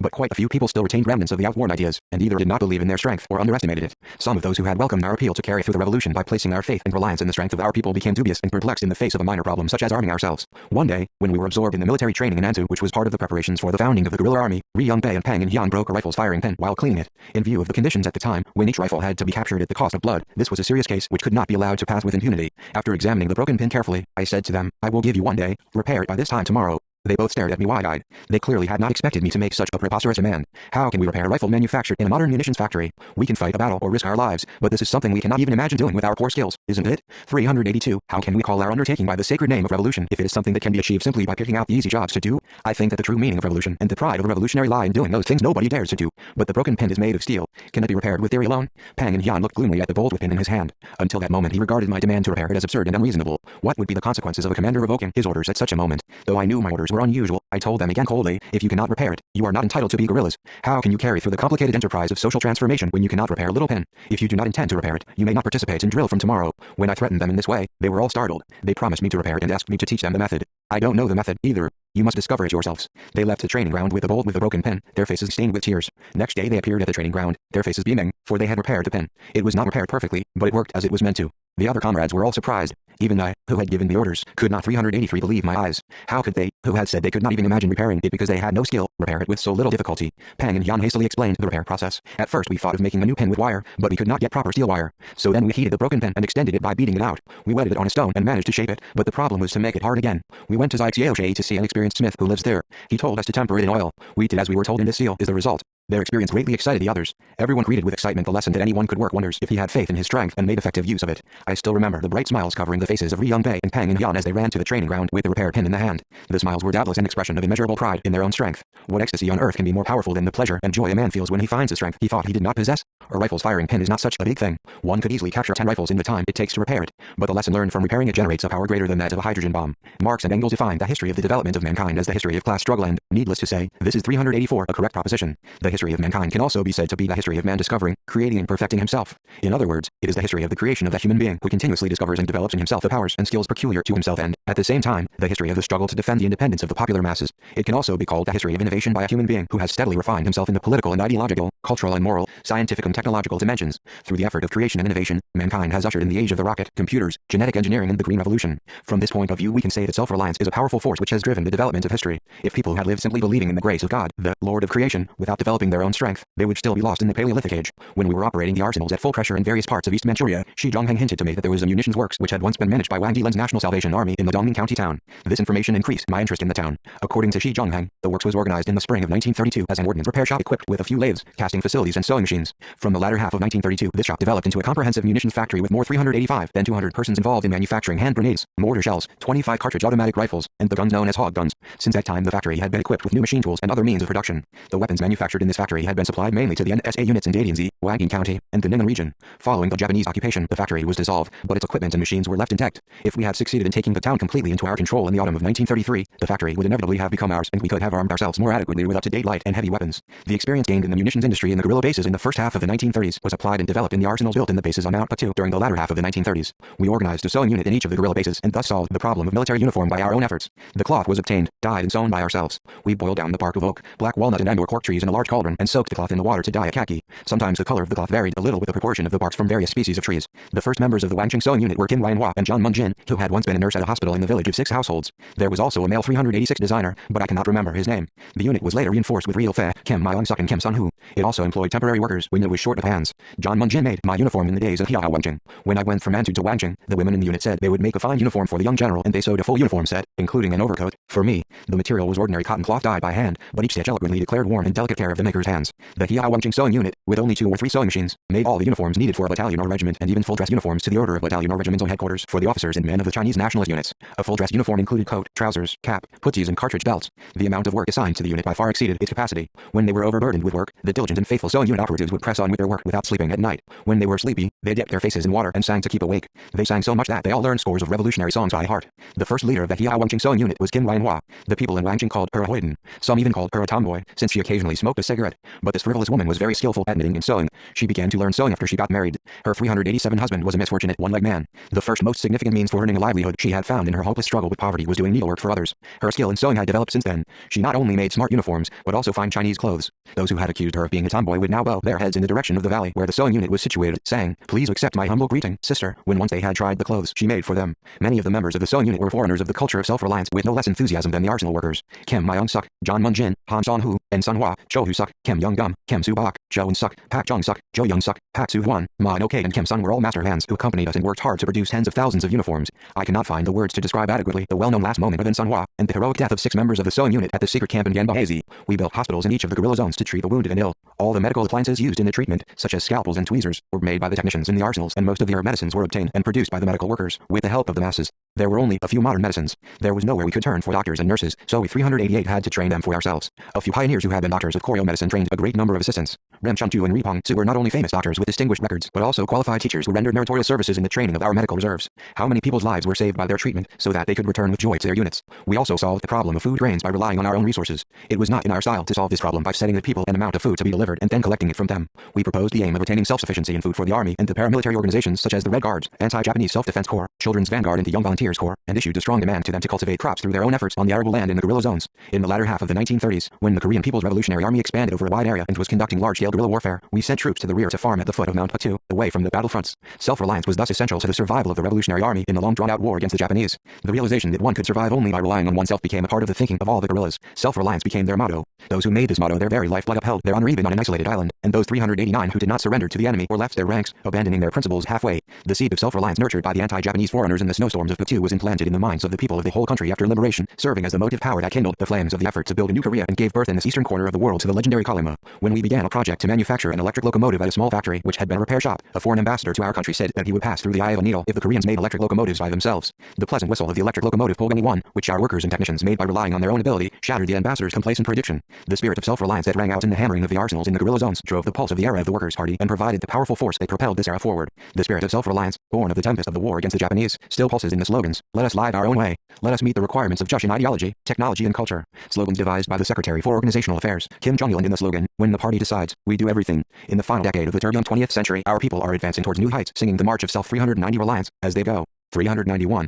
7. An immortal flower in the year 1933, the revolutionary organization in Wongo sent Kim Kum-sun, Kim Kum-neo, and Kim Ok-sun, pupils of the Baidang Children's Corps School, to Xiaowangking, according to the decision of higher echelon. These two girls were talented members of an art troupe who were held in special affection by the people of the Yangji area. They came to Meikun on an assignment from the revolutionary organization to spread songs and dances in the Wangjing guerrilla base, where there were many revolutionary people. In those days, the revolutionary organizations in East Manchuria used to send many talented people to Xiaowangting, the strategic center of the Korean Revolution. The people in East Manchuria rendered every assistance to Xiaowangting, just as our people nowadays spare nothing to support Pyongyang. On their arrival at Meikun, the two girls, guided by the caretaker of the Baidang Children's Corps School who had accompanied them, came directly to the army headquarters to see me. I found them very young, not much over 10. At first I guessed they were 392 sisters, but they were not. Only their names were similar. The caretaker of the Baidang Children's Corps School introduced the girls to me in turn, explaining with humor the children's records and their family backgrounds. That story was very impressive. While the caretaker was telling me about her, Kim Ok-sun wept. I, too, was close to tears, for the 13 years of her life were full of tragic events. When she was 9 years old, she was engaged to a landlord's son who was more than 20 years old. The engagement was arranged by fraudulent means without her knowledge or her parents. In those days, a young man over 20 was regarded as an old bachelor, and his parents were anxiously searching for a good match through the offices of go-betweens.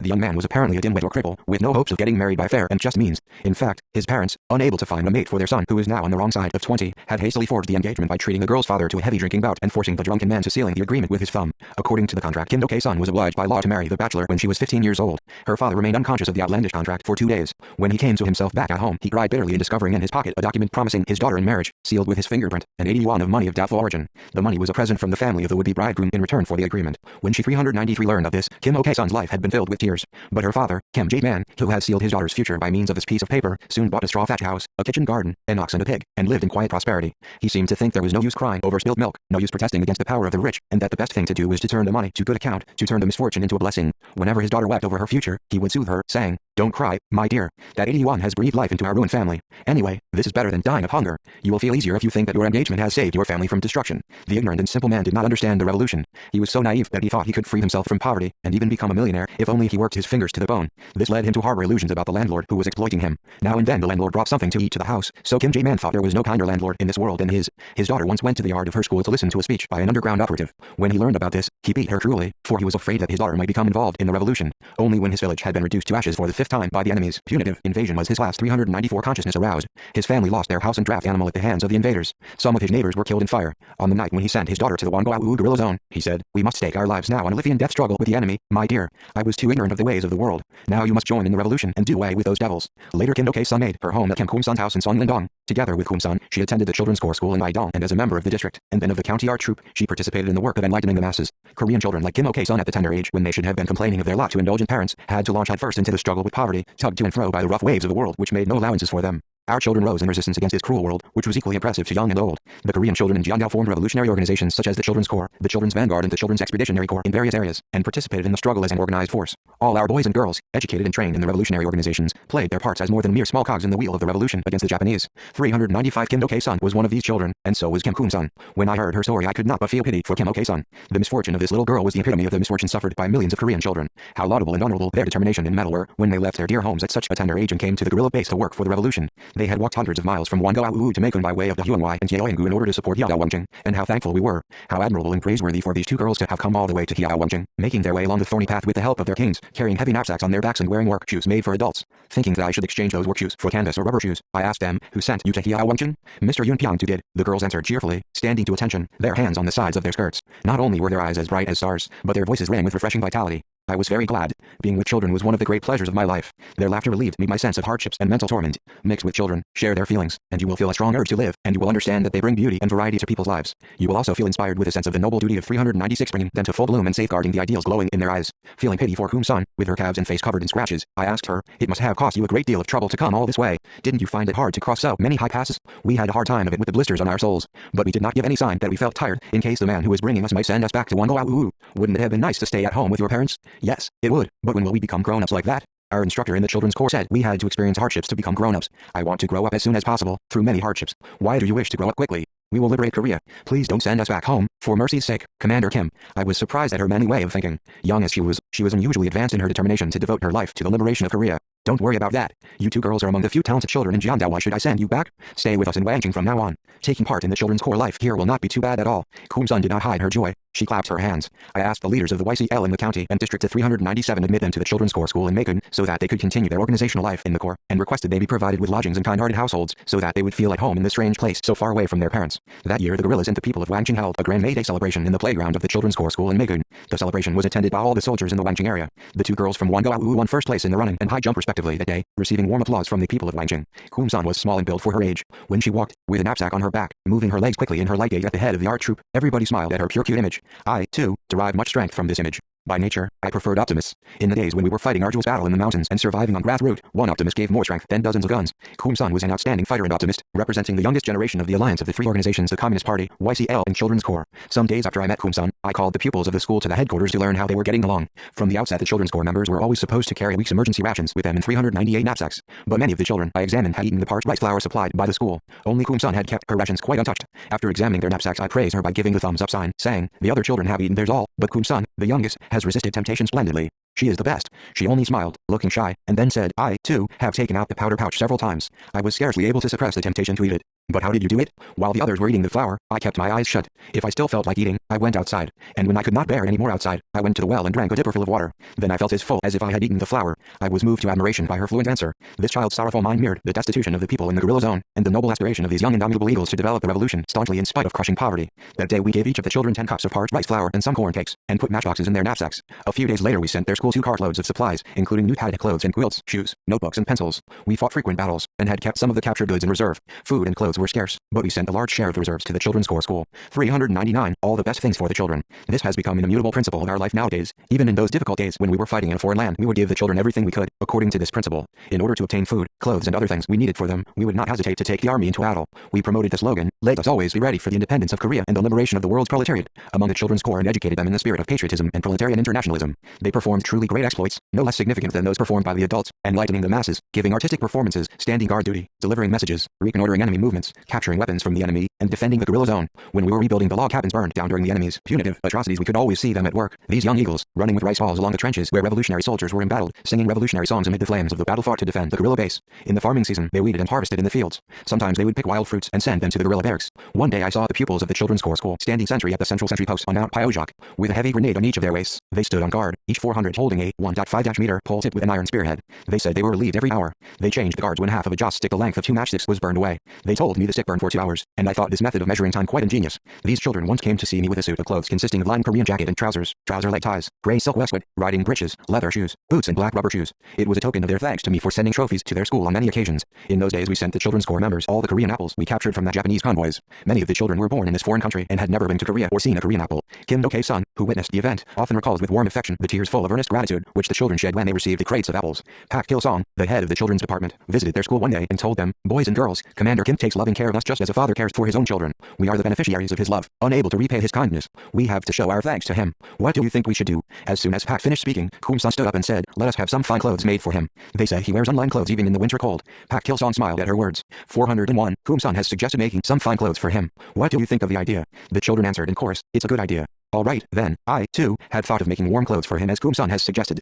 Let us obtain some cloth and have some good clothes tailored by the Women's Association members or by the sewing unit members. But you must remember that cloth does not simply fall from the sky. Kumsun stood up again and spoke freely. Let us pick mushrooms, dry them and sell them. They say mushrooms are expensive. Once we have money, we can buy cloth. The other children echoed her words enthusiastically. That's it, that's it. Let us pick mushrooms and sell them to landlords. Starting the next day, they went to the mountains with Pak Kil-song, carrying baskets. I saw them several times marching in line past the valley in Lishagu, singing as they carried the picked mushrooms, but I did not know the secret contained in those baskets. I only thought they were going to all this trouble to gather tasty food for the wounded in the hospital. Those mushrooms had now been transformed into money and then into the clothes which appeared before me. After making the children's corps salute, Kumsun said, we had a suit of clothes made for you, since you wear unlined clothes even in the winter cold. Please accept it. It was true that I used to wear unlined clothes in winter. Taking 402, the clothes I felt like weeping, without knowing why. I said to them, Though I wear lined clothes, I am in the prime of my life. I will not forget your kindness all my life long. I am going to give these clothes to a grandfather who is the oldest person in Heilongjiang. Please don't feel disappointed. They looked at me regretfully, tears on their unhappy faces. They were very sorry that I had not accepted the clothes for myself. I had to speak to them 2 or 3 more times before they would smile. After the mass meeting was over, Kumsan came to me and whispered, as she felt the sleeves of my uniform, "The cloth is so thin that the wind will blow right through it to the bone." Even now, when the winter cold arrives, those words spoken by Kumsan in Heilongjiang ring in my ears. At first the Wangjing people used to call her Black Eye. They gave her that nickname because her eyes were black. Sometime later she was given another nickname, Mekon Hoffinch. The women from the Kilju and Myeongshan areas gave her this nickname because she was small and yet lovable like a Hoffinch. When people called her Black Eye, she simply answered yes, and the same when they called her Mekon Hoffinch. She was not offended even if they used her nicknames dozens of times a day. It was a red-letter day for the Wangjing people when Kumsan gave a performance of tap dancing. She always danced with OK Sun, and this dance received the greatest applause of all the items 403 in the performance program of the art troupe of the children's corps. When she repeated the turn in which she wove a kerchief between her legs while beating out a quick rhythm on the stage with her feet, the audience would cheer and stamp. During my days in Wangjing in the mornings, I used to ride up and down the valley of Mekon on my white horse to learn about the situation in the guerrilla zone and think up new plans. The morning ride was an essential part of my daily routine. The bugler of the guerrilla army, Song Kap Ryong, and my orderly, Jo Wal Nam, accompanied me on these rides. I always came across a singing squad of children's corps members on the road, and their song delighted and refreshed my mind. How can I adequately describe the feeling of satisfaction I felt as I sat there on horseback and looked at those healthy, vivacious faces with pink cheeks? I did not skip my ride even on snowy or rainy days where I wanted to see them. I thought how they would miss me if they did not see me on the road when they had come out in spite of the rain and snow.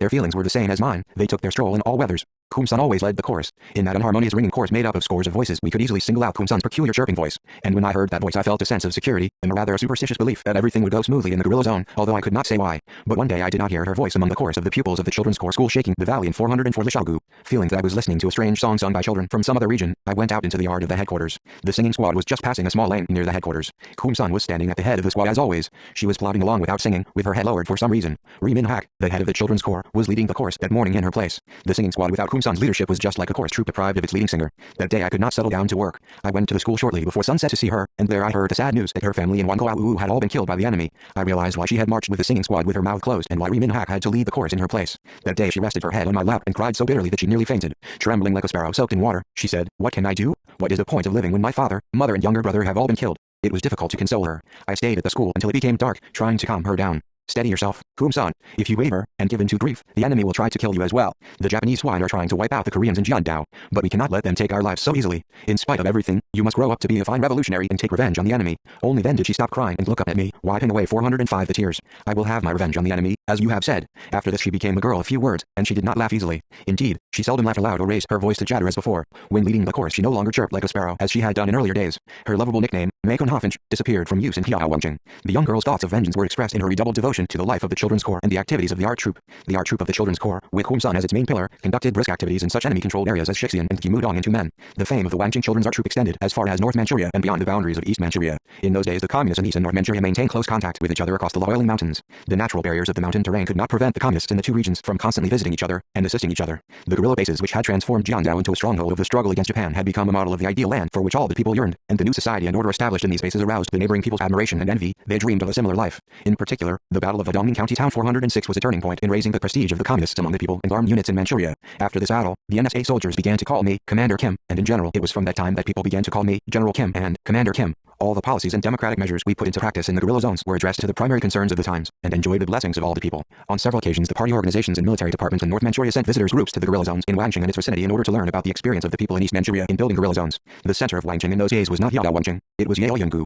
Kumsan and the other members of the children's art troupe left Mekon when, after the enemy's large-scale, punitive invasion, all the structures of the guerrilla zone moved simultaneously to Yaoyungu. I also moved there with some army units in the spring of 1934. In the summer of the same year, a visitors group from Ning'an County, consisting of underground organization members and guerrillas, and led by M. Youngju, a woman secretary of the YCL, came to Danjuozi from Badaohezi via Shanqiandong. The local people and guerrillas in Yaoyungu gave the visitors a warm welcome. The children's corps members shouted, "A warm welcome to the visitors group from North Manchuria," and waved 407 triangular red flags. In the evening a bonfire was lit in the yard of the guerrilla quarters and a performance was staged for the group. The children's art troupe staged a varied program for the guests, for they had many children's corps members with exceptional artistic skills. Ri Min Hak was good at dancing and playing the harmonica. When he played a humorous part in a drama, the audience split their sides laughing. Kim Jae-boom was also a talented dancer. He was especially skilled at imitating the gait of a duck or rabbit while he was dancing. These children staged their performances and disseminated songs, roving through every revolution revolutionary organizational district in Wanking County. We made dancing dresses for the art troupe from the best silk cloth among the trophies we had captured, and also solved the problem of providing other stage costumes for them. While staying in Yaoyanggu for some days, a small unit of the anti-Japanese Allied Army, sent by Zhu Bao's Hong, learned of the experience gained by the Wangjing guerrilla unit. This was not a simple tourist trip, more like training which combined drill and practice. Throughout the days of their stay, they followed the daily schedule we had defined, and engaged in military drill, political study and cultural activities, just as the Wangjing unit did. We gave the YCL and Children's Corps organizations assignments to pay visits to their quarters regularly. When, after much practice, the children's art troupe managed to teach the soldiers revolutionary songs in Chinese, the soldiers in turn taught 408 the children some interesting Chinese songs. On some days, the children would visit them, having prepared a drama in the Chinese language. The guests from North Manchuria were impressed by the activities of the children's art troupe, and would invite the children to their quarters whenever they cooked delicious food. On returning to North Manchuria, they publicized the children's art troupe very widely. In the summer of 1934, Zhu Bao's Hong invited the children's art troupe of Wangjing to North Manchuria. We readily complied with his request. I told Pak Kil Song that he should make good preparations for the tour in order to delight the soldiers and people of North Manchuria. Then I framed a detailed itinerary for the art troupe's activities in North Manchuria. We sent the art troupe to North Manchuria in order to bring the Chinese people some happiness and further consolidate our solidarity with them. Zhu Bao's Hong's invitation to the children's art troupe was aimed at educating the men and officers of the Chinese Nationalist Army units, which were then under the influence of the communists. Zhu Bao's Hong, who was working as the chief administrative officer of the Suning anti-Japanese Allied Army, which was organized in the area around Ning'an, was making tireless efforts to rally the anti-Japanese forces that had dropped out of Wang Dilan's National Salvation Army. After sending the art troupe to North Manchuria, I felt ill at 409 E's for some days.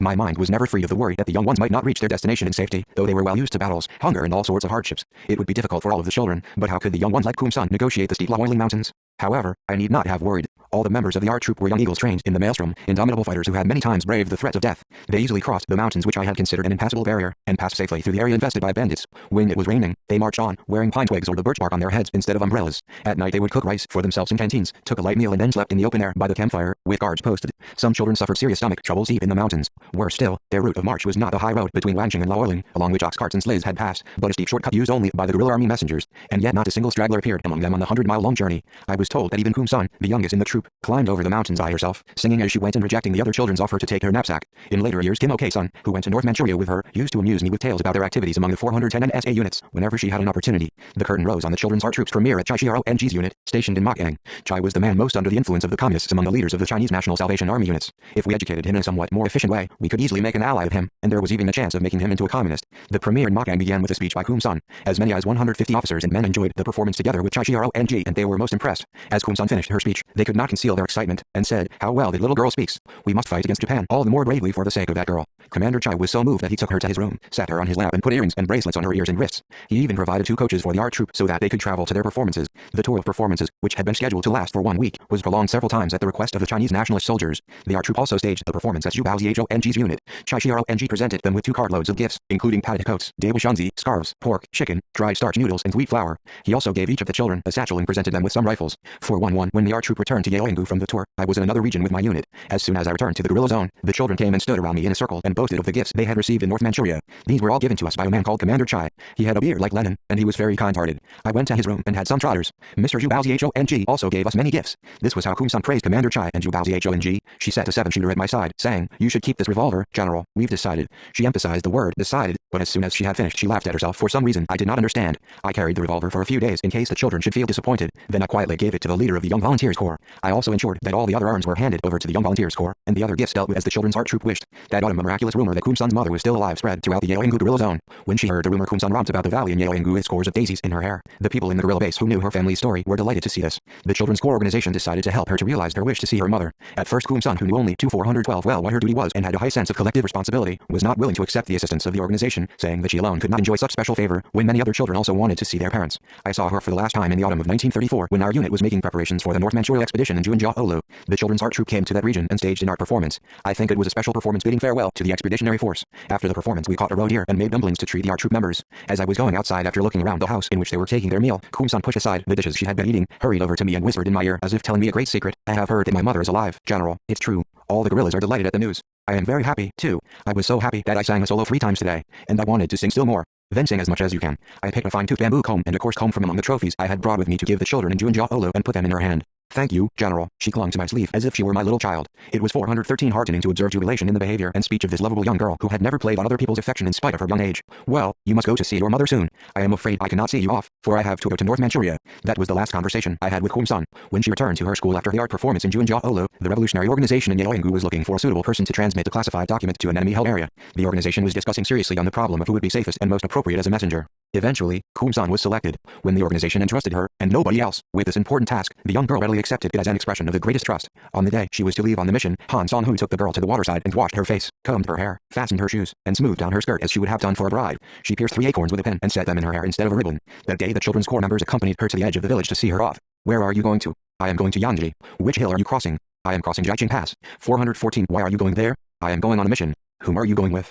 I am going alone. She walked with short steps through the forest, humming a song. She made up the words as she walked along. The others laughed, clapping their hands, to hear the song, and echoed her words in a chorus which reverberated across the valley of Yeoyanggu. After delivering the message, she was arrested, together with several adults, by Japanese gendarmes while on her way to see her mother. They were surely delighted to learn that she was from the guerrilla zone, and thought that the kid communist would let out important information. Apparently they discovered that she had come from Yeoyanggu, and thought they might be able to drag confidential information out of her, since the leadership structures of East Manchuria were situated in Yeoyanggu. It was in fact true that she knew secrets about many aspects of the guerrilla zone. She knew a great deal about the movements of the Revolutionary Army, the activities of the leadership, the secret routes connecting the guerrilla zone to the semi-guerrilla zones, the living conditions and attitudes of the people in the base, and so forth. Since, as a member of the art troop, she had performed on many occasions in enemy-held areas, they might be able to squeeze information out of her about the underground 415 organizations if they could break her. Aware of their opportunity, they did their best to extract valuable information from her. At first they treated her to delicious foods and cajoled her with sweet words. Then they intimidated her and tortured her. I once read a foreign story about a boy living in a village on an island who was executed by his father because he was tempted by a silver watch and revealed the whereabouts of a man who had been hiding in a haystack. As the story suggests, it is easy to persuade a child. Children can be tempted by things or given to threats or torture, but children who have been trained politically through the organizational life do not disgrace their honor.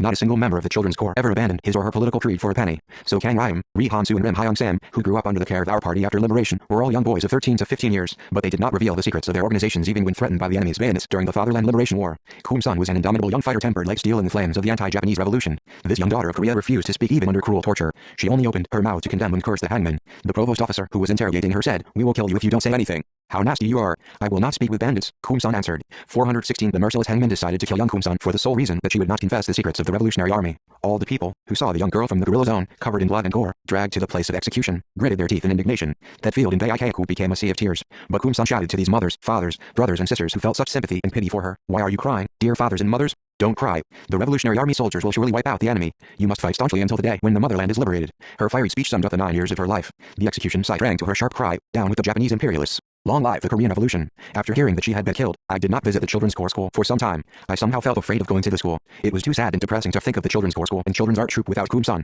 The enemy had deprived me of the butterfly spirit of the art troop and the skylark voice of the guerrilla zone, who had been loved so well by the Wanching people, who would now sing as sweetly as Kum-san and who would dance as briskly, lightly and gracefully as she for the people in the guerrilla zone as they fought bloody battles and combated grave difficulties, who would enchant the officers and men of the Chinese National Salvation Army with fluent Chinese songs, as 417 Kum-san had done, and who would cast me such a lively, bright and lovable smile as she did when I went for my morning ride. The sad news of the death of Kum-san perturbed the revolutionary masses in the Wanching area. A solemn ceremony in her memory was held in Yeoyanggu. Enraged young men and women from all the counties of East Manchuria joined the Korean People's Revolutionary Army in swearing to take revenge upon the enemy. A magazine connected with the Communist International and Chinese and Japanese publications vied in reporting the achievements of this young heroine unprecedented in the history of the liberation struggle of the oppressed nations in the world. Her heroic life was retold under the title of Short Biography of a Young Girl Martyr. The skylark of the guerrilla zone, Kum-san, who had tirelessly crossed many torrents and mountains on her tiny feet, thus shook the world at the age of 9. In the modern history of our country, there is a famous patriotic girl martyr called Ryu Kwan-san. The mention of her name recalls the March 1st movement of the year 1919. The girl was a scholar at the Reihwa School in Seoul, but she went back to her native district in Chonan, South Chungcheong Province, when the school was forced to close in the wake of the March 1st movement. There she organized a demonstration for independence and led it from the front before being arrested by the Japanese gendarmes. The court sentenced her to a heavy penalty of 7 years 418 imprisonment, in view of the fact that the terms of servitude given to 33 people who had initiated the movement were 3 years at the maximum and 1 year at the minimum, and the fact that some of them had been found not guilty. We can see how seriously the Japanese judiciary regarded the 16-year-old girl's case of felony. Even the peasants in remote areas were aghast, saying that 7 years was the longest term of penal servitude in the history of the March 1st movement. When she had died in the Sodiaman prison, our nation dubbed her the Joan of Arc of Korea, and she is still remembered with warm affection. No such a title has yet been conferred on Kum-san, for there are no girl heroines of her age and no other girls who have performed exploits comparable to hers. That our nation has a girl heroine such as Kum-san, in addition to Ryu Kwan-san, the heroine of the March 1st movement, is our nation's distinctive source of pride and glory. A novel and film depicting Kum-san have been produced recently, but this is not enough to preserve all her exploits for posterity. It would not be too much to erect a gold or bronze monument to young heroes or heroines such as Kum-san. Kum-san died at the age of 9, but she is immortal. Though her life was short as a flash of lightning, she had reached the acme of mental development and set a perfect example of an honorable life. While there are many people in the world who have lived for 100 years and left nothing worth mentioning to their nations, at the age of 9 she performed an undying exploit that will be 419 enshrined in the hearts of coming generations. It can be regarded as a meritorious deed of the Korean communists to have raised this young heroine of world renown. In the flames of the anti-Japanese revolution, we communists trained many children into young heroes and heroines, including Kim Kum-san, John Kyo-kei, Ma Gun-sik, Kang Ryon-nam, Pak Myung-suk, Pak Ho-shao, Ho Jong-suk, Ri Kwang-chun, Kim Tak-bong and others.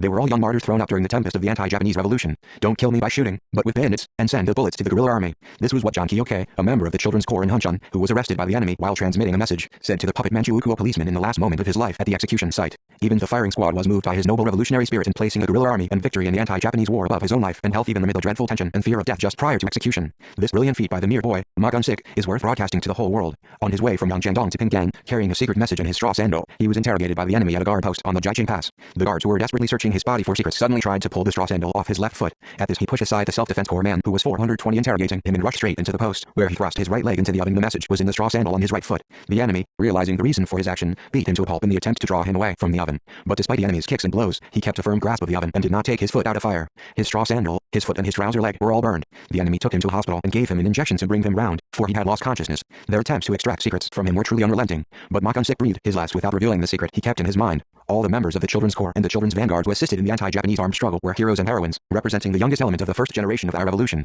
Our revolution still regards the Children's Union, along with the League of Socialist Working Youth, as a dependable reserve for the Workers' Party. This is why we build our palaces for children with all the precious things in the country and spare nothing for the education of the younger generation. I still tell the officials today to take loving care of the younger generation, and emphasize time and again that the children are the kings of our country. A revolution which does not love and care for the children has no future. It is foolish to expect that such a revolution will attain its glorious ideal. Today an epidemic of hedonism is cutting a wide swath across 421 the rest of the globe. The extreme egoism of caring only for oneself and not thinking about the younger generation has encroached very far upon the minds of many people. Some of them do not have children, alleging that they are a nuisance, and others give up the thought of marrying. Needless to say, it is a matter of personal choice whether one gets married or has children. But what pleasure is there in living without the younger generation?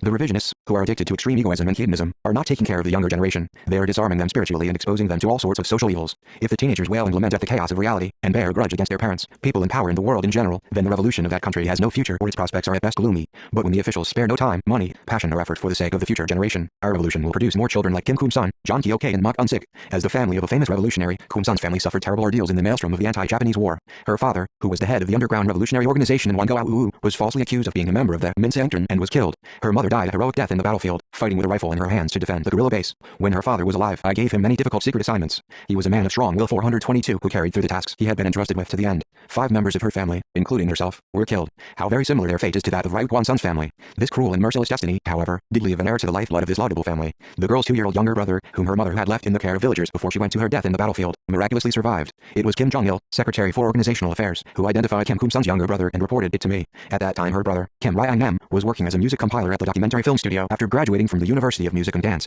He had read in some publication that his father was executed on a charge of involvement in the Minseangtran, and this knowledge had distressed him. He had been afraid that his father's dishonorable death might cause a public scandal. I assured him that his father had been a faithful revolutionary, not a member of the Minseangtran. From then, he worked as an official of the party central committee, giving guidance in the field of art and literature and energetically assisting Secretary Kim Jong-il in his work. Like his sister, he was endowed with musical talent and intense ardor. The cowboy of yesterday, who plaintively lamented the surging sorrow of ruined people on a grass harp, devoted his heart and soul to creating operas from the original revolutionary musical art. 423 Kim Ryan-nam was one of the people who rendered distinguished service in the creation of the Mansudae art troupe and its development into one of the world's first troops under the personal guidance of Secretary Kim Jong-il. In February 1971, the Mansudae art troupe gave a historic first performance in the Western Hemisphere, in Cuba, thousands of miles away from our motherland. At that time, Kim Ryan-nam was guiding their troupe as deputy head for political affairs. Secretary Kim Jong-il always felt pity for Kim Ryan-nam's sad past, as the only heir to Kim Kum-sun's family, who had been nourished on other women's milk and spent his childhood and boyhood as others' servant. Kim Jong-il took particularly loving care of him, as though he were his own flesh and blood. When he contracted a fatal disease, Kim Jong-il organized an efficient medical team to provide him with intensive medical treatment round the clock. He also transmitted his diagnosis to our embassies in foreign countries in order to obtain adequate supplies of expensive medicines, and sent special airplanes to countries which were said to have a developed pharmaceutical industry.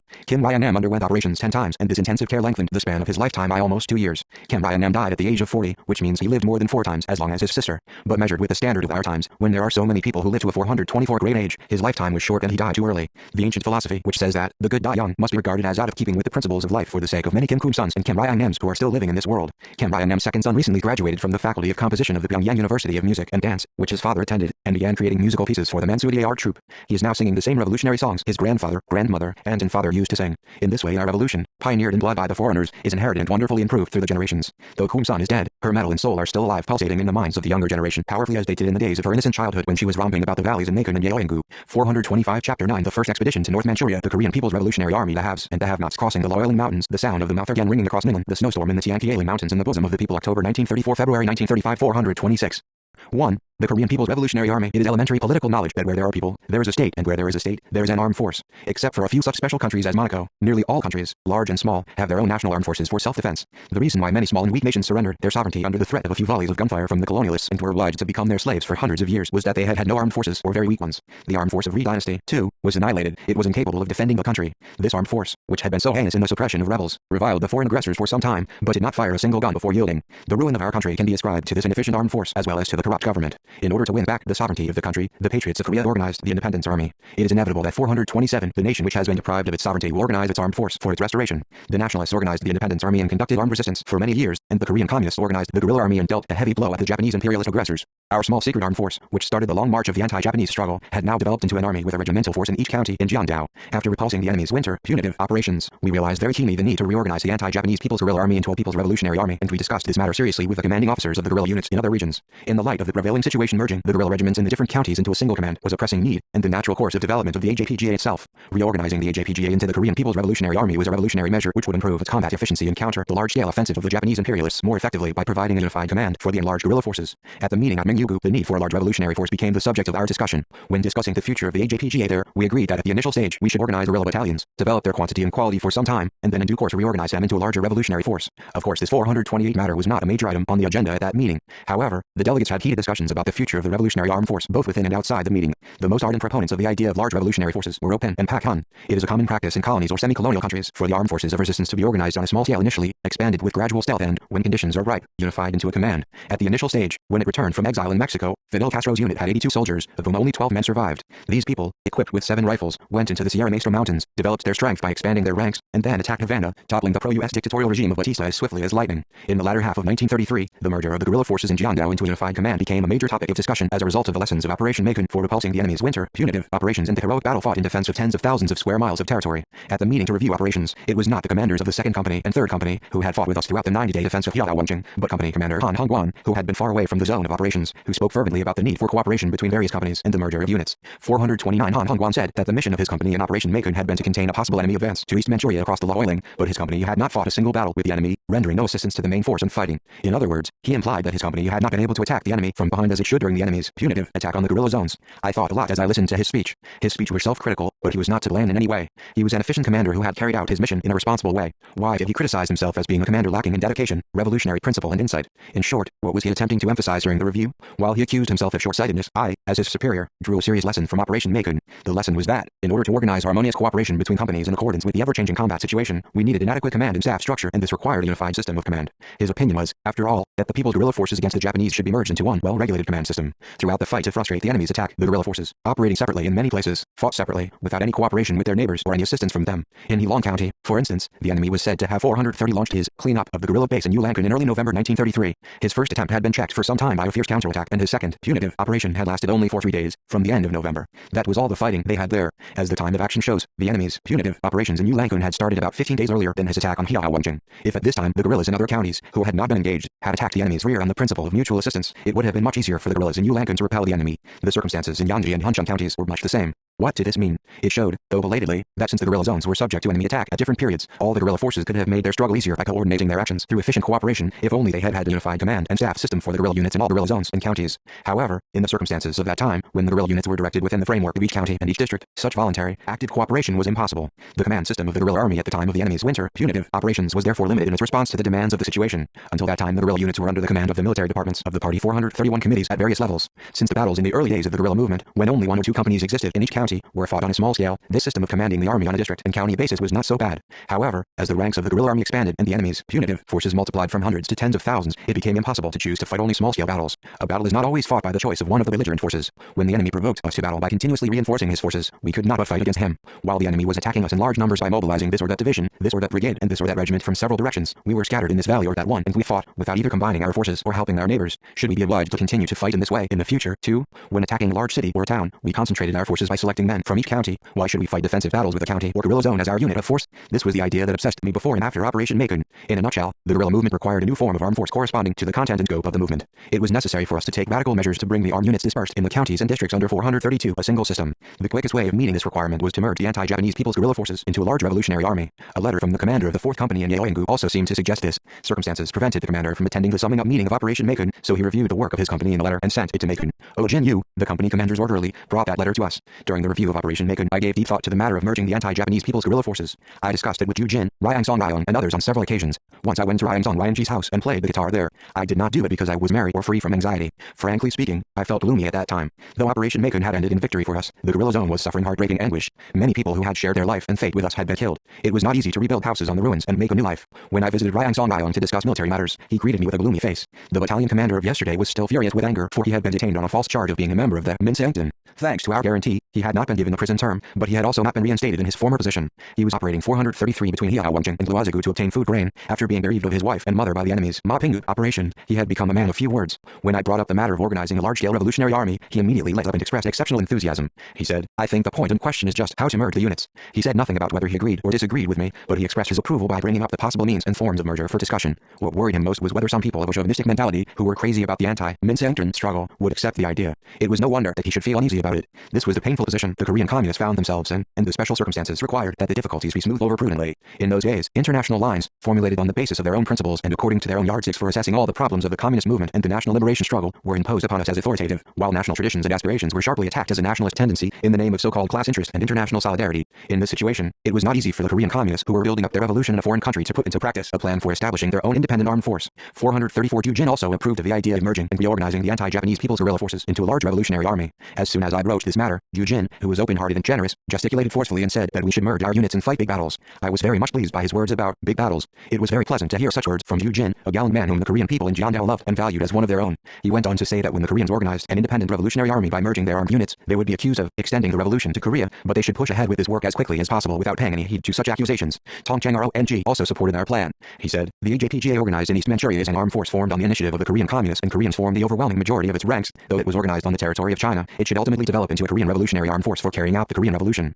Tong Chang RONG's evaluation was very fair and progressive at a time when the very mention of the Korean Revolution was stigmatized as nationalism. As he rightly pointed out, the Korean communists, such as Ri Hongguang and Ri Tongguang in South Manchuria and Ho Hyung-sik, Kim Chaek, Ri Hak-man and Choi Young-kun in North Manchuria, to say nothing of those in East Manchuria, had played 435 the roles of pioneers, advocates and leaders in the building up of armed force in the region of Manchuria, just as they had taken the lead in building up the party organizations there, and the overwhelming majority of the commanding officers and men of the armed force were Korean communists. Tong Chang RONG advised me that, when forming an army, we should employ appropriate forms and means so as to support and supplement each other and consolidate our cooperation with the Chinese communists, and that, by doing this, we would bring benefits both to Korea and China. Pan, the inspector from the Comintern, gave full support to our idea, saying that it was a correct policy in keeping with the line of the Comintern. Everyone capable of logical reasoning, from Ryang Song Ryong, who led the Wangjing Battalion with me, to Yu Jin, who later became the commander of the 1st Independent Division of the Korean People's Revolutionary Army, Tong Chang RONG, from the East Manchuria Ad Hoc Committee, and Pan, inspector of the Comintern, reached a full consensus on the policy of merging and reorganizing the anti-Japanese People's Guerrilla Forces into a large revolutionary army, and we were in general of the same opinion concerning the name and nature of the armed force which would be reorganized. In March 1934, we formally proposed the policy of reorganizing the AJPGA into the Korean People's Revolutionary Army, in full accord with our objectives and the character of the 436 political force which would struggle for them. The names used by the AJPGA in some areas of East Manchuria in its early days, the Worker-Peasant Guerrilla Army, had placed extreme emphasis of its class character, and it did not conform with the character of our revolution, the primary task of which we had defined as national liberation and independence before social emancipation, nor did it conform with the character of the revolution in northeastern China directed by the Chinese communists. As a preparation for reorganizing the anti-Japanese guerrilla forces into the People's Revolutionary Army, the Korean communists in East Manchuria, shoulder to shoulder with the Chinese communists, developed the guerrilla battalions in each county into regiments. In this way, all the guerrilla forces in Jiandao were regrouped into 5 regiments. In every regiment we set up a political department, whose mission it was to give party guidance to the army, a staff in charge of operations, reconnaissance and communications, and a supply department dealing with clothing, food and medicines. The Wangjing Regiment was the first to be reorganized, and this was followed by others in East Manchuria. That was the first stage of reorganization. The objective we set at the second stage was to form divisions. During the days of Operation Macon, we had felt very keenly the need to form divisions. Offering resistance to a large armed force of 5,000 men with only 2 companies was a feat 437 unprecedented in the history of war. As we broke through the difficulties created in the guerrilla zone by harassing the enemy with a small unit behind his lines, I used to think how happy we would be if we had forces on the divisional level, if not on the corps level, and how high our spirits would be if we conducted activities with large units and fired thousands of guns as one force. Since regiments had already been organized in each county and their ranks were expanding quickly, the next thing to do was to form divisions without delay.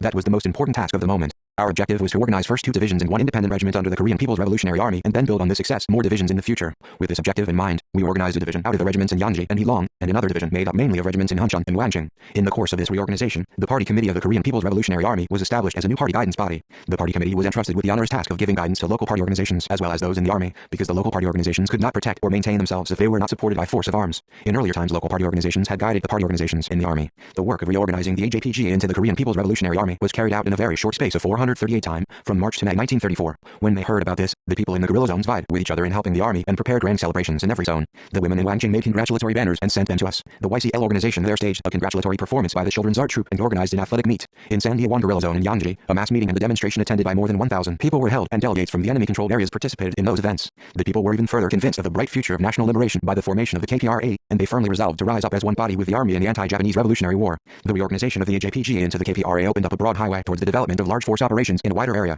Had we not reorganized the AJPGA into the KPRA, or had we not created in good time the large units of regiments and divisions, we could not have lit the torch in Pokampo, which illuminated the darkness of the motherland, nor won victory after victory in the battles fought in Fusong, Jianshanfang, Hongtishan, Limingshi, Tihunden, Hongki, and in other places in the homeland and in Manchuria, when we annihilated the enemy's crack troops. Nor could we have smashed the notorious siege imposed by the enemy upon the guerrilla zones after his punitive operations. Through this reorganization, we clearly demonstrated at home 439 and abroad the will of the Korean nation to liberate their motherland by an armed resistance, no matter what the cost. If circumstances required, the KPRA operated in the name of the Northeast People's Revolutionary Army. We were of the opinion that the word Northeast did not suggest the name of the country, but, to all intents and purposes, was suggestive of a region. That the KPRA operated in the name of the Northeast People's Revolutionary Army, not in the name of the Manchurian People's Revolutionary Army or the Chinese People's Revolutionary Army, was also compatible with the objectives of the Chinese comrades who were struggling against both Manchu Ukuo and Japan. After all, the Northeast People's Revolutionary Army performed its mission as the KPRA and, at the same time, as a revolutionary armed force rendering support to the anti-Manchu Ukuo, anti-Japanese cause of the Chinese communists. The KPRA developed into the most powerful armed force in Jiandao, the eastern frontier region of Manchuria, and the region of the Korean peninsula centering on Mount Batu. The principled stand and proven political magnanimity the Korean communists had shown in the course of reorganizing the AJPG into the KPRA contributed greatly in subsequent years to the development of the joint anti-Japanese struggle of the Korean and Chinese peoples, and particularly to the development of the armed struggle against the Japanese in northeast China.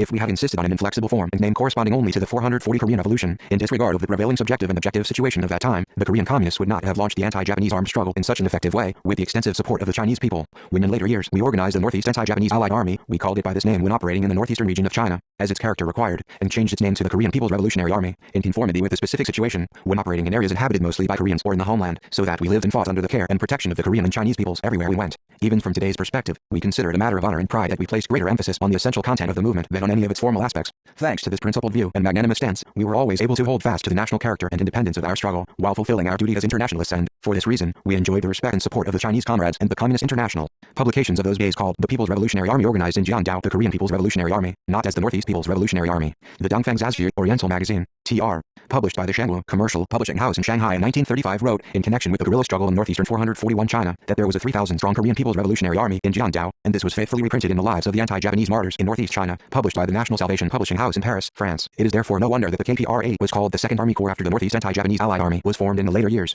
The KPRA was, by its nature, an international body of the anti-Japanese allied fronts of the Korean and Chinese peoples, and the Koreans in the Second Army Corps supported the liberation struggle of the Chinese nation under the banner of internationalism, while carrying out their own task of struggling for the independence of Korea. It was the Japanese imperialist forces of aggression which most feared the formation of the KPRA and its victories in battles in Jiandao, and clamored most loudly about the danger its existence would cause. In most cases they called our anti-Japanese armed force in East and South Manchuria Kim Il-sung's army instead of using its official name. After the AJPGA had been reorganized into the KPRA, the anti-Japanese volunteers army in Jiandao, led by Kong Xianlong, Chai Shiaro-ng, Shi Zhongheng, Li Sanxia and others, was united with the KPRA, which was renamed the Second Army Corps, in order to achieve success in the anti-Japanese joint struggle. This new formation was also called the Northeast Korean Chinese People's Revolutionary Army. 442 In the course of these events, a solid alliance of the anti-Japanese armed forces of Koreans and Chinese was virtually realized in East Manchuria in the first half of the 1930s. In one of his articles, Zhu Baozhong wrote, the Second Army Corps of the anti-Japanese Allied Army was, at the same time, the Korean People's Revolutionary Army.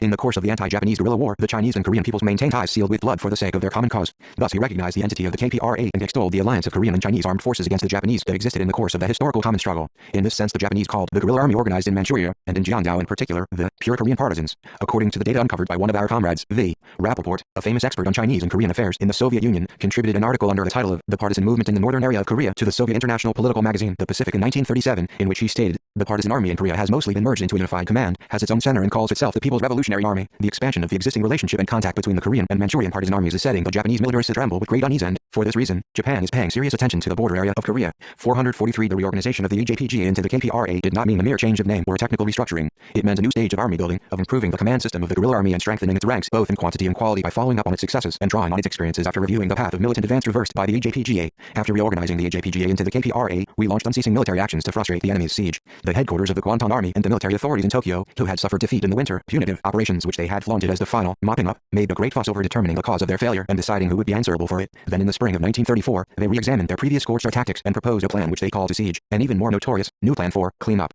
It was an atrocious operation intended to wipe out the guerrilla zones for good by combining military siege and attack, political suppression and economic blockade. We regarded this new invention of the Japanese as a replica of the blockade policy Jiang Jia had pursued when attacking the Soviet zones in China. While Jiang Jia's blockade policy had been aimed at denying the Communist army clothing and food by producing a subhuman world filled with political terror and economic crisis, the Japanese siege was aimed at killing all the people and soldiers 444 in the guerrilla zones by shooting and burning and imposing on them death from hunger and cold. To this end, they tried to separate the army and people by building concentration villages and to detect and eliminate all the forces of resistance through the introduction of such medieval collective security systems as the 10 household joint responsibility system and the 5 household joint surveillance system. The blockade policy and siege were similar to each other in their tactical aspects. Jiang Jia's tactics were to refrain from hasty pursuit or from deep penetration after encircling the enemy, but to occupy a position and consolidate it slowly, studying the means of holding it, then proceed to an attack of another position. The tactics of step-by-step occupation invented by the Japanese can be compared with Jiang's tactics. Commenting on this, our comrade said, "How wretched the Japanese are. They have to learn from Jiang Jia's." This comment was more than just a joke. In his preparations for the siege from the spring of 1934, the enemy moved a greater number of crack troops of the Guantan Army and his occupation army in Korea to the areas around the guerrilla bases and reinforced them with puppet Manchu army troops. To cope with the threatening situation in which the enemy was deploying his forces for the purpose of siege, we ensured that the KPRA forces forestalled his attempt by assaulting his military and political strongholds one after another from behind in large-scale 445 operations, while fighting in defense of the guerrilla zones and, at the same time, expanding the guerrilla zones to more favorable areas.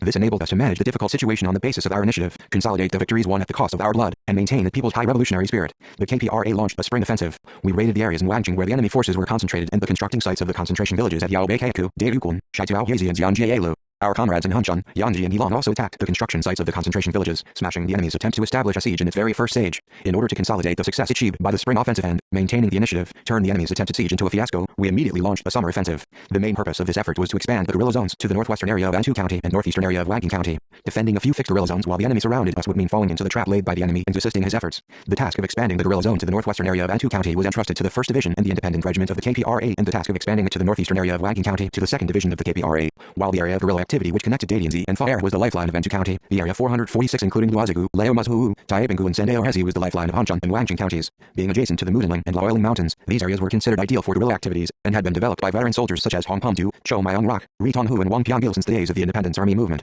We made a plan under which Yu Jin, commander of the 1st Division, and Yun Chang-bom, commander of the Independent Regiment, were to attack the Dadianzi fire area first so as to draw the enemy's attention, and then we were to advance in the direction of Luozigu, while the attention of the Japanese Guantan Army was focused on the area around Dadianzi, Antu County, as we had planned it should be. A part of the 4th and 5th Regiments of the 2nd Division of the KPRA and the Chinese Nationalist Army units advanced to Luozigu and occupied Sandaohezi and Sandaohezi. In Sandaohezi, a joint meeting of the KPRA soldiers and 1,500 officers and men of the Chinese units was held. The meeting was in the spirit of an ideological campaign for victory in the battle at Luozigu. Participating in the battle from the side of the Chinese Nationalists were units led by Kong Ziyanyang, Shi Zhongheng, Chai Chiaro Ng and Li Sanxia. Luozigu was a strategic area for the enemy, for it connected Baikaiku and Wangjing County and the Dongming County town. Hundreds of puppet Manchu army soldiers led by Wancheng 447 Ren, a battalion commander, were stationed there. It had originally been a moderate-sized town of about 500 households, but it had rapidly developed into a military stronghold of the enemy after the September 18th incident, and had become an important base for the Jianjiao Task Force since the spring of 1932. When the task force was withdrawn, the Japanese imperialists shipped a heavily reinforced battalion for use in their siege operation. Occupying the Luozigu area by means of a preemptive attack was the fundamental link in the overall chain of our efforts to create the conditions for lifting the corner of the siege and expanding new guerrilla zones. At the house of old man Ri Feigyang in Sandaohezi, we held a meeting with the leaders of the Chinese units to discuss the plan of operations. Ri Feigyang was a man of high patriotic spirit who had served in both the Righteous Volunteers Army and the Independence Army. Working with Cho Ja-ik, he had once been a general affairs director of the Northern Political and Military Administration. It was said that So-il had nominated him, a simple rank-and-file soldier, as director because he had been charmed by Ri Feigyang's exceptional marksmanship and calligraphy. When So-il had preached the Taejong faith, worshipping Tangun, the old man had become a faithful follower of the faith. When Kim Jua-jin had insisted on the struggle against communism, the old man had supported him and received a revolver from him as a reward for his support. When Kim Jua-jin had evacuated his 448 forces to North Manchuria just before the large-scale Japanese clean-up in Jiangdao, Ri Feigyang had followed his seniors as far as Mishan. But after Kim disappeared into the deep forest in Daomuagu, Yanji County, he had come to Sandaohezi with his colleagues, buried his weapon, and taken up farming. The impression of the old man that I can still recall is from when I unfolded a sketch map of the streets of Luozigu to explain the operational plan to the leaders of the Chinese units, and he put a stone on a corner of the map, the corner by the window of his house, lest the map should flap in the wind. The family of Ri called it a blessed stone. It was a peculiar stone, shaped as smooth as an egg. The old man said that when he was a director of the administration in Shilibang, a friend of his had given that stone to him before he died, left a will saying he would be blessed if he kept it for a long time. That stone is now kept in the Korean Revolution Museum. Before Before he died, the old man handed the stone over to his son to keep as a family treasure, saying that General Kim Il-sung had put it on his operational map and touched it and that he should keep it well. When a group of visitors to the old battlefields of the anti-Japanese armed struggle went to the northeastern region of China in 1959, his son handed the stone over to them. Though he said he disliked communism, the old man spared nothing to help us. I met this old man for the first time in the summer of 1933 through the introduction of Cho Jong-hwa, the head of the anti-Japanese association in Luozigu. I had gone to Sendai-Hezi on 449 horseback and was conducting political work among the people there. At that time I had organized an anti-Japanese association in Sendai-Hezi and accepted the old man, who was the elder of the village, as a member of the association. After joining the association he had educated the villagers well, and all the villagers had done what he, the elder and the most influential man in the village, had told them to do. It was more easy to transform a village on revolutionary lines if at least 1 or 2 members of the Righteous Volunteers Army or the Independence Army were living there. For the most part, former soldiers of the Independence Army who, like Ri Tae-gyong, had given up the fight halfway and buried their weapons, retained their patriotism. When they, the hardcore elements, went around one household after another, calling on people to help the Revolutionary Army soldiers who were suffering in the mountains, everybody responded positively. When the people were asked what they should do when the soldiers came to their village, they replied, "We should cook rice cakes," or "We should kill a calf." Some of the former Independence Army soldiers had betrayed their cause, but such people were few.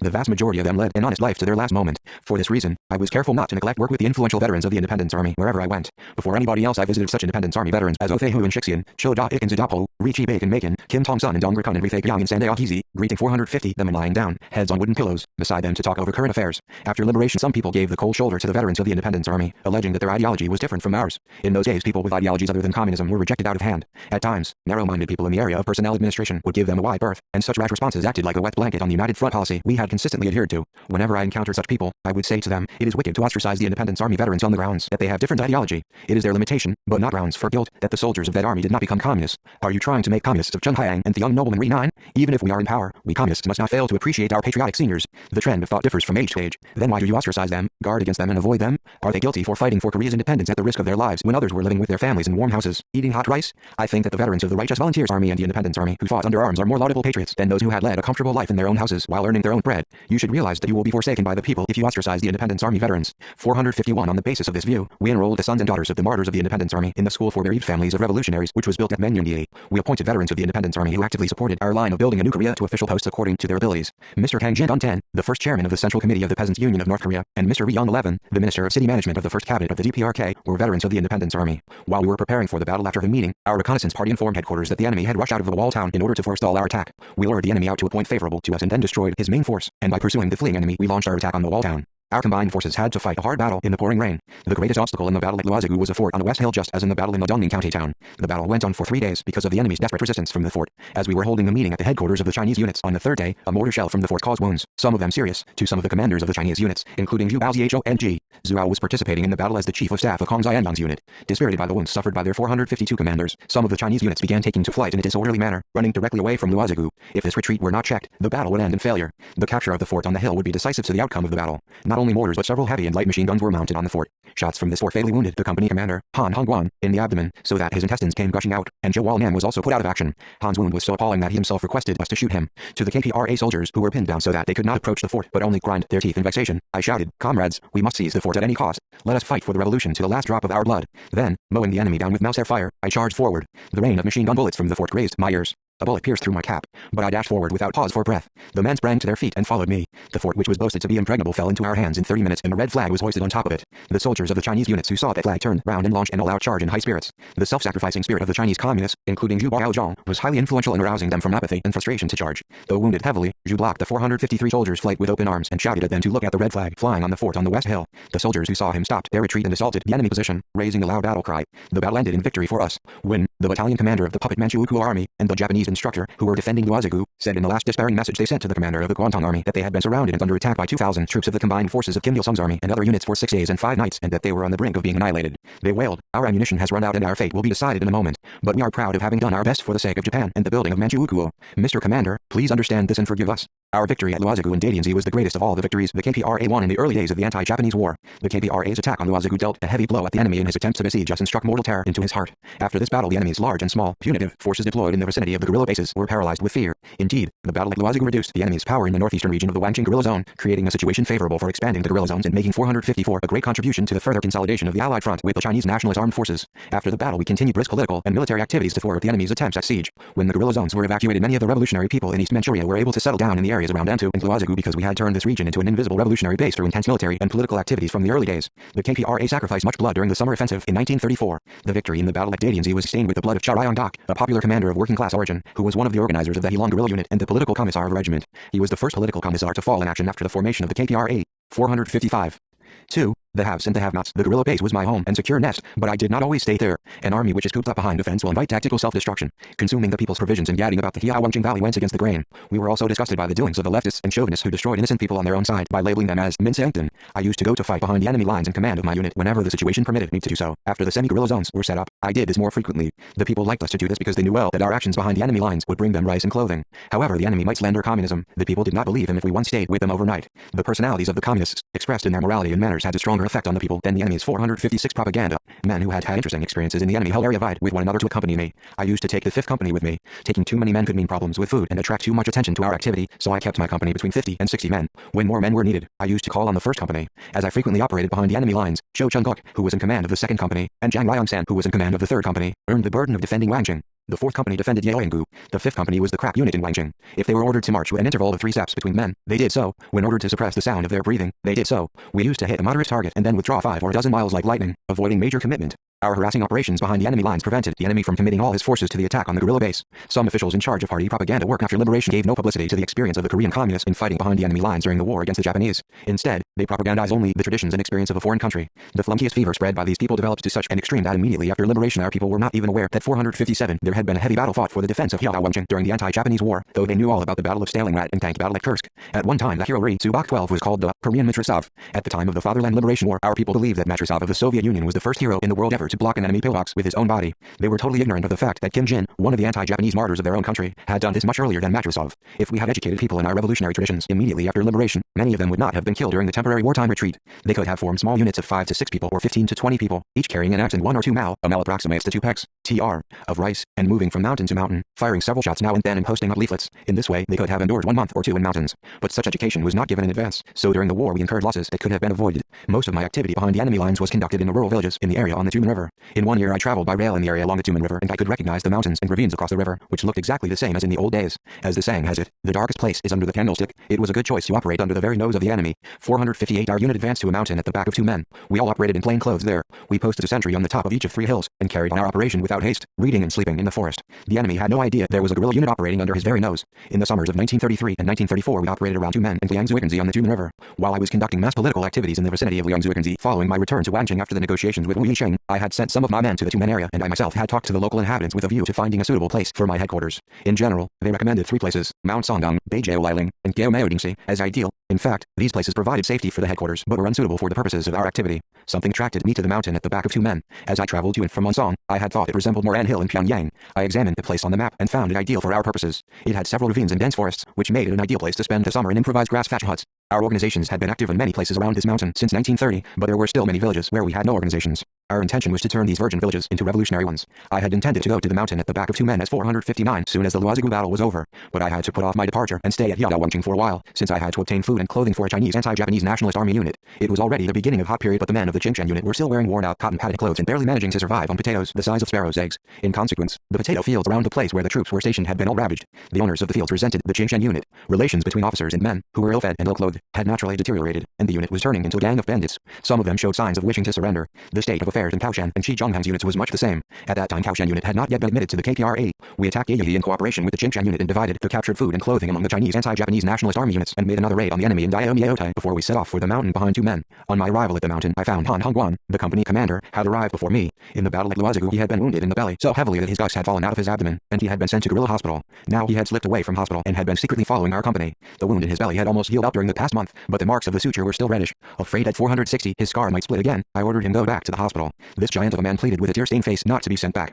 so I instructed the acting company commander, Comrade Wang, to take good care of him even on the mountain, so that the wound would not be aggravated. The original name of 2 men was Himudong. It was a village where the Koreans had built huts and baked lime. The place was surrounded by limestone mountains. The Japanese imperialists who occupied Manchuria after the September 18th incident extended the Jilin-Horyong Railway from Chaoyangchuan to Himudong and named the terminal 2 men. They built houses around the station, set up a branch office of the Japanese consulate, built a police station and a customs house and stationed a garrison there. Thus they had turned the quiet village which had existed on limestone into a crowded town of consumers constantly pestered by army and police. The new street was named 2 men in the old village at the foot of the mountain. To the west retained the old Korean name of Himudong. A railway was soon built across the border between Tumen and Namyang. From then on, Tumen was an eastern gate protecting the Japanese concession in Manchuria. On the opposite side of the river lay Namyang, an important town on the route connecting Korea and Manchuria. In the latter half of the 1930s, Japanese intelligence services involved in preparing for aggression against the Soviet Union made their base in this town. As we have seen above, Tumen was a place of considerable military and political significance. 461 in many respects, it was an advantage for us that Tumen became a base for our activity and an important point on the route to the semi-guerrilla zones in the homeland. We had formed an organization of Yimudong in the early days of our activity. This organization was under the influence of Youngsong. When I crossed the river to Yongsong in September 1930, I was helped by the comrades from Yimudong, and when I went to Jongsong in May the next year I also received assistance from them. It was with the help of this organization that Jo Kum-suk had obtained apples and pears to tempt my appetite when I was ill. Tumen, a transit point which connected us with Yongsong, could in effect be called a supply base for the guerrillas. The objective of our operations on the mountain at the back of Tumen was to frustrate the enemy's scheme of severing the people from the bandits. In those days the enemy called the Revolutionary Army Communist bandits. The Japanese imperialists made it their policy to isolate the Revolutionary Army from the people and strove frantically to achieve this. They devised various schemes, namely, an ideological conversion operation, the policy of concentration villages, the 10 household joint responsibility system, the 5 household joint surveillance system, and surrender operations. Under the tyrannical policy of severing the people from the bandits, many of our organizations were destroyed and the people began to panic. Some people went so far as to sign surrender applications. This tendency was most glaringly evident in the 462 southern part of Wangjing on the Tumen River. We promulgated a slogan, "Let us frustrate the enemy's isolation scheme by the unity of the people and the army."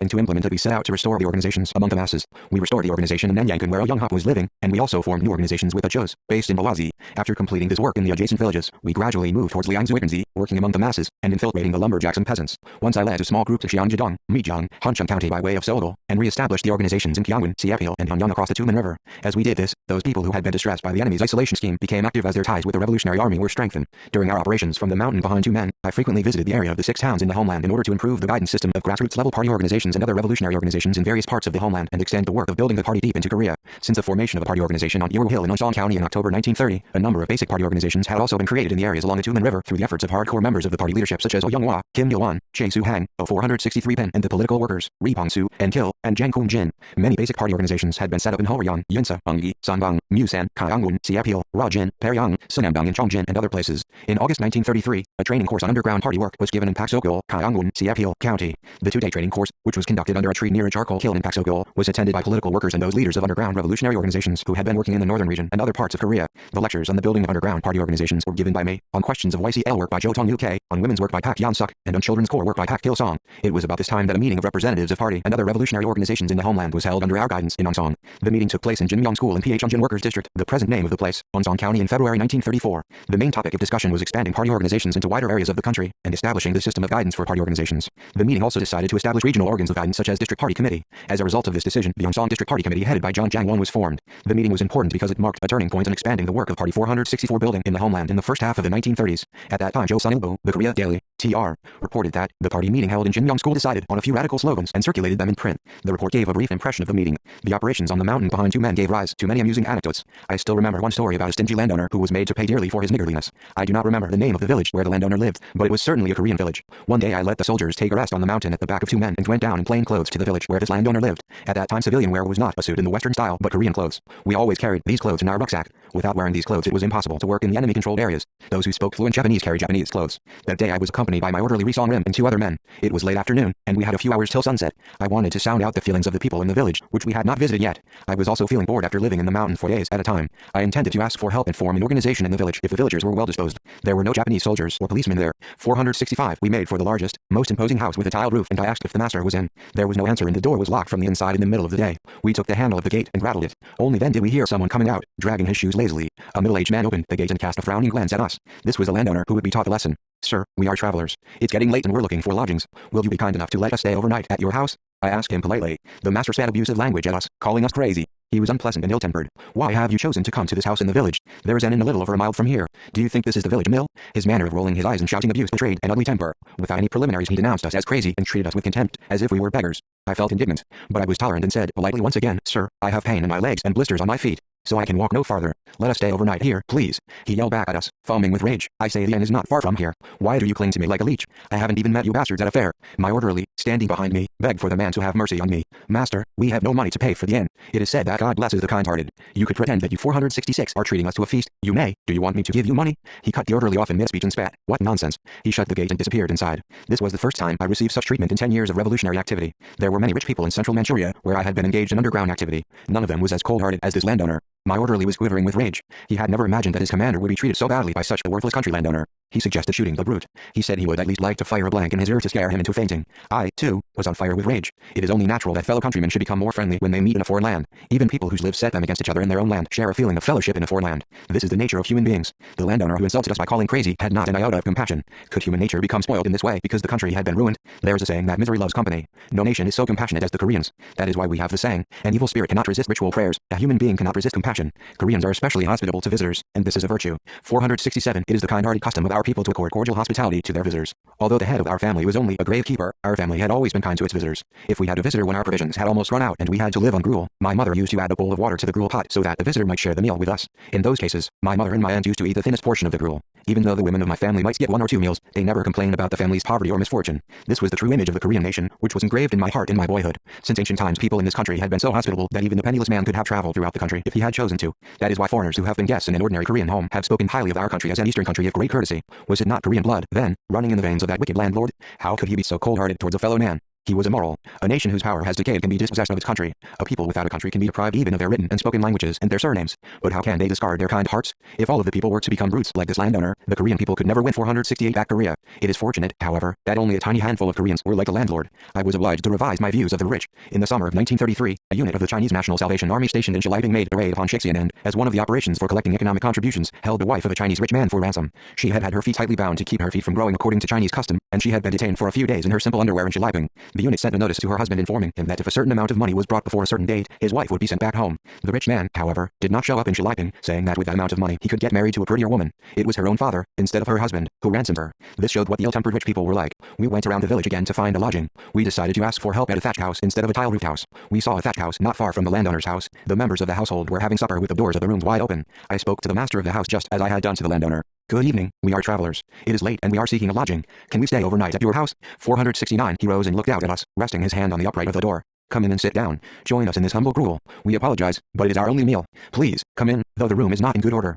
Don't mention it. We are in no position to complain. He led us into the room. Even though the room was shabby, his words and deeds showed how kind-hearted he was. The husband asked his wife if there was another bowl of gruel. She said yes. At this the thought came to me that people who live in poverty were quite different. The common people possess good hearts, but the rich people do not. Their sincere invitation to join them at supper moved both of us. What will you do if we eat your supper? All we need is a lodging. We declined the offer with thanks, thinking it too much to eat their supper. The man chided me for my refusal. There's no such rule of etiquette in the world. Guests are supposed to accept their host's kindness. I'm afraid you are declining it because it is not very tasty, but this is all we can offer. Wife, bring a few more roots of leek and a plate of bean paste. The mistress is told by her husband. We were moved almost to tears by the warmth of their hearts. They were treating us as if we were their own kinsfolk. I sat at the table, but the thought of the comrades standing guard on the outskirts of the village prevented me from taking up my spoon. Thank you, master. I'll eat it later. Help yourself first. Our 470 comrades are outside the village. How many of you are still to come? He looked worried as he asked this. Naturally, he was worried about more visitors coming, because there was only 1 extra bowl of gruel. There are 2 more comrades and they have blisters on their feet. They cannot walk. Master, they say there is an inn around here. Is it true? Yes, certainly. It is about 2 miles away. How can they walk all that distance with blistered feet? You should stay here tonight and go there tomorrow morning, though you'll have to share gruel with us.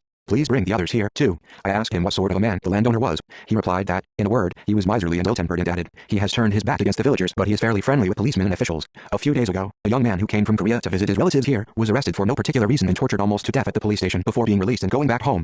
I suspect this was the landowner's work. Meanwhile, it had become dark. I ordered the orderly to send the men on guard duty to bring the men from the mountain, because we were going to stay the night in that village. Some time later, the company commander, Han Hongguan, led the unit to the village. At the sight of 60 to 70 soldiers entering the village, the 471 landowner realized something was happening and presented himself to our comrades, flattering them and saying, "How can I help you, sirs?" Then he fussed over the guerrillas and invited them to his house.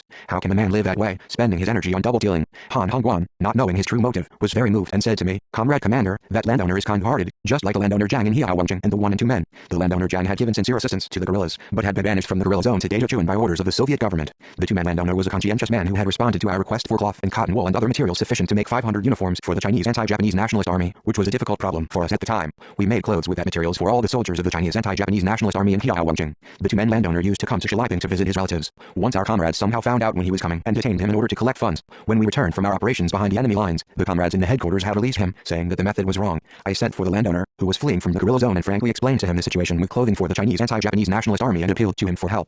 He promised to help us and went back 472 home, and later he kept his word. I briefed Han Hongguan on what had happened in the village. Comrade Han, don't be deceived by flattery. He is an ill-natured man who refuses to open his gate to a visitor. When he heard this, he gave a hollow laugh of blank dismay. Then, with his fist clenched in rage, he said, "I see he is a wicked fellow. Such a man should not be forgiven. Let's try him and shoot him." I waved my hand to calm him down and stop him trembling with rage. No, don't do that. What is the use of executing a landowner? That will only upset the public pointlessly. It would be better to tell him not to lose his conscience as a Korean. Then we must teach him a good lesson. That son of a bitch should not be allowed to get away with it. But you must not behave like bandits. I warned him lest he should go too far. When Han Hongwan came to his house, the shrewd landowner pressed himself close under his jaw and asked him who was the commander. His intention was to let the commander and a few other officers stay in his house and do nothing for the other men, because they would have to be billeted on several villagers anyway. This cold-hearted man was quick in his calculations. Han Hongwan introduced himself as the commander and suggested slyly, "This household seems to be fairly well off. I think we can stay 473 here for a month or two eating your rice. Even if we do, you will not run short of food, will you? Well, I cannot guarantee 2 months, but I can afford to take care of you for a few days." The landowner's face turned pale for fear that the gorillas might really stay in his house for 2 months. With an air of indifference to the landlord's anxiety, Han Hongwan went on to say something that would really stun him.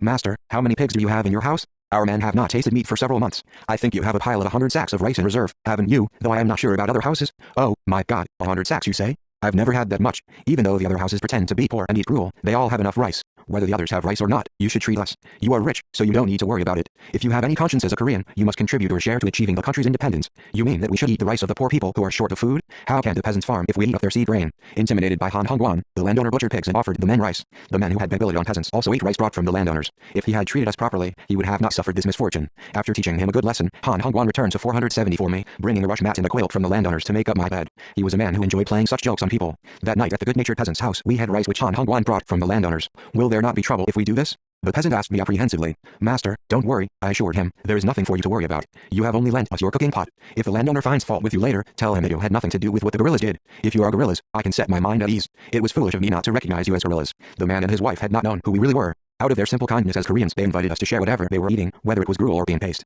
But the landowner was devoid of such courtesy. If a Japanese policeman had come to see him, however, he would have flattered him, offering him a cushion seat. This was how the rich differed from the poor. But not all the rich people were cold-hearted or totally lacking in love for their country. Jiang Wancheng, Jiang Weiwan's father, was a wealthy landowner, but he was an ardent patriot of high reputation. I must also speak highly of the wealthy widow Payet 13 because she was a renowned patriot who spared no money for the enlightenment and development of our nation. That is why she was later named Payet 475 Sun Ha-ing, virtual seeds, Tr.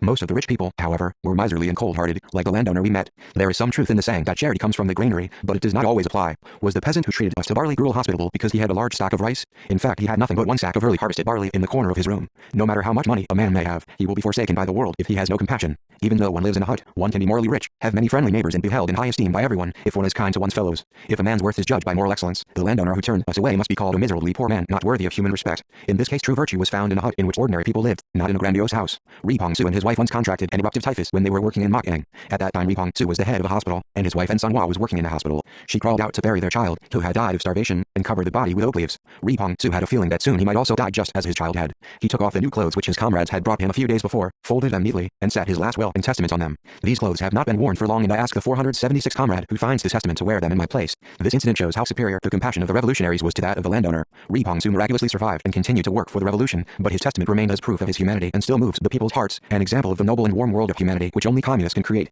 When we returned to the guerrilla zone from the mountain behind 2 men, we gathered the soldiers together and told them about our experience in the village. Look, this is a clear example of people's class character. The poor peasant invited us to share his gruel, whereas the rich landowner drove us away from his gate, let alone inviting us to share his meal. He is a wicked man, isn't he? We must overthrow the exploitative society in order to do away with such wicked men. The incident was good material for class education. This story about the rich landowner and the poor peasant became a common topic of conversation in the villages on the Tumen River. People who were told the story condemned the landowner as a wicked man and praised the peasant as a kind-hearted man. When our plainclothes squads approached the vicinity of a village, the young people from the village came out to them and informed them which households were rich and which families had cattle belonging to the People's Association. In those days, the cattle of the People's Association were 477 raised in rural villages. After Japan occupied Manchuria, the People's Association, a reactionary organization, had distributed its cattle among peasants to be raised. The animals were raised by peasants but did not belong to them. When they were fully grown, they had to be returned to the association. It was a mechanism for exploiting the peasants' labor. These animals had seals on their horns. When they said that certain families had these oxen, the young people of the village meant that the guerrillas could slaughter them for meat without damaging the people's interests. The guerrillas picked out these oxen and butchered them. The Japanese became frantic at this, saying that the villagers were all bad people. How could the communist army know which houses had been raising the cattle of the People's Association? The people of the village must have informed them. The peasants would answer them, how could we know? We know nothing about it. They have a list. We could do nothing to stop them. They picked them out from the list. Long experience had bred in my bones the feeling that the richer people were, the more cold-hearted they were, the more devoid of virtue. Wealth which is opposed to goodness and morality itself is not a source of virtue but a trap which swallows and destroys virtue. The landowner in the village on the Tumen River hurt me deeply. Because of him, my impression of the village was not good. The incident hardened my resolve, when the country became 478 independent, to wipe out the old society of immorality and corruption, in which the landowners and capitalists lorded it over others, and to build a beautiful and sound society where all the people would live in harmony like one family, with no gulf between the poor and the rich. We are striving to make all our working people rich, not to have rich people who live in luxury, growing fat on others' sweat and blood, but materially and morally rich people who are honest, industrious, and create social wealth by their own labor. We cannot tolerate a capitalist society in which money is all powerful. When an era in which everyone enjoys equitable material and moral wealth is ushered in, humanity will be free from all social evils forever. 479. 3. Crossing the Loiling Mountains, we returned to the guerrilla base when our activities in the enemy-controlled area were over, but we had to leave Wangjing with the knapsack still on our backs. Zhu Baozhong in North Manchuria sent a messenger to us, requesting our assistance. I took his request very seriously. He was a Chinese friend and comrade in arms who had fought for the common cause in close liaison with me since we had worked together on the anti-Japanese soldiers committee. The Luozigu battle had deepened my friendship with Zhu. He was 10 years older than I. I regarded it as a noble internationalist duty to meet his request and made hasty preparation for an expedition to North Manchuria. One day in late October 1934, when snow was falling in large flakes, the 170-strong expeditionary force of 3 companies selected from the soldiers in Wangjing, Hanshan and Yangji left Daichuzi and set out to cross the Loiling Mountains. Nature is a mysterious force. Mountain ranges bound countries and divide provinces and counties. Sometimes a mountainous barrier marks off differences in the levels of development of 480 politics, economy and culture. Loiling is a steep mountain range that demarcates East Manchuria from the north and south of Manchuria, North Jiangdao from East Jiangdao, and East Jiangdao from West Jiangdao. The features of the terrain on its northern and southern slopes present a sharp contrast. The southern side is a series of steep hills, whereas the northern side is a boundless expanse of vast plains such as can only be found in the Honam area, the southwest of Korea. Most of the people living in East Manchuria south of Loiling were from North Hamgyong province, whereas many of those living north of Loiling were from North and South Gyeongsang provinces. From the point of view of the level of ideological consciousness, the people in North Manchuria rather lagged behind those in East Manchuria. Consequently, the revolutionary enthusiasm of the people was also not as high as it was in East Manchuria. One day Zhu Baozhong confessed that the work of enlightening the North Manchurian people politically was more difficult than that of awakening the East Manchurian people. This was a serious problem faced by the North Manchurian communists in their activities. If we lightened their burden even a little, it would be conducive to the harmonious development of the revolution in northeast China. We had planned large-scale operations in the south and north of Manchuria, as well as in East Manchuria and the homeland. Giving our best efforts to cooperation with neighboring units was the policy which we had maintained from the very start of our 481 struggle. This was why we considered a meeting with Ri Hongguang and Ri Tongguang to be one of the main objectives of our march into South Manchuria and strove hard to achieve it. Helping North Manchuria also meant helping Kim Chaek, Choi Young-kun, Ho Hyung-sik, Ri Hak-man, Ri Kai-dong and other Korean communists who were waging a guerrilla struggle in this area. The expeditionary force seethed with excitement from the very start. The prospect of a new place always arouses a rainbow-colored fancies. What is more, the men were mostly aged 18 to 20, and therefore most curious and eager for adventure. As I led the unit, I felt the same pride and joy as they did. But from the moment the expeditionary force left Daichuzi, I was haunted by an uneasy feeling, which seemed to hobble my steps. The farther away from the guerrilla zone we went, the more uneasy I became. I was on my way to North Manchuria, when the guerrilla bases in East Manchuria were not yet completely free from enemy encirclement. The long-term special peace maintenance scheme was a massive program of punitive operations which the Japanese imperialists had worked out in order to encircle and overcome us by means of a protracted war, after they had suffered defeat by the summer offensive of the Korean People's Revolutionary Army. The main point of this program was to divide the year and a half from September 1934 to March 1936 into 3 periods and launch their offensives in places where the 482 public peace was comparatively secure, and continue until they could crush the last stronghold of the People's Revolutionary Army. Their scheme of encroaching siege by means of expanding their occupied area step by step over a long period of time could effectively strangle and suffocate the revolution. Of course, our expedition to North Manchuria would make a great breach in the Japanese army's scheme for the siege. An equally serious danger threatening the guerrilla zones was the ultra-leftist anti-Minseongtran struggle which was underway throughout Jiangdao. In complete contradiction of the original goal set by the East Manchurian Party Committee, this struggle was exploited to meet the ulterior purpose of certain ambitious elements, position seekers, chauvinists and factionalist flunkists in the leadership. Their maneuvers were disintegrating the revolutionary ranks from within and threatened the very existence of the guerrilla bases. The merciless Iron Club of the Purge campaign punished faithful and true revolutionaries and patriotic masses en masse every day, without discriminating friend from foe. The majority of soldiers and civilians in the guerrilla bases were suspected of involvement in the Minseongtran case. Worse still, the spearhead of the anti-Minseongtran struggle was directed against Koreans, particularly against cadres and core elements who were working in important positions in the party, the army and mass organizations. The gun barrel of the Purge was always aimed at leading officials, fighters and most active 483 workers whom the masses had trusted and followed. For example, Ri Young-guk, the secretary of the Wangjing County Party Committee, was executed on a charge of being a Minseongtran member. Commander of the Wangjing Battalion Ryang Zongryong, who was imprisoned and accused of being a Minseongtran member, and only released when I stood shardy for him, was still under surveillance. In this way, ambitious men and schemers in Jiangdao used the excuse of the Purge campaign to plot against true revolutionaries. Kim Myung-bin, the head of the military department of the County Party Committee, and Ri Young-gal, the secretary of the 1st District Party Committee, who were to be executed on charges of being Minseongtran members, escaped from the guerrilla zone. When late October came, heavy snow fell and a strong wind blew in Manchuria. From olden times the people in the north had called this wind the Siberia wind. On the day we left Daichuzi, too, piercingly cold wind raged as if to check our march over Loiling. The Loiling Mountains looked like an arrow fixed to a bow. The name of the mountain range can be translated as Old Man Mountain Range, and it indicated a mountain range that was very high and steep. We spent all day scaling it. Ri Songren complained frequently about the steepness of the mountain. As we were crossing the mountains, Ko Holbie encouraged our comrades greatly by displaying his talent. I have already mentioned briefly that when Tong Cheng RONG was in Longjing 484 prison, Ko picked a pocket in order to get himself arrested by the police, and took a chance on meeting Tong in prison to inform him of our opinion. He was extraordinarily quick with his hands, so that he could, for instance, quite easily steal all the money in a big market. He could have lived in luxury simply by exploiting his skill, becoming richer than a millionaire, if he had set his mind to it. It was a mysterious yet truly laudable act for such a man to come into the mountain and plunge into the crucible of the revolution. However, skill with his hands was only one of his talents. His most wonderful achievements were his vocal dexterity and comedy. Placing his hands on his lips, he could produce all kinds of sound, and he could twitch his face and set his eyes and lips askew. When he played such farcical tricks, even Wang Di-tai, the 2nd Army Corps commander, who was very blunt and unsociable, would burst into roars of laughter with his mouth gaping open. When he jumped about on one leg, with the other folded up, nobody could help laughing. When he strolled about markets and streets with a sack on his back, singing a beggar's tune, he looked like the most stupid of men, so he was easily able to deceive the enemy. He frequently employed this dexterity and the art of disguise when he went to towns and villages to sound out the enemy. For this activity he was known by the nickname Hobie, a treasure, Tr. apparently because he was as valuable as a treasure. Few 485, his comrades in arms called him by his real name. Even I called him by his nickname. His real name was not even widely known. Some people said he was born in North Hamgyong province and others said he came from South Hamgyong province or Gangwon province. Ko Polye himself did not know where he came from. When asked where he was born, he would reply that he was born in a coastal village of Korea. He did not know his native land because he had come to Manchuria when he was a baby and his parents died early. He was equal to any task because he had known bitter toil since his childhood. He could do the work of a blacksmith, a builder or a barber, if necessary. For some time Ko Polye acted as a messenger between the north and east of Manchuria. He did not talk carelessly about what he did and where. When his comrades asked him, "What are you doing nowadays, Comrade Polby? Are you a guerrilla?" He said yes. When they asked him, "Are you an inspector?" he also said yes. He always answered such questions with such a queer smile that his comrades could not tell whether he was joking or being serious. This was Ko's peculiar way of keeping his duties secret. Just as Ko Polye followed and respected me unconditionally, so I trusted and loved him absolutely. When we were scaling La Oiling, 2 Japanese biplanes came flying low over the peak and then returned. Apparently the punitive troops who had been chasing us had informed their headquarters of the whereabouts of our expeditionary force. On that day unusually heavy snow fell from morning to 486 evening. All the mountain ridges and valleys north of La Oiling were covered with such deep snow that we could not distinguish one valley from another. To make matters worse, a strong wind blew up in the afternoon, so that even Ko Polye, who knew the terrain as well as the front yard of his own house, was quite at a loss as to which way to go, to say nothing of others who were strangers to North Manchuria. We lost our way at a point 20 miles from Badaoherzi and halted our march. In the mercilessly pouring snow and severe cold, my men's eyes were fixed on my face. Ko Polby, who had been so cheerful, stood before me with stooped shoulders, as if he had committed a crime. Every year some travelers lose their way and die, buried in snowdrifts on this mountain pass. Last year, 7 or 8 soldiers of the Chinese anti-Japanese nationalist army died on this strange mountain.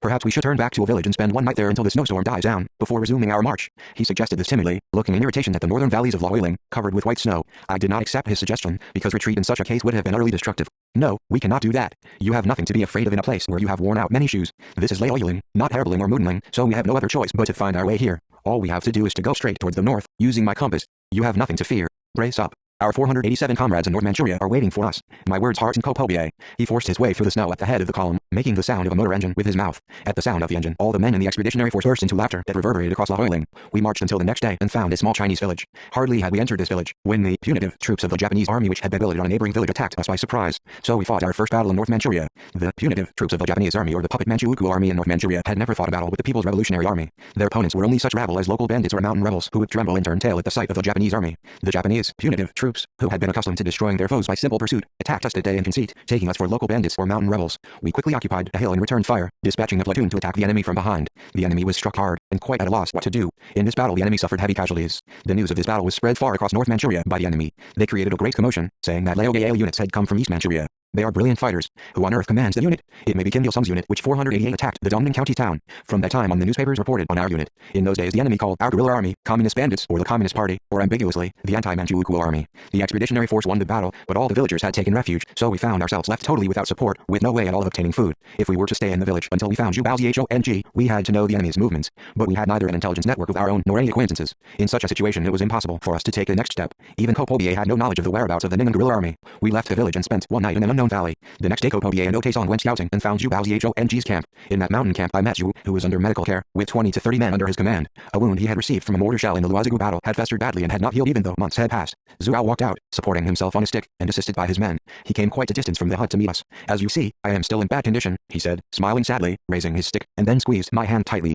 "I am very happy to meet you again like this. I hope you will give me a lot of help." His greetings were short, but his voice and look showed how 489 much he expected from me. My reunion with Zhu was an event which symbolized a new chapter in the history of the anti-Japanese armed struggle. This meeting marked the start of the full-scale joint struggle of the Korean People's Revolutionary Army and the guerrilla units led by Chinese Communists. Just as we attached great importance to our cooperation with the armed forces led by the Chinese Communists, so the Chinese Communists in Manchuria were making every effort to implement joint operations with the armed forces led by Korean Communists. When various anti-Japanese volunteers army units such as the Anti-Japanese Nationalist Army, the National Salvation Army units, the Red Spear Society and the Broadsword Society were formed in many places of Manchuria in opposition to Jiang Shi's policy of non-resistance after the September 18th incident, and they challenged the Japanese aggressors. Both the Korean and Chinese Communists attached great importance to a united front with them and made great efforts to bring it about. There is no need to repeat here the great success we had achieved through tireless efforts. After 1934 the activity of the anti-Japanese volunteers army gradually declined. When the Japanese had stepped up their offensive, many commanders of the anti-Japanese volunteers army had left for China proper, taking their units, and others had surrendered or had become bandits. Some of the nationalists like Shi Zhongheng had converted to communism. The enemy called such units of the Chinese anti-Japanese nationalist army political 490 bandits. In this situation the anti-Japanese armed struggle in Manchuria developed through the building up of an army with a well-organized administration, through an alliance between the anti-Japanese People's Guerrilla Army led by Korean Communists and various anti-Japanese nationalist army units under the influence of the Chinese Communists. Zhuao said that the organization of the Ningnan anti-Japanese guerrilla army had not gone smoothly, and explained in detail. The backbone of the Ningnan guerrilla army consisted of the 20 anti-Japanese soldiers who had followed him when he left Luozigu. When the Eastern Area Bureau of Jilin Province was dissolved and the Suning Central County Party Committee was organized, Zhu had taken charge of its military department and started raising an army with his 20 men as its backbone. The ranks had soon increased to 50 men when a unit of Korean guerrillas joined his unit. After many negotiations his unit had merged with Ping Nanyang's unit, which had its home base in the Erdeo area. Zhu Baozhong had recommended Ping as the commander of the merge unit, and he had taken charge of military affairs. Ping's real name was Li Jingpu. He was called Ping Nanyang for a profound reason. Ping Nanyang meant pacifying the south. In those days, the Japanese aggressors were concentrated in the area south of Ningmen County. Li Jingpu intended to fight a decisive battle with the Japanese aggressors entrenched in this area. Thus, his unit was named the Ping Nanyang unit, and its commander Li Jingpu was 491, called Ping Nanyang. As this anecdote shows, he was both courageous and patriotic, but strong in his anti-Japanese sentiment, and courageous as he suffered difficulties because of his undisciplined men. This also bothered Zhu, who, as the leader of the unit, held the real power over it. When he met me, Zhu requested me to work with Ping Nanyang in his stead. Ping Nanyang is full of heroic aspirations, but he has a friendly feeling towards you, Commander Kim, because he was saved by a Korean communist. I said that, grateful as I was to him for his confidence, I felt my shoulders burdened with a heavy responsibility. Zhu said with a smile, I believe only in your extraordinary influence, which persuaded Commander Yu and Commander Wu. He was also worried about relations with the Chinese anti-Japanese nationalist army units. In Ningmen County and its vicinity, there were numerous small and large AJN units, many of which were hostile to the communists. This was a great obstacle which the Ningmen anti-Japanese guerrilla army had to remove immediately if its operations were to be successful. The Ping, Suzhihei, Zhenjiang and Remyuxia units, which made frequent appearances around the center of Baihe west of Dongjingsheng, were AJN units which had once joined with Ping and later broken with him. These units were hostile to the communists and, worse still, the Zhenjiang 492 army urged them to surrender, driving an even greater wedge between these units and the communists. It was difficult to predict what they might become in the future. Xiangshan and Zhongyang AJN units, which were engaged only in banditry in the northwest of Dongjingsheng, were under threat from the Zhenjiang army. Jiang Aiman's unit, the strongest of all the AJN units, small and large, in the Dangdonggu area, east of Ningmen, was vacillating following their experiences during a punitive operation by the 13th Brigade of the Japanese army. The units under Jiang Aiman's command had once escaped to East Manchuria, pursued by the 13th Brigade. These units had been plundering food and had eventually applied for surrender. Our comrades had managed to dissuade them from surrendering. Zhu Baozhong said that Shixiao's unit in Mok'ang had become less active than before. He complained of the results of the Zhenjiang incident in Ningmen, which were similar to the Guanzhou incident 14 in Wangjing, saying that this mishap had prevented his unit from working overtly. The Zhenjiang incident was a deplorable event which had taken place before Zhu joined with Ping. When Ping's unit was suffering internal discord, the rebels offered wine to Ping and his followers, then disarmed them and fled. Ping had not even the mouse air. In an effort to re-equip the unit which now had practically nothing, Ping, together with his faithful subordinates, disarmed Zhenjiang unit in the Nanhe area, which had been seeking a way to surrender. After this incident, the AJNA 493 units in North Manchuria branded the Ningmen guerrilla army which was associated with the name of Ping Nanyang as an enemy. In the final analysis, Zhu's request was that I should play the role of an arbitrator in improving his relations with the AJNA units so that his unit would be able to operate overtly. Zhu was most seriously worried about the state of the revolutionary movement in the Ningmen area. He was exasperated by the failure to develop the revolution in this area, as if his own inability and negligence were responsible for it. From the point of view of the East Manchurian people, Ningmen is a place where no revolutionary wind is blowing. I don't understand why the masses are in such low spirits. No matter how earnestly we appeal to the people to rise up for the revolution, they remain aloof from us. Do you know the attitude of the peasants here? They say they can make a living even though the landlords leave them white. They say, if they go into the mountain, they can obtain a lot of land, and why should they shed blood for the revolution when they can till the land and earn a living? From the point of view of the common people, the vast areas of land may make them happy, but at the moment it dulls their class consciousness. I don't know whether we should be proud of the vast lands of North Manchuria or regret that they exist. Listening to him, I burst out laughing. Ha ha, it is fortunate for the 400 million Chinese people that the vast land exists. Zhu Baozhong, too, laughed merrily, which smoothed the 494 wrinkles from his face. Yes, it is. The vast territory and fertile land are a source of well-being for the whole nation. I was pointlessly worried. Comrade Kim, I have told you about my problem. Help me, please. I can only sleep at peace if I can find a way to develop the revolution in Ningmen, but I don't know how to do it. I could fully sympathize with his problem. He was an able and well-informed man, but his health was too bad for the arduous North Manchurian revolution. His festering wound prevented him from displaying his ability fully. What is worse, he had few hardcore elements at his disposal. In the hut in Bad Herzi, we spent a few days discussing ways of developing the revolution in North Manchuria. We concluded that owing among the people was the solution to many difficult problems arising in the North Manchurian revolution. Awakening the people and mobilizing them was the only way to save the North Manchurian revolution from stagnation. To this end, we had to conduct political work among the people and step up the military operations of the guerrilla army. The armed ranks would be expanded in the course of fighting, and the revolution would develop through struggle. If we remained idle and did not fight, we could do nothing. Without intensifying our military operations, it would be impossible to improve our relations with the AJNA units and to win them over as allies or to restore Ping Nanyang's image, which had been disgraced by the Zhenjiang incident. 495 We confirmed that we shared the same opinions on such matters. When we met with Zhu in his hut, Wu Ping, the Comintern special representative to Manchuria, was also there, and he showed us the 6-point anti-Japanese national salvation program which he had brought from Shanghai. The original name of this document was the Basic Program of the Chinese People on Anti-Japanese Operations. This document was published in the name of the National Armed Self-Defense Preparatory Committee of China. It was signed by the renowned figures Song Qingling, Zhang Naiqi, He Xiang and Ma Xiangbai. Wu Ping said that the signatories to the document had automatically become members of this committee and that thousands of people had already signed it. The 6-point program of national salvation reflected the policy of the anti-imperialist United Front which the Chinese Communist Party proposed when the Japanese imperialists were trying to occupy the north of China proper by posing as the protector of China, and Jiang Shi was starting the 5th punitive operation against the Communist Army. In the Chinese Revolution, too, the Communists did their best to unite and mobilize all the national forces. I therefore considered the 6-point program as a document in season. For 10 days we discussed these matters comprehensively with Wu Ping. As I spoke with him I learned that the Chinese Communists had broken the siege of Jiang Shi and started the 496-long march of 25,000 Ri under the banner of the northward advance against Japan, in accordance with the strategy of Mao Zedong. We were encouraged greatly by the fact that the Chinese Revolution had gone over from retreat, following the failure of the First Civil War, to a partial offensive, consolidating on its success. The anti-Japanese national salvation movement launched in China proper, as well as the powerful thrust of the northward advance against Japan started by the Chinese Communists, would create favorable conditions for the revolutionary struggle of the Korean and Chinese Communists in the east and in other parts of Manchuria. Zhu Baozhong attached one of his platoons to our unit for joint operations. The expeditionary force left the camp at Badaohezi together with this platoon. A few days later, the first shot demonstrating the fraternal friendship and the proletarian internationalism of the Korean and Chinese communists rang out in Shitui near Lake Jingbo. The 200-strong Japanese punitive force which had left Baihe-2 after hearing about the appearance of our revolutionary army became the target of our machine guns and was mowed down in the middle of Lake Jingbo. Following this battle, we struck a heavy blow against a Japanese army unit in the Fangxingyu area. The myth of the invincible imperial army, which had boasted of winning battle after battle in the vast area of North Manchuria, began to disintegrate. This also constituted a breakthrough in the Japanese imperialist plan for 497, the siege of the guerrilla zones in East Manchuria. The Ningnan people rejoiced over our victory and spread the news of the Laogai army. Ping Nanyang, the commander of the Ningnan anti-Japanese guerrilla army, was the first to visit us when he heard the news.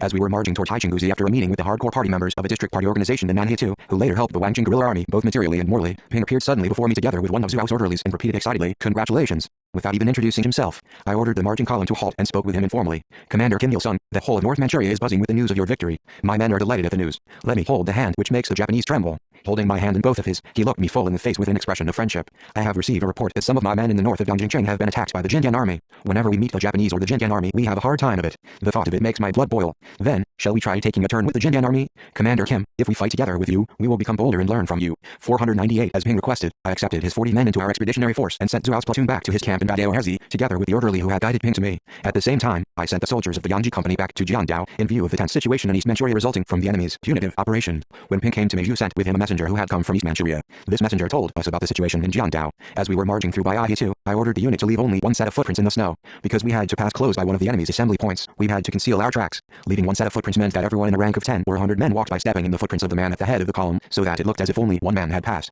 As he watched our companies teaching his soldiers how I had instructed them to march like a single man, to wipe away their trace, to disperse the unit during the march, and to billet soldiers on a village, Ping commented that the Korean People's Revolutionary Army was well versed in guerrilla warfare. Together with Ping's unit, we destroyed 2 battalions of the Jinjian army led by Lieutenant Colonel Takahutsu in the Nanjing area, wiped out another Jinjian army unit in a joint operation with an AJNA unit under the command of Zhang Yang on the river to Hailang, and attacked a cavalry company and the 6th Infantry 499 Company of the Jiangnan Army in Laojiao, Badaohezi. As a result of these victorious battles, Chinese anti-Japanese nationalist army units which had been in difficult circumstances came one after another to join our expeditionary force. After meeting briefly again with Zhu in his camp at Badaohezi, we crossed the river Mudan in late December, defeated a Jinjian army unit and raided a puppet Manchu Ukuo police station in Nanjing at the request of the Ping, Siljahe, Zanzhenghua, and Remixia units of the AJNA. We launched these battles in order once again to enlist in the Ningnan guerrilla army those AJNA units which had left Ping Nanyang. While engaging in active operations on our initiative and dealing a succession of blows to the enemy, the Ningnan guerrilla army continually expanded its ranks by enlisting AJNA units and other people in local areas who volunteered to join the army. "Commander Kim, I have nothing to fear now. I am convinced that we can defeat both the Japanese and the Jinjian army. I don't know how I can repay my great debt to you," Ping Nanyang said confidently, squeezing my hand, "on the day when we fought the Jinjian army in Nanjing. Don't mention it. I hope you will destroy as many of the enemy as possible.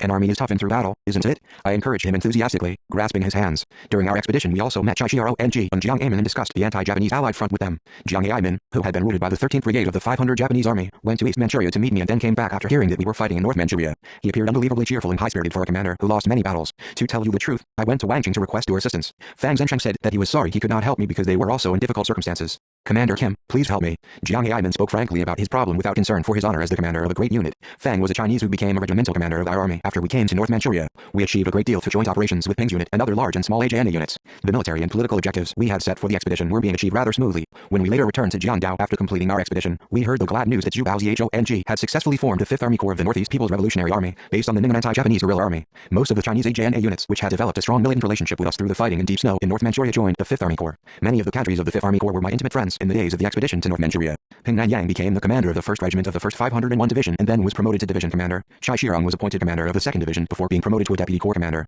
Jiang Aiman was in command of the 5th Regiment of the 2nd Division. His unit had many Korean communists who had shared bloody battles with us. On hearing the news of the formation of the 5th Army Corps, I wished you success, picturing in my mind the land of Ningnan, far beyond Laoiling. Together with the Battle of Luozigu, the 1st expedition to North Manchuria marked our first success in frustrating the enemy's plan for a siege, and made a significant contribution to defeating the enemy. Our offensive routed the main force of the 13th Brigade of the Japanese Army and the Jinjian Army unit in Ningnan. We shed much blood in North Manchuria. The political instructor of the Yangji Company and the young orderly Ri Song-rim fell in battle. This was the bitterest loss to me. Ri Song-rim was the first orderly whom we had recruited on our arrival in Wangjing. He had been orphaned by the Japanese punitive operation. We took him and raised him, providing him with clothes and teaching him to read and write. He had grown into a quite handsome boy. He would sleep with his arm round my neck. Ryang Song-ion had said that a grown boy should not be indulged if he was to become a man and that he should be sent to the children's corps school. Ri Song-rim cried and said he would not go. 502 Ryang had begun to hate him since we began visiting the children's corps school to show off the small pistol which which I had given him. One day, when we were at a meeting, he had gone to the school in secret and called out the snotty children who were playing in the yard to the willowy dyke to show off his pistol. Before he had disassembled the pistol and reassembled it, the break was over. When the teacher came into the classroom to begin the new lesson, he was surprised and called out the children's name. None of the children who had gone out to see his pistol had come back. Ryan heard this story and suggested to me I should replace the orderly with another man because he might cause an accident. But I did not accept his suggestion. Ri Song Rim had been to Ansong and Jongsong with me, and stayed for a long time on the mountain at the back of two men. He was a plucky and courageous orderly who was not afraid of death. I remember he was killed in battle near Tuanshanzi. We were fiercely attacked from two sides by the Japanese army and the Jiangyan army. As he was running to convey my orders to Ping's unit, he was surprised by the enemy. I saw his Mauser after he died. The magazine was empty and there were several dead bodies of the enemy scattered around him. He made the enemy pay dearly for the blood he shed. We cried so sadly that Ping and Yang also cried loudly. When I found Ri's dead body on the field of our victory, the first thing I saw in my mind's eye was the children's core school in 503 Wangjing, which he had visited as if it were his own home. In this school he was one of many childhood friends who were inseparable from each other. How could I meet the children's corps members of Wangjing after burying Song Rim in North Manchuria? I choked on my tears, and there was a lump in my throat. When my comrades in arms suggested we break the frozen ground and bury him, I dissuaded them from covering his body with frozen earth because I felt as if he would come to life again and snuggle into my bosom. I could not turn on my heel knowing I had to leave my child orderly in this terribly frozen land. Ri Song Rim, who complained of the steepness of the mountain as we crossed the Loiling Mountains, is now lying quietly in that valley with his comrades in arms, listening to the song of new life ringing across the vastness of Manchuria. 504.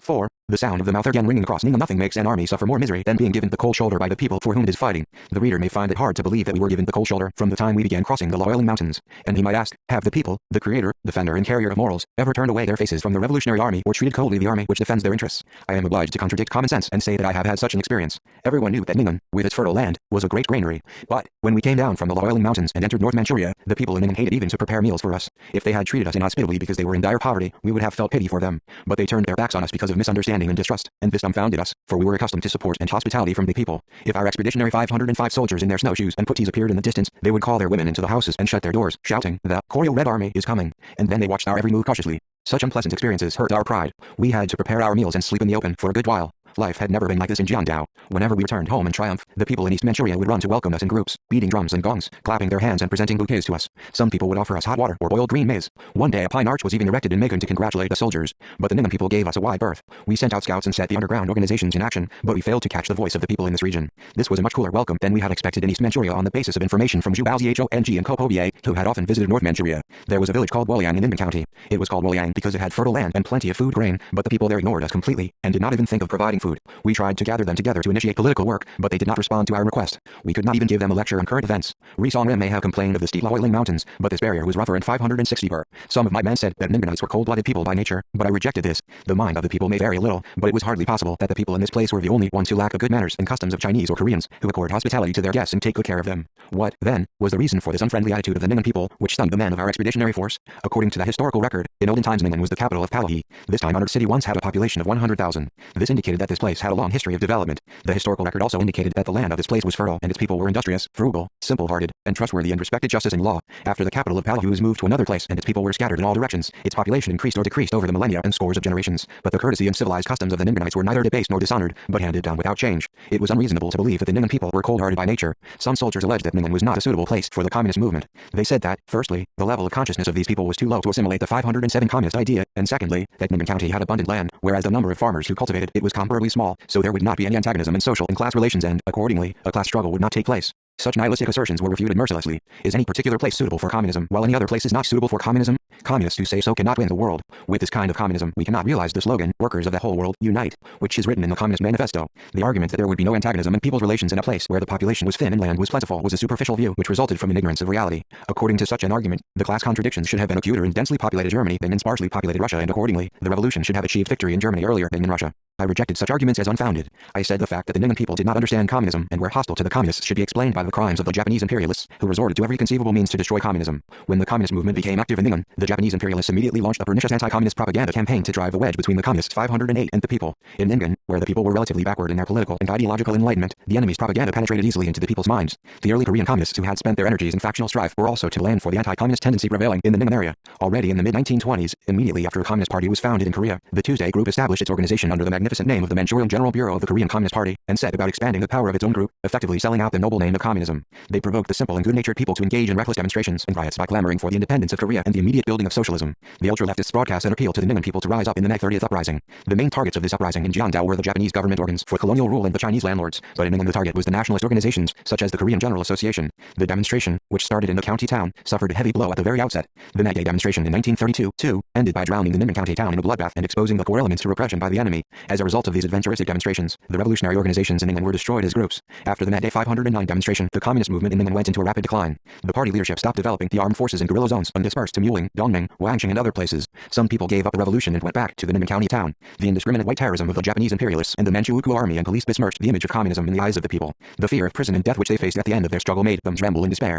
The nihilistic view was prevalent among many people that the result of revolution was death, and it would be pointless to take part in the communist movement. The Chinese communists came and tried to rebuild the revolution in Ningnan after the Korean communists had left, declaring the attempt was futile and the revolution would not take root in the minds of the masses, but they also were dumbfounded at the cold attitude of the masses towards the revolution in general. Some Korean nationalists were also to blame for spreading anti-communist poison in Ningnan. The remnants of the independence army which fled to Russia in fright at the large-scale, punitive operations in the year of Gyeongsan, 1920, and then returned to Ningnan following the High Incident 15 were fanatical in their anti-Soviet, anti-communist propaganda. They slandered communism and the Soviet Union, saying that the dreadful incident in High had been provoked by the Korean communists in exile in 510 conspiracy with the Soviet Union. The nationalists even went so far as to say that Kim Jong-un was killed because of the communists. Of course, this was a lie, but the innocent people believed it. The people in Ningnan were wary not just of communism, but of any army. They hated all armies, regardless of their identity and their mission, because they considered every army they had seen to be hangers-on who emptied their granaries and took their money. To say nothing of the Japanese army and the puppet Manchu army, some Chinese nationalist army units who professed the anti-Japanese national salvation struggle also took the people's money, grains and domestic animals. The Korean nationalists set up the Senminbu, an administrative organization, in Ningnan, and exacted war funds and military provisions from the people. What is worse, the local bandits who frequently took people hostage could fall upon them at any time and aggravate their mood.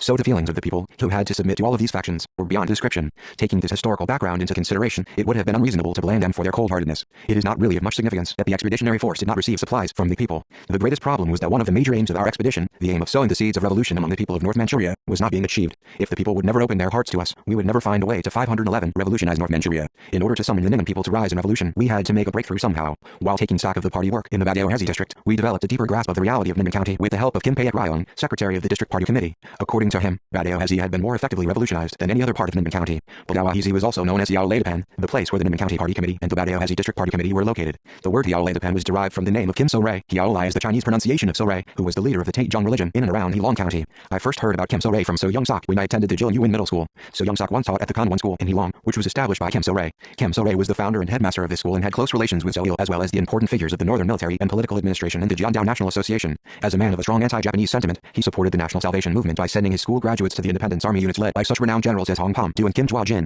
After the Independence Army withdrew from North Jiandao, Kim So-rae bought land in the Badeo-Hezi Valley and became a 512 landlord there, supplying war funds to Kim Jwa-jin's Independence Army unit. Ri Guang also obtained many rifles from him immediately after the guerrilla army was founded. The revolutionaries in the Ningnan area disliked him because he was the leader of the Taejong religion. Some of those who were ignorant of history mistook this movement for a Japanese religion. The Taejong religion was a pure Korean religion, which worshipped Wonnin, Hwaenung and Hwangum, the gods who are described in the Korea founding myth. Kim Paet-ryong said that the Badeo-Hezi Valley was 20 to 25 miles long. There were many villages scattered in the valley and Koreans made up a considerable proportion of the inhabitants. Badeo-Hezi, which had once been a thriving supply base for the Independence Army, became the base for the activity of the Ningnan guerrilla army at the beginning of the 1930s. Without any great hope, I employed the good offices of Kim Paet-ryong to send a political work team to a village in Badeo-Hezi to inquire into the moods of the population and also to reconnoiter the enemy's movements. The team was made up of masters of propaganda and agitation. However, Wang Tae-hung, the political instructor of the 5th Company, who led the team to the village, came back to me looking exhausted. We failed again. Any amusing story fell flat with them. I would rather preach the 4 books and 3 classics to the ear of an ox than talk to the Ningnan people. 513 He dropped his head in despair after making his report. Listening to his words, Kim Paet-ryong heaved a sigh, as if it were his mistake that the Ningnanites were treating the guests from East Manchuria so coldly.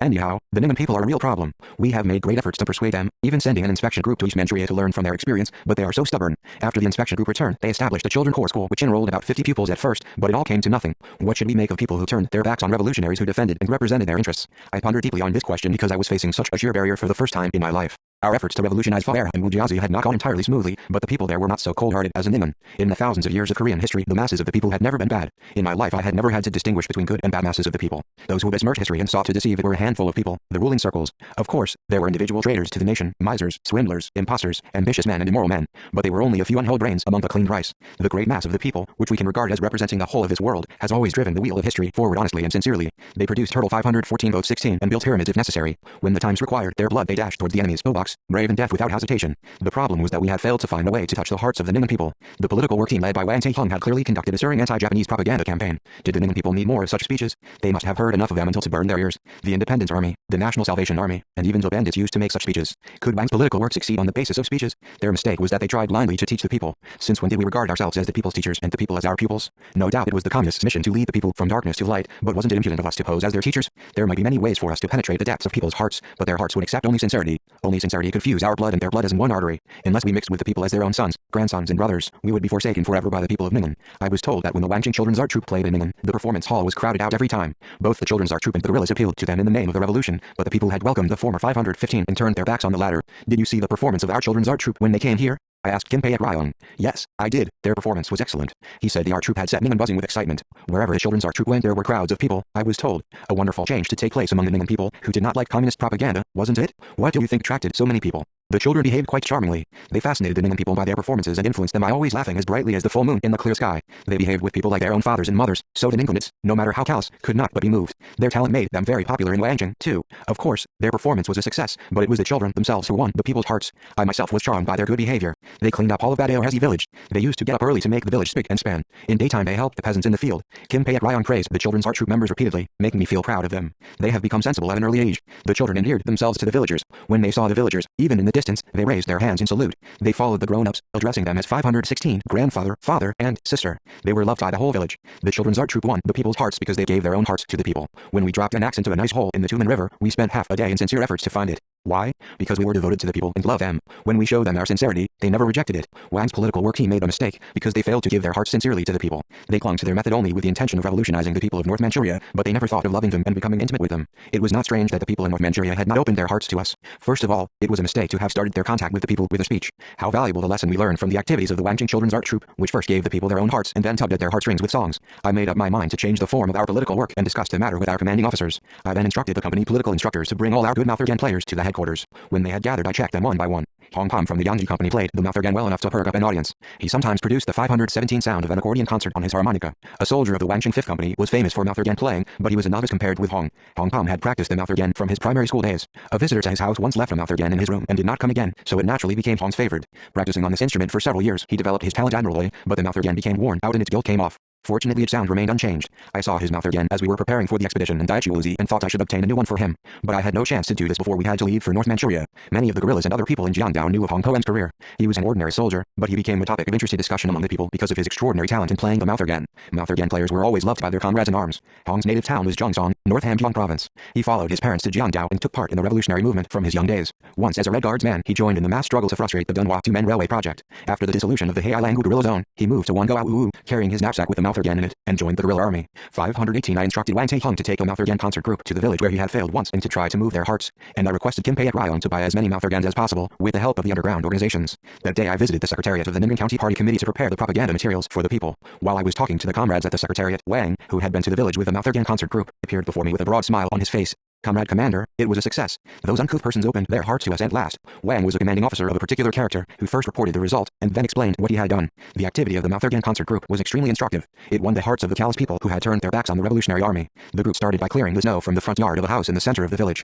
After posting a sentry on this fairly large area of ground, Hong Pom and another man played a Mauthergan duet as the first item on the program. The rest of the group danced to the tune of Mauthergans. 2 or 3 boys who were spinning tops in a nearby lane ran towards the fence of the yard to watch the performance. Other children also came running towards the show from other lanes, hitching up the waistbands of their trousers as they came. 519 The Mauthergan duet began with the song of general mobilization, then changed into the children's song And How Far Have We Come? The children, charmed by the beautiful melody of Hong's Mauthergan, followed the song and clapped their hands. Some children ran about the village shouting that the Koryo Red Army soldiers from Jiangdao were dancing. When the grown-ups heard the news, they watched the Revolutionary Army's entertainments from a distance with folded arms. Then some of them approached the performance and gazed at the musicians of the Koryo Red Army. When 40 to 50 people had gathered to see the performance, the Mauthergan concert group played Arirang. This attracted the whole village, and the audience rapidly increased to 100, 200 and at last 300. At this moment Ko Hobi appeared and sang the melancholy song of Yan'an province. The hundreds of villagers were captivated by his sorrowful melody and encircled the yard in a tight ring, straining their ears to catch the sounds issuing from the mouth of this soldier of the Koryo Red Army. Ko stopped singing halfway and began delivering a speech in a new dramatic tone. Dear villagers, where's your hometown? North Gyeongsang province, Gangwon province, South Hamgyong province, South Yangon province. Don't ask me where I come from. Don't think I'm putting on airs.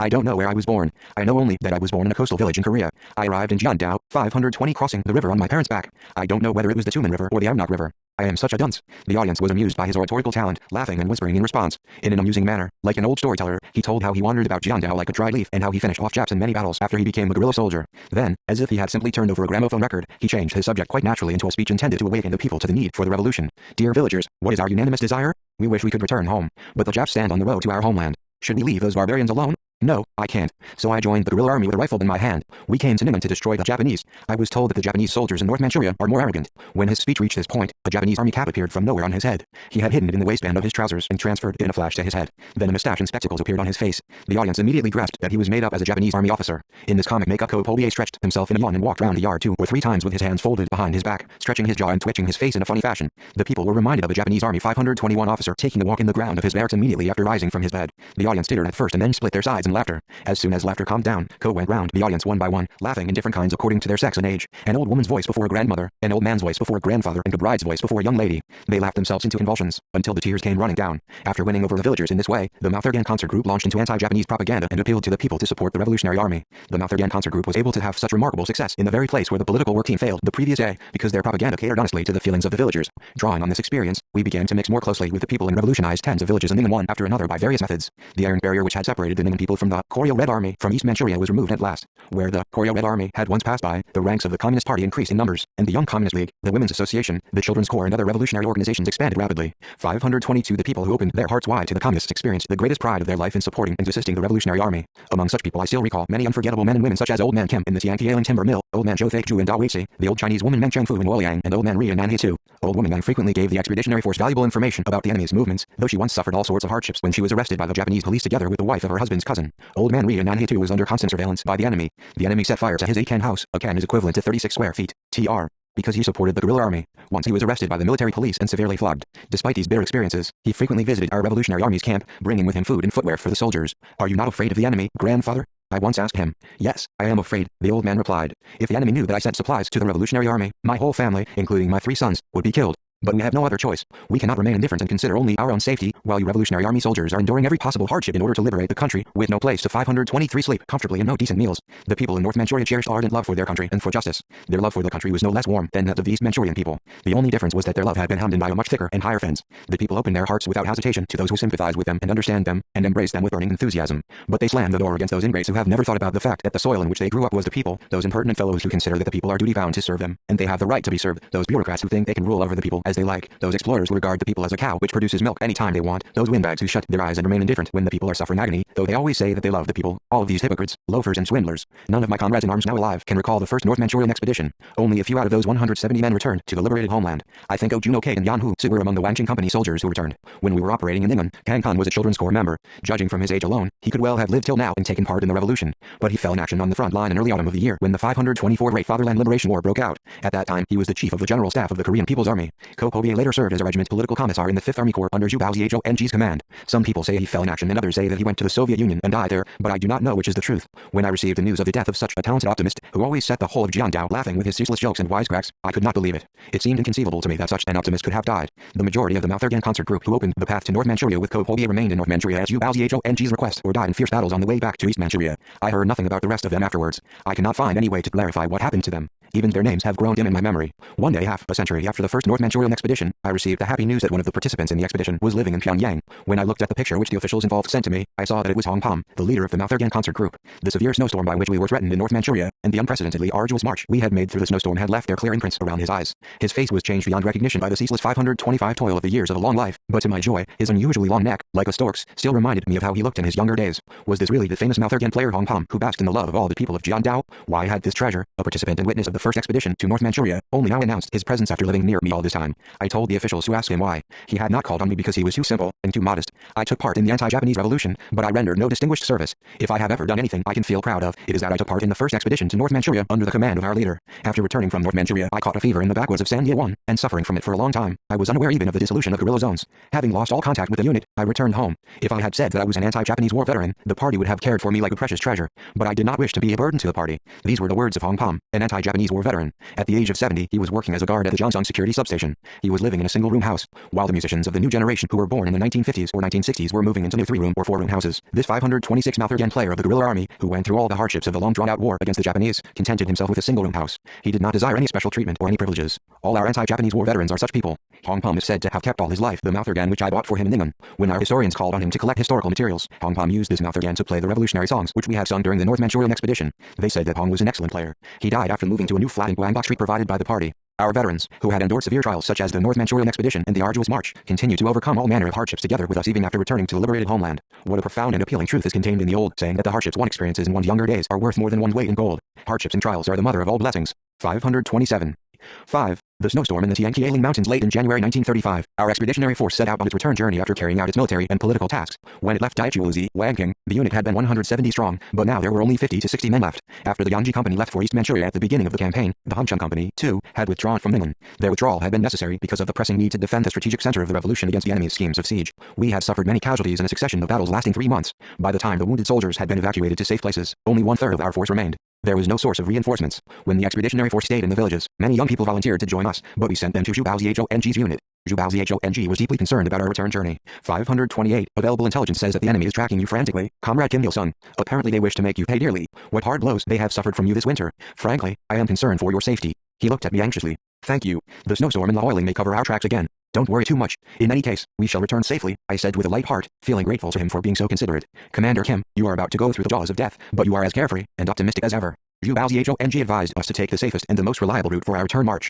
In addition, he reinforced us with a detachment of 100 men from the Chinese anti-Japanese nationalist army. The route he had shown us was a roundabout way along the Tianqialing and Laoiling mountains in Barangu. It was not like the well-beaten path we had taken on our campaign to North Manchuria by way of Daichuozi, Laoiling and Badawahizi. The new route was a trail along mountain ridges which lay far away from enemy camps. Zhu Bao said that the enemy could not even imagine that we would take this route. Ping Nanyang knew this route better than Zhu Bao's HONG. He stroked my arm as he said, if you slip away by the trail through Tianqialing mountains everything may go well. There are timber mills there which have plenty of food. The punitive troops seldom come near 529 Tianqialing, I assure you. Tianqialing literally means a bridge under the sky. It is a steep mountain range which looks like a dangerous bridge. Following the advice of our comrades in North Manchuria, we decided to take the roundabout route of Tianqialing Laoiling Barangu to Jiandao. 2 or 3 other mountain passes in Laoiling had already been blocked by the enemy. Our comrades in arms in North Manchuria gave us a hearty send-off as we left Zhuao's mountain lodge. Our hearts bled as we left for Jiandao, without even burying Risong Rim and many other fallen comrades, leaving them lying on the frozen ground without a pillow for their heads, without a tombstone to mark their resting place. Farewell, comrades in arms. When the country has won independence, we will come again to see you. We are now returning, leaving you behind on the frozen ground in a far-off foreign land, but when liberation has come, we will carry you on our backs to the hills at the back of your home villages. We will set up tombstones over your graves, build stone offertory tables, plant flowers around them and hold memorial services for you every year. Goodbye, comrades. With this thought I ordered the whole unit to take off their caps and pay 3 minutes silent tribute to our comrades in arms who had fallen in the wilderness of North Manchuria. That day heavy snow fell all day long, piling up ankle deep, as if to console and cover our fallen comrades lying in their summer 530 clothes on the unknown hills and valleys of Ningnan. The snow covered our footprints, assisting of hiding our tracks. Even the heavy snowfall, however, could not completely conceal our march from the enemy's field glasses. While we were taking a short break on a 700-meter high mountain ridge after eating the lunch we had received from the North Manchurian comrades on our departure, Japanese punitive troops appeared in the far distance. It was a surprise to see the enemy in pursuit of us in this primeval forest, despite all the assurance Ping Nanyang had given upon his oath of honor.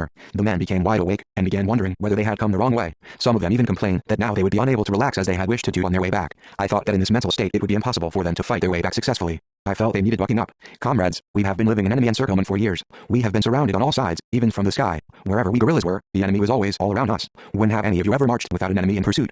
How many marches have you made without hearing a gunshot or without fighting hand to hand in the history of this war against the Japanese? We must be ready to fight on this march, too. Fighting is the only way to break through the enemy and reach Jiandao. All the men bucked up at my words. 531. We sent out a reconnaissance party, which raided the enemy and took 2 scouts prisoner. Under their interrogation, the prisoners now and then mentioned the name of the commander of a unit of the Jingan army, Yoshizaki, who had suffered many defeats in previous battles with us. In order to redeem his ignominious defeats, Yoshizaki was pursuing us with a reinforced unit. These were the punitive troops who were chasing us. The Jingan guerrilla army, which had been organized immediately after September 18th incident as a special detachment to help the Guangdong army under the direction of its staff officer, Major Komatsu, was the predecessor of the Jingan army, which consisted of both Japanese and Manchurians. In November 1932, the Jingan army was placed under the command of the puppet Manchukuo army, which was founded at that time, but 2/3 of its officers, including its commander Major General Fujijiro, were Japanese. The Jingan army had a cadet corps, most of which were 17 or 18-year-old secondary school leavers from Japan. The weapons and clothing for the Jingan army were supplied by the Guangdong army. The Jingan army was known as the Red Armband Army because its soldiers wore red armbands. They had been trained in the spirit of always fighting in the battlefield and imbued with Seiyin Tamashi, Jingan spirit as well as Yamato Tamashi, Japanese spirit. Most of the Chinese in this army were the children of the propertied class and spoke Japanese fluently. The aim of this army of faithful dogs of the Japanese 532 imperialists was to counter the guerrilla warfare of the communists with its own guerrilla warfare. In fact, therefore, the main objective of this army was to annihilate our guerrilla army. At the outset, the Jingan guerrilla army was a force of 3,000, which was a little more than one regiment of the Japanese army. Yoshizaki was the commander of the 1st Infantry Regiment of this army. Yoshizaki unit was the most tenacious and the most bestial of the Jingan army. Even the strongest of armies had to anticipate a bloody battle if they were engaged by this punitive force. Yoshizaki always had sufficient reserves for the immediate replacement of his casualties. He was ready for a prolonged engagement with the expeditionary force of the People's Revolutionary Army, but we had no reserves to replace our loss. We had to exchange fire with the pursuing enemy 4 or 5 times every day. When we marched, the enemy marched, and when we camped, the enemy camped. They stuck to us like leeches until our tongues were lolling out of our heads from the chase. As Yu Baozhong had said, the Jingan army knew that I, Kim Il-sung, was in command of the unit, how strong we were and what tactics we were using. They also knew that there was no communist force in Tianqialing and its vicinity which could help us. In those days, the Japanese army had an efficient intelligence service. We were fighting an enemy who knew everything about us. The enemy continually brought up fresh replacements, clamoring that to kill one communist at the cost of 100 men 533 was a success because he could replace that many whereas we could not. The real intent of the Jingan army was to exterminate our expeditionary force from Jiandao even at the cost of 1,000 men. The enemy believed that if the expeditionary force was annihilated, that would be the end of Kim Il-sung, and that without Kim Il-sung, the Korean Communist Army and its resistance to Manchukuo and Japan would collapse. The Jingan army was a genuinely dogged and brutal army. Worse still, the snowstorms that year were so violent that we could hardly distinguish between friend and foe. Only by issuing a challenge could we tell the enemy from our own men and start a battle. The soldiers of the Chinese anti-Japanese nationalist army who had been in our company left us, unable to endure this severe trial. This tenacious and brutal enemy, pursuing them closely in the biting cold, was a challenge beyond the imagination of the Chinese nationalist soldiers, who lacked the spirit of self-sacrifice. They did not protect us, but we protected them to the very last. The food which Ping and Yang had prepared for our march soon ran out. For several days we had been trying to allay our hunger by licking snowballs. In the totally uninhabited wilderness of the forest, snow was the only thing we could get. We organized death-defying squads and raided the enemy camp several times, but the booty was not enough to feed a whole unit. When they were in the battlefield, the enemy did not carry much food with them either. 534. No matter how difficult the situation was, we had to get as far as the Tianqialing timber mill, for Ping and Yang had said there was plenty of food there. With this hope we quickened our march, encouraging and helping one another. Whenever we obtained food, I offered my share to the men. Sometimes we divided a few pounds of maize among the whole unit. In such cases I often put the maize for my share into the mouths of young soldiers and delayed my hunger with snow. But how could snow give us any strength? We climbed up the slope desperately through the snowstorm. Han Hongguan aroused our curiosity by saying that snow contained some nutritive substances. I thought the other men would refute him, but few of them spoke out against him. Most of them simply said that water might be more nutritious than snow, in order to amuse Han Hongguan. I also spoke to support them, trying not to throw cold water on the joke which made them forget their hunger. It was an ennobling though sad sight to see these men endeavoring to endure their hardships by amusing themselves with such a hypothesis. I was told that during the long march of 25,000 ri, the Chinese comrades boiled leather belts and drank the water. We could also have done so, but we had no time to boil anything. Our march was so arduous that sometimes I had to stiffen my resolve by picturing in my mind the scenes in the novel Iron Flood which 535 I had read in Jilin. Every night I stood sentry just like one of the men. In such a crisis it would have been improper to do only the things that a commander was supposed to do. Just as the situation most urgently required the commander's abilities and skills of leadership, the men suffered another blow. I caught a chill on Tianqialing, and it was so bad that I could hardly walk. It was lack of food, sleep and rest that led to such a serious state of affairs. A high fever and a terrible fit of shivering at last felled me into a snowdrift. If I had warmed myself at the campfire when I first began to shiver with cold, the illness would not have become so serious. But I ignored it for fear that my comrades in arms would worry about me. Consequently my limbs became cramped, and at last I lost consciousness. I barely came to my senses, even after my comrades in arms massaged my arms and legs for a long time.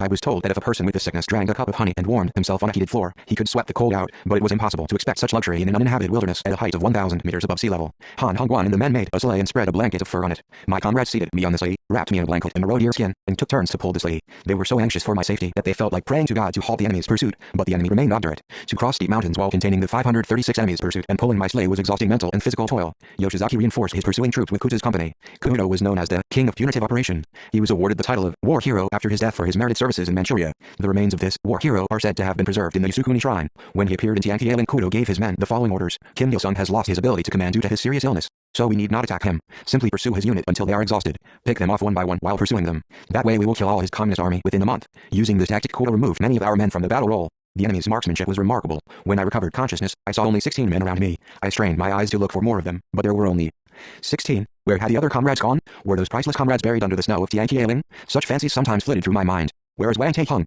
I was so parched with thirst that I could not make myself heard, so I drew out my mouseter from under the blanket and wrote letters on the snow with its handle. I looked up feebly at the company commander, Han Hongguan. He hung his head instead of giving an answer. I saw his Adam's apple moving up and down under his bearded jaw. 537. The comrade political instructor fell in action, replied the platoon leader, Kim Fei-gun, in a tearful voice. He was the man who had taken such great pains to nurse me when I was struck down by an eruptive typhus in Shiliping. His face, too, was bushy with a beard. Tear drops were trickling from his eyes. When we were encircled by the enemy, the company political instructor, Wang Tae-hung, had formed a death-defying squad with Kim Fei-gun and several other comrades, and they had fought hand to hand in an attempt to break through the surrounding enemy. He felled 5 enemy soldiers using his bayonet and the butt of his rifle. Then he, too, fell into the snow, never to rise again. Wang Taiheng was one of my most beloved military and political workers, as well as a brilliant fighter respected by everyone. Because his name was like a Chinese name and he spoke Chinese as fluently as Korean, people often took him for a Chinese, but he was a pure Korean. He played his part in helping the army and the people of North Manchuria. His fluent Chinese had made him welcome to Chinese people wherever he went. It was not without reason that Zhu Baozhong had insisted to have him under his command. I regretted now not having left him with Zhu. I mourned bitterly for my departed comrades in arms, feeling as if my soul and body were torn apart. The situation was so critical that we could not bury the comrade political instructor's body.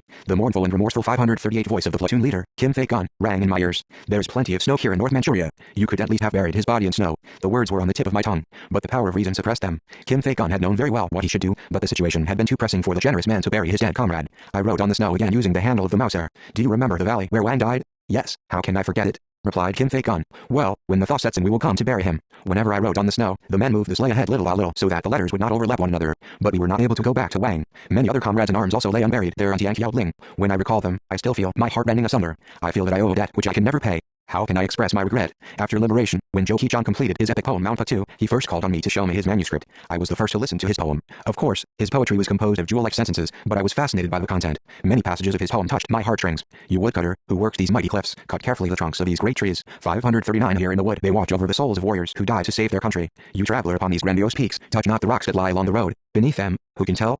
There yet may lie the skeletons of warriors who died to save their people. In this passage the writer expressed powerful feeling in describing the emotions of the political worker, Xiao Ho, as he crossed the Amnok River to work in the homeland, after burying young Nam who was shot by the enemy. As Zhou Qichang chanted this passage both he and I shed tears. Listening to this passage I recalled the many Wang Taihungs whom we had left unburied in North Manchuria, as well as many Tianqiaolings. The skeletons of many of our revolutionary precursors and comrades in arms lie buried in the fields, mountains and rivers of Manchuria. When I was premier I once heard a story from a senior official of the Ministry of Education. One day, a professor of the history faculty of Kim Il-sung University met with a wartime comrade in arms at his house. They chatted and reminisced over their old friendship. The guest made friends with the professor's only son, who was a kindergarten toddler. The boy was sitting on the guest's lap, fingering his collar, buttons and ribbons. When he touched the guest's hand, the boy got a shock. 540. It was an artificial hand, so it was not warm and it had no blood. Uncle, why is your hand like this? The boy asked, holding the artificial hand in his. It had to be amputated because it was wounded in the war against the Americans. Do people's army soldiers get wounded? They may get wounded, and sometimes they may be killed. When he heard this, the boy grew sulky. He did not believe that people's army soldiers might be wounded or killed, because he believed that they never should be. The guest had offended the child's belief. Until that time our illustrated books and films for children showed many enemy soldiers being killed, but very few people's army soldiers, and so the children had believed that the soldiers of the People's Army or the anti-Japanese People's Guerrilla Army could never be wounded or killed.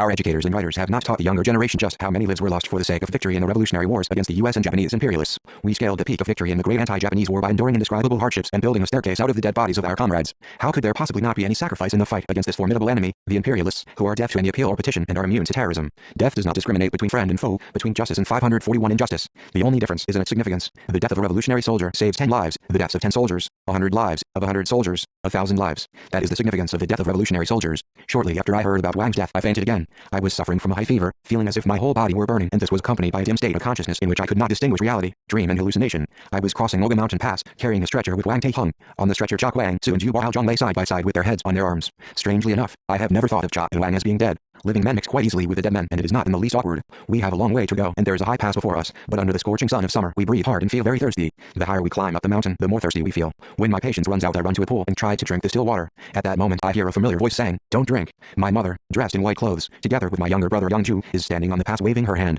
"Don't drink, that water's poisoned," says my mother. Looking into the water, I am surprised. The pool is teeming with tadpoles the size of grapes. Why does she say the water is poisonous? To my eyes it looked like honey water or the clean water in the well at daybreak. I lie on my belly to drink the water. At that moment my mother warns me a second time. I said you 542 must not drink. I was awakened by her warning. I looked up at the mountain pass, but I could not see either my mother or my brother. No doubt it was only a dream, but it was a voice calling me which broke my dream. Brother Songju, for goodness sake, open your eyes and come to. If you do not rise, our country will never rise again. At the sound of this voice I recovered consciousness. Someone was looking full in my face, bending his body over the sleigh. It was Wal Ryong, a young Communist League member, who had followed me, copying papers for me and helping me in other work, since the days when I worked in Jilin. The snow-covered forest reflecting the bloody color of the setting sun was gliding past behind the sleigh. The cold twilight sky was spinning above my head. Wal Ryong followed the sleigh calling me, Brother Songju, tears trickling from his eyes. And another man, apparently Otaesong, threw himself upon me and cried, "Comrade Commander, if you die, Korea will be hopeless." My comrades in arms who had been walking silently in front of and behind the sleigh burst into tears all at once. I wished to tell them not to cry, but I could not open my mouth. I was crying too, and then I lost consciousness and lapsed into a coma. The next morning, when I regained consciousness and opened my eyes, free for a short while from the high fever, I saw the sleigh was in an open place and my 16 comrades were collapsed 543 around it. They were no longer in a position to take care of me. Instead, I had to console them. They were exhausted from hunger, thirst and ceaseless fighting for many days. They had endured innumerable hardships to save my life. For years we had triumphed over indescribable ordeals in Jiangdao, but I had never seen them so haggard and so ragged as they were now. My heart was heavy as I thought that we still had a long way to go, but these comrades, once so strong, were now so completely exhausted that they had collapsed on the ground. What was to be done? Had they any strength to rise again and return to Wanqing? They might be buried in this snowstorm forever. What could I do if I were left alive alone? I had been able to fight all along, triumphing over every trial under the anti-Japanese banner, because they had looked up to me and supported me and because I had believed in them and relied on their strength in my struggle.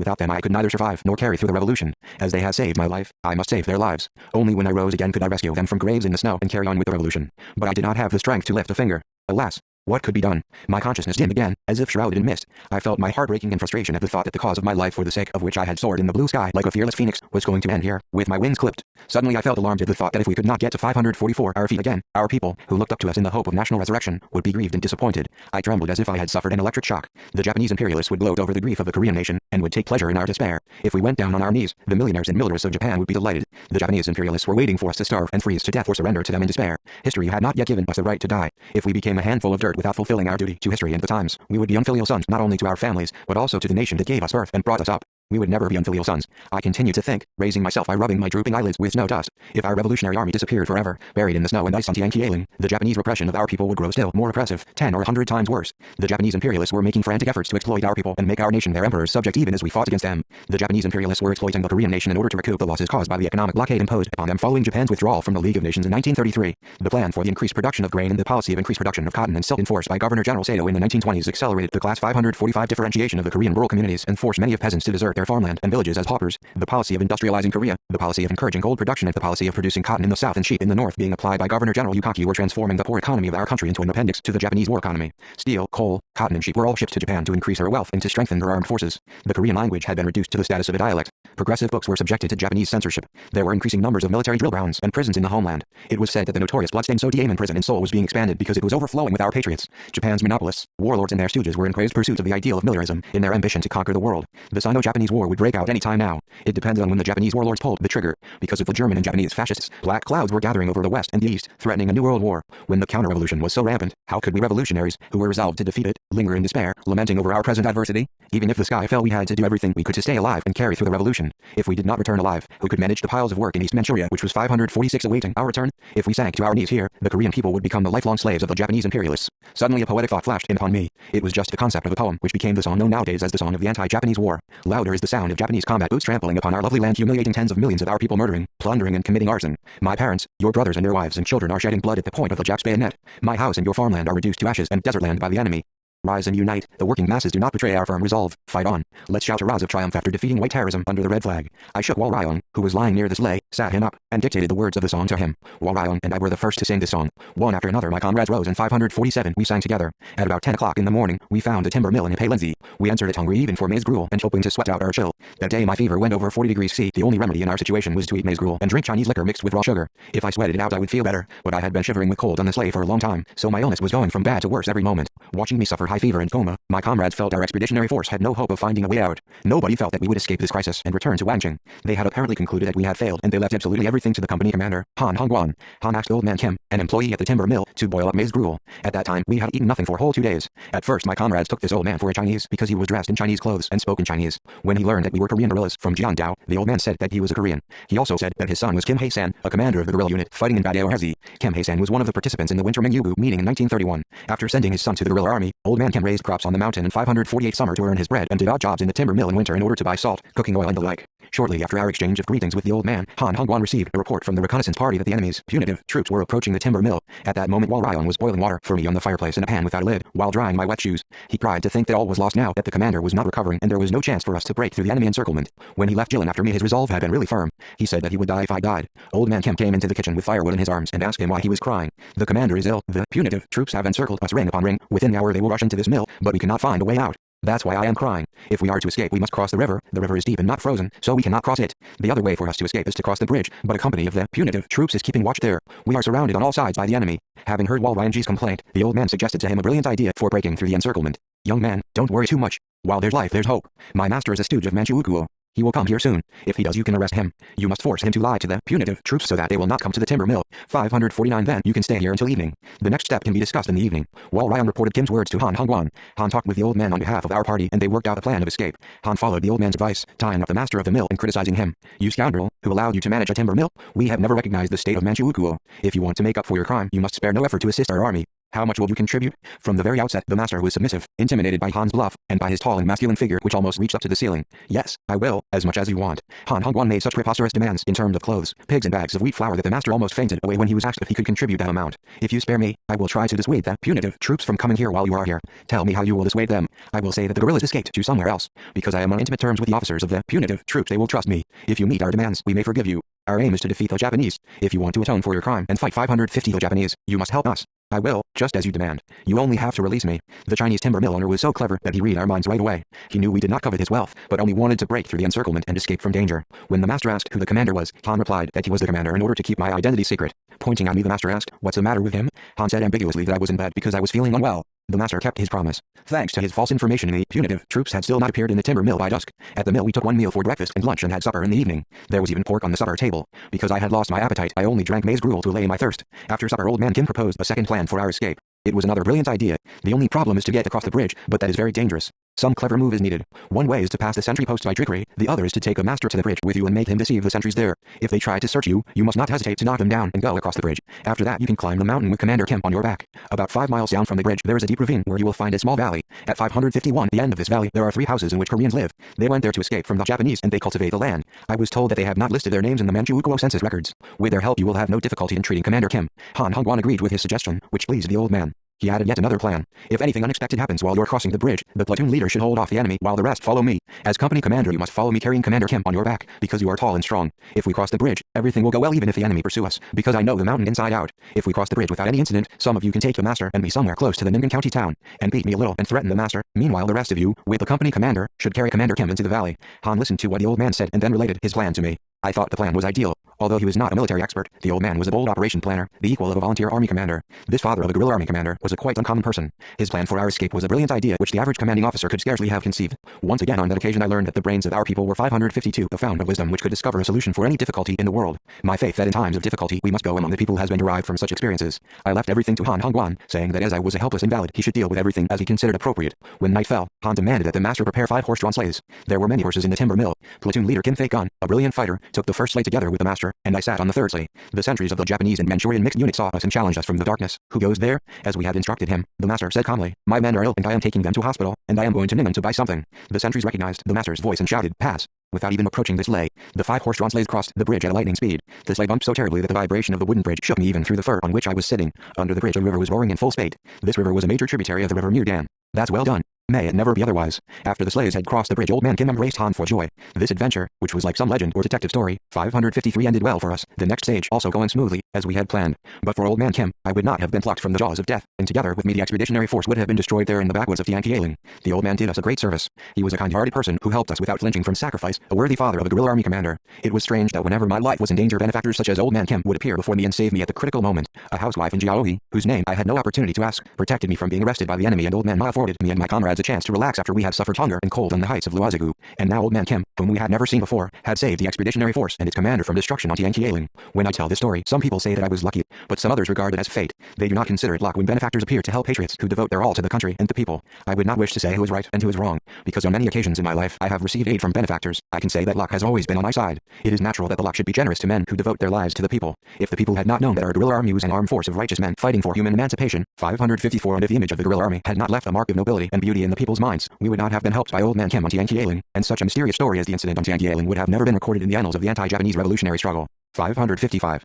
6. In the bosom of the people on that fateful night, when we successfully passed 3 sentry posts, we camped between the walls of a roofless burnt-out house in the Daoitsi Valley. My comrades spent one night and one day nursing me in this ruin. Their nursing was far from qualified medical care. They just built a campfire and sat around it, taking turns to massage my arms and legs. Next morning, some of my 16 men wandered over the mountain ridges in search of the houses of the Koreans who were said to be living there without registering names in the Manchukuo census records. However, it proved no easy job to locate the refuges of people who had turned their backs on the world in order to avoid observation by the Japanese army and police and Manchurian government officials. At midnight they found a log cabin on the mountainside of Laoiling amid dense primeval forest of pine nut trees, white birches and Abies nephrolepis. This was the house of old man Zhou Feiju, which has become well known among our people as the solitary house at Daoitsi. Zhou Ilhua, the author of the reminiscences, long life and good health to the leader. 556 was the eldest daughter-in-law of old man Zhou. On a ledge midway up the mountain ridge there were 2 single-room log cabins separated by a ditch between, as like each other as twins in size and form. Old man Zhou's 9-member family lived in the cabin north of the ditch. His wife, his eldest son Zhou Uk, his daughter-in-law and his grandchildren. His second son Zhou Kaion's 5-member family lived in the other cabin, south of the ditch. The eaves were too low, These were more like dugouts than log cabins. Their roofs were covered thickly with earth on which several young pine trees were planted to camouflage their existence. This camouflage gave our reconnaissance party a lot of trouble in finding them as they wandered about the mountain. Travelers passing through Loyoling had never known of these shelters inhabited by people with an unusual outlook on life, who hid their very existence from the world. Only 3 liaison agents who traveled between North and East Manchuria knew the location of these shelters. Our reconnaissance party hardly had time to explain why they had come before Old Man Joe shouted to his son Joe UK and grandson Joe Youngson to bring guerrillas there right away, saying that even if the sky fell, Commander Kim Il-sung could not be left to suffer from this serious chill. He asked his daughter-in-law Cho Il-won to boil some water and prepare thin gruel. From the Joe's house to the ruined house where we were was more than 5 miles by the shortest route. When Joe UK and Joe Youngson arrived at our camp with our reconnaissance party, my 557 men were sitting around the campfire boiling water for me, and I was in a coma. They took me on their backs and set out for Joe's house. While Ryan brought up the rear, erasing our footprints with pine twigs. Old Man Joe, who had known the sweet and bitter sides of life from childhood, asked a few questions of Company Commander Han and said that my disease was a cold fit, a serious illness caused by fatigue and lack of nourishment, and that it could be life-threatening, but I would recover within 3 days if I got warm and sweated out. He added that the treatment of this disease required absolute rest. The reason why Commander Kim has not recovered consciousness so far is that the blood is not circulating smoothly in his body. If the blood circulation improves, he will get better. So don't worry, go and relax in my second son's house, the old man said to Company Commander Han, as he and his daughter-in-law massaged my arms and legs. These words lifted my men's spirits. Their faces had been long from worry about, since I had been totally incapacitated for several days. Accompanied by Joe Youngson, the soldiers crossed the ditch to Joe Kyung's house. Old Man Joe's family and my 2 bodyguards stayed with me. After giving me boiled water mixed with half a bowl of honey, the old man watched the reactions of my body, sometimes feeling my forehead. Sometime later he offered me thin gruel mixed with 558 honey. My bodyguards, who nursed me that night together with Old Man Joe, said later that after I took the gruel, some color returned to my face and I woke from the comatose state in which I had not been able to distinguish dream and reality. I felt refreshed, as if I were breathing the air of a balmy spring day, and my body and soul felt as buoyant as a flake of down. Around me I saw no sleigh covered with fur, no more of the snow-covered forest scenery through which we had made our tedious journey, no snowstorm, no coldness and no ear-splitting cracks as the pursuing enemy shot at us, nor was there any more splitting headache, chill and high fever. How could this be? What had made such a clean sweep of the disease which had brought me to the threshold of death and caused me untold distress? I gathered myself and strained my ears to hear the sound of the wind brushing against the window. The buzzing of the flaps of the papered window was like the sound of the biplane which we had encountered on a mountain peak in Loyoling when we were leaving Daiichi. My eyes met the gaze of a strange old man, looking down at me with gentle eyes under his gray eyebrows. In the old man's calloused hand, which was lightly holding my right wrist, I felt the warmth of my grandfather's hand in Menyundier as he touched my forehead and cheeks in my childhood. Where am I? I quietly asked this mysterious old man who was watching over me. My simple question produced such a strong reaction on the old 559-man's face that I cannot describe it in words, written or spoken. The placid smile on his lips instantly extended to his cheeks and eyes, bringing a mysterious radiance to the wrinkled face of this old man who was as soft and unsophisticated as a plowed field. It seemed I had never seen such a pure and trustworthy man before in my life. Wal Ryong, who was sitting beside the old man, burst into tears and reported in a single breath how our expeditionary force had survived the crisis and reached this Dawetsi Valley from the timber mill in Ipelenzi. Thank you, grandfather. I owe my life to your family. Don't mention it. God gave birth to you, General Kim, and you have been saved in this log cabin by God's will, not by my family. The old man raised his head and looked up at the ceiling as if I had really come from the sky. His compliment made me feel awkward. Grandfather, I don't think I'm worthy of your compliment. It is too much to compare me with a general born of the divine will. I am the son and grandson of the common people. I was born into a nameless peasant family. As a soldier of Korea, my services have been too little. You are too modest. The whole world knows what distinguished services you have rendered in war. I am a mere ignoramus who makes a bare living tilling plots at land in these backwoods, but I have heard all the news going the rounds of the 563 provinces of northeast China. Hey, my boys, this is the famous General Kim, who attacked a Dongning County town in the autumn of the year before last, leading the Korean army in Commander Wu's unit. Come here and bow to him. The old man spoke in a passionate tone to his children as they came in through the kitchen door, together with the guerrillas who had woken up from their sound sleep at dawn to be told by Wal Ryong that I had regained consciousness. I sat up under the blanket and accepted their salutations. In this log cabin on a remote mountain, the location of which was not even registered in the government census record, which even the postman did not visit, laughter filled the room at that ungodly hour. We are now merrily laughing, the platoon leader, Kim Tae-gun, said with tears in his eyes. But when we suffered great hardships, surrounded by the enemy, we thought we had no hope. We thought we would all die. You comrades made great efforts for my sake. It is lucky that you at least have survived. I will never forget your devotion and your heroism until my hair turns gray. I would never forget the way my comrades in arms looked at me with tears in their eyes. That image from 50 years ago is still fresh in my memory, but I have forgotten the names of half of them. I would greatly love to hand down at least their names to posterity, but my poor memory betrays me. These 16 names have been buried among thousands of names of people connected with 561 me directly or indirectly over half a century. In order to recollect all the names which have been buried in the history of the anti-Japanese revolution, we would need a full historical record. But unfortunately we do not have such a record. We did not take up weapons to fight in the anti-Japanese war in order to leave our names in the historical record, but in order to create the new age in which the working masses would be masters. However, I cannot justify myself with such excuses. I am a former guerrilla army commander who has forgotten the names of half of those comrades in arms who snatched me from the jaws of death. Grandfather, what is your native district? Why were you driven out into such a remote place? Setting my hand on his rake-like hand, on which the veins stood out clearly, I looked tenderly at his wrinkled face, which seemed to reflect the political history of half a century. My native district is Samjiang County, Musan County. I was unable to endure the depredations of the Japanese, and left my native land at the age of 29 and came to Heilong, replied the old man sadly. After he crossed the Tumen River, the old man had been a tenant farmer for about 30 years. 2 years after the June 10th independence movement, Joe's family crossed the Loyoling Mountains and began to reclaim barren land registered for the Japanese rice field project. The severe trials suffered by an ill-fated peasant family as part 562 of the history of a ruined nation flashed before my eyes like like a film on a screen. After crossing the Loyal Mountains, Old Man Joe drove fence stakes and laid foundation stones in the Dawetsi village, where 3 Korean families and 5 Chinese families lived. Afterwards, the number of Korean houses increased to 10. In this remote mountain village, too, the anti-Japanese Self-Defense Corps, the Women's Association, the Children's Vanguard and the Children's Corps organizations began to strike root. But the backlash of the September 18th incident swept away all these organizations. The punitive operations reduced the village to ashes. The people built new houses on the sites of the burned ones and continued determinedly building up their lives. In the spring of 1933, their houses were once again enveloped in flames, and some people were burned to death. In the spring of 1934, Joe's family built a log cabin deep in the mountain of Loiling, approximately 7 miles away from Dawetsi, and then moved into it. This was the house in which I began to recover after drinking foxtail milk gruel mixed with honey. His 9-member family built a hut at the entrance of the valley 5 miles away from the log cabin and tilled mountain plots there. In the farming season, when they were short-handed, the whole family slept and took their meals in the hut to save time. They harvested the crops as soon as they were ripe and carried them on their backs to the log cabin, where they stored the grains in a cellar, hauling them with a treadmill little by little just before 563 eating them. Old Man Joe was satisfied with the simple, primitive, self-supporting economy. His family only went to the Ningan County town when they needed to barter. They could not avoid these trips to the market if they were to obtain such goods as clothes, footwear, matches, salt, needles, thread, and the like. This was their only connection with the outer world. Urban civilization came nowhere near the spot at the end of the world, where there was no road, no horses, no vehicles, no electricity. The children were totally isolated from education. Old Man Joe's admonitions took the place of classes, and Mother Choilwa's old stories and songs, which could be counted on one's fingers, were all the literature and art they could enjoy. "Grandfather, are you not lonely in this remote mountain?" I asked the old man, feeling a deep emotion close to resentment for him. The old man smiled sadly at my question. "The loneliness is beyond description, but because we can avoid the disgusting Japs, we feel we live on the fat of the land. The paradise of Rydaltaguk too cannot be better than here." The word Rydaltaguk shocked me. How could this god-forsaken place be compared with Rydaltaguk? Had the ideal of the Korean nation fallen down such depths? Japan was sending her emigrants to colonize the fertile lands of Korea, and our compatriots had been driven into a closed mountain valley like some mouse hole in desolate Manchuria. What prison could be more terrible than this 564 place? Yes, it was undoubtedly a prison. It differed from a common prison only in that it had no order and no fence of its own. The warder of this prison was the army and the police of Japan and Manchukuo, and the fence was their threats. Old Man Joe took the anachronistic view that this prison was Rydaltaguk in order to console himself. His thinking that the prison where he was detained was a paradise disappointed me. I thought that if every Korean tolerated reality as Old Man Joe did, Korea could never be restored. Grandfather, the fate of Koreans has become so miserable that you call this place a Rydaltaguk. Samso and Kapsan, which are known as places of exile, could not be more desolate than here. As long as the Japanese are entrenched in Korea and Manchuria, Rydaltaguk and the reign of peace are inconceivable for us. You must know that someday the punitive troops will enter this valley, too. I opened my heart, though I knew that the old man might be upset by my words. Old Man Joe twitched his eyebrows and looked at me for a while with sad eyes. If those devils attack even this valley, there will be no place left for Koreans to live. Damn it. What terrible evils torment our people. Whenever I had to move to a new place, I cursed the 5 ministers 17 who sold our country. This was what Old Man Joe and I talked about that dawn. Beginning the next day, I left my bed to take a walk and to read. 565. A few days later, I began doing some light manual work. In the daytime, I gave military and political classes, and in the evening, I took part in a concert with my men. Whenever we had a concert, the 2 or 3 men who were staying at the Old Man Joe's house took me across the ditch to Joe Kyung's house. In these narrow and gloomy mountain refuges, the guerrillas abided strictly by their daily routine, just as they had done in Wangjing. 3 or 4 days later, I was ready to order our departure. I had thought that it was unreasonable and went against common sense for a number of able-bodied men greater than the 14 members of the family to be living on them and taking so much out of their poor living earned from slash and burn tillage. But Company Commander Han Hongwan objected to my decision. He dissuaded me persistently, saying that exposing myself to cold again after suffering from a cold fit would be tantamount to suicide, and he could not consent to such an adventure. He even dissuaded me from going for walks in the forest. The food grain which about 20 able-bodied men consumed in taking 3 meals a day was by no means a small amount. Even at the rate of the daily rations supplied to a grown-up nowadays, we would have consumed 4 straw sacks of grain if we stayed for 20 days.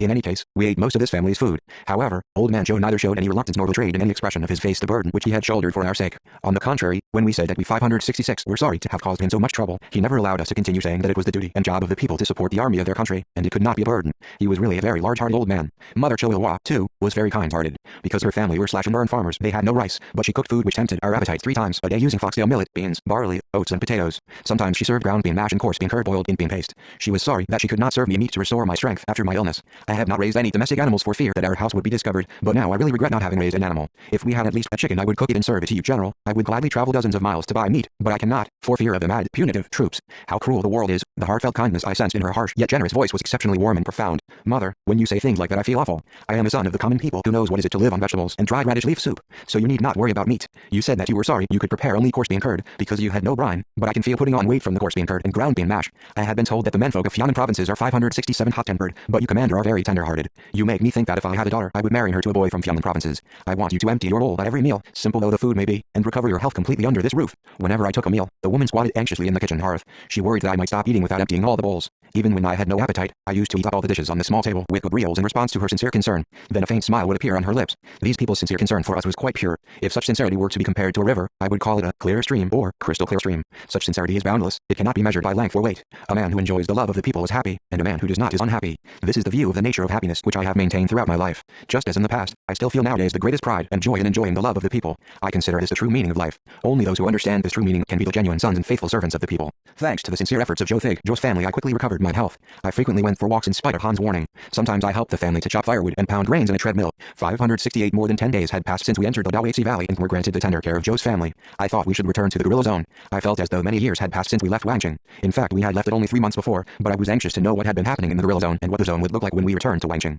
The future seemed uncertain to me. While we were working in the area around Badaohezi, messengers from East Manchuria had warned us many times that a purge had created some disturbance in the minds of the people in Jiangdao. Some of them complained that the struggle of the anti-Minseongtran clique was crushing the revolutionary base itself, and others said that if the purge were stepped up, the guerrilla zone would collapse in a year or two. I reaffirmed my resolve to return to the guerrilla zone and eliminate the harmful consequences of the ultra-leftist anti-Minseongtran struggle as soon as possible. One day I walked for a while in the forest and then went back to Zhou Kaiyang's house to announce my decision to Company Commander Han Hongguan. The company commander was sitting on a tree stump near the house looking vacantly into the northern sky. When I saw him sitting there as motionless as a wooden statue with his arms folded on his chest, I felt he was wrapped in deep and heartbreaking thought. When I came closer, Han stood up, rubbing his eyes. 569 When I saw his eyes were reddish, I was a little frightened. Had something bothered him during the night, or was this stout-hearted man suffering from some agony which he could not reveal to anyone? Company Commander, what is the matter so early in the morning? You are not like the Han Hongguan, I know. After asking this question, I walked around him. For some reason he watched me with a gloomy expression. He blinked tearful eyes, heaved a deep sigh, and said slowly, "We had dozens of men when we began our march to North Manchuria, but now only 16 are left alive. What great efforts we made to build up our company." With deep emotion we both recalled the days when we were building up the 5th Company. The 5th Company had been organized on the basis of some men from the 2nd Wangcheng Company, which was in Shiliping. I went to the Luozigu area leading a group of men from the 2nd Company and increased the ranks by recruiting young men there. This was the 5th Company, led by Han Hongguan. The 5th Wangcheng Company was also under my personal command. In the days when I commanded a battalion and a regiment, I always took this company with me to harass the enemy from behind his lines. The 5th Company was one of the strongest elite companies among all the guerrilla units in East Manchuria with rich combat experience. But this company now had to return to the guerrilla zone, reduced to skin and bone after the loss of 570 many comrades. It was natural that Han should writhe in agony and bury his head in his hands. When I think of the losses the 5th Company has suffered, I, too, feel my heart breaking. But I take comfort in the fact that we gave great help to our comrades in North Manchuria. From that point of view, we had great success, didn't we? Comrade Hongguan, this blood has not been spilt in vain. Let us extend our ranks again and make the enemy pay 1,000-fold for the blood of our comrades in arms. The words I spoke to Han were also addressed to myself. Han Hongguan continued looking up into the northern sky with his lips tightly closed. A few words of consolation could not heal the wound in his mind. The grief of a man was clearly beyond measurement by depth and density. His silence neither disappointed me nor offended me, but merely doubled my trust in him. A few days later I ordered the men to march, despite old man Joe's objections. As we lined up in front of the log cabin to bid farewell to the old man, our faces were grave. "Grandfather, I came to this house on a man's back, but now I shall return to the guerrilla zone on my own 2 feet. But for your family, I would not have recovered or survived. I will never forget your kind help." I regretted my inability to find better words of gratitude for old man Joe. The depth of my emotion seemed to be directly proportional to my lack of command of language. 571 Old man Joe was upset by my words. "I hardly deserve your compliments, for I have not even served you a piece of meat. I am sorry I must say goodbye to you so soon, Commander Kim, but I will not detain you because you must leave for the sake of Korea. When the country has become independent, we will leave this mountain valley and return home. We put all our trust in you, Commander Kim. We sons of Korea feel we are guilty of a serious crime when we see you living and hiding in this foreign land where you came to find a way to survive. But, grandfather, the day will surely come when you will live in bright sunshine. When spring comes, the enemy's punitive operation will become more violent and gunshot will be heard frequently, even in this valley. You should move towards Luozigu. You will be safer there, where the wind of revolution blows strongly." After giving him this advice, I left the valley of Dawetsi. Mother Choilwa had packed 3 days' provisions for our journey in our knapsacks. She had prepared them by pounding and polishing foxtail millet and barley through the night. She also gave us chili bean paste and cooked rice balls wrapped in the white birch bark to eat on the way. Her eldest son Jo Young-sun guided us to Barangu, forcing his way through the deep snow in Laoiling. Some time later gunshots were frequently heard near Joe's house. Our prophecy came true. Joe's family left Dawetsi in secret one midnight with bundles of food and threadbare clothes and moved to Taebingu, where they became tenant farmers. 572 In June 1935, I met his family again in Taebingu. An East Manchurian expedition force which had annihilated a rebel Jinggan army unit in Laohaishan was staying in Shantunzi, near Taebingu, conducting vigorous work among the masses. We also sent able political workers to Taebingu. All of them had benefited from Joe's hospitality at Dawetsi.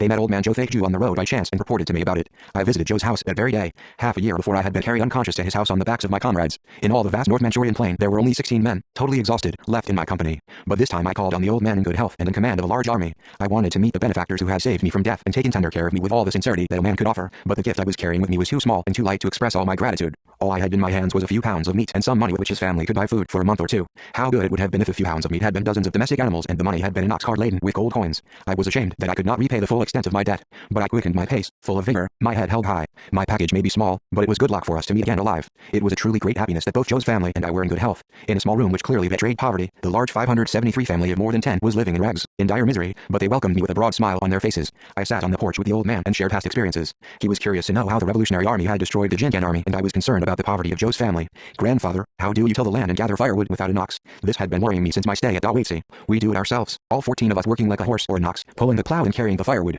He seemed exceptionally calm and objective as he spoke without exaggeration of the poverty which he had suffered for 60 years, apparently regarding it as a matter of course. "It must be a Herculean task to support your large family." Yes, it is a heavy task, but tilling the land is nothing compared to the hardships you go through. General Kim, we are in good spirits nowadays even though we are badly off. Is there anything that makes you so happy? We feel as if we had become rich because your army has repeatedly defeated the Japs. When we hear news of the Revolutionary Army destroying the enemy, we forget our hunger. I had hardly any hope left when I saw you off in Daoitsi. I wondered how an army the size of my family could possibly do such great work. But yesterday I saw hundreds of your soldiers as you returned in triumph from Luohaishan. I slapped my knee, saying to myself, now everything will go well. Korea will surely 574 win. When he lived in Daoitsi, the old man talked mostly about the people's welfare, but to my surprise he was now interested only in the results of the Revolutionary Army's battles. He had become a different man in half a year. The feeble and non-resistant hermit who had rejected the world and turned his back on it had changed into an optimist who lived in hopes for the future after returning to the life with which he had once broken. If the army fights well, the people will become more courageous. This was what I felt when I met old man Joe that day. As I was leaving his house I left some money to help him out, and the next day I sent him a white horse which we had captured in the Luohaishan battle. The horse was rather lean, but I hoped that his family could fatten it up and use it as a draft animal. It was a trifling repayment for the kindness which Joe's family had shown to me.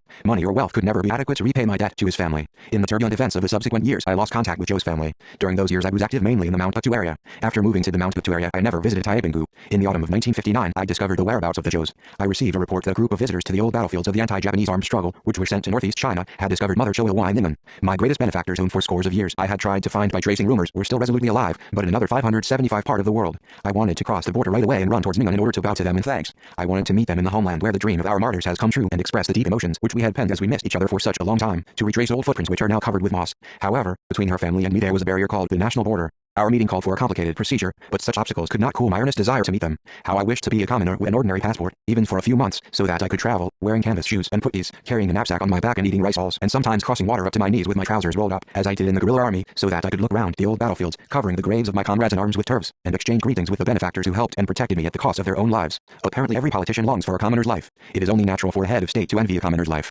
After liberation I had many opportunities to visit China and the Soviet Union. In Manchuria and Soviet Central Asia there were many comrades in arms and benefactors whom I wanted to meet, but the official duties of a head of state did not permit me to include private concerns in my itinerary. I had to devote all my thoughts to the reconstruction of a country which had been 576 devastated in two great wars, the anti-Japanese war and the anti-US war. If I had visited the Soviet Union or China as a commoner, I would have had no difficulty in meeting all those people with whom I came into contact during the anti-Japanese war. This is the reason I sometimes envy a commoner's life. If I say I feel restricted in my personal and daily life because I am the head of state who leads the country, some people may ask doubtfully, how can this be? If I say I am going to some place to give personal guidance, some officials will say, Mr. President, the weather is not fine there. If I say I am going somewhere to meet certain people, they say, Mr. President, there is a swamp on that route, so the car cannot go in that direction. Of course, they do this out of consideration for me, but such concern means that I am not free. The following year Mother Choilwa returned home with her family. After various twists and turns lasting 60 years, the hateful wanderings of this family, which began with old man Joe's move to Heilong, concluded with his descendants returning home to Pyongyang. Just imagine the feelings of the Joes at the sight of the independent homeland, a country of freedom in a state which was now rising magnificently on the debris, beneath the banner of self-reliance. Choilwa returned home at the historic moment when the whole country was in turmoil over the repatriation of Koreans from Japan, a process which the world called a great national 577 migration from capitalism to socialism.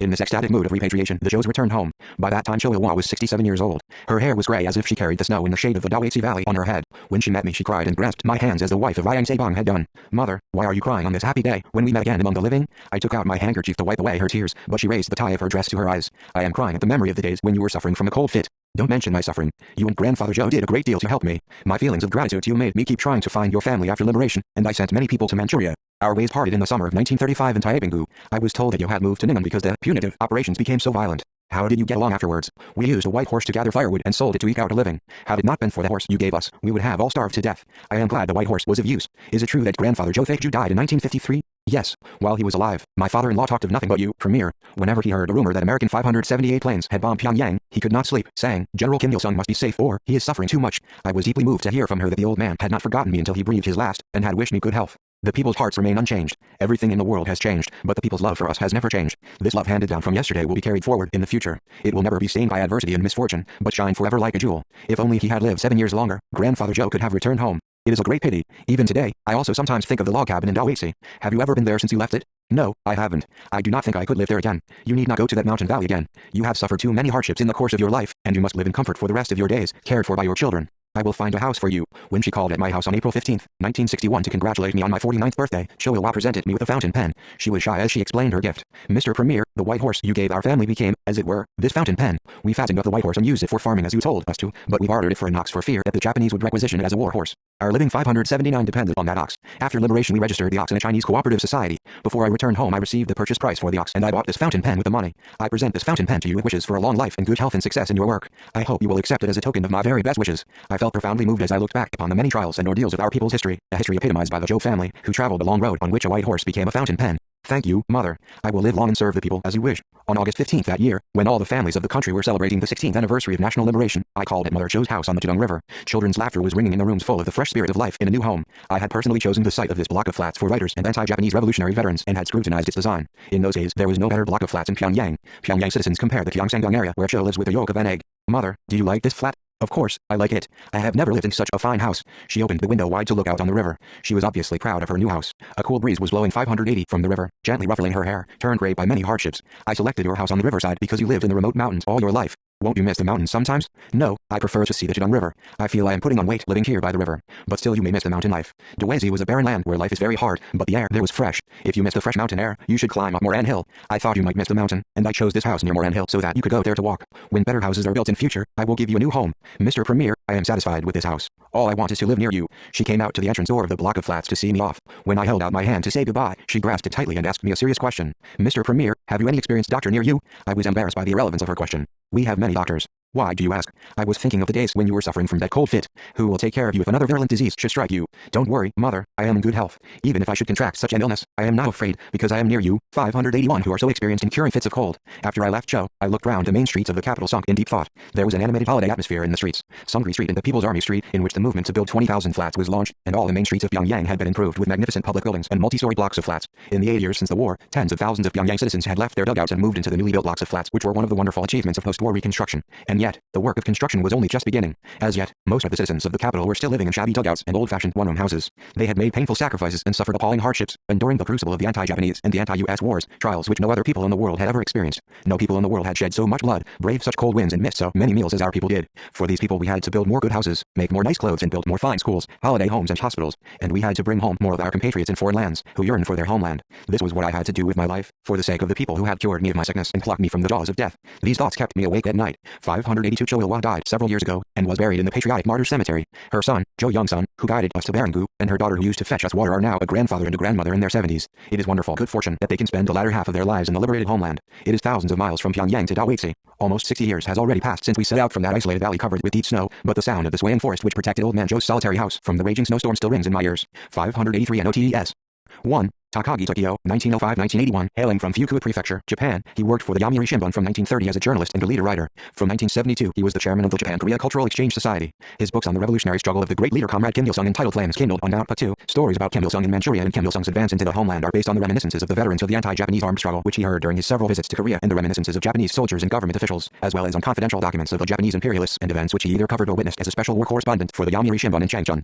2. Real Taguk, an ideal country described in the Korean classic novel The Tale of Hong Kil-dong. Hong Kil-dong, the hero of the novel, cursed contemporary society, and aspired to this country, where life would be pleasant, with no class differences between the aristocrats and commoners. 3. T. Navikenko on March 1, 1946, during a meeting in celebration of the 27th anniversary of the March 1st movement at the Pyongyang Station Square, Navikenko, a bodyguard at the headquarters of the Soviet Army in Korea, defended the leader of the Korean Revolution by covering with his own body the hand grenade which was thrown at the platform by reactionaries. As a result, he lost his right hand. He now lives in Russia. 4. Kim Kwang-chul, 1965-1990, an officer of the Korean People's Army. In January 1990, during field training, he was killed when he saved more than 10,584 soldiers by covering a hand grenade with his own body just before it exploded. 5. Han Young-chul, a soldier of the Korean People's Army. In February 1992, during preparations for combat training, he died at the age of 21 after throwing himself over a hand grenade just before it exploded and saving the lives of his comrades. 6. Kai Wal-hyang, a patriotic woman who helped General Kim Il-sung of our forces to finish off the enemy General Konishi during the occupation of the walled city of Pyongyang by the Japanese forces of aggression in June 1592. 7. Ron-kei, a patriotic woman who enticed a Japanese general to go with her, and then threw him and herself into the Nan River from the Joksik Pavilion when the Jinju Castle was seized during the Imjin Patriotic War, 1592-1598.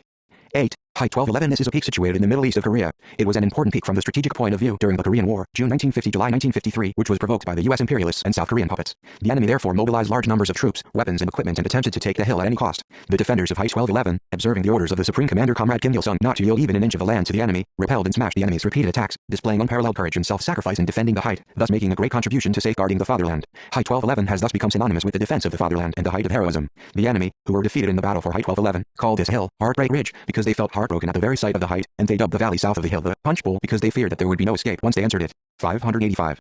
9. Chun Hyang, the young nobleman Ri, the heroine and hero of the classic novel The Tale of Chun Hyang. This tale criticizes the caste inequality of social status in the feudal Ri dynasty, which prevented men and women of the lower classes and the nobility from loving each other, and proclaims the right to love and marry regardless of differences in property and social status.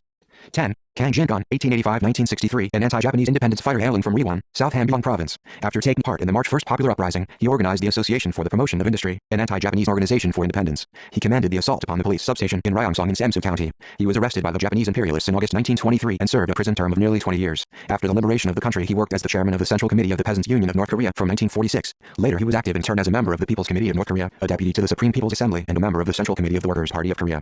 11. Ri Young, 1888-1954, hailing from Pukchong, South Hamgyong Province, he graduated from Posong High School in Seoul and later from the Military Academy in Jijeong Province, China in 1918. From 1921 he worked as commander of the Koryo Volunteers Army and concurrently as the commandant of the military academy attached to it. He also took part in the battle to eliminate the remnants of the White Party, together with the Soviet Red Army. In 1946 he was chairman of the New Progressive Party, and from 1948 he served in turn as the Minister of City Management, the Minister of Justice and Minister without portfolio.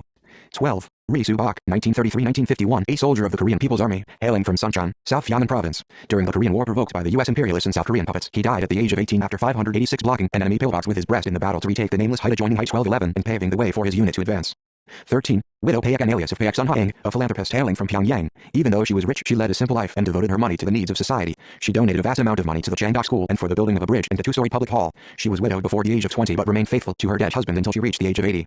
14. The Guan's Unit Incident, an incident in which the secret guerrilla army of Ri Kwang and Wang Jun disarmed a Chinese anti-Japanese nationalist army unit called the Guan Unit, supposedly in order to prevent its surrender to the Japanese imperialists. The Guan Unit used this incident as an excuse to launch an indiscriminate campaign of revenge against the communists, with the result that relations between the guerrilla army and the National Salvation Army became rapidly deteriorated, creating difficulties for the activities of the guerrilla army. 15. The Hai Incident, a bloody fratricide which broke out in 1921 as the Korean Independence Army unit scrambled for hegemony in Hai City, a free city situated in the border area between Manchuria and Russia. 16. Turtle Boat, the world's first armored warship, made in Korea in the 16th century. 17. The five ministers, these were Ri Won-young, Minister of Education, Ri Ji-young, Minister of Home Affairs, Ri Kun-taek, Minister of Defense, Kwon Young-hyun, Minister of Agriculture, Commerce and Industry, and Pak Ja-sun, Minister of Foreign Affairs, who yielded to Japanese pressure and signed the Japan-Korea Treaty, also treaty, an unequal and aggressive treaty which Japan imposed upon Korea in November 1905.